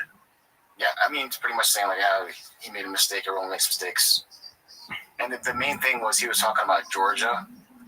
Like, I don't want to mess up the wording here. He said something like, "Lad, how stupid are these Georgians, man? No wonder the Russians terrorize their lives," which is pretty crazy to say, but yeah. Yeah, but Pat was young. You know, he's wild. Yeah. I also think Ilya's dealing with something that's bigger than this. Oh, yeah. So fighting. So he's like, whatever, man. Yeah. It's all good, dude. I get it. I like that more too. I don't like that. Yeah, I don't need you. Okay. All right, so the Zuffa Boxing finally will have its first event on January 23rd on Paramount Plus, but they didn't mention who was going to be or whatever. Yeah, I wonder who they're going to sign that people are going to care about. Boxing's tough. Yeah. To get people to actually care. Unless it's the ones that we already know, which they're not going to be able to sign, right? I don't know. I don't know how it works. I don't know. Yeah, I don't know. And I found this fascinating as well. This is the purses for Joshua Van and Pantoja and the rest of the 323 card. Joshua Van getting paid. All $1.2 million. Fucking paid. Rob made 2.3. Peter Yan made 1.4. Joshua made 1.2. Well, the only reason Joshua, a little bit, people are like, oh my God, he made more than the champ, because he's younger, so he's on that new wave contract. So Pantoja probably signed his contract, a year ago, 2 years ago, before the pay increase. And Joshua Van's on the come up, probably just renegotiated, so his is going to be bigger. Pantoja will be bigger when he does it. Yeah, but I was pretty surprised by these numbers because before, that's great. Like 500, we'd be like, whoa, 500K, 600K. Joshua Van, 1.2. You balling, son. Yeah. Good for him. Okay. This one I'm sure you're going to love. Floyd Mayweather versus Mike Tyson in Africa next year. And it's going to be an exhibition, too. Get your money, boys. Get your fucking money. All right. Oh, we saw this, I think it was last week. Yeah, we saw it last week. Yeah, and then, so Sam Alvey was getting just destroyed, and the referee didn't stop it. So the referee had so much hate. Sam Alvey came out and said this. I think, fellas, this video is going to be a little hard to post because, well, it's me getting beat up. But the referee is taking way too much trash talk from everyone. Before the fight night ever started, the referee came up and introduced himself to us. And I told him, I said, listen, this is the title fight. I'm aware I can take a butt kick, and please let my butt kick kicked if it's going to happen. Don't stop it early. And he didn't. He let me get finished. He let me go out on my shield, and I am proud of him.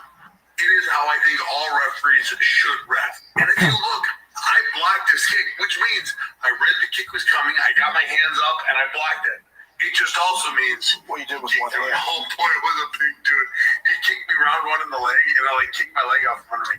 I wasn't expecting that much pressure to hit, and it hit. It was just shut me how much power he had.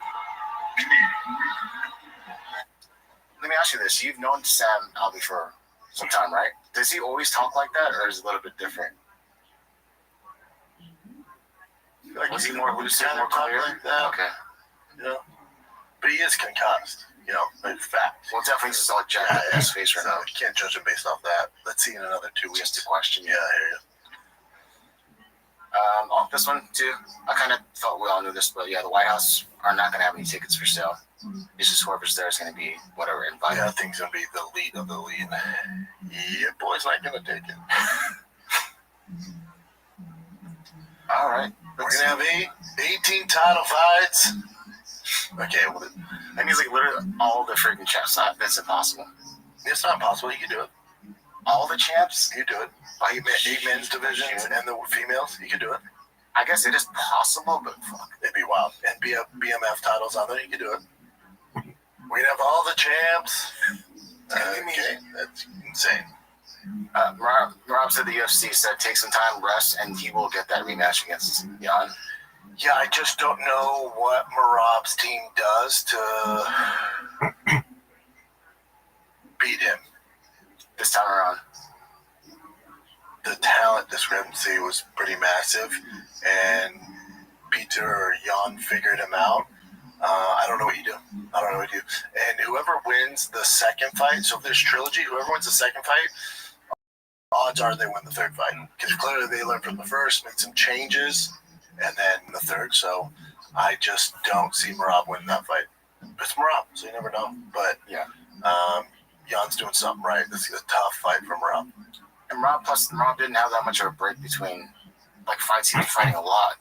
It's just like Volkanovski and who the hell? Damn it. Yeah, and Alex. There's that, but it wasn't like cardio was an issue. It was a skill thing. It was a game plan thing and skill thing. So it's not like oh man, he looked lethargic or he just wasn't shooting enough. No, you just got stuffed, dude. So that's a tough one for him to win. Alrighty.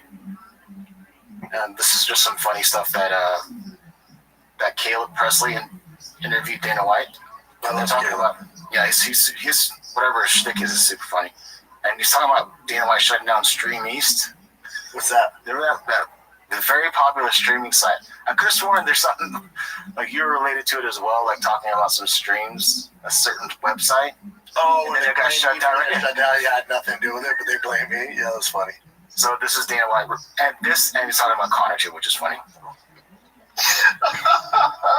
Go ahead. Friday, and he said they already get.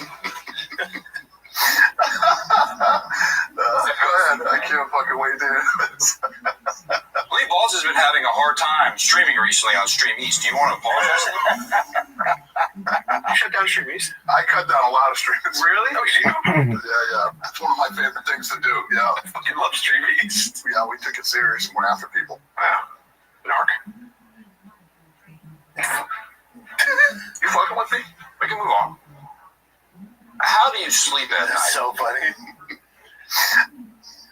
There's another one where he's talking about remember they gave me heat holy shop got shut down, stream narc or whatever. I wish I had that power. I mean, there's some power you have there, but this one is the more serious Which one? What Dana's talking about, Francis. Really backtracked. What kind of, but not, pretty backtracked. With on Crown today, and he said his PFL deal is coming to an end, and he'd be interested in coming back to fight on the White House card against John Jones. He made it clear how toxic that relationship got. He brought up the story about the physicality and everything like that. Is there a world where you guys work together again? When somebody shows you who they really are, believe them. And there was nobody more into Francis than me. When I met this guy, I was like, holy shit, you are what a heavyweight fucking champion looks like, all this shit. And I was all in on Francis. I had Francis sitting behind me in the fucking Zuffa section of my seats. And then we were in Boston, and he showed me who he was. So safe to say, no interest in bringing him back. I don't know how I can make it any more fucking clear. I do wonder how PFL feel going out and saying that his contract's nearly done. There was nothing that made me happier than throwing that guy over to the fucking PFL. I don't want to be in business with that. Here's what's interesting to me is, again, I'm just stating facts. Just tell me what you think. Can anybody name a fighter that's gone on to make fuck you money? Francis, Connor, insert Floyd, and all these boys that make all this crazy money, and they get better. Like Francis made all this money, goes into his boxing, just doesn't fight. So PFL pays all this money, like truckloads of money. Complete disaster. Francis made his money boxing, they let him box, let him do his thing. Yeah, he's fighting for fighters, and then boom, never see him fight. Connor, yeah, fight Floyd, boom. One win in fucking 9 years.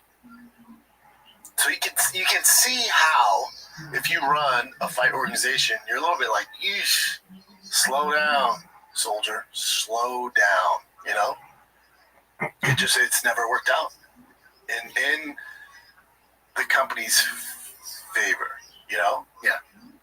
Because if you're an organization, let's say you're a new one, you're fucking Spartacus Fighting MMA, and Izzy's a free agent or Tom Asselington's a free agent, are you going to throw the brinks at him? Are you going to throw the bags at him? You're like, history would show this never works out. We never get our return. All right. This is him correcting the thing that happened. But as men, everybody who is a man knows there's these situations with we're in there and he's telling me that I deserve the $50,000. I want the $50,000. I said, and I get it. This guy fought whoever the fight was on the card, we had determined that they were going to get the $50,000. And I'm in there with them for however long we're talking, and I'm like, I'm done. And I had another meeting. And this guy just used to wander around UFC headquarters like this was his house. This guy literally spent the whole day here. Breakfast, lunch, fucking dinner, So I started to walk out, and he put his hand on my chest. He says, we're not done talking yet. And I said, oh, we're fucking done talking. It's not like, Francis Ngannou came in here and was like physically, but that's what went down. So safe to say, I think he's retracting his statement, because I bet Francis, he was like, oh, really? We're going to lie? That's what we're doing? And he was like, ooh, this thing. Like lawsuits? Or yeah. Okay. Yeah, they don't like each other. They go their separate ways. And then did you see Francis was on Ariel's show? Mm-hmm. Didn't do himself any justice either. If you watch that, he kind of, you're like, well, Dana said this, but he doesn't do himself any. He doesn't clarify that much. Yeah, what's going on here, man? Yeah. Damn it, I had a clip, but I don't know where it is anymore. Where Caleb Presley's like talking about Connor being on the White House. He goes, he seems like he's really awake and really just like, and Dana's just laughing. I know what you're talking about. He's always like, oh yeah, he's like really good, always ready to go. It was super funny. That's hilarious. And this is probably the last one. This is just when Manel won, he called out Joshua Van, and then Joshua Van said straight up, in Houston, Texas. That'd be a good first title defense, yeah. Yeah, that's pretty much it. And then I don't know if you care about the wait, that was it. Actually, never mind. Yeah, that's it. All right, kids. Well, you got a big one if you care. Friday on Netflix. You have Anthony Joshua, Jake Paul. It's actually going freaking down. UFC-wise, we got some time off. You got to the end of January before the big Paramount first card. So you got some time to chill, man. We'll get through it. We'll we'll get through it, kids. We'll come up with something here to entertain you guys, but we're chilling on the UFC. That's the UFC's choice till the end of January when they launch the Paramount deal. So it is what it is, man. But enjoy this Friday's fights. Enjoy it with your family and friends. I told you how I think it's going to go. Anything less, I got some questions. All right? That's it. Love you guys. Thanks for watching. Again, if you want this ad-free, Fire Kid ad-free, I just dropped the whole breakdown of my TRX build. 1380 horsepower, twin turbo Helion, twin turbo, 25 PSI, TRX breakdowns on Patreon right now. It's patreon.com/TFATK. We got merch on there. We got everything, right? I also have Q&A on there, behind the scenes content. It's only $5 a month. So it's the gift that keeps on giving. Give this to your biggest friend out there. It's patreon.com/TFATK. All right. Love you guys. See you around.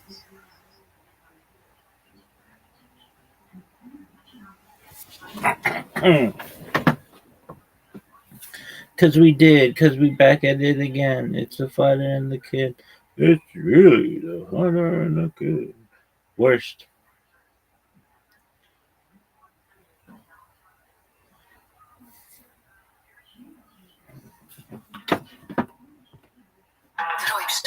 Nobody gives a shit about your problem. Strandferien, Abenteuer oder Städtetrip. Dein perfekte Reiseerlebnis mit TUI. Jetzt buchen. The price line, shut the fuck up. TUI, bitch.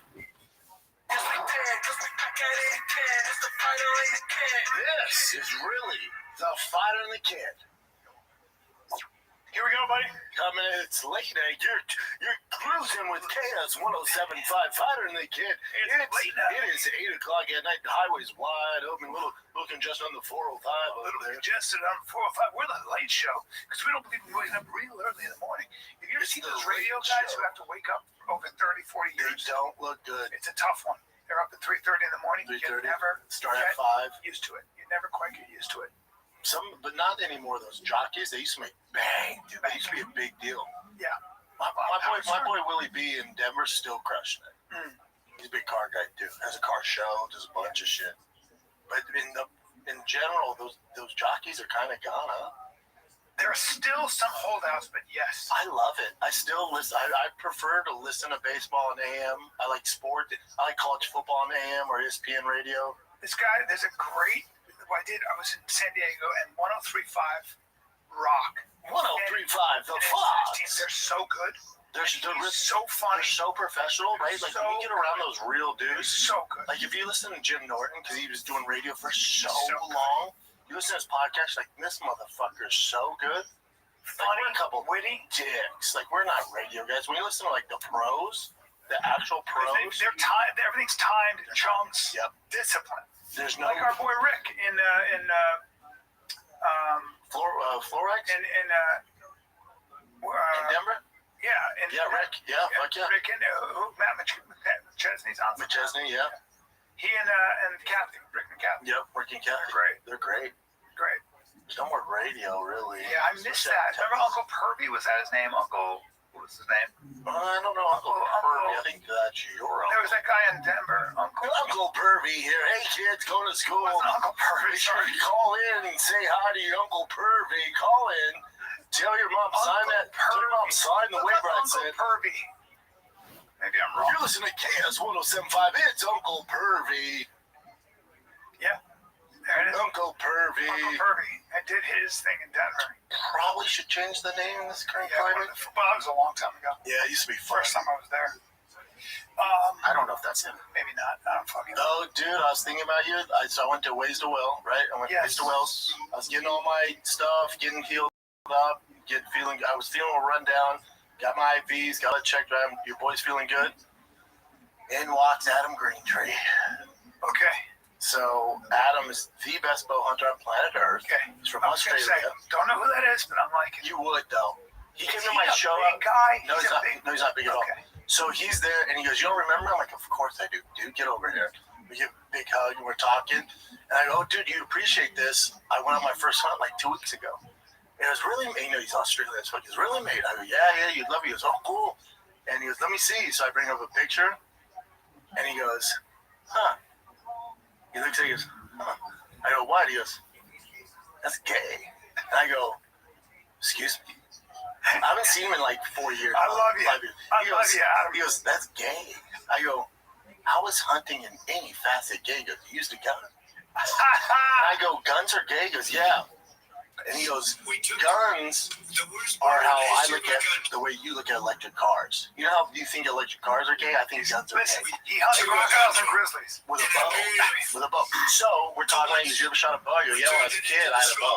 My dad would take me to the range from probably 7 to 12 years old. I'd go pretty often. That's me and my dad's thing. I had a camo bow, right? And I said, yeah, when I was a kid, I used to do it a lot. I haven't done a hot Yo, what up, Prit? This Yo. was Thursday. I'm like, oh, fucking hell. He goes, meet me at a... Pilly, what's up? Never heard of it, right? Pilly, where you been, son?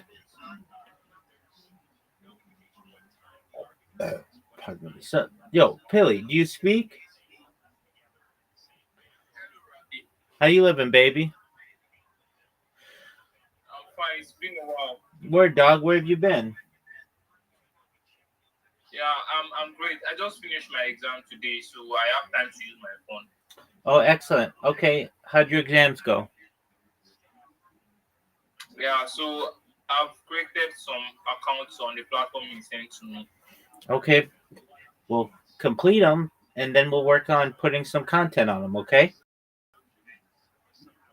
All right, no problem, Ravi. I just wanted to say hi. And Merry Christmas in advance. Excellent. Well, I appreciate you coming in and say hi, and just keep me updated and get that link tree done, and we'll move on to the next step. Okay, big dog? All right, no problem. Thank you. Have a nice day. You too, my friend. You're so sweet. Take care. Yeah. I drive down there. Shout out to Pilly. 30 minutes, you know. I'm like, I'll be there 30 minutes. I told Joe, I'm like, I'll be in and out. Don't worry. Dude, I'm there for 5 hours.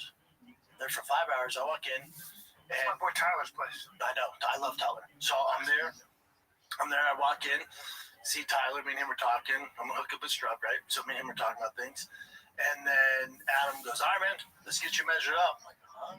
So let's get measured up. And so they take my fucking wingspan. I was like, guy's got a wingspan. It's like 80. So, right? So then they give me the bow. He's like, dude, you'll be able to fucking get some freaking torque with this thing. You can pull like a 90-pound bow, no problem, probably. Yeah. What's Joe and Campbell? Okay. So they're not. Whatever they're doing. Okay. So, you're going to do that. So, as I was saying, mine's 70 right now. But I did ask them, I said, what's Joe and Campbell? And they said 90. All right, cool. So I get the 90. Whatever. So they have mine at 70, and they go, you don't want 90, especially when you're first starting out, because they're like, hey, when you start hunting, animals will, because you have to do this, like a lot of guys have to do this, like you gotta be smooth. So you want to hear. So they set up all this bow and all this shit, and then Adam's like, that's your bow. Excuse me, and it's a Joe Bass bow, carbon fiber, all this shit. Gave it to you. Listen. I don't need that bow, but your boy got that bow. You got that bow. So then your son might need it eventually. So then they go, let's go to the range. I'm like, okay, I'm a little nervous because he's literally the best in the world. It's like Jordan be like, hey, when you shoot your free throw, you should fucking listen, right? Yes. So he goes, and I thought he was going to train me. Adam goes, I'm not that good at it. I can give you some pointers. You need Tank. I know Tank. Dude, I've had so many coaches in my life. I've been so fortunate. I've had great coaches. Buddy, Tank, when it comes to bow and arrows, he's Zen. Bubba. Really? He's the Phil Jackson of teaching people to shoot a fucking bow and arrow. So he goes, this is what we're going to do, whatever. He goes, it usually takes me 50 arrows to get someone to shoot a bullseye. He goes, you got 15? I'm like, oh, yeah, all day, buddy. Within 5, boom. Then your boy. I call it grouping. Started grouping? Then your boy's grouper. Oh. Should I call you the grouper? Oh, I looked around and went, oh, it's Group City.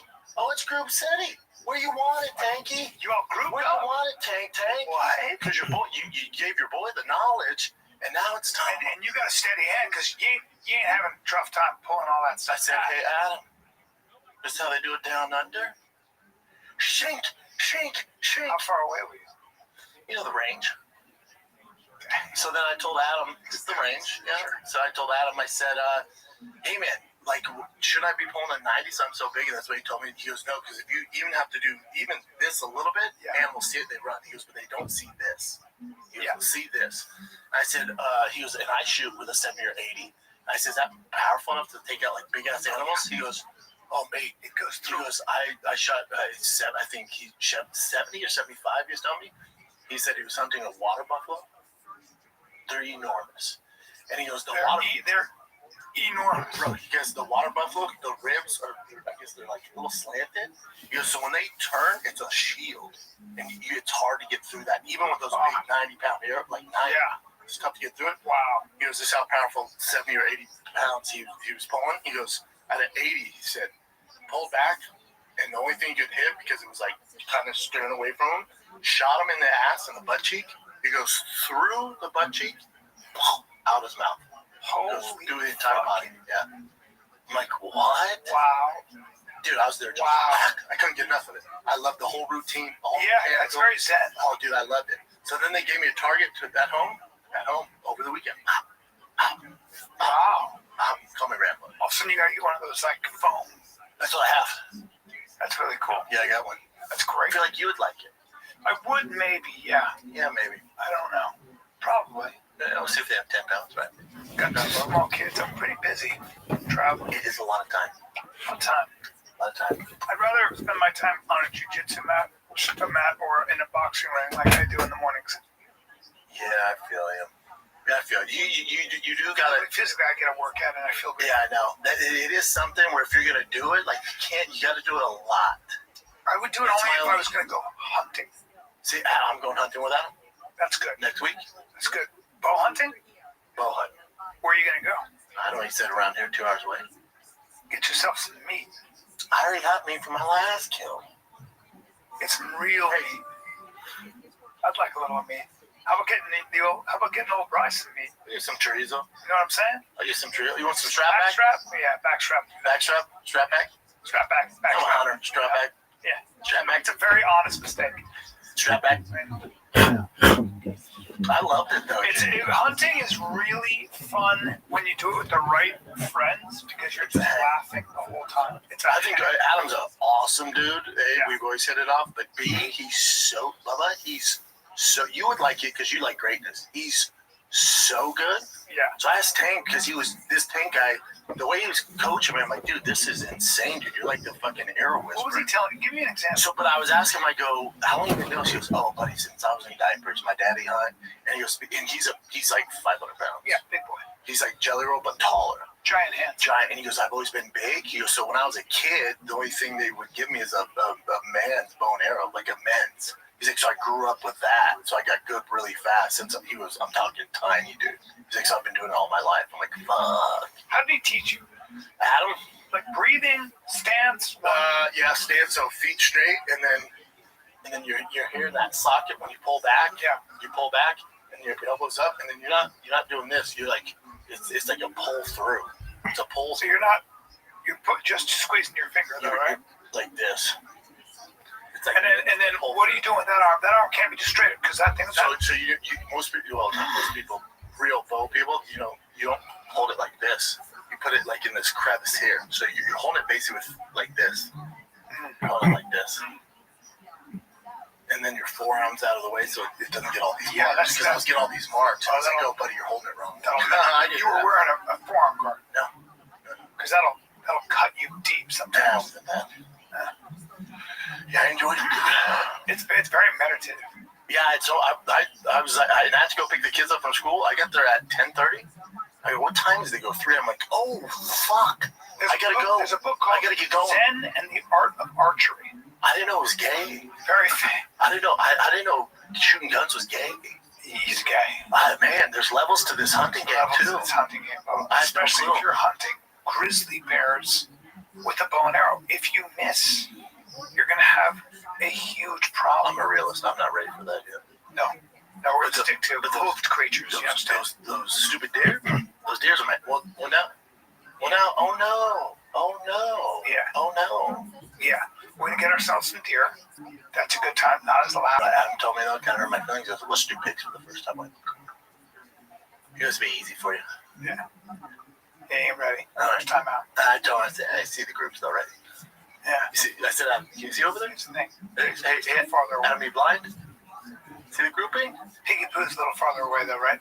And they move. Sometimes they charge you. It's an issue. I welcome that. I don't think you want a big old hunter. They dice you up. Full blown hunter. Dice you up with them tusks. Full blown hunter. But they dice you up with them tusks. Oh, my kids love. You might just get into hunting. Yeah, bow hunting. Then you might get into it. To bow hunting because again, when I went and shot the gun, I've never been. I like physical shit. You gotta harvest the meat. Put it in a backpack. You also can't Adam was like, you gotta do it the proper way. He's like, you need to go out and hunt. He's like, what you did wasn't a hunt. What you did was a murder. That's right. You sat there. They showed up. You shot them. He's like, you gotta have a bow and arrow. There's nothing like it. I'm telling you. You're gonna love it. It's incredible. Even with a rifle, because when I was shooting, like whenever I go to the gun range and I shoot, about 10 minutes, like, check please. You need a challenge. Yeah. You need to be tracking a specific kind of animal. Oh, that's a doe. We're looking for bones. My ultimate goal is, I want to hunt you. Huh? What? You know how when you're hunting, they say go for the older one? Yeah. Because he's at his. Can I ask you a question? He's at his. No, I get it. Yeah. What have you seen? What happens when the hunter becomes a hunter? Yeah, you know how when you see those old stupid deer, you're like, buddy, it's go time. The winter's coming. I'm gonna do you a solid. You know what I say? Where you're you know at, what right? I say? Because I'm so good. Kind of like that, right? I'm so good at being. I'm so good. You're skinny, so you hide behind the tree. I'm so good at staying hidden. And I go like this. When I see that you're hunting me with your team, I go like this. I go. I've been waiting for this moment my whole life. To die? No. When the hunted becomes the hunter, and your friends start falling all around you with gunshots. Well, and then you just hear this. You should have stayed home, Brendan. You should have stayed home. You haven't seen my boy Adam shoot a bow and arrow yet. You ain't going nowhere. What is that? Because I want one. Dude, this is an Olipop. I'm not sponsored by him. I don't work with him. Buddy, when I say fucking refreshing, I know I sound old right now. I'm a hunter. Dude, when I say refreshing, their ginger ale, well, fuck me sideways. It is dude, this is the Chris Apple. When it's ice cold, it is the best thing that will cut your old crooked teeth. Go ahead and get you. Now remember, it's not ice cold. Imagine that ice cold. The ginger ale, the classic cola one, buddy. See, that ain't it, is it, Chin? That's Simply Pop, bud. It's the Olipop. That's very nice. Imagine that ice cold. And I think that's real apple, right? Yeah, dude. 3 grams of sugar. That's got something to say. I feel good drinking it, too. No, that's got something to say. Don't they have something to say? Yeah, a little Olipop. $3 a can. $3 a can. I saw our boy Eric from Virginia in Naples. He says hi. I love him. He's the best. The best. He's the best. Those 3 right there. Fuck me, dude. You want fucking crisp shit? That ginger ale? Really? This is gonna sound real stupid and Red's gonna make a thread about it. Dude, I just figured out. I tasted it. I went, holy fuck, this tastes like ginger. My girl goes, well, ginger's in the name. It's ginger ale. I went, holy shit, you're right. Well, fuck me sideways. Well, fuck me sideways. I'm a ginger loving. They have to be cold because this one's a little lukewarm, so it's not as good. Those fucking things, buddy, you're living, bud. Yeah. So you saw our boy? Let's take a little break here and talk about, here's my holiday pattern. Tell myself I'd be thoughtful, then I panic because I waited the last minute. I'd buy a terrible gift card. This year I skipped the panic and I gave Aura Frame a chance. Well, let me explain what this is, guys. You download the app and you connect to Wi-Fi, and in your frame, you have just video and pictures that change all the time. And my family has this. My wife's family has this. You're always unlimited kid pictures, sports pictures, preload photos, Mother would love it. It's great. Yep, you can share photos and videos effortlessly. All right, so for limited time, save on the perfect gift by visiting auraframes.com to get $35 off or its best-selling Carver matte frames. Named #1 by Wirecutter by using promo code FIGHTER at checkout. That's AURA frames.com.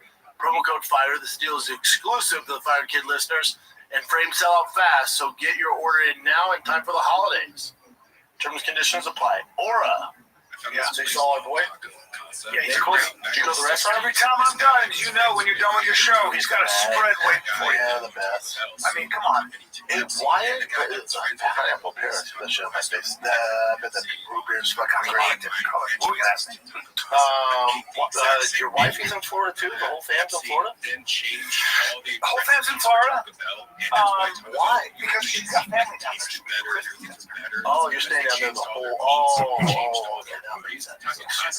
And then travel. I got 10. So and then when you fly back on Thursday? Wednesday. After a pod. Ooh, yeah. Well, you know what? At least we're in the middle. It's not like LA to Florida. That's It's fine. trip. You know what? It's fine. 2.5 hours? Yeah, 2 hours and 15 minutes. Yeah, it's not bad. That's what it is. That's easy. I don't mind, man. I'd like to fly private, but I'm not. You know how that goes. And that's it, bud. That's it. What? Anything else going on the weekend? A lot of people died. Rob Reiner and his wife killed by their son. Slit their throats. God, he always had problems. But they said he got in an argument at Conan O'Brien's Christmas party like 2 days before. The day before. He looks a little crazy. Also, look at him though. Yeah, he had problems. You can't even look at him like, well, that guy's gonna murder somebody. Yeah, he had major. He looks crazier now though. He had major He looks problems. fat now, right? Yeah. Well, he was homeless for a while. That's the same guy. How do you know? That's him. Yeah. Oh, look at him now. Is that the whole You thing? can see he's completely crazy. Oh, why? Because red carpet and he's in a fucking warm-up jacket? Yeah, he's not well. He's not doing well. And he's definitely not doing well anymore. That is such an unspeakable tragedy. Like, that's, like, the siblings are left. I wonder how they feel. Hey, you lost your mom, dad, and your brother. Oh, hell no. Look at that fucking current event. Amy Schumer and her husband got a divorce. This pig loses weight. I didn't mean to say pig. This fucking oinker loses weight and then divorces. Yeah, I'm not a fan. What happened when you're all fat? What happened? I thought that was the life. I thought everything was all good. You told us body positive. Then you lose weight and you divorce your fucking husband? And we're the bad people? Look, she's tough. And she deleted every picture where she's fat from Instagram. Did you know that? Yeah, she's. Hey, listen. There's good fuckers. Well, listen. At the end of the day, what is it? The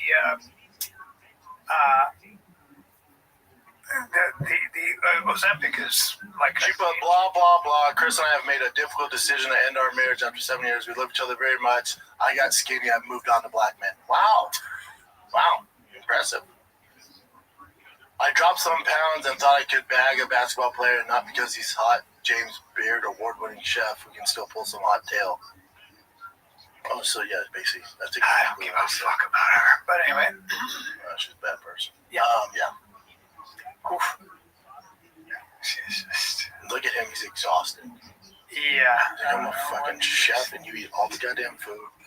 I bring it home every night, fucking devour it. Nobody gets to try it.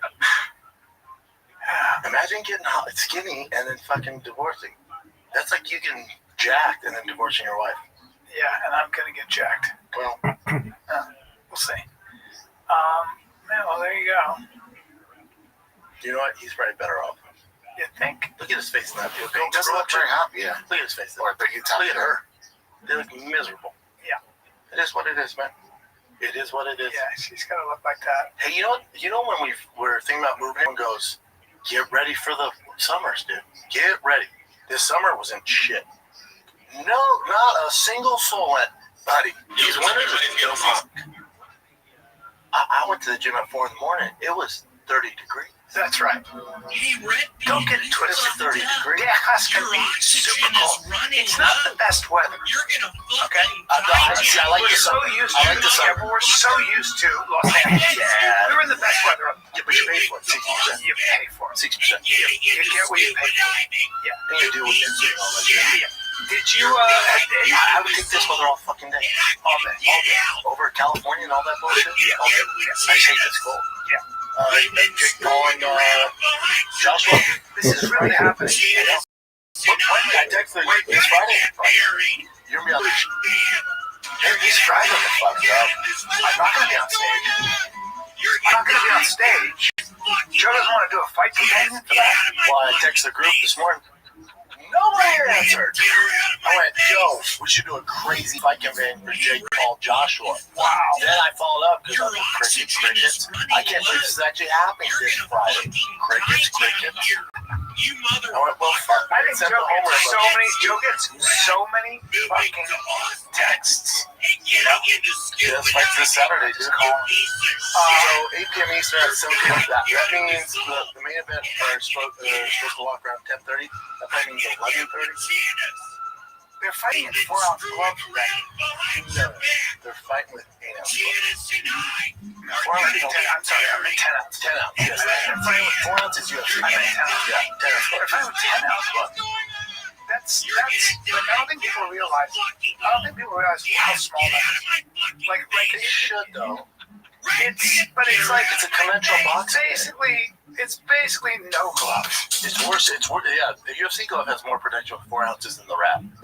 That all that thing does, it doesn't do much. Especially if you have big hands like Joshua. Yeah, I mean, it's really dangerous for him to get hit by Joshua like that. Cry me a river. The amount of money he's making. You could sock me in the asshole. I am so interested in this. I don't know what they're thinking. So on the shop show, I said Jake Paul has a better chance of curing cancer than does beating Anthony Joshua. And I posted this clip, and my favorite comment goes, Jake Paul has a better chance in pissing in a hot sauce fucking container than he does beating Anthony Joshua. Yeah, I mean, and it's no diss, of course, to Jake, but I'm just wondering what exactly is going on. I'll tell you what happened. He was supposed to fight Devontae Davis. Yes, so Devontae beats women. So that they were like, Netflix can't have this. No. So then it was short notice. He made offers to Ryan Garcia, Francis Ngannou, and then his team also put out Anthony Joshua. Didn't think he was going to take it. Ryan and Francis said, nah, we're not going to do it, which is, I don't know why, but they said we're not going to do it. So then you're stuck with the old Brit, who's a gold medalist. He went, fuck it, I'll do it. And they went, oh, okay. And so, because now Jake's at the mercy of Netflix, you told him you're going to give him. Jake's got the biggest biggest balls of all time. I don't give a fuck what anybody says. That guy's so gangster. I just don't want him to get hurt, but, he'll be fine. If he gets knocked out, he'll be fine. But the amount of money he makes, again, but this is where, like, the whole Jake Paul experiment, all this stuff, this is where the rubber meets the road. Well, I mean, but even if he gets knocked out, which if he doesn't, I got skeptical headline eyes. But even if he gets knocked out, it's Anthony Joshua, bro. You're fine. Yeah. You have to suck down the. Now if he got knocked out by like Ben Askren or Nick Anderson, when he fought those guys, then it's like, dude, what are we doing? Yeah. But it's okay if you lose to him. No one gives a fuck. I think it would be okay if you lost to Ryan Garcia. Ryan Garcia is an intriguing fight. Yeah. Ryan's a lot smaller, but Ryan's tall. Ryan and Javante are more intriguing. Absolutely. This fight, to me, as long as it's an actual, real deal Holyfield fight, this shouldn't go past 2 rounds. No. The only reason to go past 1 is if it goes past 1 is a big accomplishment. I'm not trying to be disrespectful. I'm just if he's on his bike. He's on his bike, but he's on his bike. Yeah, but Anthony Joshua don't play those games. You see what he did with Francis? Yeah. He went, Tyson, you played the game and you let him go all the rounds. People thought you lost. Terrible look. Like, I'll handle this. I'm gonna salvage boxing and watch this. Beat the fuck out of him. Jesus. Jake lost. The only full-time boxer he fought, he lost to Tommy Fury.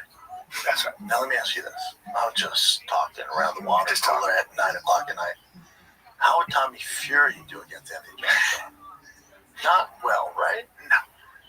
Anthony Joshua is ecosystem.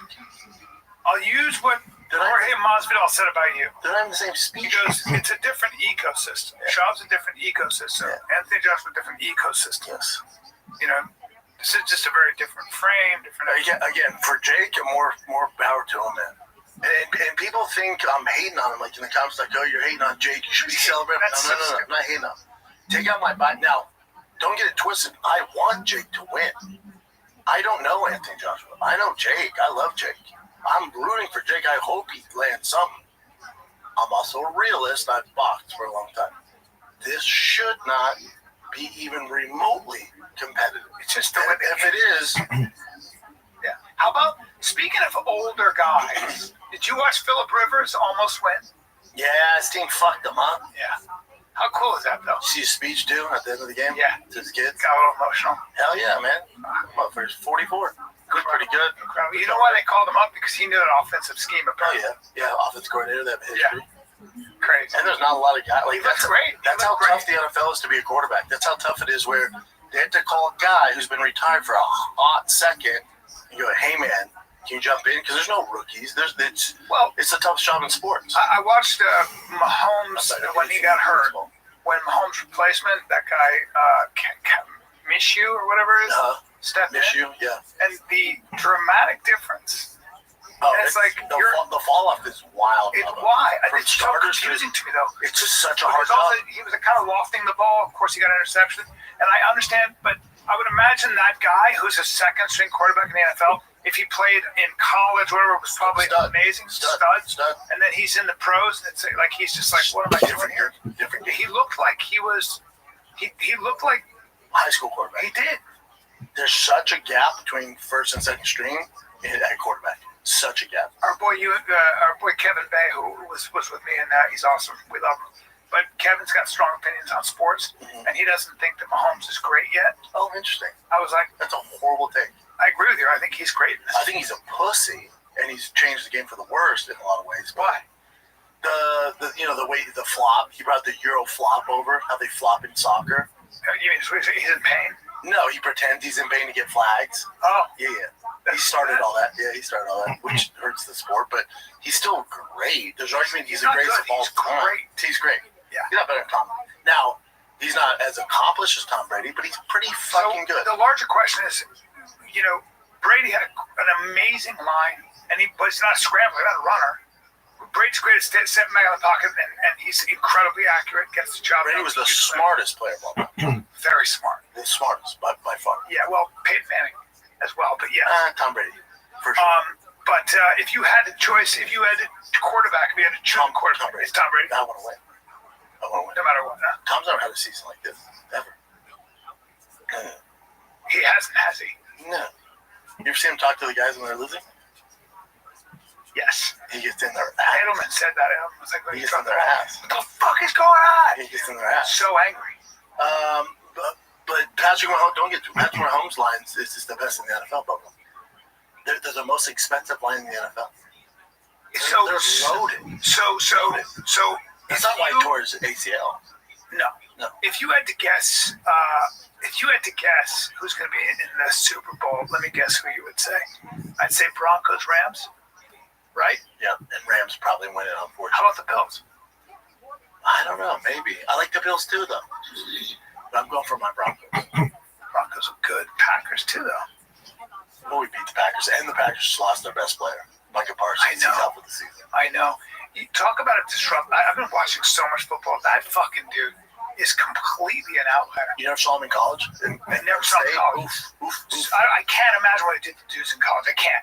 Because what he does to quarterbacks, his speed. He's good. He's such a disruptor. He's a freak. College, he must have been unstoppable. He's like Lawrence Taylor. Yeah. Unstoppable. Fuck. Some people are just made for free to fucking tackle quarterbacks. Freaks.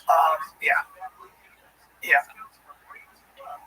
Any fights besides you? Oh yeah, dude. I'm usually in bed by 9 o'clock. Yeah. Anything else coming up? Any other fights? UFC's off to January 26th, I think. Because the Paramount deal. So you can cancel. This is good news, y'all. You can cancel your ESPN subscription now. There's no reason to have it. January 24th, you have Gaethje Pimblett fighting. And then the following weekend, you have Volkanovski Lopez. Nobody gives a fuck about it except for Volkanovski. They're fighting again, right? Yeah, it makes no sense. No, why? And then Strickland Fluffy's fantastic matchup. They booked Moreno already? Yeah, for a quick turnaround. Weird. Did he win his last fight? No, he lost fast. Right. Yeah. Damn. Yeah, he did. He got tapped out, right? Yeah, UFC's off. The good news is you can't cancel it. fighting. Who's holiday fighting? Charles Oliveira, second time. Wow. They fought so long ago, it's basically the first time. Interesting. Are you all caught up on Netflix? I'm not. Stranger Things? I don't watch Stranger Things. I don't care, but I'm going to watch the Diddy documentary tonight. I've been thinking about it since you talked about it. That one's good. Worth it. Yeah, for sure. All right. Now, Strangers, what are you doing? Yeah, it's really the most watched show of all time. For a guy who didn't even want to watch things about dragons, I didn't like how episode the first season. I was like, Stranger Things? Yeah. Oh, you know why? Because you're so old, you can't relate to that time period. No, that was my that was my time period. No, that's my time. I grew up in the 80s. No, you were in the 80s. The 80s, I was in high school. You were grown in the 80s. No. No, bro, you were a full-grown man in the 80s. I graduated college in 89. Yeah, dude. I graduated high school. Full-grown man. Hold on. You're not going to relate to these kids like me. 14, 15, 16. Yeah, you're a grown man. I was them, dude.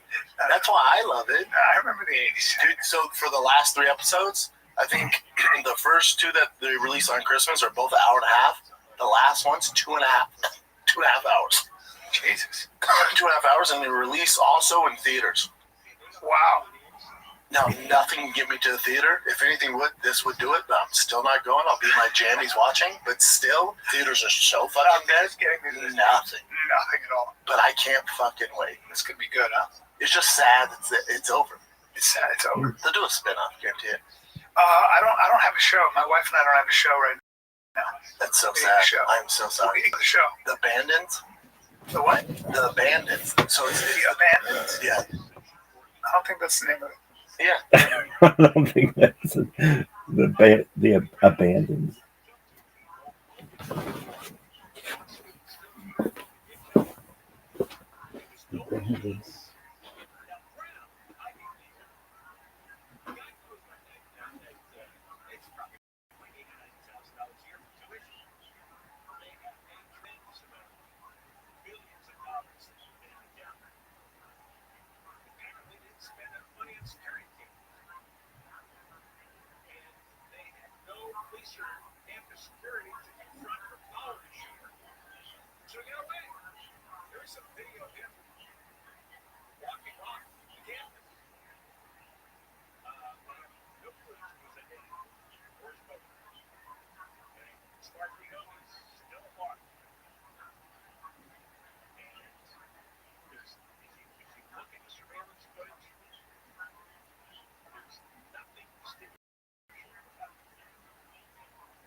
State Attorney General Peter Narana said if there was a piece of video where we could show you a face and say this is our person of interest or a suspect, we'd have it. It looks like the building we were in was an old building connected to a new building, and somehow quality video cameras didn't make it to record the action at the old building.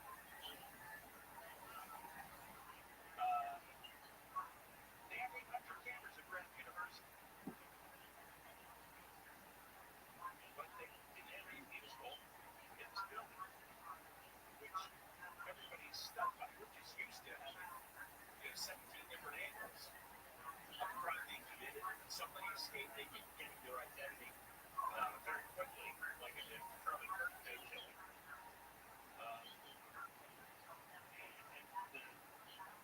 Said there, the Attorney General said, there's a lot of cameras in Brownfield. We're not holding back video that we think is useful. All the money they have and all the small strikes that have gone on, and all the mayhem that's gone on late campuses with the says, wow, that's pretty stunning. I didn't think that was possible. I would have thought that around every square inch of land there would be covered in different ways with the highest resolution of the video, slow motion that you could zoom in and see a guy's DNA, but they didn't have it. And now there's another thumbs. They don't have a clue who this guy was. And they don't know where he is. He could be anywhere in the world. So he's going to make a little, I think there's Roy Alex coming up next about the charges being filed against Nick White. And Jimmy James Fields live. You can't find 24-hour picture.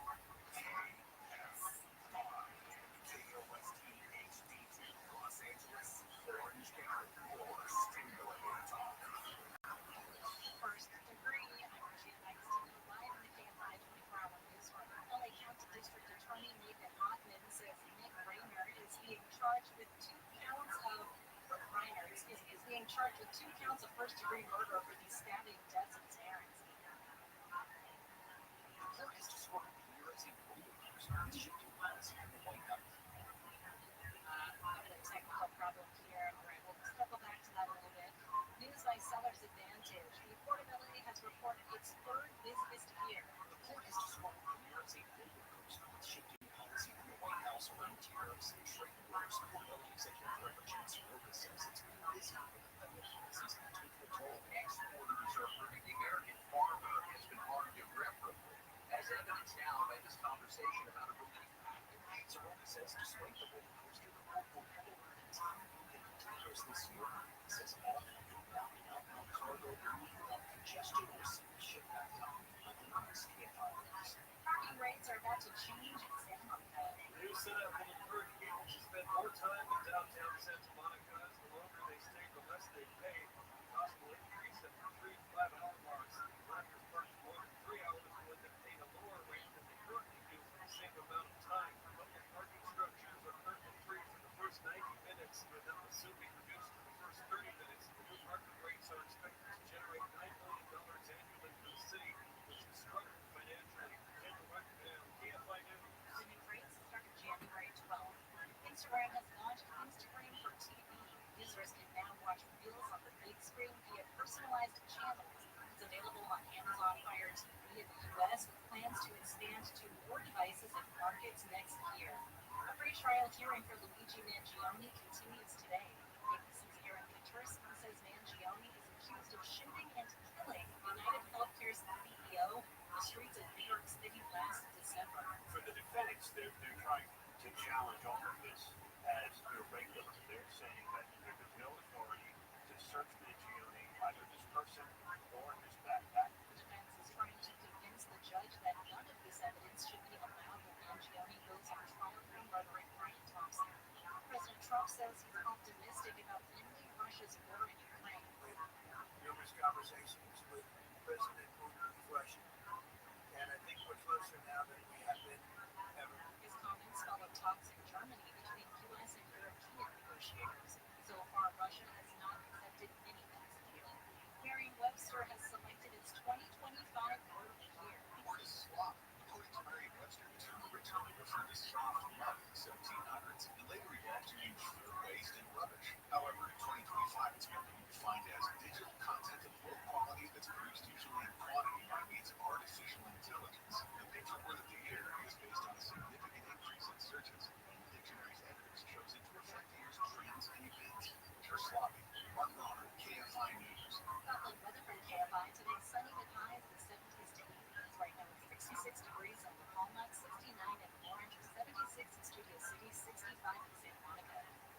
just for shopping with Simon Plus. That means when you get your gifts at Simon Oz, premium outlets, and on shopsimon.com this season, you can get cash back at your favorite stores, access to exclusive offers, and exciting surprises. Join today at simonplus.com. Participation and benefits subject to rewards program terms. Visit simonplus.com for details. Anywhere with BetMGM Casino. New players can enjoy a 100% deposit match up to $1,000 plus $25 on the house and sign up. Go online on their newest slots, Breaking Big Jackpot Bonus Wheel and Breaking Big Jackpot Bonus Board. Or lights and scarecrows are your speech or Wizard of Oz games like Over the Rainbow, Punch It Land, and Mullet Fill Road. You don't want to miss Casino Walking Dead Collective Slaughter Spin. Download the BetMGM Casino app and get a 100% deposit match up to $1,000 plus $25 on the house. BetMGM and Game Center will want you to play responsibly. BetMGM.com for T's and C's. 21 plus to wager. Michigan, New Jersey, Pennsylvania, and West Virginia only. Games may vary by market. All promotions are subject to qualification and eligibility requirements. Rewards issued as non-withdrawable site credit bonus spent unless otherwise provided in the terms. Rewards subject to expiry. Gambling problem? Call 1-800-GAMBLER. Socially set up a box in your box that is just one dose. But there's more than one way to save on your Zolpluza prescription. With the Zolpluza coupon, eligible patients may pay as little as $35 up to $70 off, or pay $50 at select pharmacies. Visit Zolpluza.com to learn more. John Cookhouse on 10 AM 645. Everywhere on the iHeart Radio app. They're on every day from 1 to 4 o'clock. After 4 o'clock, John Cookhouse show on demand on the iHeart app. And you think of what you missed. Weekend press conference earlier in the show. David Hoffman, the LA County DA, announced that Nick Reiner is going to be charged with 2 counts of first-degree murder. Stabbing his parents, Rob and Michelle, to death. And we're now going to talk with Royal Oaks ABC legal analyst about the details of these charges. And Royal, first thing that jumped out is that he didn't rule out the death penalty. He said the charge would be bring life in prison without parole or the death penalty to be decided later. Somebody just texted me, there is no death penalty in California. Well, there still is one on the books, right? Exactly. It's all about the other death. There's something that the death penalty is a bad idea.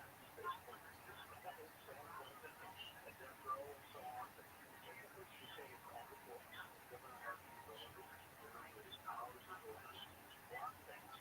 But that doesn't stop a few other, like Nathan Hopkins, police, but we took them from saying this is a possibility because one of the special circumstances is multiple workers, even though the airports here, there are only 2 emergency workers flying the ground. So describe people often get confused about the degrees of murder. The big difference between first-degree, second-degree murder, and why what Nick Reiner did would be classified as first-degree murder. Yes, first-degree murder is when you intend to kill and you premeditate it. But that's been for a long time. Third degree, that's murder 1. Murder 2 is when you deny yourself to kill. So you were so reckless, you knew somebody probably would die. You were dead, but you pretend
athletes, but the drugs can plant demons, or the drugs can lead to mental illness. You know, you can't be complete nuts Rabbi. for a while. That's what's out on the streets everywhere. The world is not you. And I think the words should take a copy of this press conference that she's carrying. Something that is really interesting. For example, this guy has this murderer. A lot of times DAs say, well, this television, you know, for no innocent. Not enough person murder stuff. Because this murderer, and then even on the big very clear.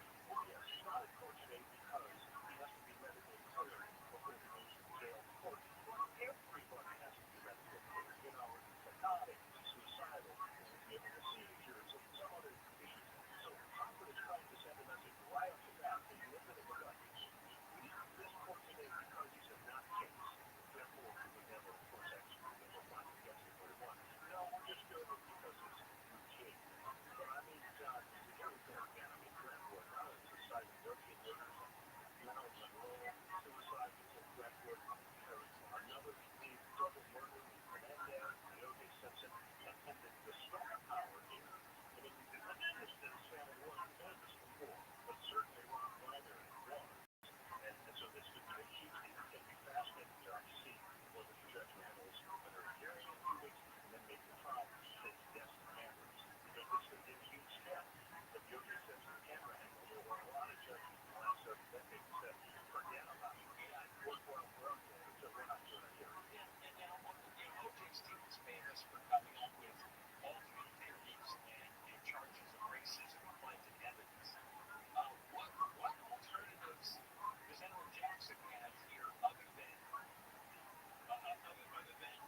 you know, he's mentally ill and blacked out on drugs? I mean, it's got to be something like that. And I don't think there's any real question that he did.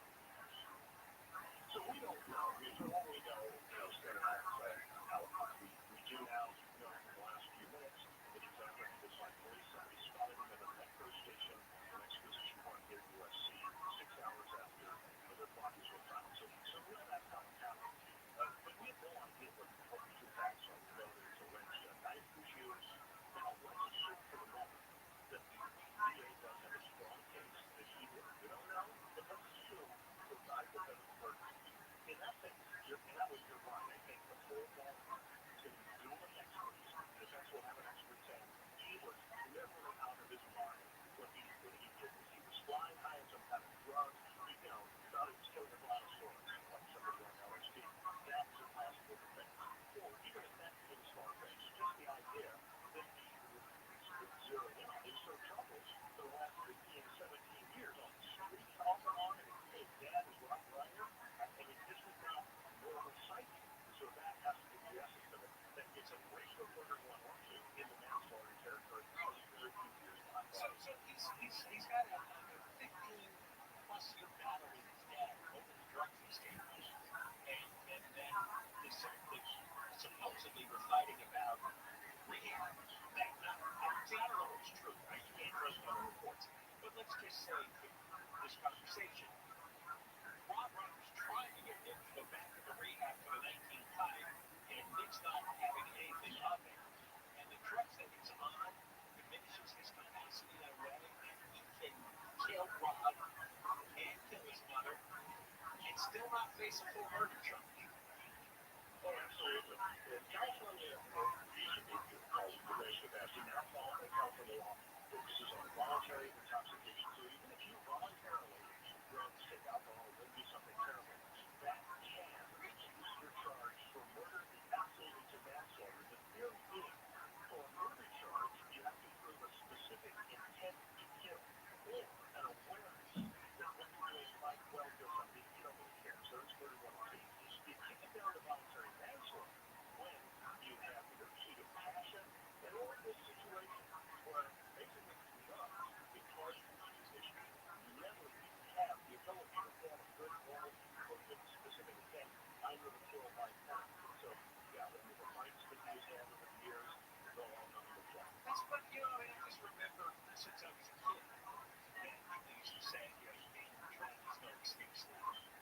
And if you do stupid stuff, you kill somebody, you try to say, well, Judge, I was drunk. It's like, yeah. And it's not an expansion. I just assume that applies to drugs as well. But it's not the case here in California, which, right, what it means is it can't get you off. It can't result in a not guilty verdict. It can't kick it down from murder to manslaughter, which makes it much different, obviously, in terms of the timing of it.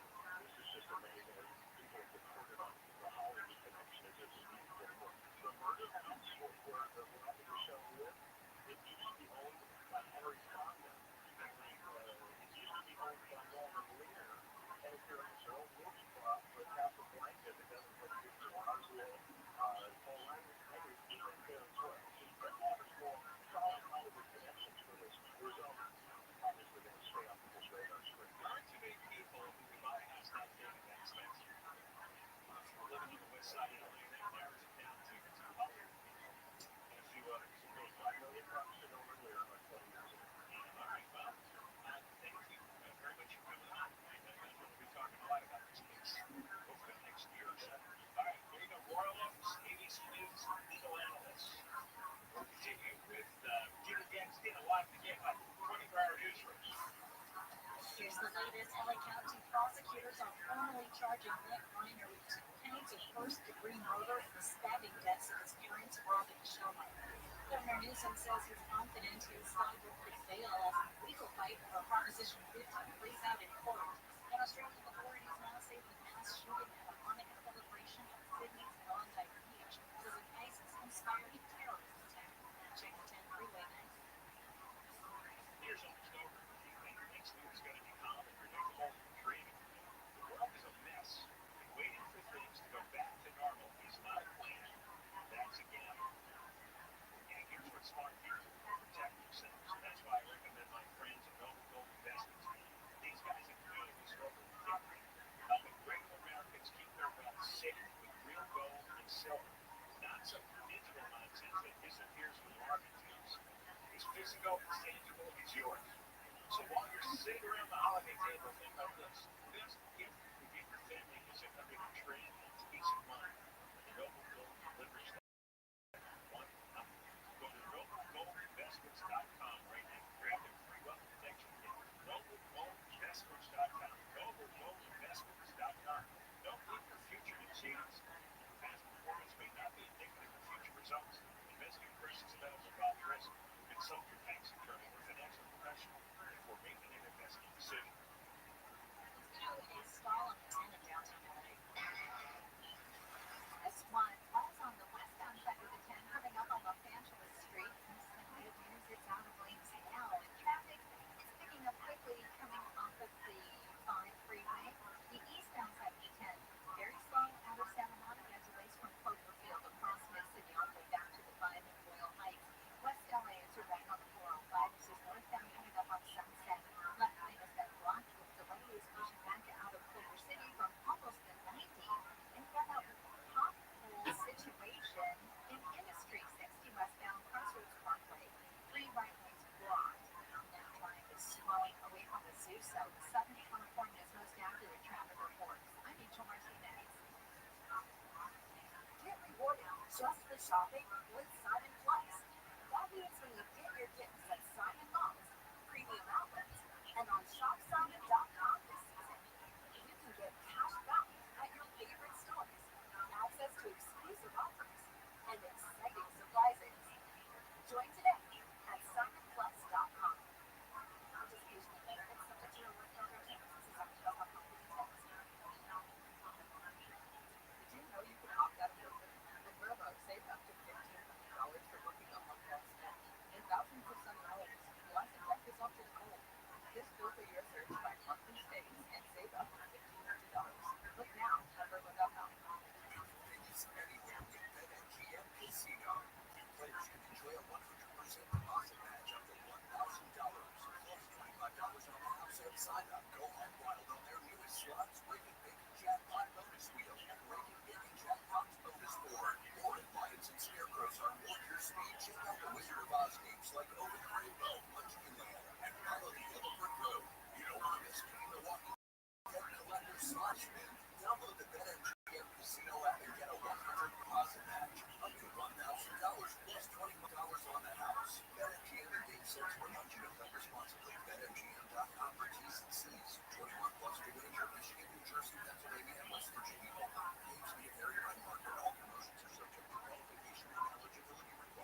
was a night with ADT, the most safe and secure.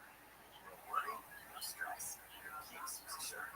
But outside arose such a clattering sound that your cameras were keeping watch all around.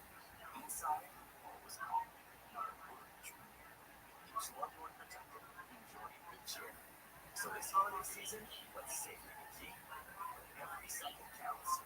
Count on ADT. Visit ADT.com and keep home worry-free. KFI AM 640, more stimulating talk. On the next Bill Handel show, Elon Musk says money will disappear as AI will make work and salaries irrelevant. There's his hat. There's no rabbit. That's coming up after 7 o'clock tomorrow morning on the next Bill Handel show.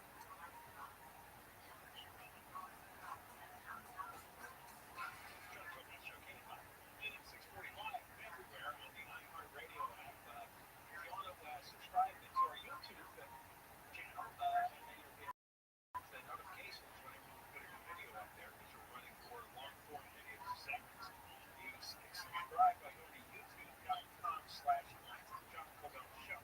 youtube.com/John Cobell Show. And you do that, and the rest of our social media, you follow John Cobell Radio. John Cobell Radio.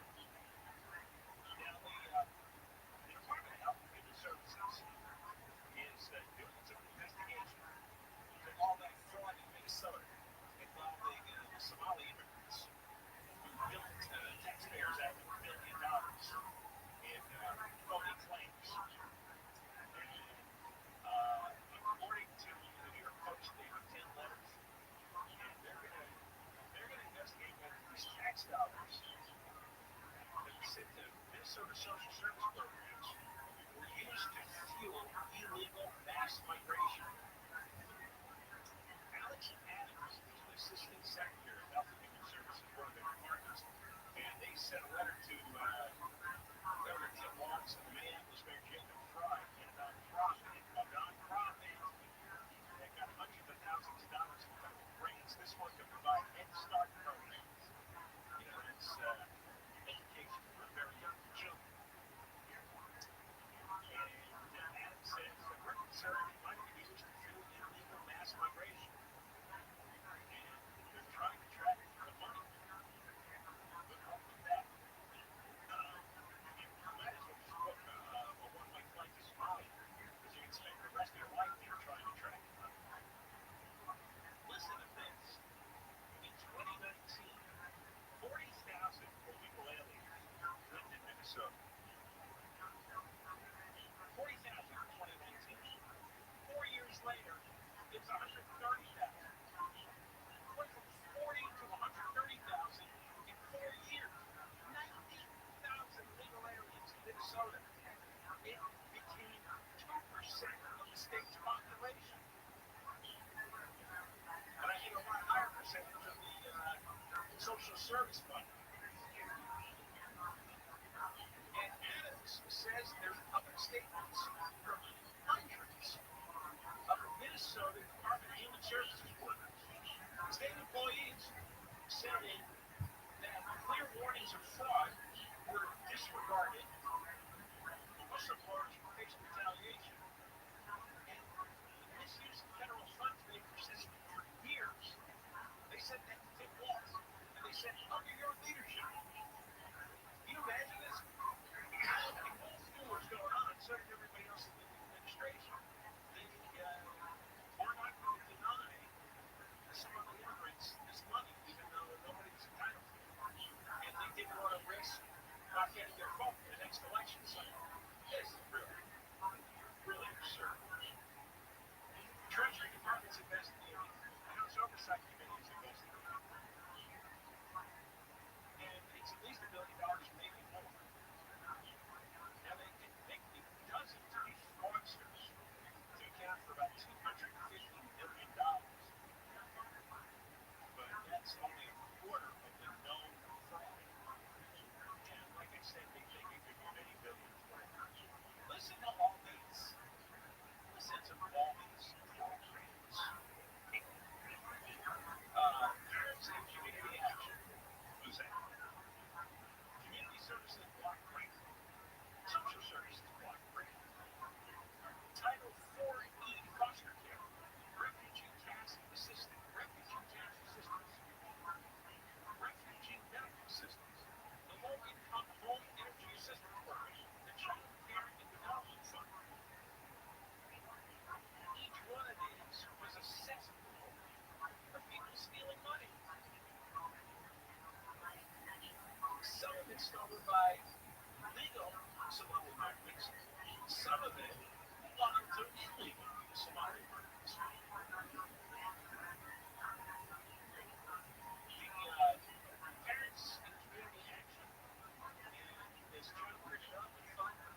special circumstance and multi-branch combination using a beam.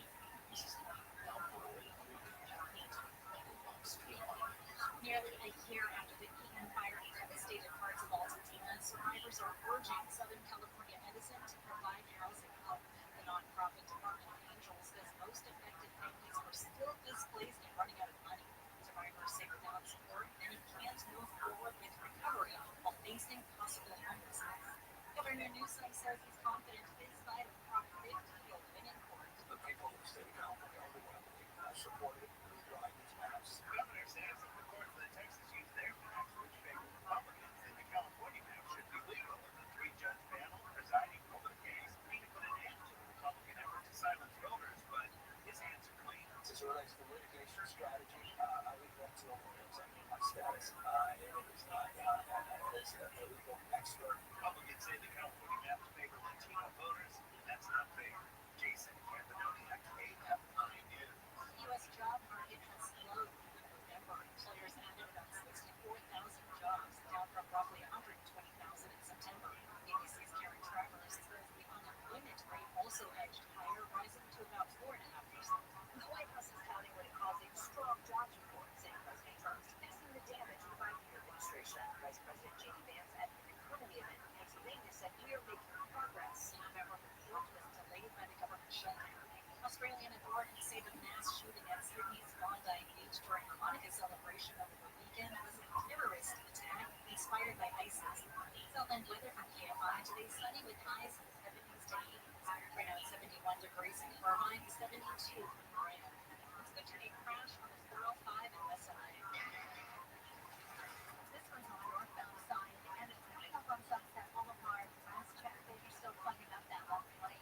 Much for its place in the back of that highway out of Culver City, heading away from Venice Boulevard. Beyond the scene of the crash, the drive opens up once you make your way past just about Malaga. Then you've got some pockets going ahead all the way to the Pine Merge into Silmar. The drive-in industry remains tough on this pothole situation on the 60 westbound. Providence Parkway to the 605 for Caltrans had lanes off limits, and they're extending the drive back all the way from Susa. Eastbound delays for the 60 overall in stretches leaving the 710 as you continue towards the 57. For Southern California's most accurate traffic report, I'm Angel Martinez. Get rewarded just for shopping with Simon Plus. That means when you get your gifts at Simon Malls, premium outlets, and on ShopSimon.com this season, you can get cash back at your favorite stores, access to exclusive offers, and exciting surprises. Join today at SimonPlus.com.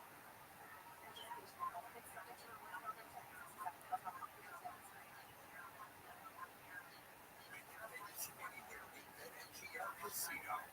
Players can enjoy a 100% deposit match up to $1,000, plus $25 on the house and sign up. Go all wild on their new slots, Rated Bacon Jackpot Bonus Wheel, and Rated Bacon Jackpot Bonus Board. More lights and scarecrows are more your speed. Check out the Wizard of Oz games like Over the Rainbow and Follow the Road. You don't want to spend the Walking Dead collective slaughter spin?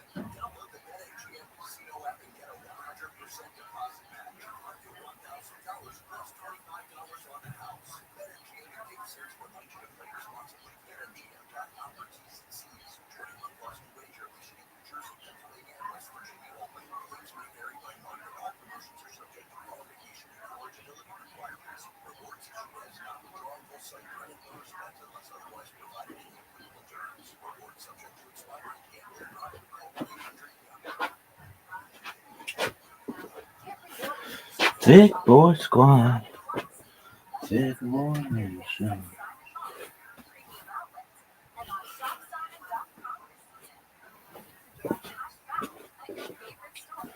Big Boy Squad. Big Boy Nation. Join today at SimonPlus.com.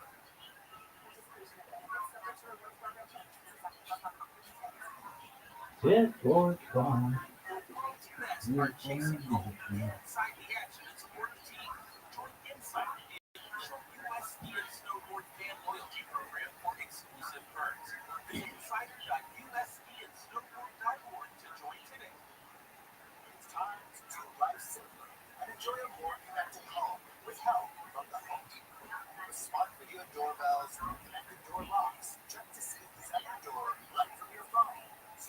control. Stay connected.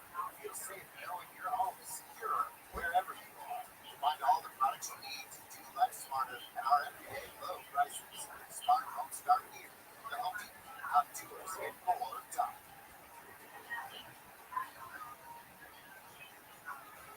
Get rewarded just for shopping with Simon Plus. That means when you get your gifts at Simon Malls, premium outlets, and on ShopSimon.com this season, you can get cash back at your favorite stores, access to exclusive offers, and exciting surprises.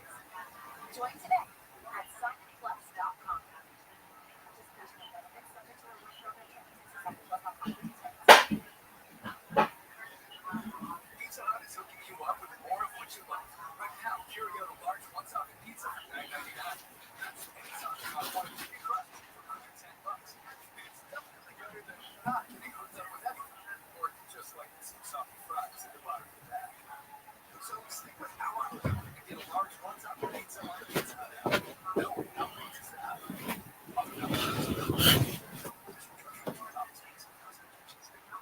Bring it up, Jim. The Abandons. The Abandons. Yes, man.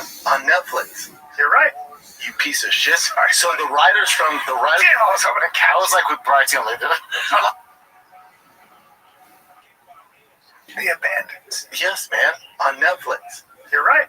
You piece of shit. Sorry. So the writers from the writers. Damn, I was hoping to catch. I was like with Brighton later. I just finished it. So the writers from Sons of Anarchy are the writers for this. It's so good, dude. Really?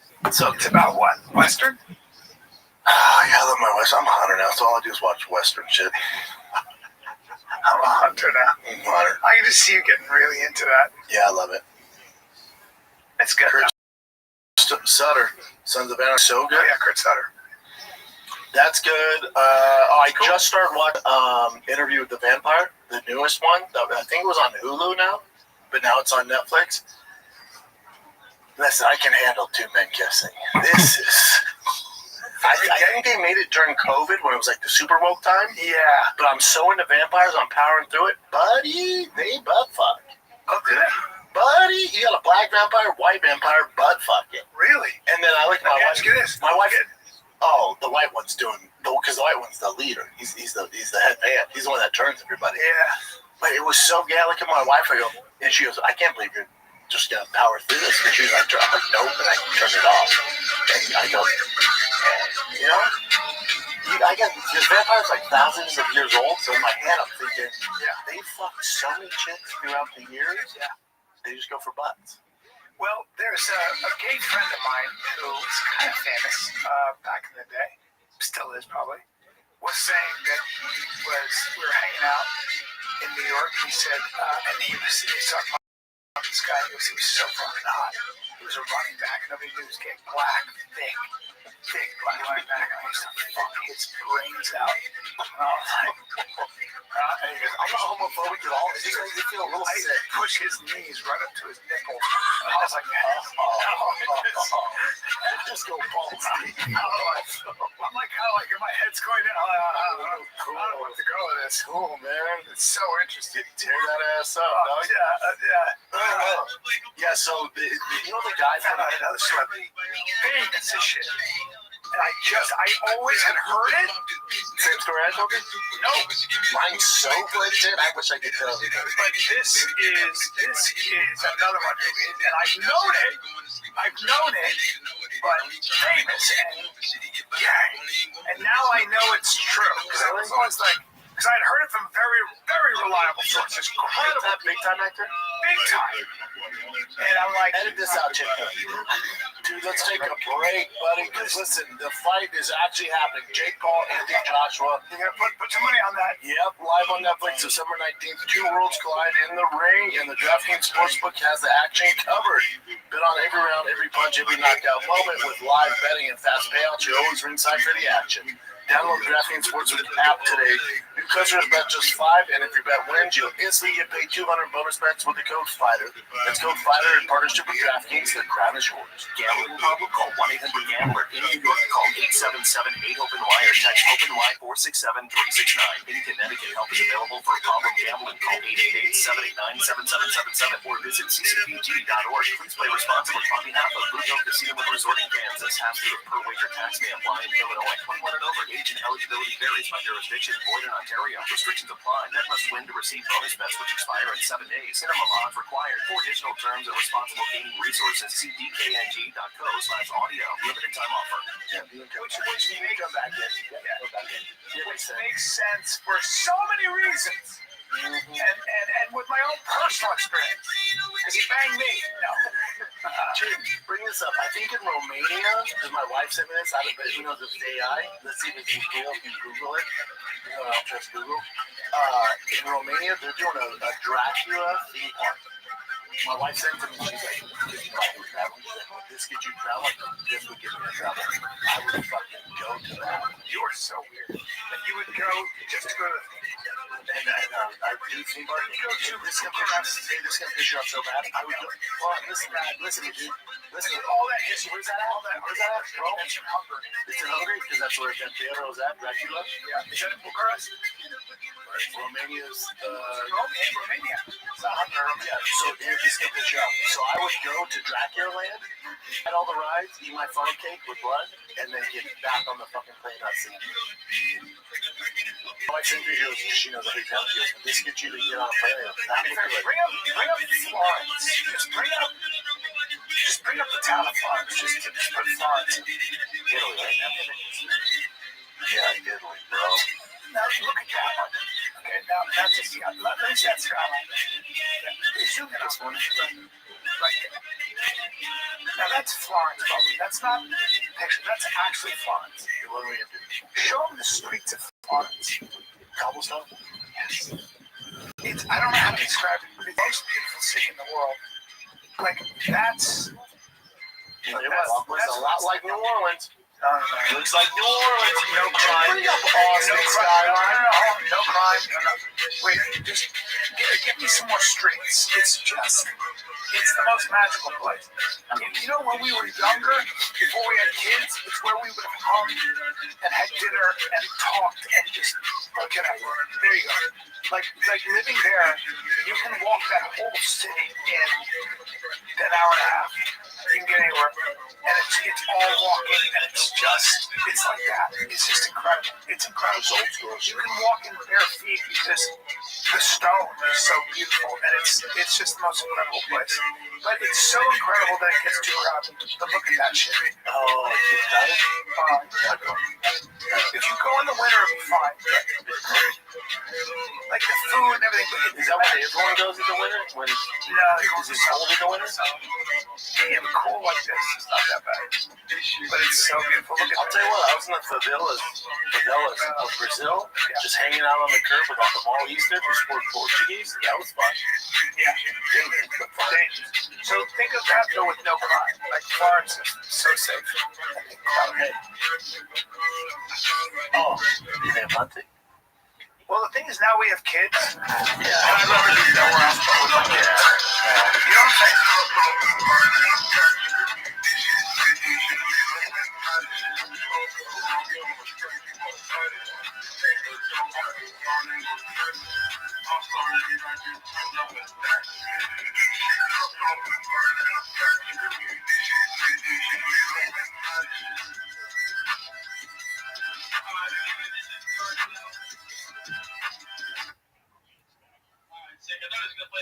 What is good, guys?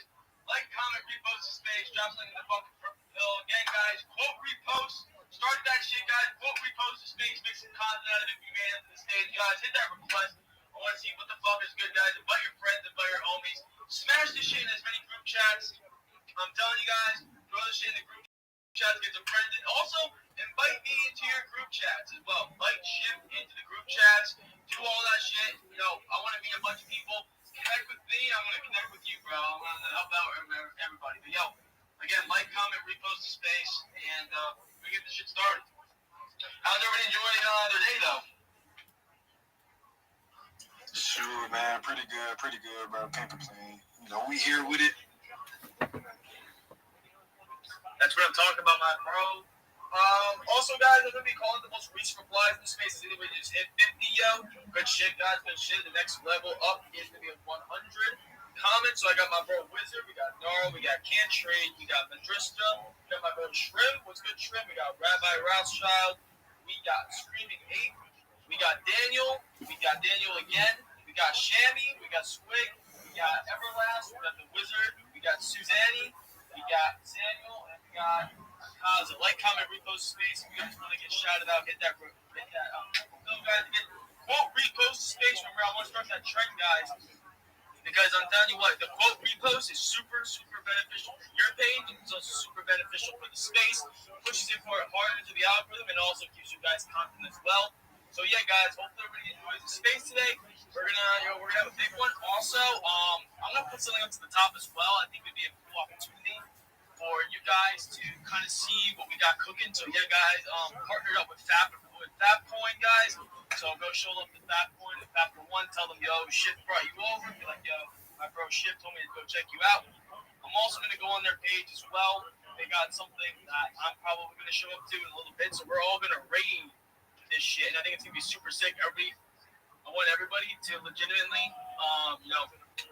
when we hit that space, I want everybody to be like, yo, we're raiding you guys. We're coming from Shift Space, some shit like that. It'd be super sick. I think it'd be awesome to see them see 50, 60, fucking 100 people fucking raid that shit. It'd be so fucking sick.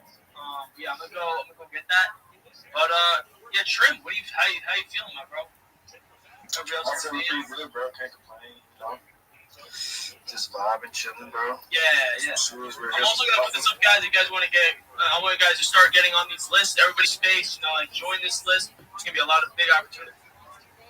So we're gonna get this shit started. What's good, my bro? Wise. What's good, bro? Hey, what's up, brother? Thanks for allowing me up. Just chilling, kicking it. Hell yeah, my bro. Yo, you want to be the first shill of the space, bro? For sure, I can definitely kick it off. Hell yeah, bro. Let's hear it. What do you got for us, bro? Alrighty. I'm from the Wise ecosystem. I'm actually a community member. We've been around for 6 years. First thing of significance about our ecosystem is for the Wise token. We're the biggest liquidity on Uniswap. We have about $170 million in liquidity. But what I'm going to be shilling today is a product where we partnered with a telecom company to bring a real world asset on chain. So what we're offering is called the World Mobile Vault. Basically, it's it's a product where you can earn 20% APR on your stakes. You deposit into a contract, the money gets fed over to the telecom company, World Mobile. They then put up telecom equipment, which the Wise ecosystem now owns, and then we get a cut of the revenue from the 2.9 million customers that they have, and that's what generates the 20% APY. So there's no greater fool theory. There's no token involved. Basically, the APR is created by people actually paying for a service that they need. And so far, they have 2.9 million customers, and there's about 3 billion people on the planet that don't have access to the internet. So they're basically servicing the unserviced. Damn, that's super sick, though. Yeah, it's pretty cool. So you guys can check out our page. There's a lot of info on there. Right now, there's a problem with pinning things to the Jumbotron in Spaces, so I can't do it. What did you want to pin? I can show you a little love while you got you on the stage. I'm still trying to get some love, though. I'm telling you, X is so glitchy, bro. I'm telling you. I'm gonna repost I'm reposting it right now. You can pin this one if you can. It says not tokens, not Ponzonomics, just cold hard revenue. Okay. You oh yeah, well, I got you. Check. You said Ponzonomics and the first one, right? The October 6th one. wise? Yeah, it's that one. Sorry, I was talking and the mic was muted. All right, I got a little bit of love. Everybody go show love to some of the posts above, guys. We're almost at 100 comments in the space as well. Good shit, guys. Good shit. Yeah, dude, super sick. Everybody go check out that post a little bit. Go show a little bit of love. Also, guys, join the list and also put the ready up in for that space at 9 p.m. with that point CTO. Again, go in the comments, be like, yo, we're gonna be rating this from a shift space. So we're gonna get this space really cooked up. I want everybody to hit the request, come up here, come chill with me, and but yeah, what is good, my bro? Andy, what's good, bro? Yeah, GM guys, GM shift, GM clean, GM shy. I beg your pardon. I think Rabbi has his hand up. Maybe Rabbi can go for it now, Maybe you want to do something, I don't know. Can we go to Rabbi, then I go after Rabbi, if you don't mind shift? Oh, Bammy, you go ahead, my man. All right, man. Shout out to you, Rabbi. Let me just introduce myself to you guys. I'm Bami Dre. I'm from Nigeria. I'm an artist. I do NFTs. I create my artwork. I make on chain. I'm a photography artist. I do AI. I do digital. And I'm a Web3 guy too. I'm a Japa. I am a community manager. I'm a community moderator. I can moderate your community for you if you need anyone. My DMs are open to connect with more people. I'm here to enlarge my niche. Feel free to engage with me, then I'll engage back. Follow, then I'll follow back. Let's connect and let's be mutual. Thank you so much for this space. I'm so much happy and I feel so glad to be here today. Thank you so much and God bless you.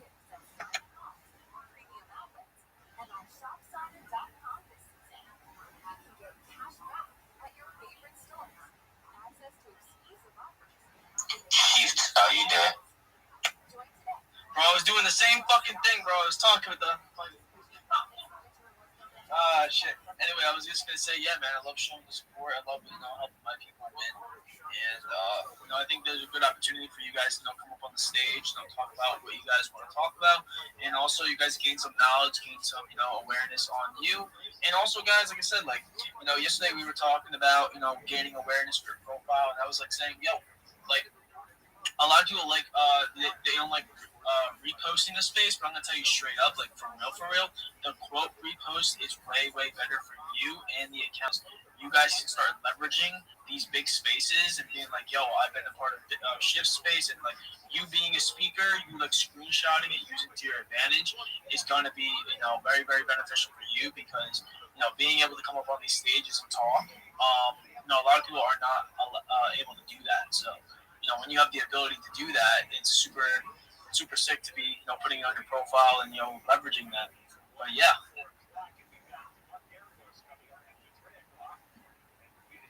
I'm doing it right now. That's what I'm saying, bro. I'm telling you, leverage it for your page. I'm telling you, it's good.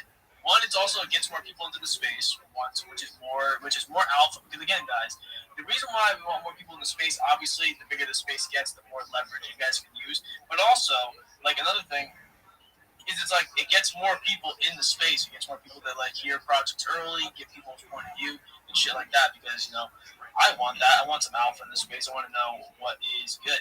What's good, Rabbi? Every day is a holiday. Every meal is a feast, Shift. Thank you so much for allowing me to be here. Everybody, shoot Bammy a follow for being such a sweetheart. I'd appreciate the follow as well. I'm the easiest follow back in the game. If you follow me, I will make sure to follow you back. I've got some alpha to share with the room before I shill. In the purple pill, I put one of the best, if not the best, spaces resources that you're ever going to find. It's known as spacesdashboard.com. If you go to that website right now, you're going to see Shift Space all the way at the very top of the leaderboard for all of the spaces that are going on X. Spacesdashboard.com is your one location to find all of the spaces that are going on X at a given time. Your device is probably only showing you about 10 or 20 different spaces at max. Spaces Dashboard has them all. You would have no idea. There are hundreds of spaces going on simultaneously. You want to check it out. It's an excellent resource. They not only organize the spaces by largest to smallest, but also by most recently started to longest duration. They organize them by NFT, cryptocurrency, finance, investing, entrepreneurship, whatever your interest is. So check it out. It's an amazing, amazing resource. I'm Rabbi Rothschild. Yes, spacesdashboard.com. spacesdashboard.com. You're on the front page. You're right there at the top. So if you haven't had a chance to check it out, I put it in the purple pill as well. If you want the link, it's an amazing resource. I'm telling you, I'm in Spaces, as you all know, all the time. And Spaces Dashboard is where I'm able to connect with the most amount of people. I always know what the top spaces are. And right now, Shift is at the very top of that leaderboard. So that's an amazing shout out to you. If you don't know who I am, I'm Rabbi Rothschild. I stream my life 24 hours a day, 7 days a week, 365 days a year for world peace. I've been doing so for more than 4 years. My streams go back to the pandemic. We've seen the death of a queen, the birth of AI, the coronation of a king, and everything in between. This is a real life Truman Show, a real life Big Brother. This is a timeline and a time capsule of human achievement. In the 1990s, Bill Gates coined the phrase content is king, and I'm making it true today. I'm king of the internet. This is the biggest event in global history, and here's why. In 2018, The Economist magazine stated that data had overtaken petroleum as Earth's #1 resource, and I have more data archived on the internet than any person ever, which is making me very influential. I'm going viral, and when I do, I want to make you, your friends, your family all financially independent. If you're not already, I want to ensure that you have generational wealth if you don't already, and I want you to be able to start charities and philanthropic organizations of your own. I'm unlike any influencer you're ever going to meet. I'm not live on one YouTube stream nor 2 YouTube streams. I'm live on over 20 simultaneous YouTube streams 24 hours a day. You can view my life in 360 degrees. I even have a ceiling camera. If you want to view the links to my YouTube, they're in my profile. They're also in my pinned post. You'll also find in my pinned post a link to my link tree. I dare you to look at my link tree. No one dares you to look at their link tree, but I do, because I have more social media than any person ever. I have more content than any person ever. You also find a link to my Discord, discord.me/rabbi. We invite you to join our community. We have over 2,700 people who are members and are growing every day. Additionally, if you're not a member of the Big Steppers Discord, you need to be. It's discord.gg/Big Steppers. We have over 9,000 people in that community and continue to grow there as well. In addition to making you all wealthy and wanting to promote world peace, I want you to know that I want to end world hunger through the use of technology, such as agricultural drones, floating greenhouses, saltwater greenhouses, hydroponics, vertical farming, cloud seeding. I want to help end world thirst. I'm sponsored by a cryptocurrency. I don't normally plug it, but I will. It's known as Harry Potter Obama Sonic 10 Inu. It has a very long name. It's one of the OG meme coins, and it's worth tens of millions of dollars. And you should know that one of the things that we do is we build wells and water towers in developing nations for the benefit of the less fortunate.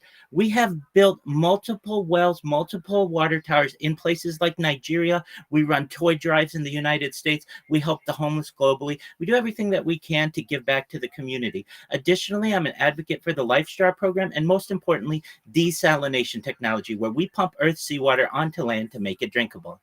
If you are a reply guy, if you're a Web3 marketer, if you're a raider, a shiller, and you want a free mentor, coach, and friend, send me a follow. I will follow you back. Send me a DM. I will respond. I want you all to know that I'm here to support you both personally and professionally. I'm here to be a positive person in your life. I'm here to have an optimistic view on the future. And most importantly, I want to give people hope. And with that, I sincerely appreciate the opportunity to share. Yes, my bro. My bro, Rabbi Rothschild, is a big supporter of the spaces. He's always coming in daily, and he never misses them, to be honest. It's super sick. We'll give him a follow. Again, follow the host, the co-host, and all the speakers. And, go to the top of the Jumbotron, max engage with some of those posts as well. Again, guys, join that list for real. Join the list. Quote, repost to space, use some content with it.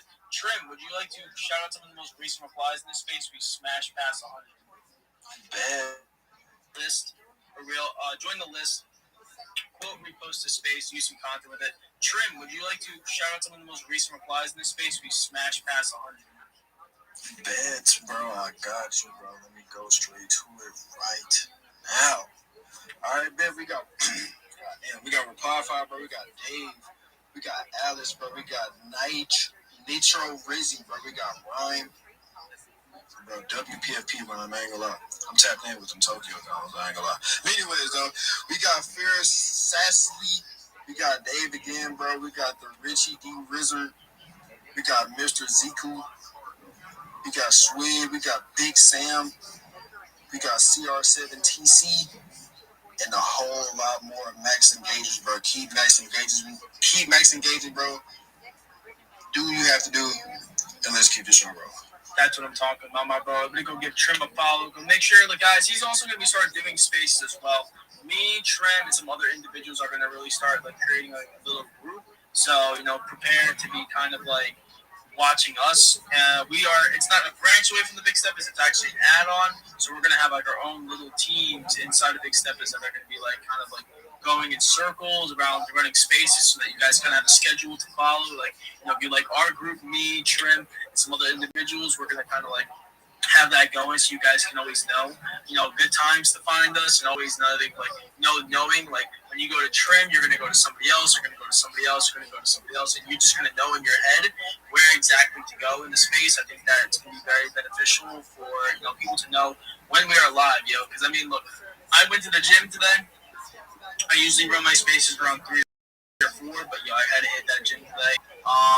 But yeah, we're gonna schedule going a little bit like that, where it's a little bit more routine-like, kind of like making sure everybody has the opportunity to show up. So yeah, like, comment, repost the space, and also quote repost it, like I said. And we're at almost 150 comments. Keep that shit up. Hit that reminder for Fatcoin, CTO, again, tag them, or even like write in the comments, we're gonna be rating you at 9. Be ready with shift, type shit like that. Go let them know you're gonna be coming over. I think it's gonna be sick. Again, a lot of big things are coming from that point, so definitely be paying attention to them. I want to go on to my bro Dave. What's good, Dave?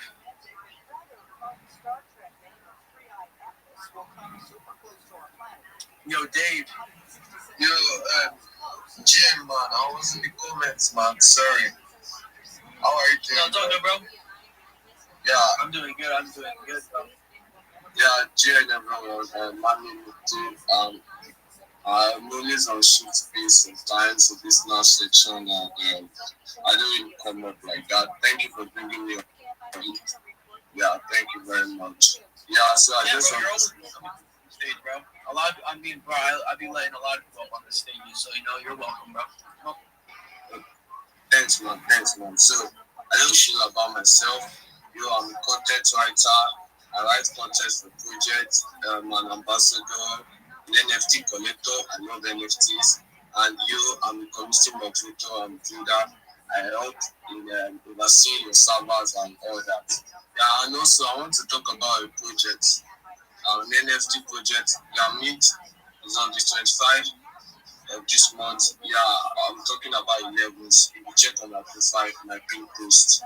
Yeah, it's a very great project. Just 2,222 NFTs on the Solana blockchain, and yeah, they're going to really cook out. So I just want you guys to check it out. Just check the NFT out. I'm meeting on the 25th. You can join their servers and get replaced and all that. Yeah, thank you, Sheep. And also I connect back with everyone. Follow back. Thank you.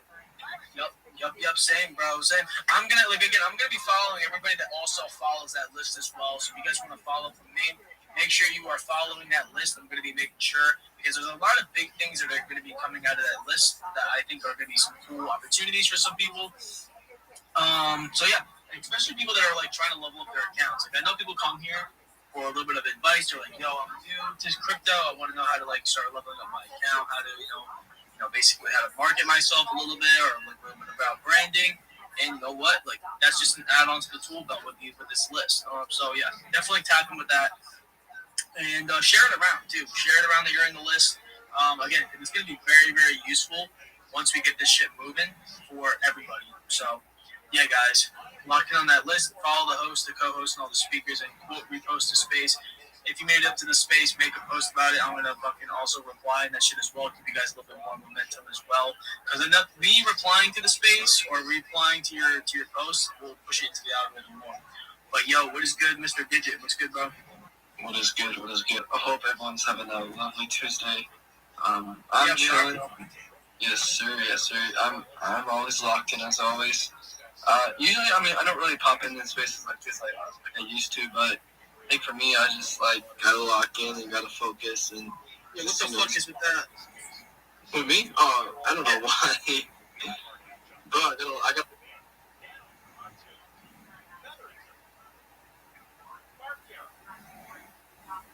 Mark Garagos is getting into the Pacific Palisades case. He is a homeowner. He's filing a lawsuit against City of LA, County of LA, LA's DWP, and the air events over multiple failures for during and after the fire. Let's get Mark Garagos on. How are you, Mark? Wonderful. How about you? How are you doing? I'm doing well. What's going on? You're trying. Look at when that. you're young. Look at that gorgeous. Look at that. The streets of Austin. Yeah. Look at that. Well, when you're young, Look at that. you know, city, it's like, we're going to go out, eat a meal, meet some girls, shake it up. And it's going to be a good time. Even when I was young, I didn't give a fuck. Yeah, you used to hang, though. We had such good Off times. Abbott? Oh, that was a great time. You know what I mean? Yeah. Because we go to bars. I lived up the street marina. Yes, we meet up. My dick sucked. There was always something going on. Yeah, Understand? There's always something going on. And you have kids. Somebody's ass in the alleyway. Remember those days? Listen, man. The days. They were nights. They're nights. You call them days, I call them nights. No, Ass Venice is smash. special. Huh? Venice is special. The best. That was the best. But the Newsom said, "You like that? Let me dabble in some homeless and drugs for you kids." Nothing lasts. Nothing lasts forever. Yeah, times change as you get older. That's what happens. Times change. But when you're young, full of cum. Young, dumb, and full of cum. Someone got to wake up one day and you go, "Wow, I'm old." Amazing. Abbott Kinney. Yep. The coolest block in America for a while. It was. When it was Abbott Kinney Fight Club. I can't believe no one actually opened up an Abbott Kinney Fight Club, like a real fight club there, especially now. Yep. Newsom said, "You like that? Let me dabble in some homeless and drugs for you kids." Nothing lasts. Nothing lasts forever. Yeah, times change as you get older. That's what happens. Times change. But when you're young, full of cum. Young, dumb, and full of cum. Someone got to wake up one day and you go, "Wow, I'm old." Amazing. Abbott Kinney. Yep. Coolest block in America for a while. It was. When it was Abbott Kinney Fight Club. I can't believe no one actually opened up an Abbott Kinney Fight Club, like a real fight club there, especially now. Yeah, but it's Abbott Kinney's. Yeah, true. Be a good idea, though. We just dropped those shirts. Look at us. That's up, Chick J. Yeah, it's me and Jay. Look at that, dude. That's when you were fighting, bro. Yep. Yeah, you got the 6-star shorts on. That's crazy. Is that a paparazzi picture or what is that? It looks like it. That's cool. Yeah, paparazzi got me slipping. Got my beard. Got me slipping on the streets. What are Evan the Beard's doing? Good guy. Oh, let's see that one right there. Look at us youngins. Dude, that's when I had Asa Akira on, and I made the Turbo Sledge shirts. Then Yumi and Rogan wore Turbo Sledge shirts. I can't believe we did that. By the way, I like those tanks. Those tanks were fucking great, Brett. Thank you. They were great. Dude, and I'm not a bad-looking guy. Yeah, you're not. Look at both of us there. Right? She was so pretty. Cutie pie. Yeah, she was cool. Yeah, she was, and smart. I still like her work. Is she still still working? They're probably older. Wow. Bring up Asa Akira. I wonder what she's up to. I think she was so smart. She was really I read her fucking book. It was good.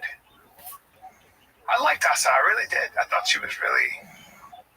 Says new Asa Akira porn in 2025. And although I haven't done porn in the mainstream... Look on that, Jen. I've been pouring my... She's probably got like a... you can't. Oh, yeah. Texas. She probably does...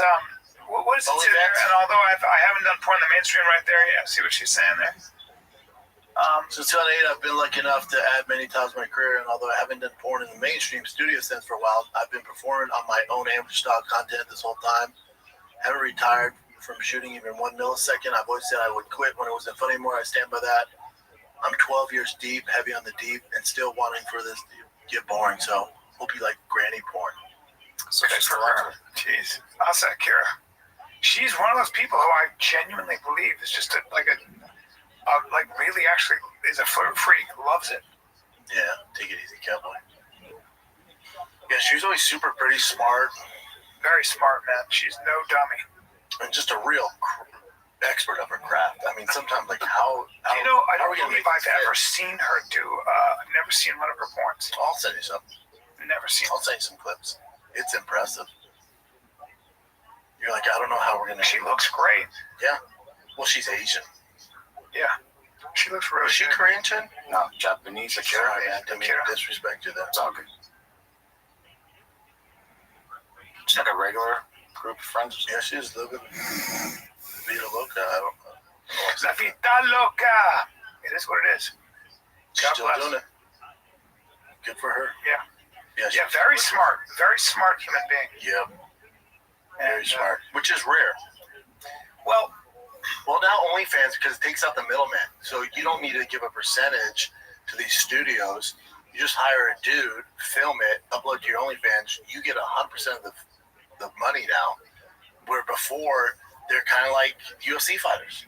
Where the YouPorn and Pornhub would take the majority of the money, and then they get a small fraction. Now they take all the benefits. It's good and bad. She was just somebody who I just thought was like, you won't shut up about her. Yeah, because she was like, I don't know, like that's an extreme lifestyle in a way, right? It's an extreme way to live. Like, but there was something that she was just like, I don't know. Depends how you look at it. She was remarkably normal. Yeah, I agree. Because most of them have daddy issues. She's like, no, something's She's going on. like, my parents were great. Yeah. Yeah. They meet others. You're like, oh, you're dead behind the eyes. That's what I did. You killed. She wasn't dead behind the eyes. No, she was normal. Yeah. She's the only normal one I really met. Yeah. Yeah. You meet somebody like, oh, you're a shark. A lot of them. Shark of cock. A lot of them. The two exceptions. Kaylani Lay. I knew her back in the day. Never did anything. I was just friends with her. A lot of that's her stage name. Still a friend of mine. I love her. Comes to my shows.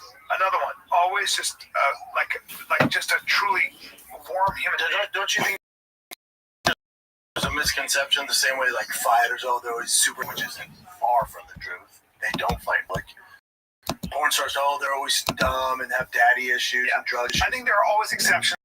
And I think some porn stars, I really believe some genuine nymphos and yeah, but there's nymphos, and it's another thing to film it. And there's nymphos, then there's like bukkake nymphos, right? Yeah, well, that's self. I'll tell you what. Since you porn star, or since OnlyFans, a bunch of bukkake videos. I'm not on OnlyFans, but I assume. Are you channel? Assume? No, no. But I assume like no one really wants to do that. OnlyFans, that's a whole. You don't see a lot of it. The whole extreme, because it is a big production. You got one green screen. I can't think that to me is watching somebody do some slow suicide shit. I don't know. I don't like it. Each their own. Yeah. Doesn't work out. My ex counting stuff. So she with these very high profile clients. A lot of them, even though they're married and everything else, are all subscribers to but a bunch of them are subscribers to OnlyFans. They pay. Yeah, she's not supposed to tell me, but that makes sense. I wonder what they get at because they're married too, which is weird. What do you mean? So these businessmen are paying for a bunch of money to subscribe to OnlyFans. Because the more you pay, the better content. Like Patreon, there's a lot of money to be made. These women, some of them are making. Well, no. But that's a misconception too. Because the average person makes under $200 on OnlyFans. So the outliers, they post 40 million, 30 million. Realistically, most people are making $300. Like everything else. You're sucking a dick for $300. I can't wait for this Friday, dude. What are you doing? Well, I'm gonna watch Jake Paul in Florida. Yeah, that'd be fun. Great. Damn. What else was I gonna tell you? How about that guy who tackled that father-son in Australia, killing all those Jewish people? Terrible. And that one dude tackled him. Yeah, I know. But I think got shot doing it. No, he didn't. He didn't? No, he took the gun from him and pointed at him. Fuck. All that shit's sad. We don't want to talk about it. All right. No. What do you got first, John? All right, let's go to current events. Current events. Let's take a little break here, dude. You know me, I watch everything. Let me tell you about this movie called Sisu. It's high.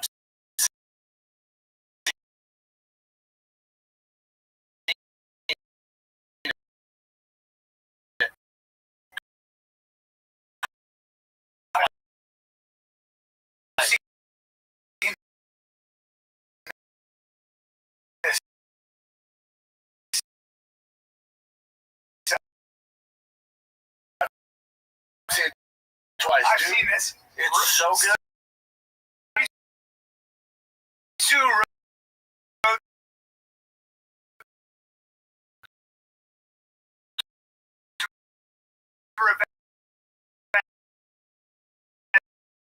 It is. It's on Prime Video. Apple. Told me about it. Yeah.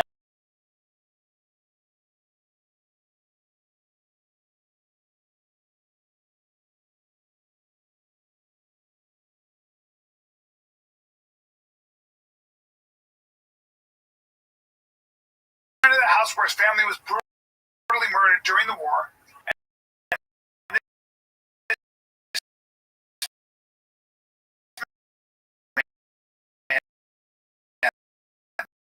Refuses. He's got the Red Army commander who killed this guy. Stephen Lang. Comes back, hell-bent on the job. It's a relentless.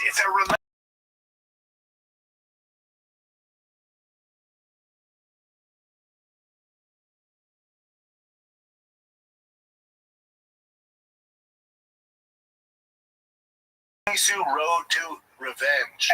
Also, look up on Apple, Amazon. It's everywhere. It's so damn good.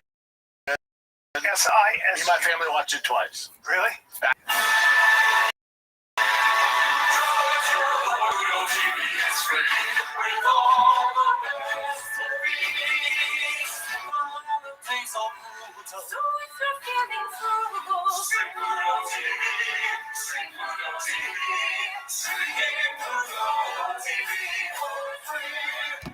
Stream blockbuster hits like 21 Jump Street, Ted, The Expendables, and so much more on Pluto TV. Stream now, pay never. So I know I'm getting older. I told my wife I just want lights for the front of the house.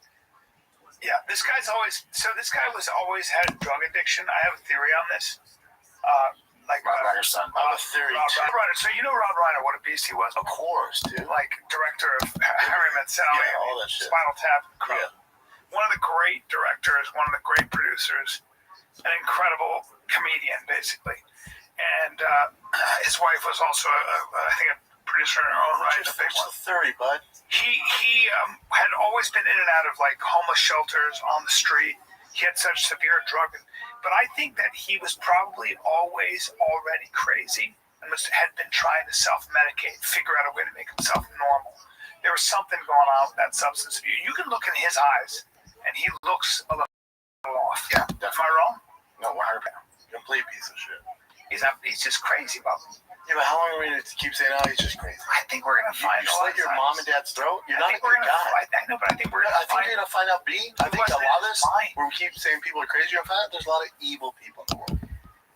It's just what it is, man. No, I think now, there's some people that are batshit crazy and they're homeless. Batshit crazy. No, you don't slit your mom and dad's throat and you're batshit crazy. But he was homeless on the street. Doesn't matter. There's some evil in it there. In order to do that, and you're not homeless, and you're not living off your dad, and you're doing you can't find a job, and then they're slitting your mother and call it paranoid. There's a special type of evil. He's a demon. He's trying to kill me. I'm telling you, I have experience with it. I had a friend who ended up dying of a brain tumor, ironically. But my friend called up Jimmy Burke, and said, Robbie's dad's trying to kill me. You know, and we were like, what? And it was just this whole thing, man. You know, and he. Do we have any background on the kitchen? Is there anything? The one thing I saw was exactly what the issues he's had. Yeah. So some people said he was also schizophrenic. Schizophrenic. Yeah. So paranoid schizophrenics are literally out of their mind when they do this. They think that you. So the patient was getting better. He was trying to they don't have rehab and everything. Yeah. Oh, he'd been in and out of rehab, but he was also in homeless shelters down the street. He would disappear. They wouldn't find him. He had major mental illness. And paranoid schizophrenics these are the guys that pick up a gun, kill everybody. They just do crazy shit, man.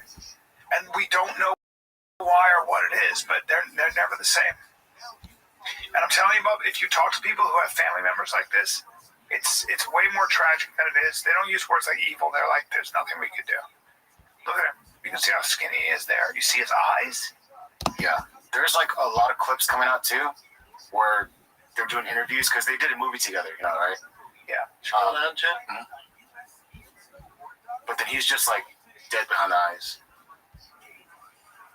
On Monday, Nick was booked in LA County Jail. Oh yeah, murder of his father and mother. All right. Struggling with the Donald Trump didn't help. No, he didn't help the situation. He really fucked up. Yeah, that was gross. Almost as a teacher, as a teenager, I mean. Man, they had a fight, I guess. So I'd rather you hate me and be alone. Yeah.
He didn't bond a lot with his father growing up. Yep, they mentioned that. This kid was always a little crazy. Always a little nutty. And they worked on a talk together, and, you know, about his life, really. Yeah. A ton of rehabs. If I wanted to do it my way and not go to programs, they were suggesting that I had to be homeless.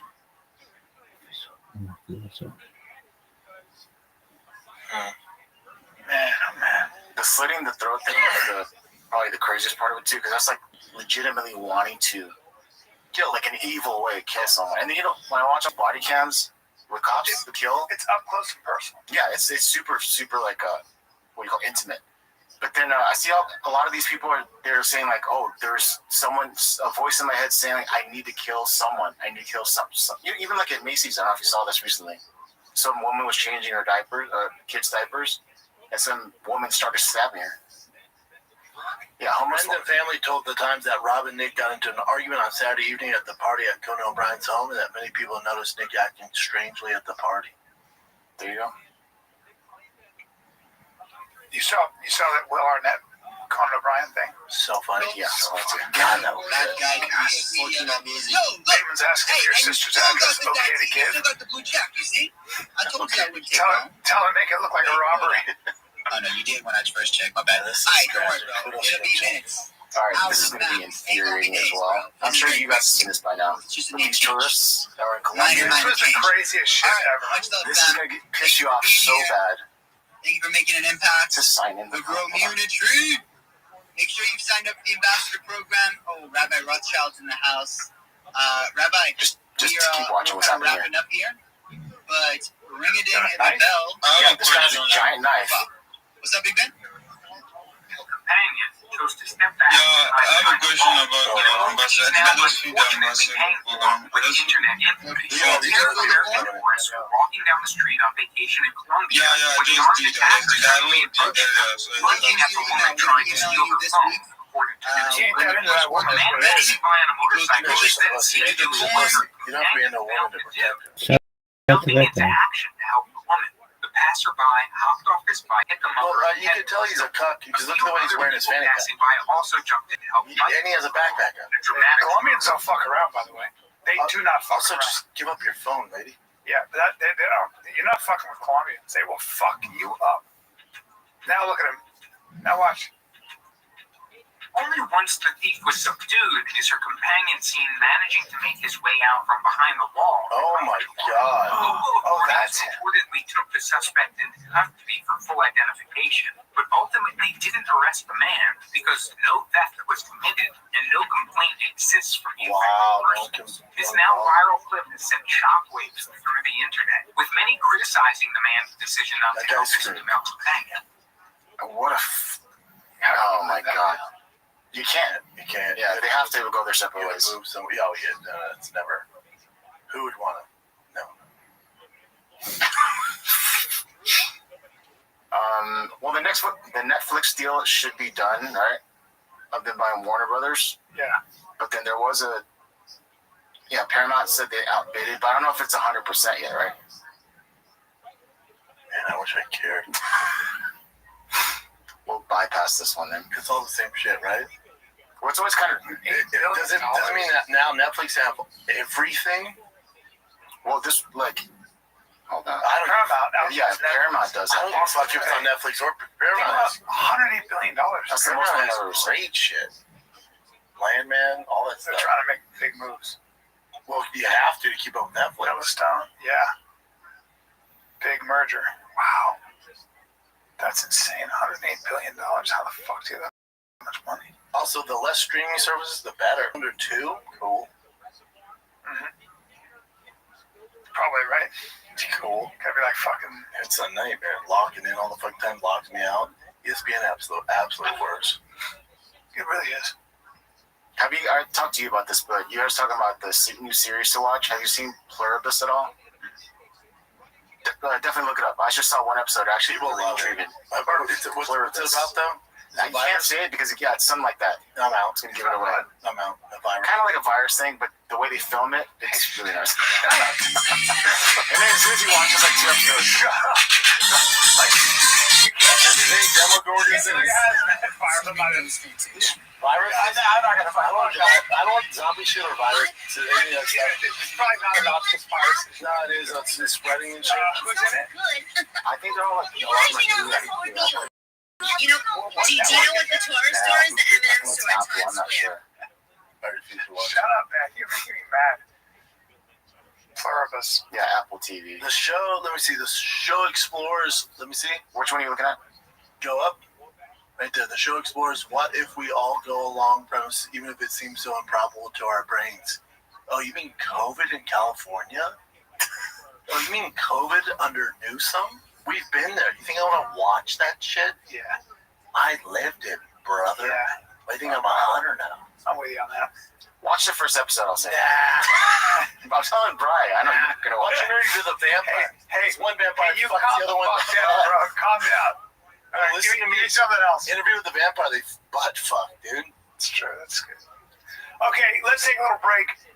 So there isn't a morning that goes by that I don't take my Beam creatine, BEAM, and you know why I take Beam Dude, I creatine? ran out of it. Because a lot of creatine is, you don't know what's coming. And there's fillers, there's all this weird This stuff. is pure creatine. It comes with a little mixer, one of those little zzz like that. Yeah. And there isn't a day that goes by where I'm not taking, and I should take 10 milligrams and take 20. I don't care. I take 20, yeah, but It's so because good all for creatine is not created equal, and that's exactly why we switched to Beam creatine. I started using it. It's a game changer. It's Creatine clean, supports mental effective. clarity. We didn't know that until recently. It's Long-term everywhere brain now, health is really important. Creatine's everything. It's a it should be a staple in your Good diet. for your gut, everything. Quality matters. That's why Beam creatine is just that high quality. They don't use fillers. They don't use sugar. Nothing synthetic. Just clean, pure creatine. Backed by science, baby. It's fantastic. Creatine is the most researched supplement of all time. Around forever. There's no one I know who's So a scientist that doesn't believe in it, and I swear by it. And right now, Beam is giving you guys 30% off for a limited time. So if you haven't started creatine, this is a great time to freaking start it. You're already late to the game, but here you go. Just head to shopbeam.com/fighter. Use the code fighter at checkout. That's shop BEAM.com/fighter. Use the code fighter to get up to 30% off your first order. Let's take a little break, dude. Auto parts, dude. I want auto parts. I want a friendly staff. I want to be able to change my car battery if I had a car battery that wasn't a Tesla when I'm in or out of my car. I want windshield wipers. I need things for my car. I go to my home team, my boys, my ladies at O'Reilly Auto Parts. Because listen, O'Reilly Auto Parts offers friendly, helpful service and parts knowledge you need for all your and repairs. They have everything. So whether you're a lead or an expert, you'll find the employees at O'Reilly Auto Parts are knowledgeable, helpful, best of all, super friendly. All right, stop by O'Reilly Auto Parts today. Visit them at O'ReillyAuto.com/fighter. That's O'ReillyAuto.com/fighter. All right, I've seen these buses in Bangladesh. Yeah, sure have it. I thought this was AI, but apparently bus drivers go crazy. So I'll show you this one. Believe me, this is the same in Pakistan and places where I grew up.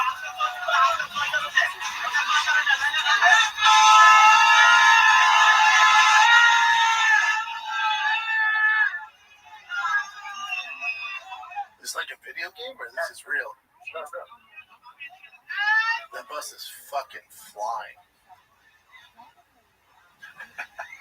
They're so nuts. They're so nuts. Oh my god. Well, that other bus is down for it too, though. Look at these buses. They tip over so easily. These guys are fucking rocking and rolling. Look at this shit. How about the other bus driver? He should get more nuts. kudos. He's nuts. He's in the lead. These guys are fucking racing their buses. Oh my god, these guys are look at this guy. He's gonna die. He's videotaping it. Bro, you are gonna die.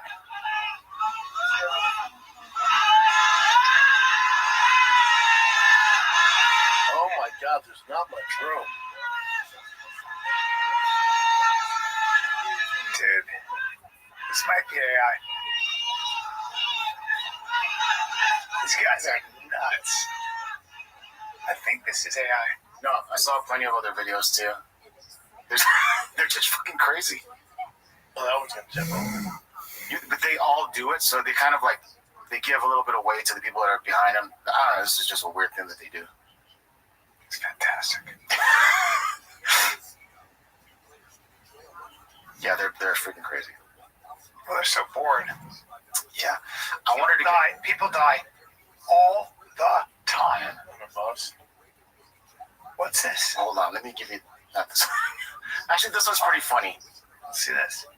What is that? Hold on, I don't know if you see anything. Let me refresh.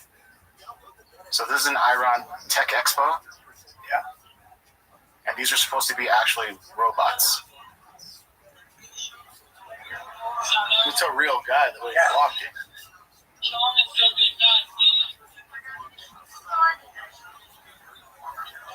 Because I was going to say that robot's sexy. Not her, not him, but her.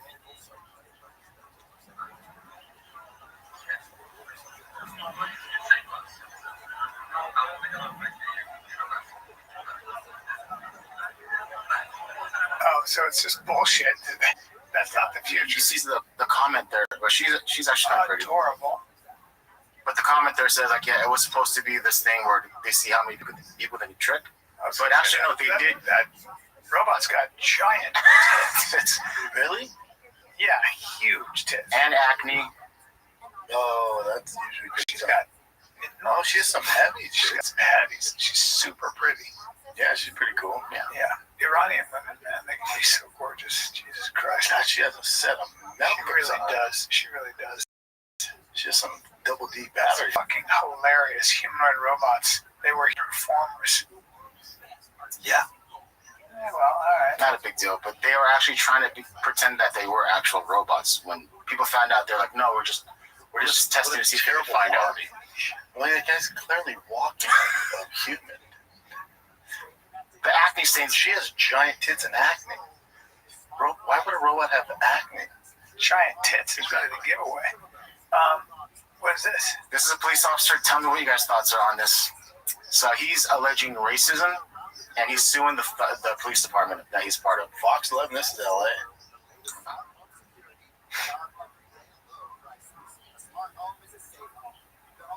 I feel like the internet's slower later at night today, or when it's later at night here. In the Glendora Police Department are disturbing, and this officer is also alerting the community about what he calls arrest quotas. I want to pursue a job and a career where I can help people in a tangible way. Officer Andrew Huang joined the Glendora Police Department in 2023. He says he loves serving his community, but hates being subjected to racial harassment inside the department. These high-ranking supervisors are telling me and making these jabs and comments at me, knowing that I can't say anything. He says one incident happened during an end-of-deployment dinner at a sushi restaurant in Rancho Cucamonga. A lieutenant allegedly told him to get back in the kitchen and cook for the group because you're Asian. They knew that this is wrong. You're not supposed to do this. We're in 2025. You're telling your only Asian officer to go back in the kitchen and cook for them because because what? I look different than you because I'm Asian? I'm Korean. I'm not even Japanese. I don't know. So, what are your thoughts on that, first of all? I don't like the way he talks out the side of his mouth, so I don't trust him already. So the one thing about guys, when they're in a group, especially if you're cops, yeah. You know, when you're cops, you're fucking around. Because you see a lot of shit. You got to rely on each other. It's a dangerous job. You're also a bunch of dudes. Yes. And dudes like cops. But you always got the sensitive pussy. I mean, you always got the sensitive pussy. It has nothing to do with him being Korean, because Koreans are tough as shit. But that guy, I think his own family would be like, hey, you're being a bit of a bitch. So good. You're Korean. So yeah.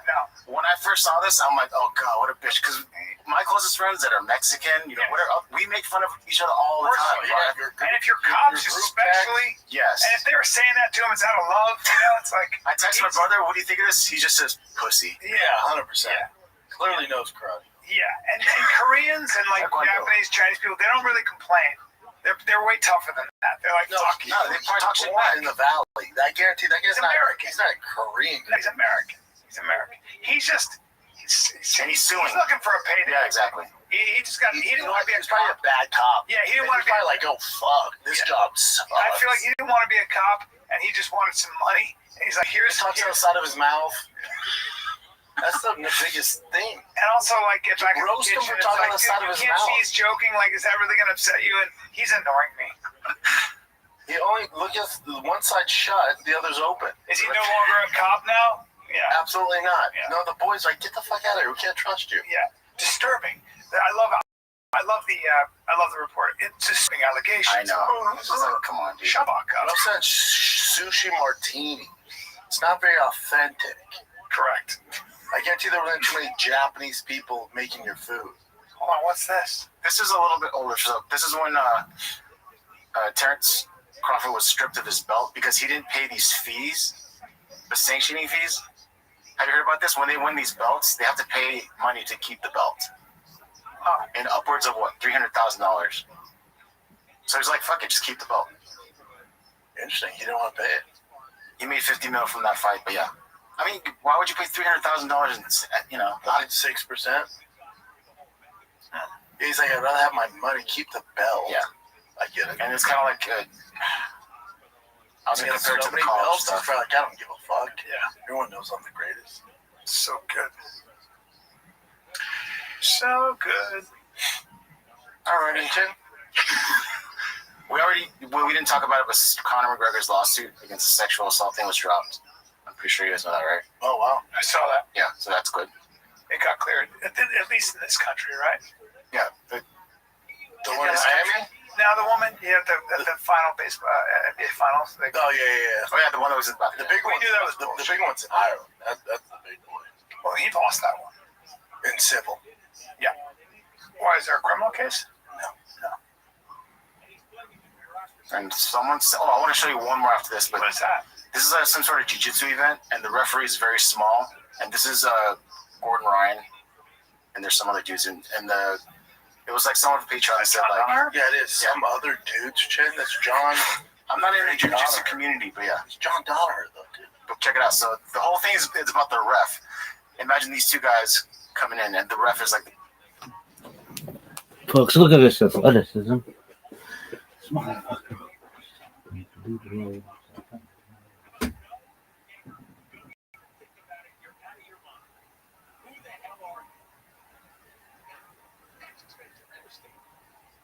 You're right near the ocean. That's millions of dollars of real estate. And you get 50 severely mentally ill patients allowed to run out on the loose. No, never. And that's got to be the, yes, Nippy's. Not in my backyard, not in my front yard, not on my block, not within 10 miles of me. Out. And somebody's got to get that through them. Empties. Well, could they be thick and empty at the same time? Yeah, their skulls are made of cement block, and inside the cement block is dead air. And I'm talking about the city council. I'm talking about this county supervisor, Lindsay Horvath. She is a disaster.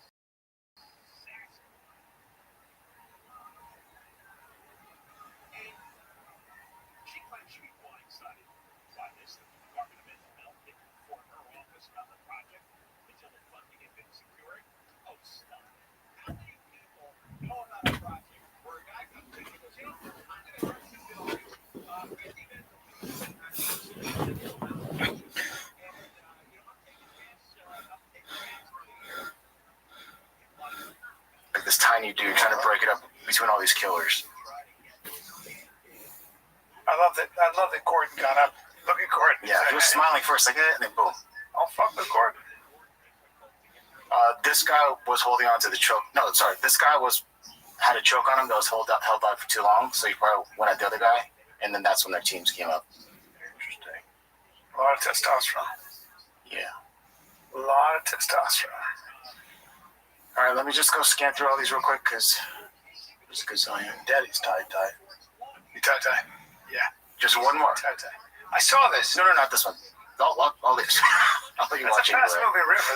That's what I was looking at the most. That current will take you all the way out. Does he jump in the current? It does, and it doesn't show what happens. He jumps in with his slippers, which makes no sense. Look how fast it's taking him. This might be AI. Well, Khabib posted it himself, so. He did? Yeah, I don't think he's lying. He jumped in with fucking slippers on. He probably does it all the time. That river is very cold. Yeah. Okay, let's just listen here. Are the movies that you love that just never quite found an audience that you wish that they had? Yeah, there's a movie called I Do and I Don't. And we shot it in Baltimore probably about 2005. Do you know who Brian Callen is? The comic? Yeah, friend of the show. Good friend of ours, yeah. One of my favorite in the world. And he's also one of the smartest guys I've ever met. He actually schooled me while we were working. I learned about agriculture. I learned about history. I mean, he's so smart. But we were How are you?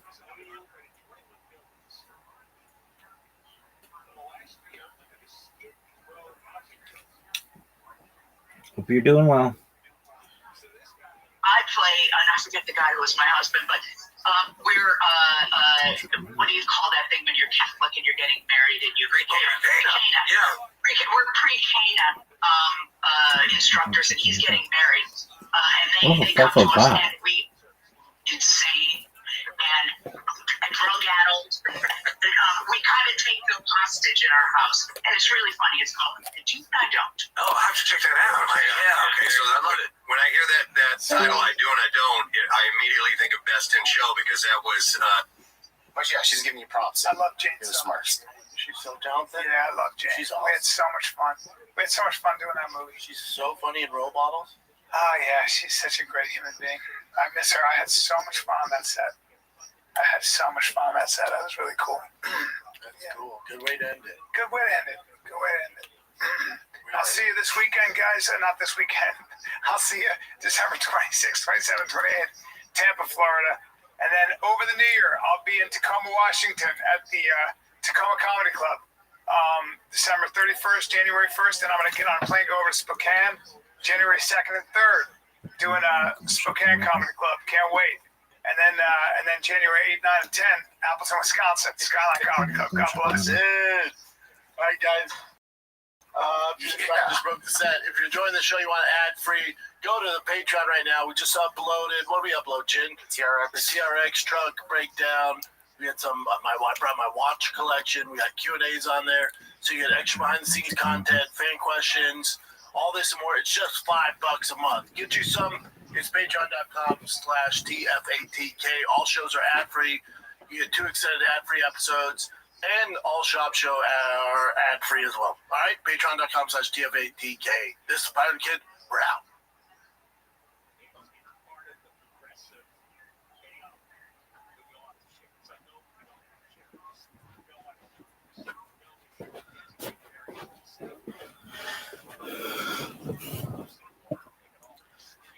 My name is Scott Payne. I served in the FBI for 23 years as an undercover agent. I infiltrated biker gangs, the KKK, and America's neo-Nazis. What the fuck is not micro gang? Everything I'm authorized to tell you. That's what two people having coffee. You know, like, but the bottom line is if I'm in the middle of 100 acres and the crap hits the fan, what are you going to do for me other than avenge my death? Unless I take care of it on my own. This is a micro gang. We're playing Scrabble. To spend my night out on drug walks. Look at this athleticism. Folks, if you really want to go cray-cray, look at this move. But you rescued me from all the repercussions and brought me back from being too far gone.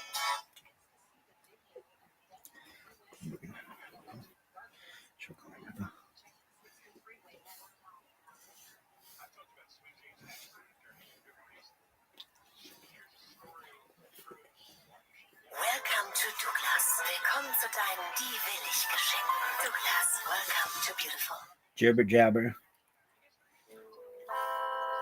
I gave my dog away and got a fish instead. No room for the tank. What are we doing here? The comments hurt my soul, even though I've never seen. Try to drink it all away, but I remember everything. How I could douche my dog, my sweetest friend. Every pet I have goes away in the end, and I'll douche them all. My empire of pets, I will put them down. I will make them hurt. One take, Papa. It's time for my favorite time of the week. When you get to hear Papa try to speak. Release surprises today. You better okay to watch 10 minutes of shop. Welcome back to 10 Minutes of Shop. Hope you had a great week. Join the Patreon. Shout out to everybody who did join the Patreon. Thank you guys. Look at you guys. Okay, Mr. Whole Foods. But that's not why you're here. You're here for 10 minutes of shop, so start the clip now. And also, we got a new sign. Oh, yeah, before I start the timer. Thank you to whoever came up with this. The only person I remember off the top of my head saying Timos is Armando Diego. So if it was you that came up with it, thank you. But anyways, that's not why you're here. Let's start the timer now. So typically we just do video content here, but I thought this was particularly funny.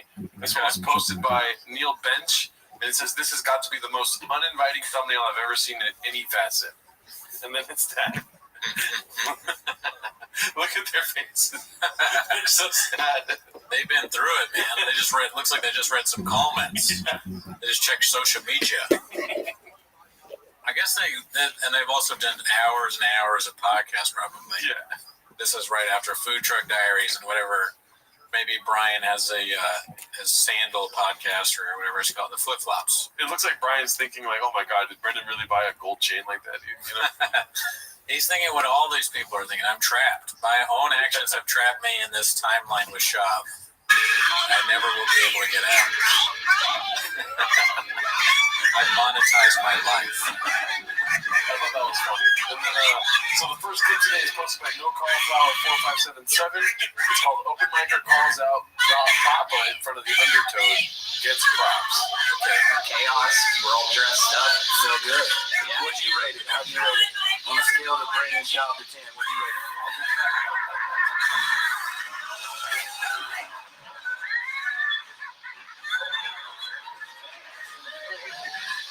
For a guy that's been doing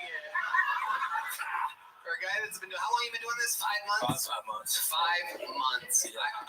That's like a crush by 1,000 paper cuts. That bit. All right. I don't know if that was worth it. It was not worth it. I will say it was. I give it 4 Brendan Shaw. There we go, baby. There he goes. I'm going to have you on Secret Show Thursday. He's going to work it out again this Thursday at the Secret Show. There's a minute from Uncle Laser, and like that, to the bucket we go. Yeah, man. I mean, Bappa is a good punchline. Yeah. You know? That we've seen that. We use Bappa as a punchline frequently. Yep. So, good work, open micer guy. Yeah. Funny stuff. Negflix. You know?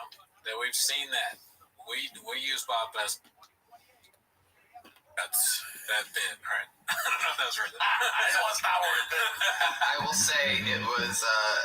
I give it 4 Brendan Shaw. There we go, baby. There he goes. I'm going to have you on Secret Show Thursday. He's working it out again this Thursday at the Secret Show. There's a minute from Uncle Laser, and like that, to the bucket we go. Yeah, man. I mean, Bappa is a good punchline. Yeah. You know? That we've seen that. We use Bappa as a punchline frequently. Yep. So, good work, open micer guy. Yeah. Funny stuff. Negflix. All right, so this next one's posted by Your Nude Gene, which, by the way, we're back at the original studio, dude. You know what I'm saying? We were at my apartment for a little while. Oh, yeah. We're back in my house over very close in GP.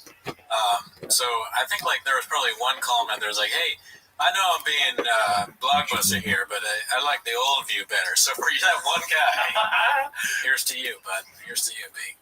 This one's posted by You Nude Gene, whatever. It's a lot of letters. It's called Brendan's Lobfish. Update on the fish. My addiction's gotten way worse.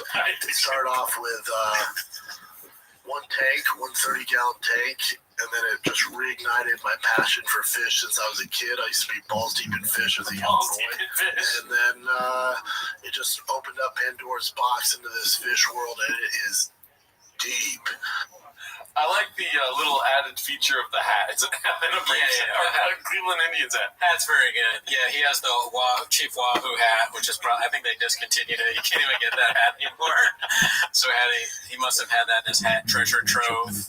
He's balls deep in fish, I guess. The gold chain, the flannel shirt, dude, it's all good. It's all good. That is a crazy thing to say, that your balls deep in fish. And then when he's like, deep, I wonder if that was on purpose, like the ocean and whatnot. Bob was always thinking. You know, his comedy's on another level. Yeah, he has the. I wonder if one of the clips you're gonna put is the one where he talks about I don't eat fish anymore. Oh. He's a real comedic genius. Oh, we did that a couple episodes ago. Oh, we did? Yeah. Damn, dude, I'm redacted. Oh, well. I hate to be extreme here, but I don't eat fish anymore. You order calamari around me, especially after I get an octopus named Eddie. If you fuck with and you eat Eddie affiliate of mine, I'll fight you. The Irish I am out there. balls deep in the fish. In any facet.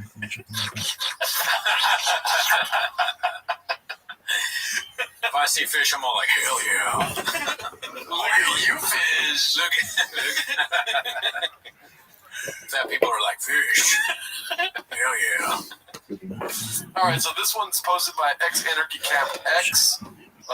It's called Bruce Springsteen's. No. The category is Bruce Springsteen's Giraffe. So I don't know if that's something he's ever said, Bruce Springsteen, but Springsteen. I think so, yeah. That's one of the names. I think he messed up. Oh, okay. Bruce Spring. Yeah. Yeah. Spring. You're right. Sorry. So it's called The Gadushining. So I thought this would be fun. It might have a song in it, so I might mute it post. Okay. But we could just blend it. Thank you for doing that, Chan. Yes, sir.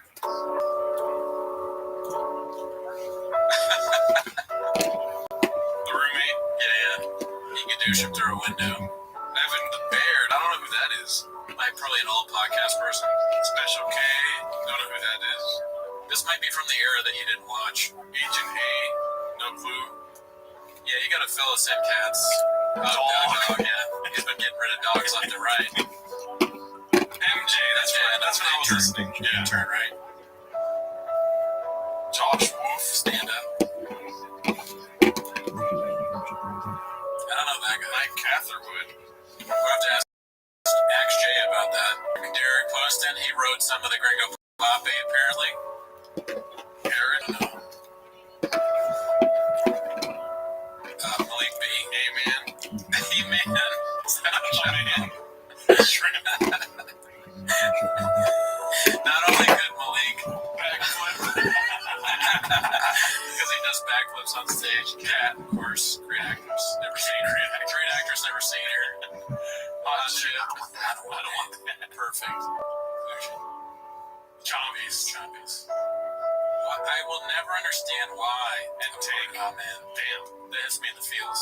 Yeah. You know, brings a tear to my eye. I can't talk. That was great. So Malik B, not only is he not allowed to talk about social issues, but he's not even given a name. Amen.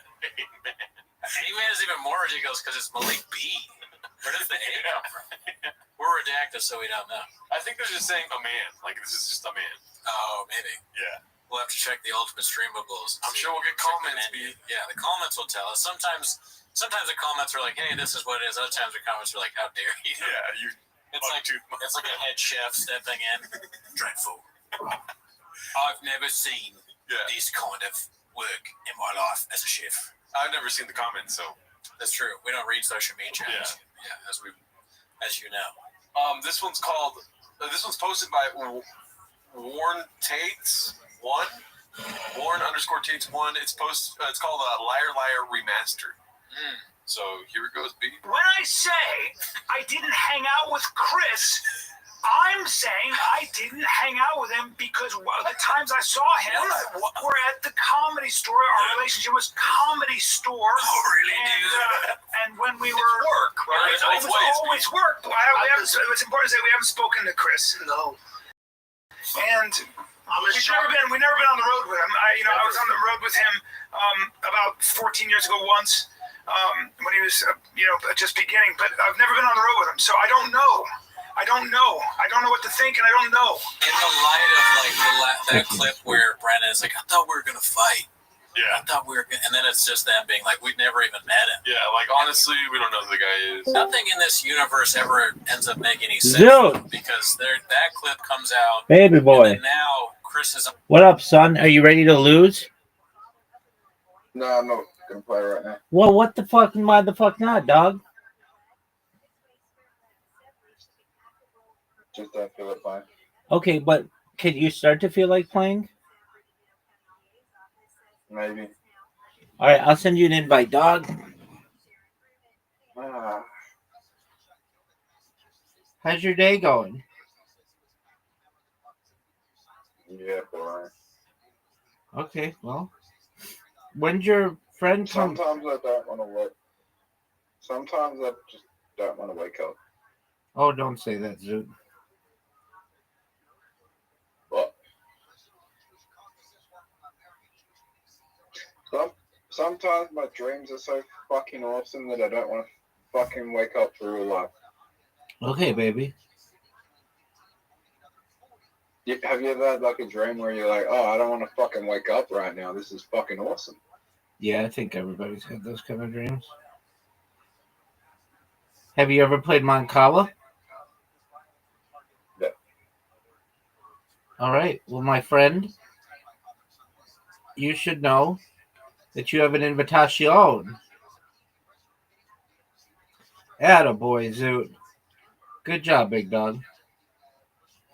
Free turn. Zoot, what did you think of that move?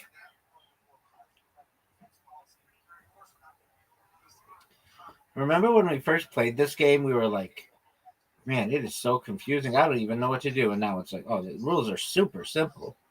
This is one of the oldest games in the history of humankind.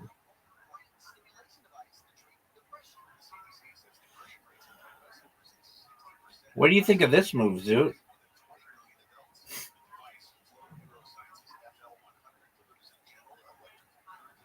Zoot, you're done. This game is over, son.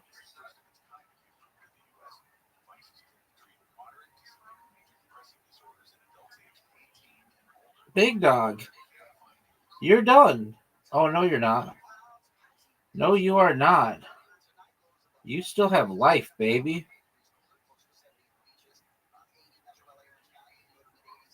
You're done. It's over for you, baby. Zoot, you're up. Okay, let's see it. You're done.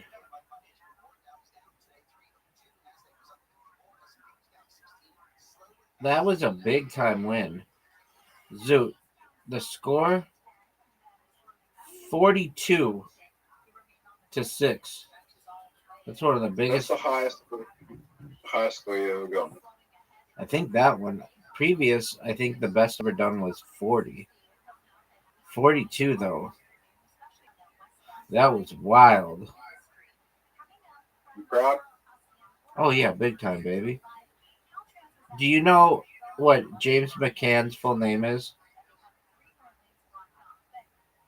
James Forbes McCann.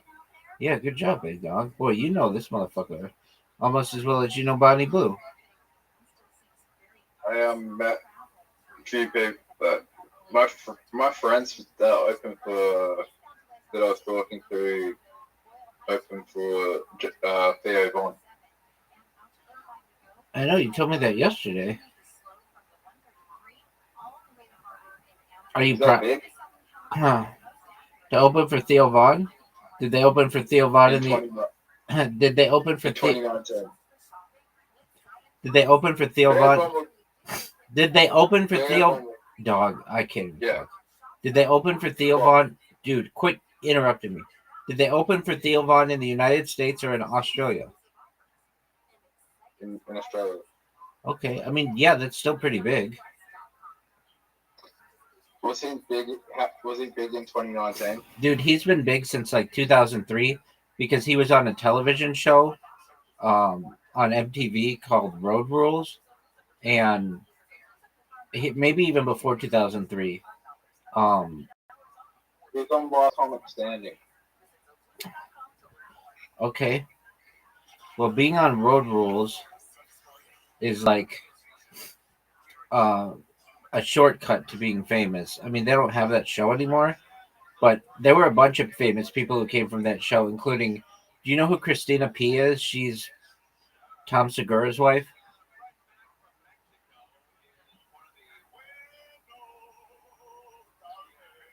I need to Google something.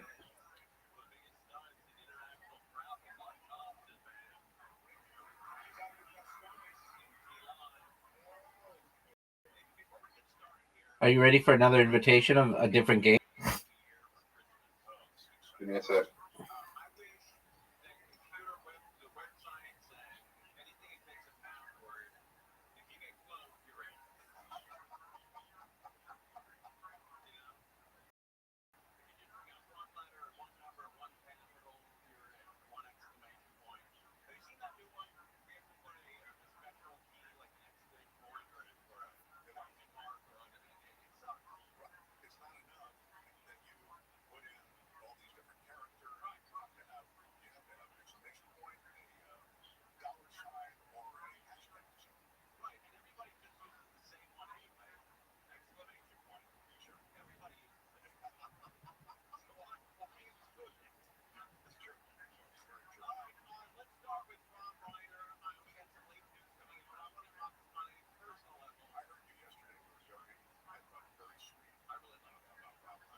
Dude, how long does it take you to Google something, my man?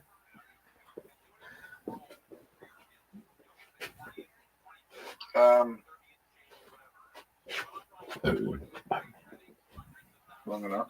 I mean, are you creating the web page? Yeah.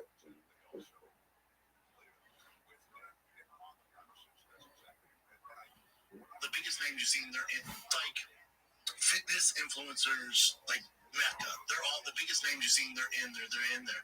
Great gym. I haven't been there. It's great. It's Brett and Martin gym. Yeah, and Team Paul, Team Shab. That's a separate team. Like Team Paul. You had them on your shows. You were saying, these guys, they're super interesting. You say you never look at the comments. No, other people. I glance. Yeah, I glance. That's fair. You're really that secure. You never look at the comments. No. I'm telling you, I do it on occasion. But look back to Jake. He had some long rant yesterday about fighter pay, and you look at all of the comments. They're in YouTube subscribers. That's a lot of cool cats and kittens out there. I mean, that's also but here's the trick for Showtime. AD, you get there, and it's 4 guys in golf suits, and these kids are tuning in, and they're like, "Dude, what is that?" For my class. But you share the stage before our shows with.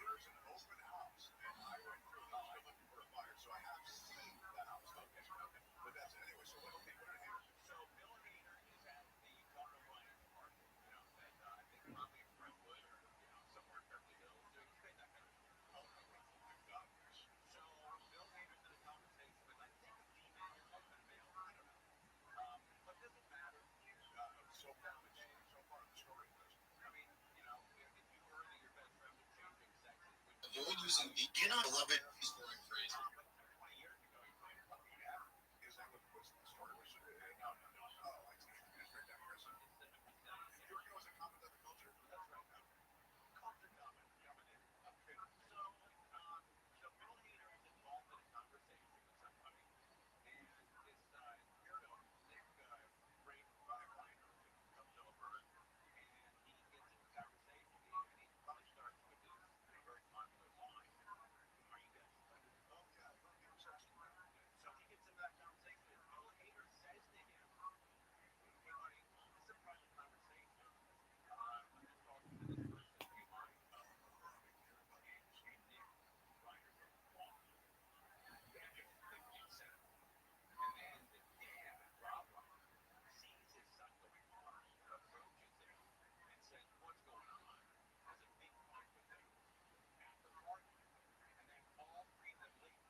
Zoot, what did you do? Go buy Google?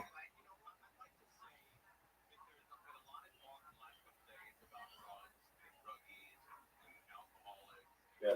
Zoot, when are we going to watch that comedy show?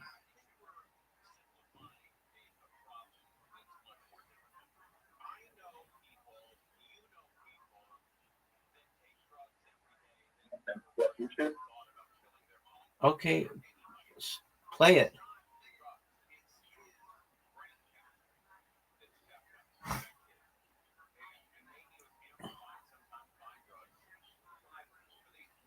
Did you turn it on yet?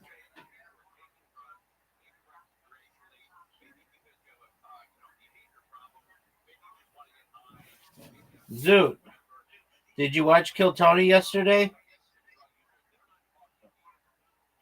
Do you know who's going to win Guest of the Year on Kill Tony for 2025?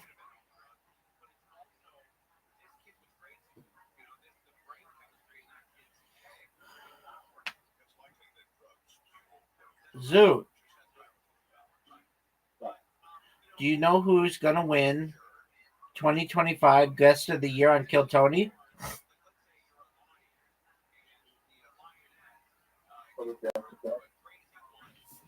Not just James McCann, my man.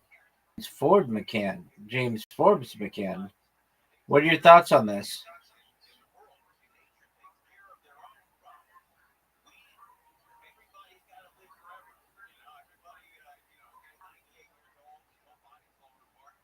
Zoo, what's your deal today? Why aren't you talkative?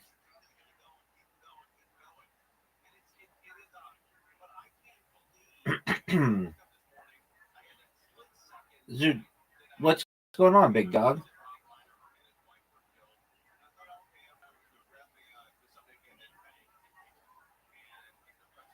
Zoot.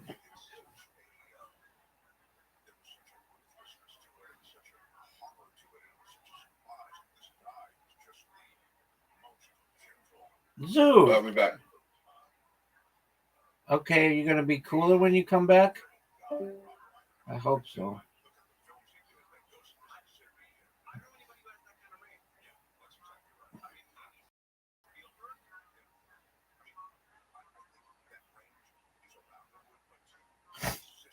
Taking the stage right now is your other last comic downloaded. Vote leader, Theo Vaughn.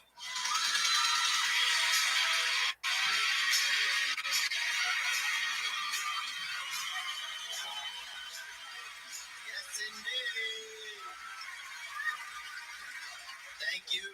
Hello, America. Thank you guys for having me back. Thank you very much. Greatly appreciate it. Greatly appreciate it. Love Los Angeles, man. I love LA, dude. I think it's a great place. Yeah. It's a good place, dude. What I like best is the celebrities. You know, you get to see a lot of celebrities. Like the other day I saw Britney Spears. She's hot, you know. What I don't get is her husband. Have you seen this guy? K-Fed, you know, like he's a badass, but he's a dancer. See? Pick a path, cracker. See? Can you imagine this dude trying to start a fight with you at a bar? He would be like, let's take it outside. 6, 7, 8. I'm gonna hit you in the eye. Ridiculous, man. Ridiculous. Got a pretty crazy life, man. My father was 70 years old when I was born. 70. Gets better. My mother was 32. Yeah.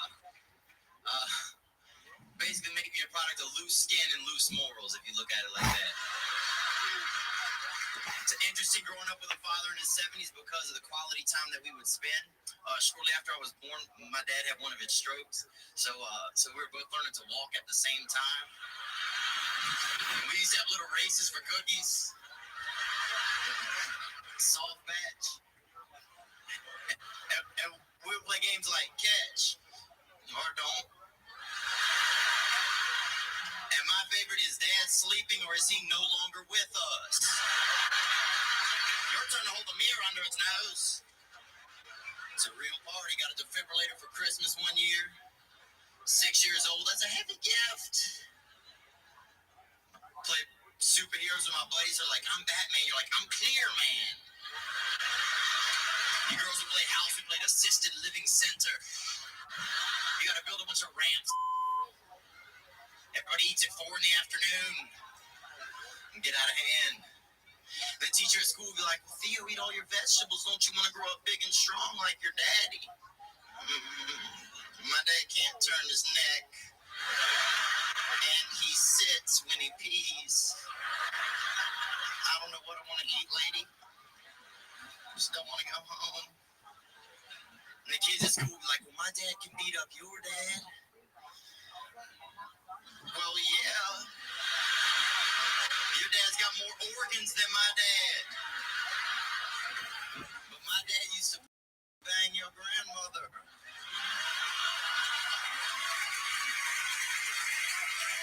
You guys continue to support New Orleans and the Gulf Coast. Thank you very much. Anthony Crow. Stay right here for a minute, Theo. If you think you should vote for Theo, your last comic downloaded, you can vote for him at NBC.com. Once again, you may only cast online votes in this separate competition. One more time, Theo Vaughn. Great job, Theo.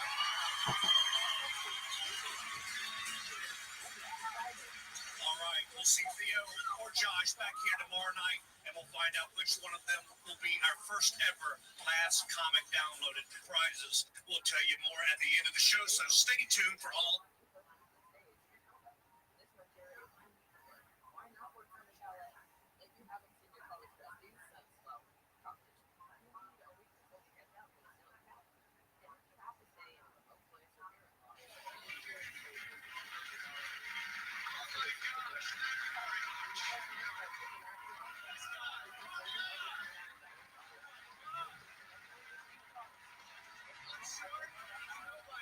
This is our West Coast.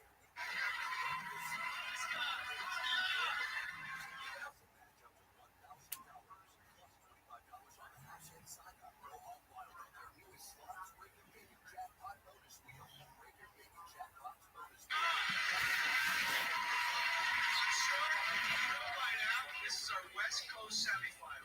For the last several months, we've been on a nationwide search for the funniest undiscovered comedians in the country.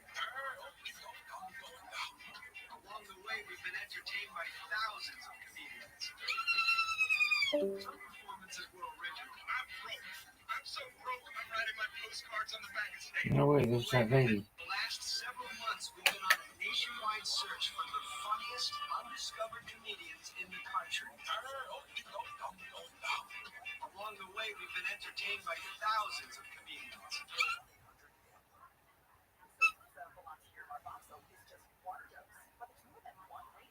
Some performances were original. I'm broke. I'm so broke, I'm writing my postcards on the back of stamps. Others just missed the mark. Started to paint my house today, but I ran out of whiteout. Some were just plain bizarre. The objective for Last Comic Standing? To discover those comedians who possess the talent to become the next big NBC star. This could be the beginning of the rest of my life. Comedy experts Bob Reed and Ross Mark led our nationwide comedy search. Bob and Ross are responsible for booking all of the comedians who appear on The Tonight Show with Jay Leno. What we're looking for in Last Comic Standing is a larger-than-life personality, but also the material and the jokes to back it up. They'll never recognize me with my mask on. Talk about yourself. It's funny to you. That's what will get you further, not doing like these not very good impressions. Seriously, it wasn't a very good Travolta. No. Tonight, it's the best of the West as comics from across the Western United States compete in our first semifinals. Out of all the comics you see tonight, 10 of them will go to Las Vegas to our finals. Once the comics are in Las Vegas, they will challenge our East Coast semifinalists with the top 10, advancing to this house high in the Hollywood Hills, where they will live together and compete for the grand prize, their own special on Comedy Central, and an exclusive NBC talent contract. All right. We've assembled some of the finest talent on the West Coast. We're going to kick things off in our Los Angeles semifinals.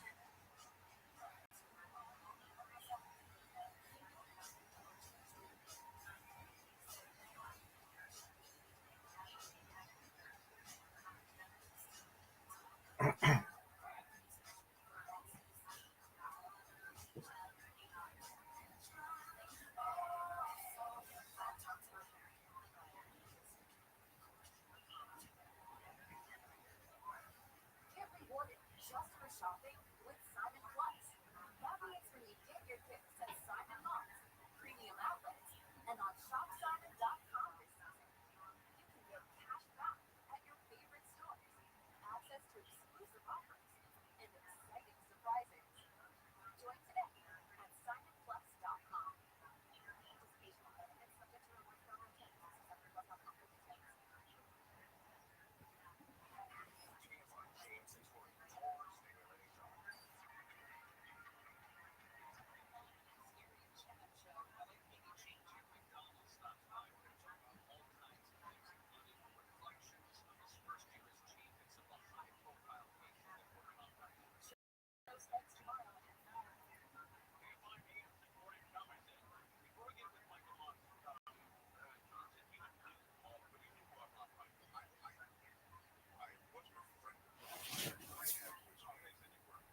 Why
are you in my car?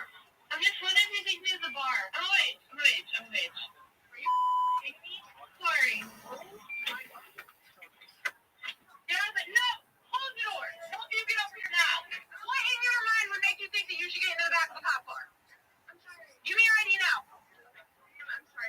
Give me your ID. I'm sorry. I didn't mean to. It's just in your bar. I didn't mean to. What in your mind makes you think that you should get into a cop car? Go ahead and turn around and face the car. Put your hands up on the side of the car. I assure you. Put your hands up on the car. You want to drive in the back of the cop car? You get your way. These charges were 2 counts of first-degree murder in a special circumstance of multiple murders. He also faces a special allegation that he personally used a dangerous and deadly weapon that day and night. These charges carry a maximum sentence of life without the possibility of parole or the death penalty. No decision at this point has been made with respect to the death penalty. Now, prosecuting these cases involving family members are some of the most challenging and most heart-wrenching cases that this office faces because of the intimate and often brutal nature of the crimes involved. Rottweiler is a brilliant actor and director that cunning force and entertainment industry for decades. This case is heartbreaking.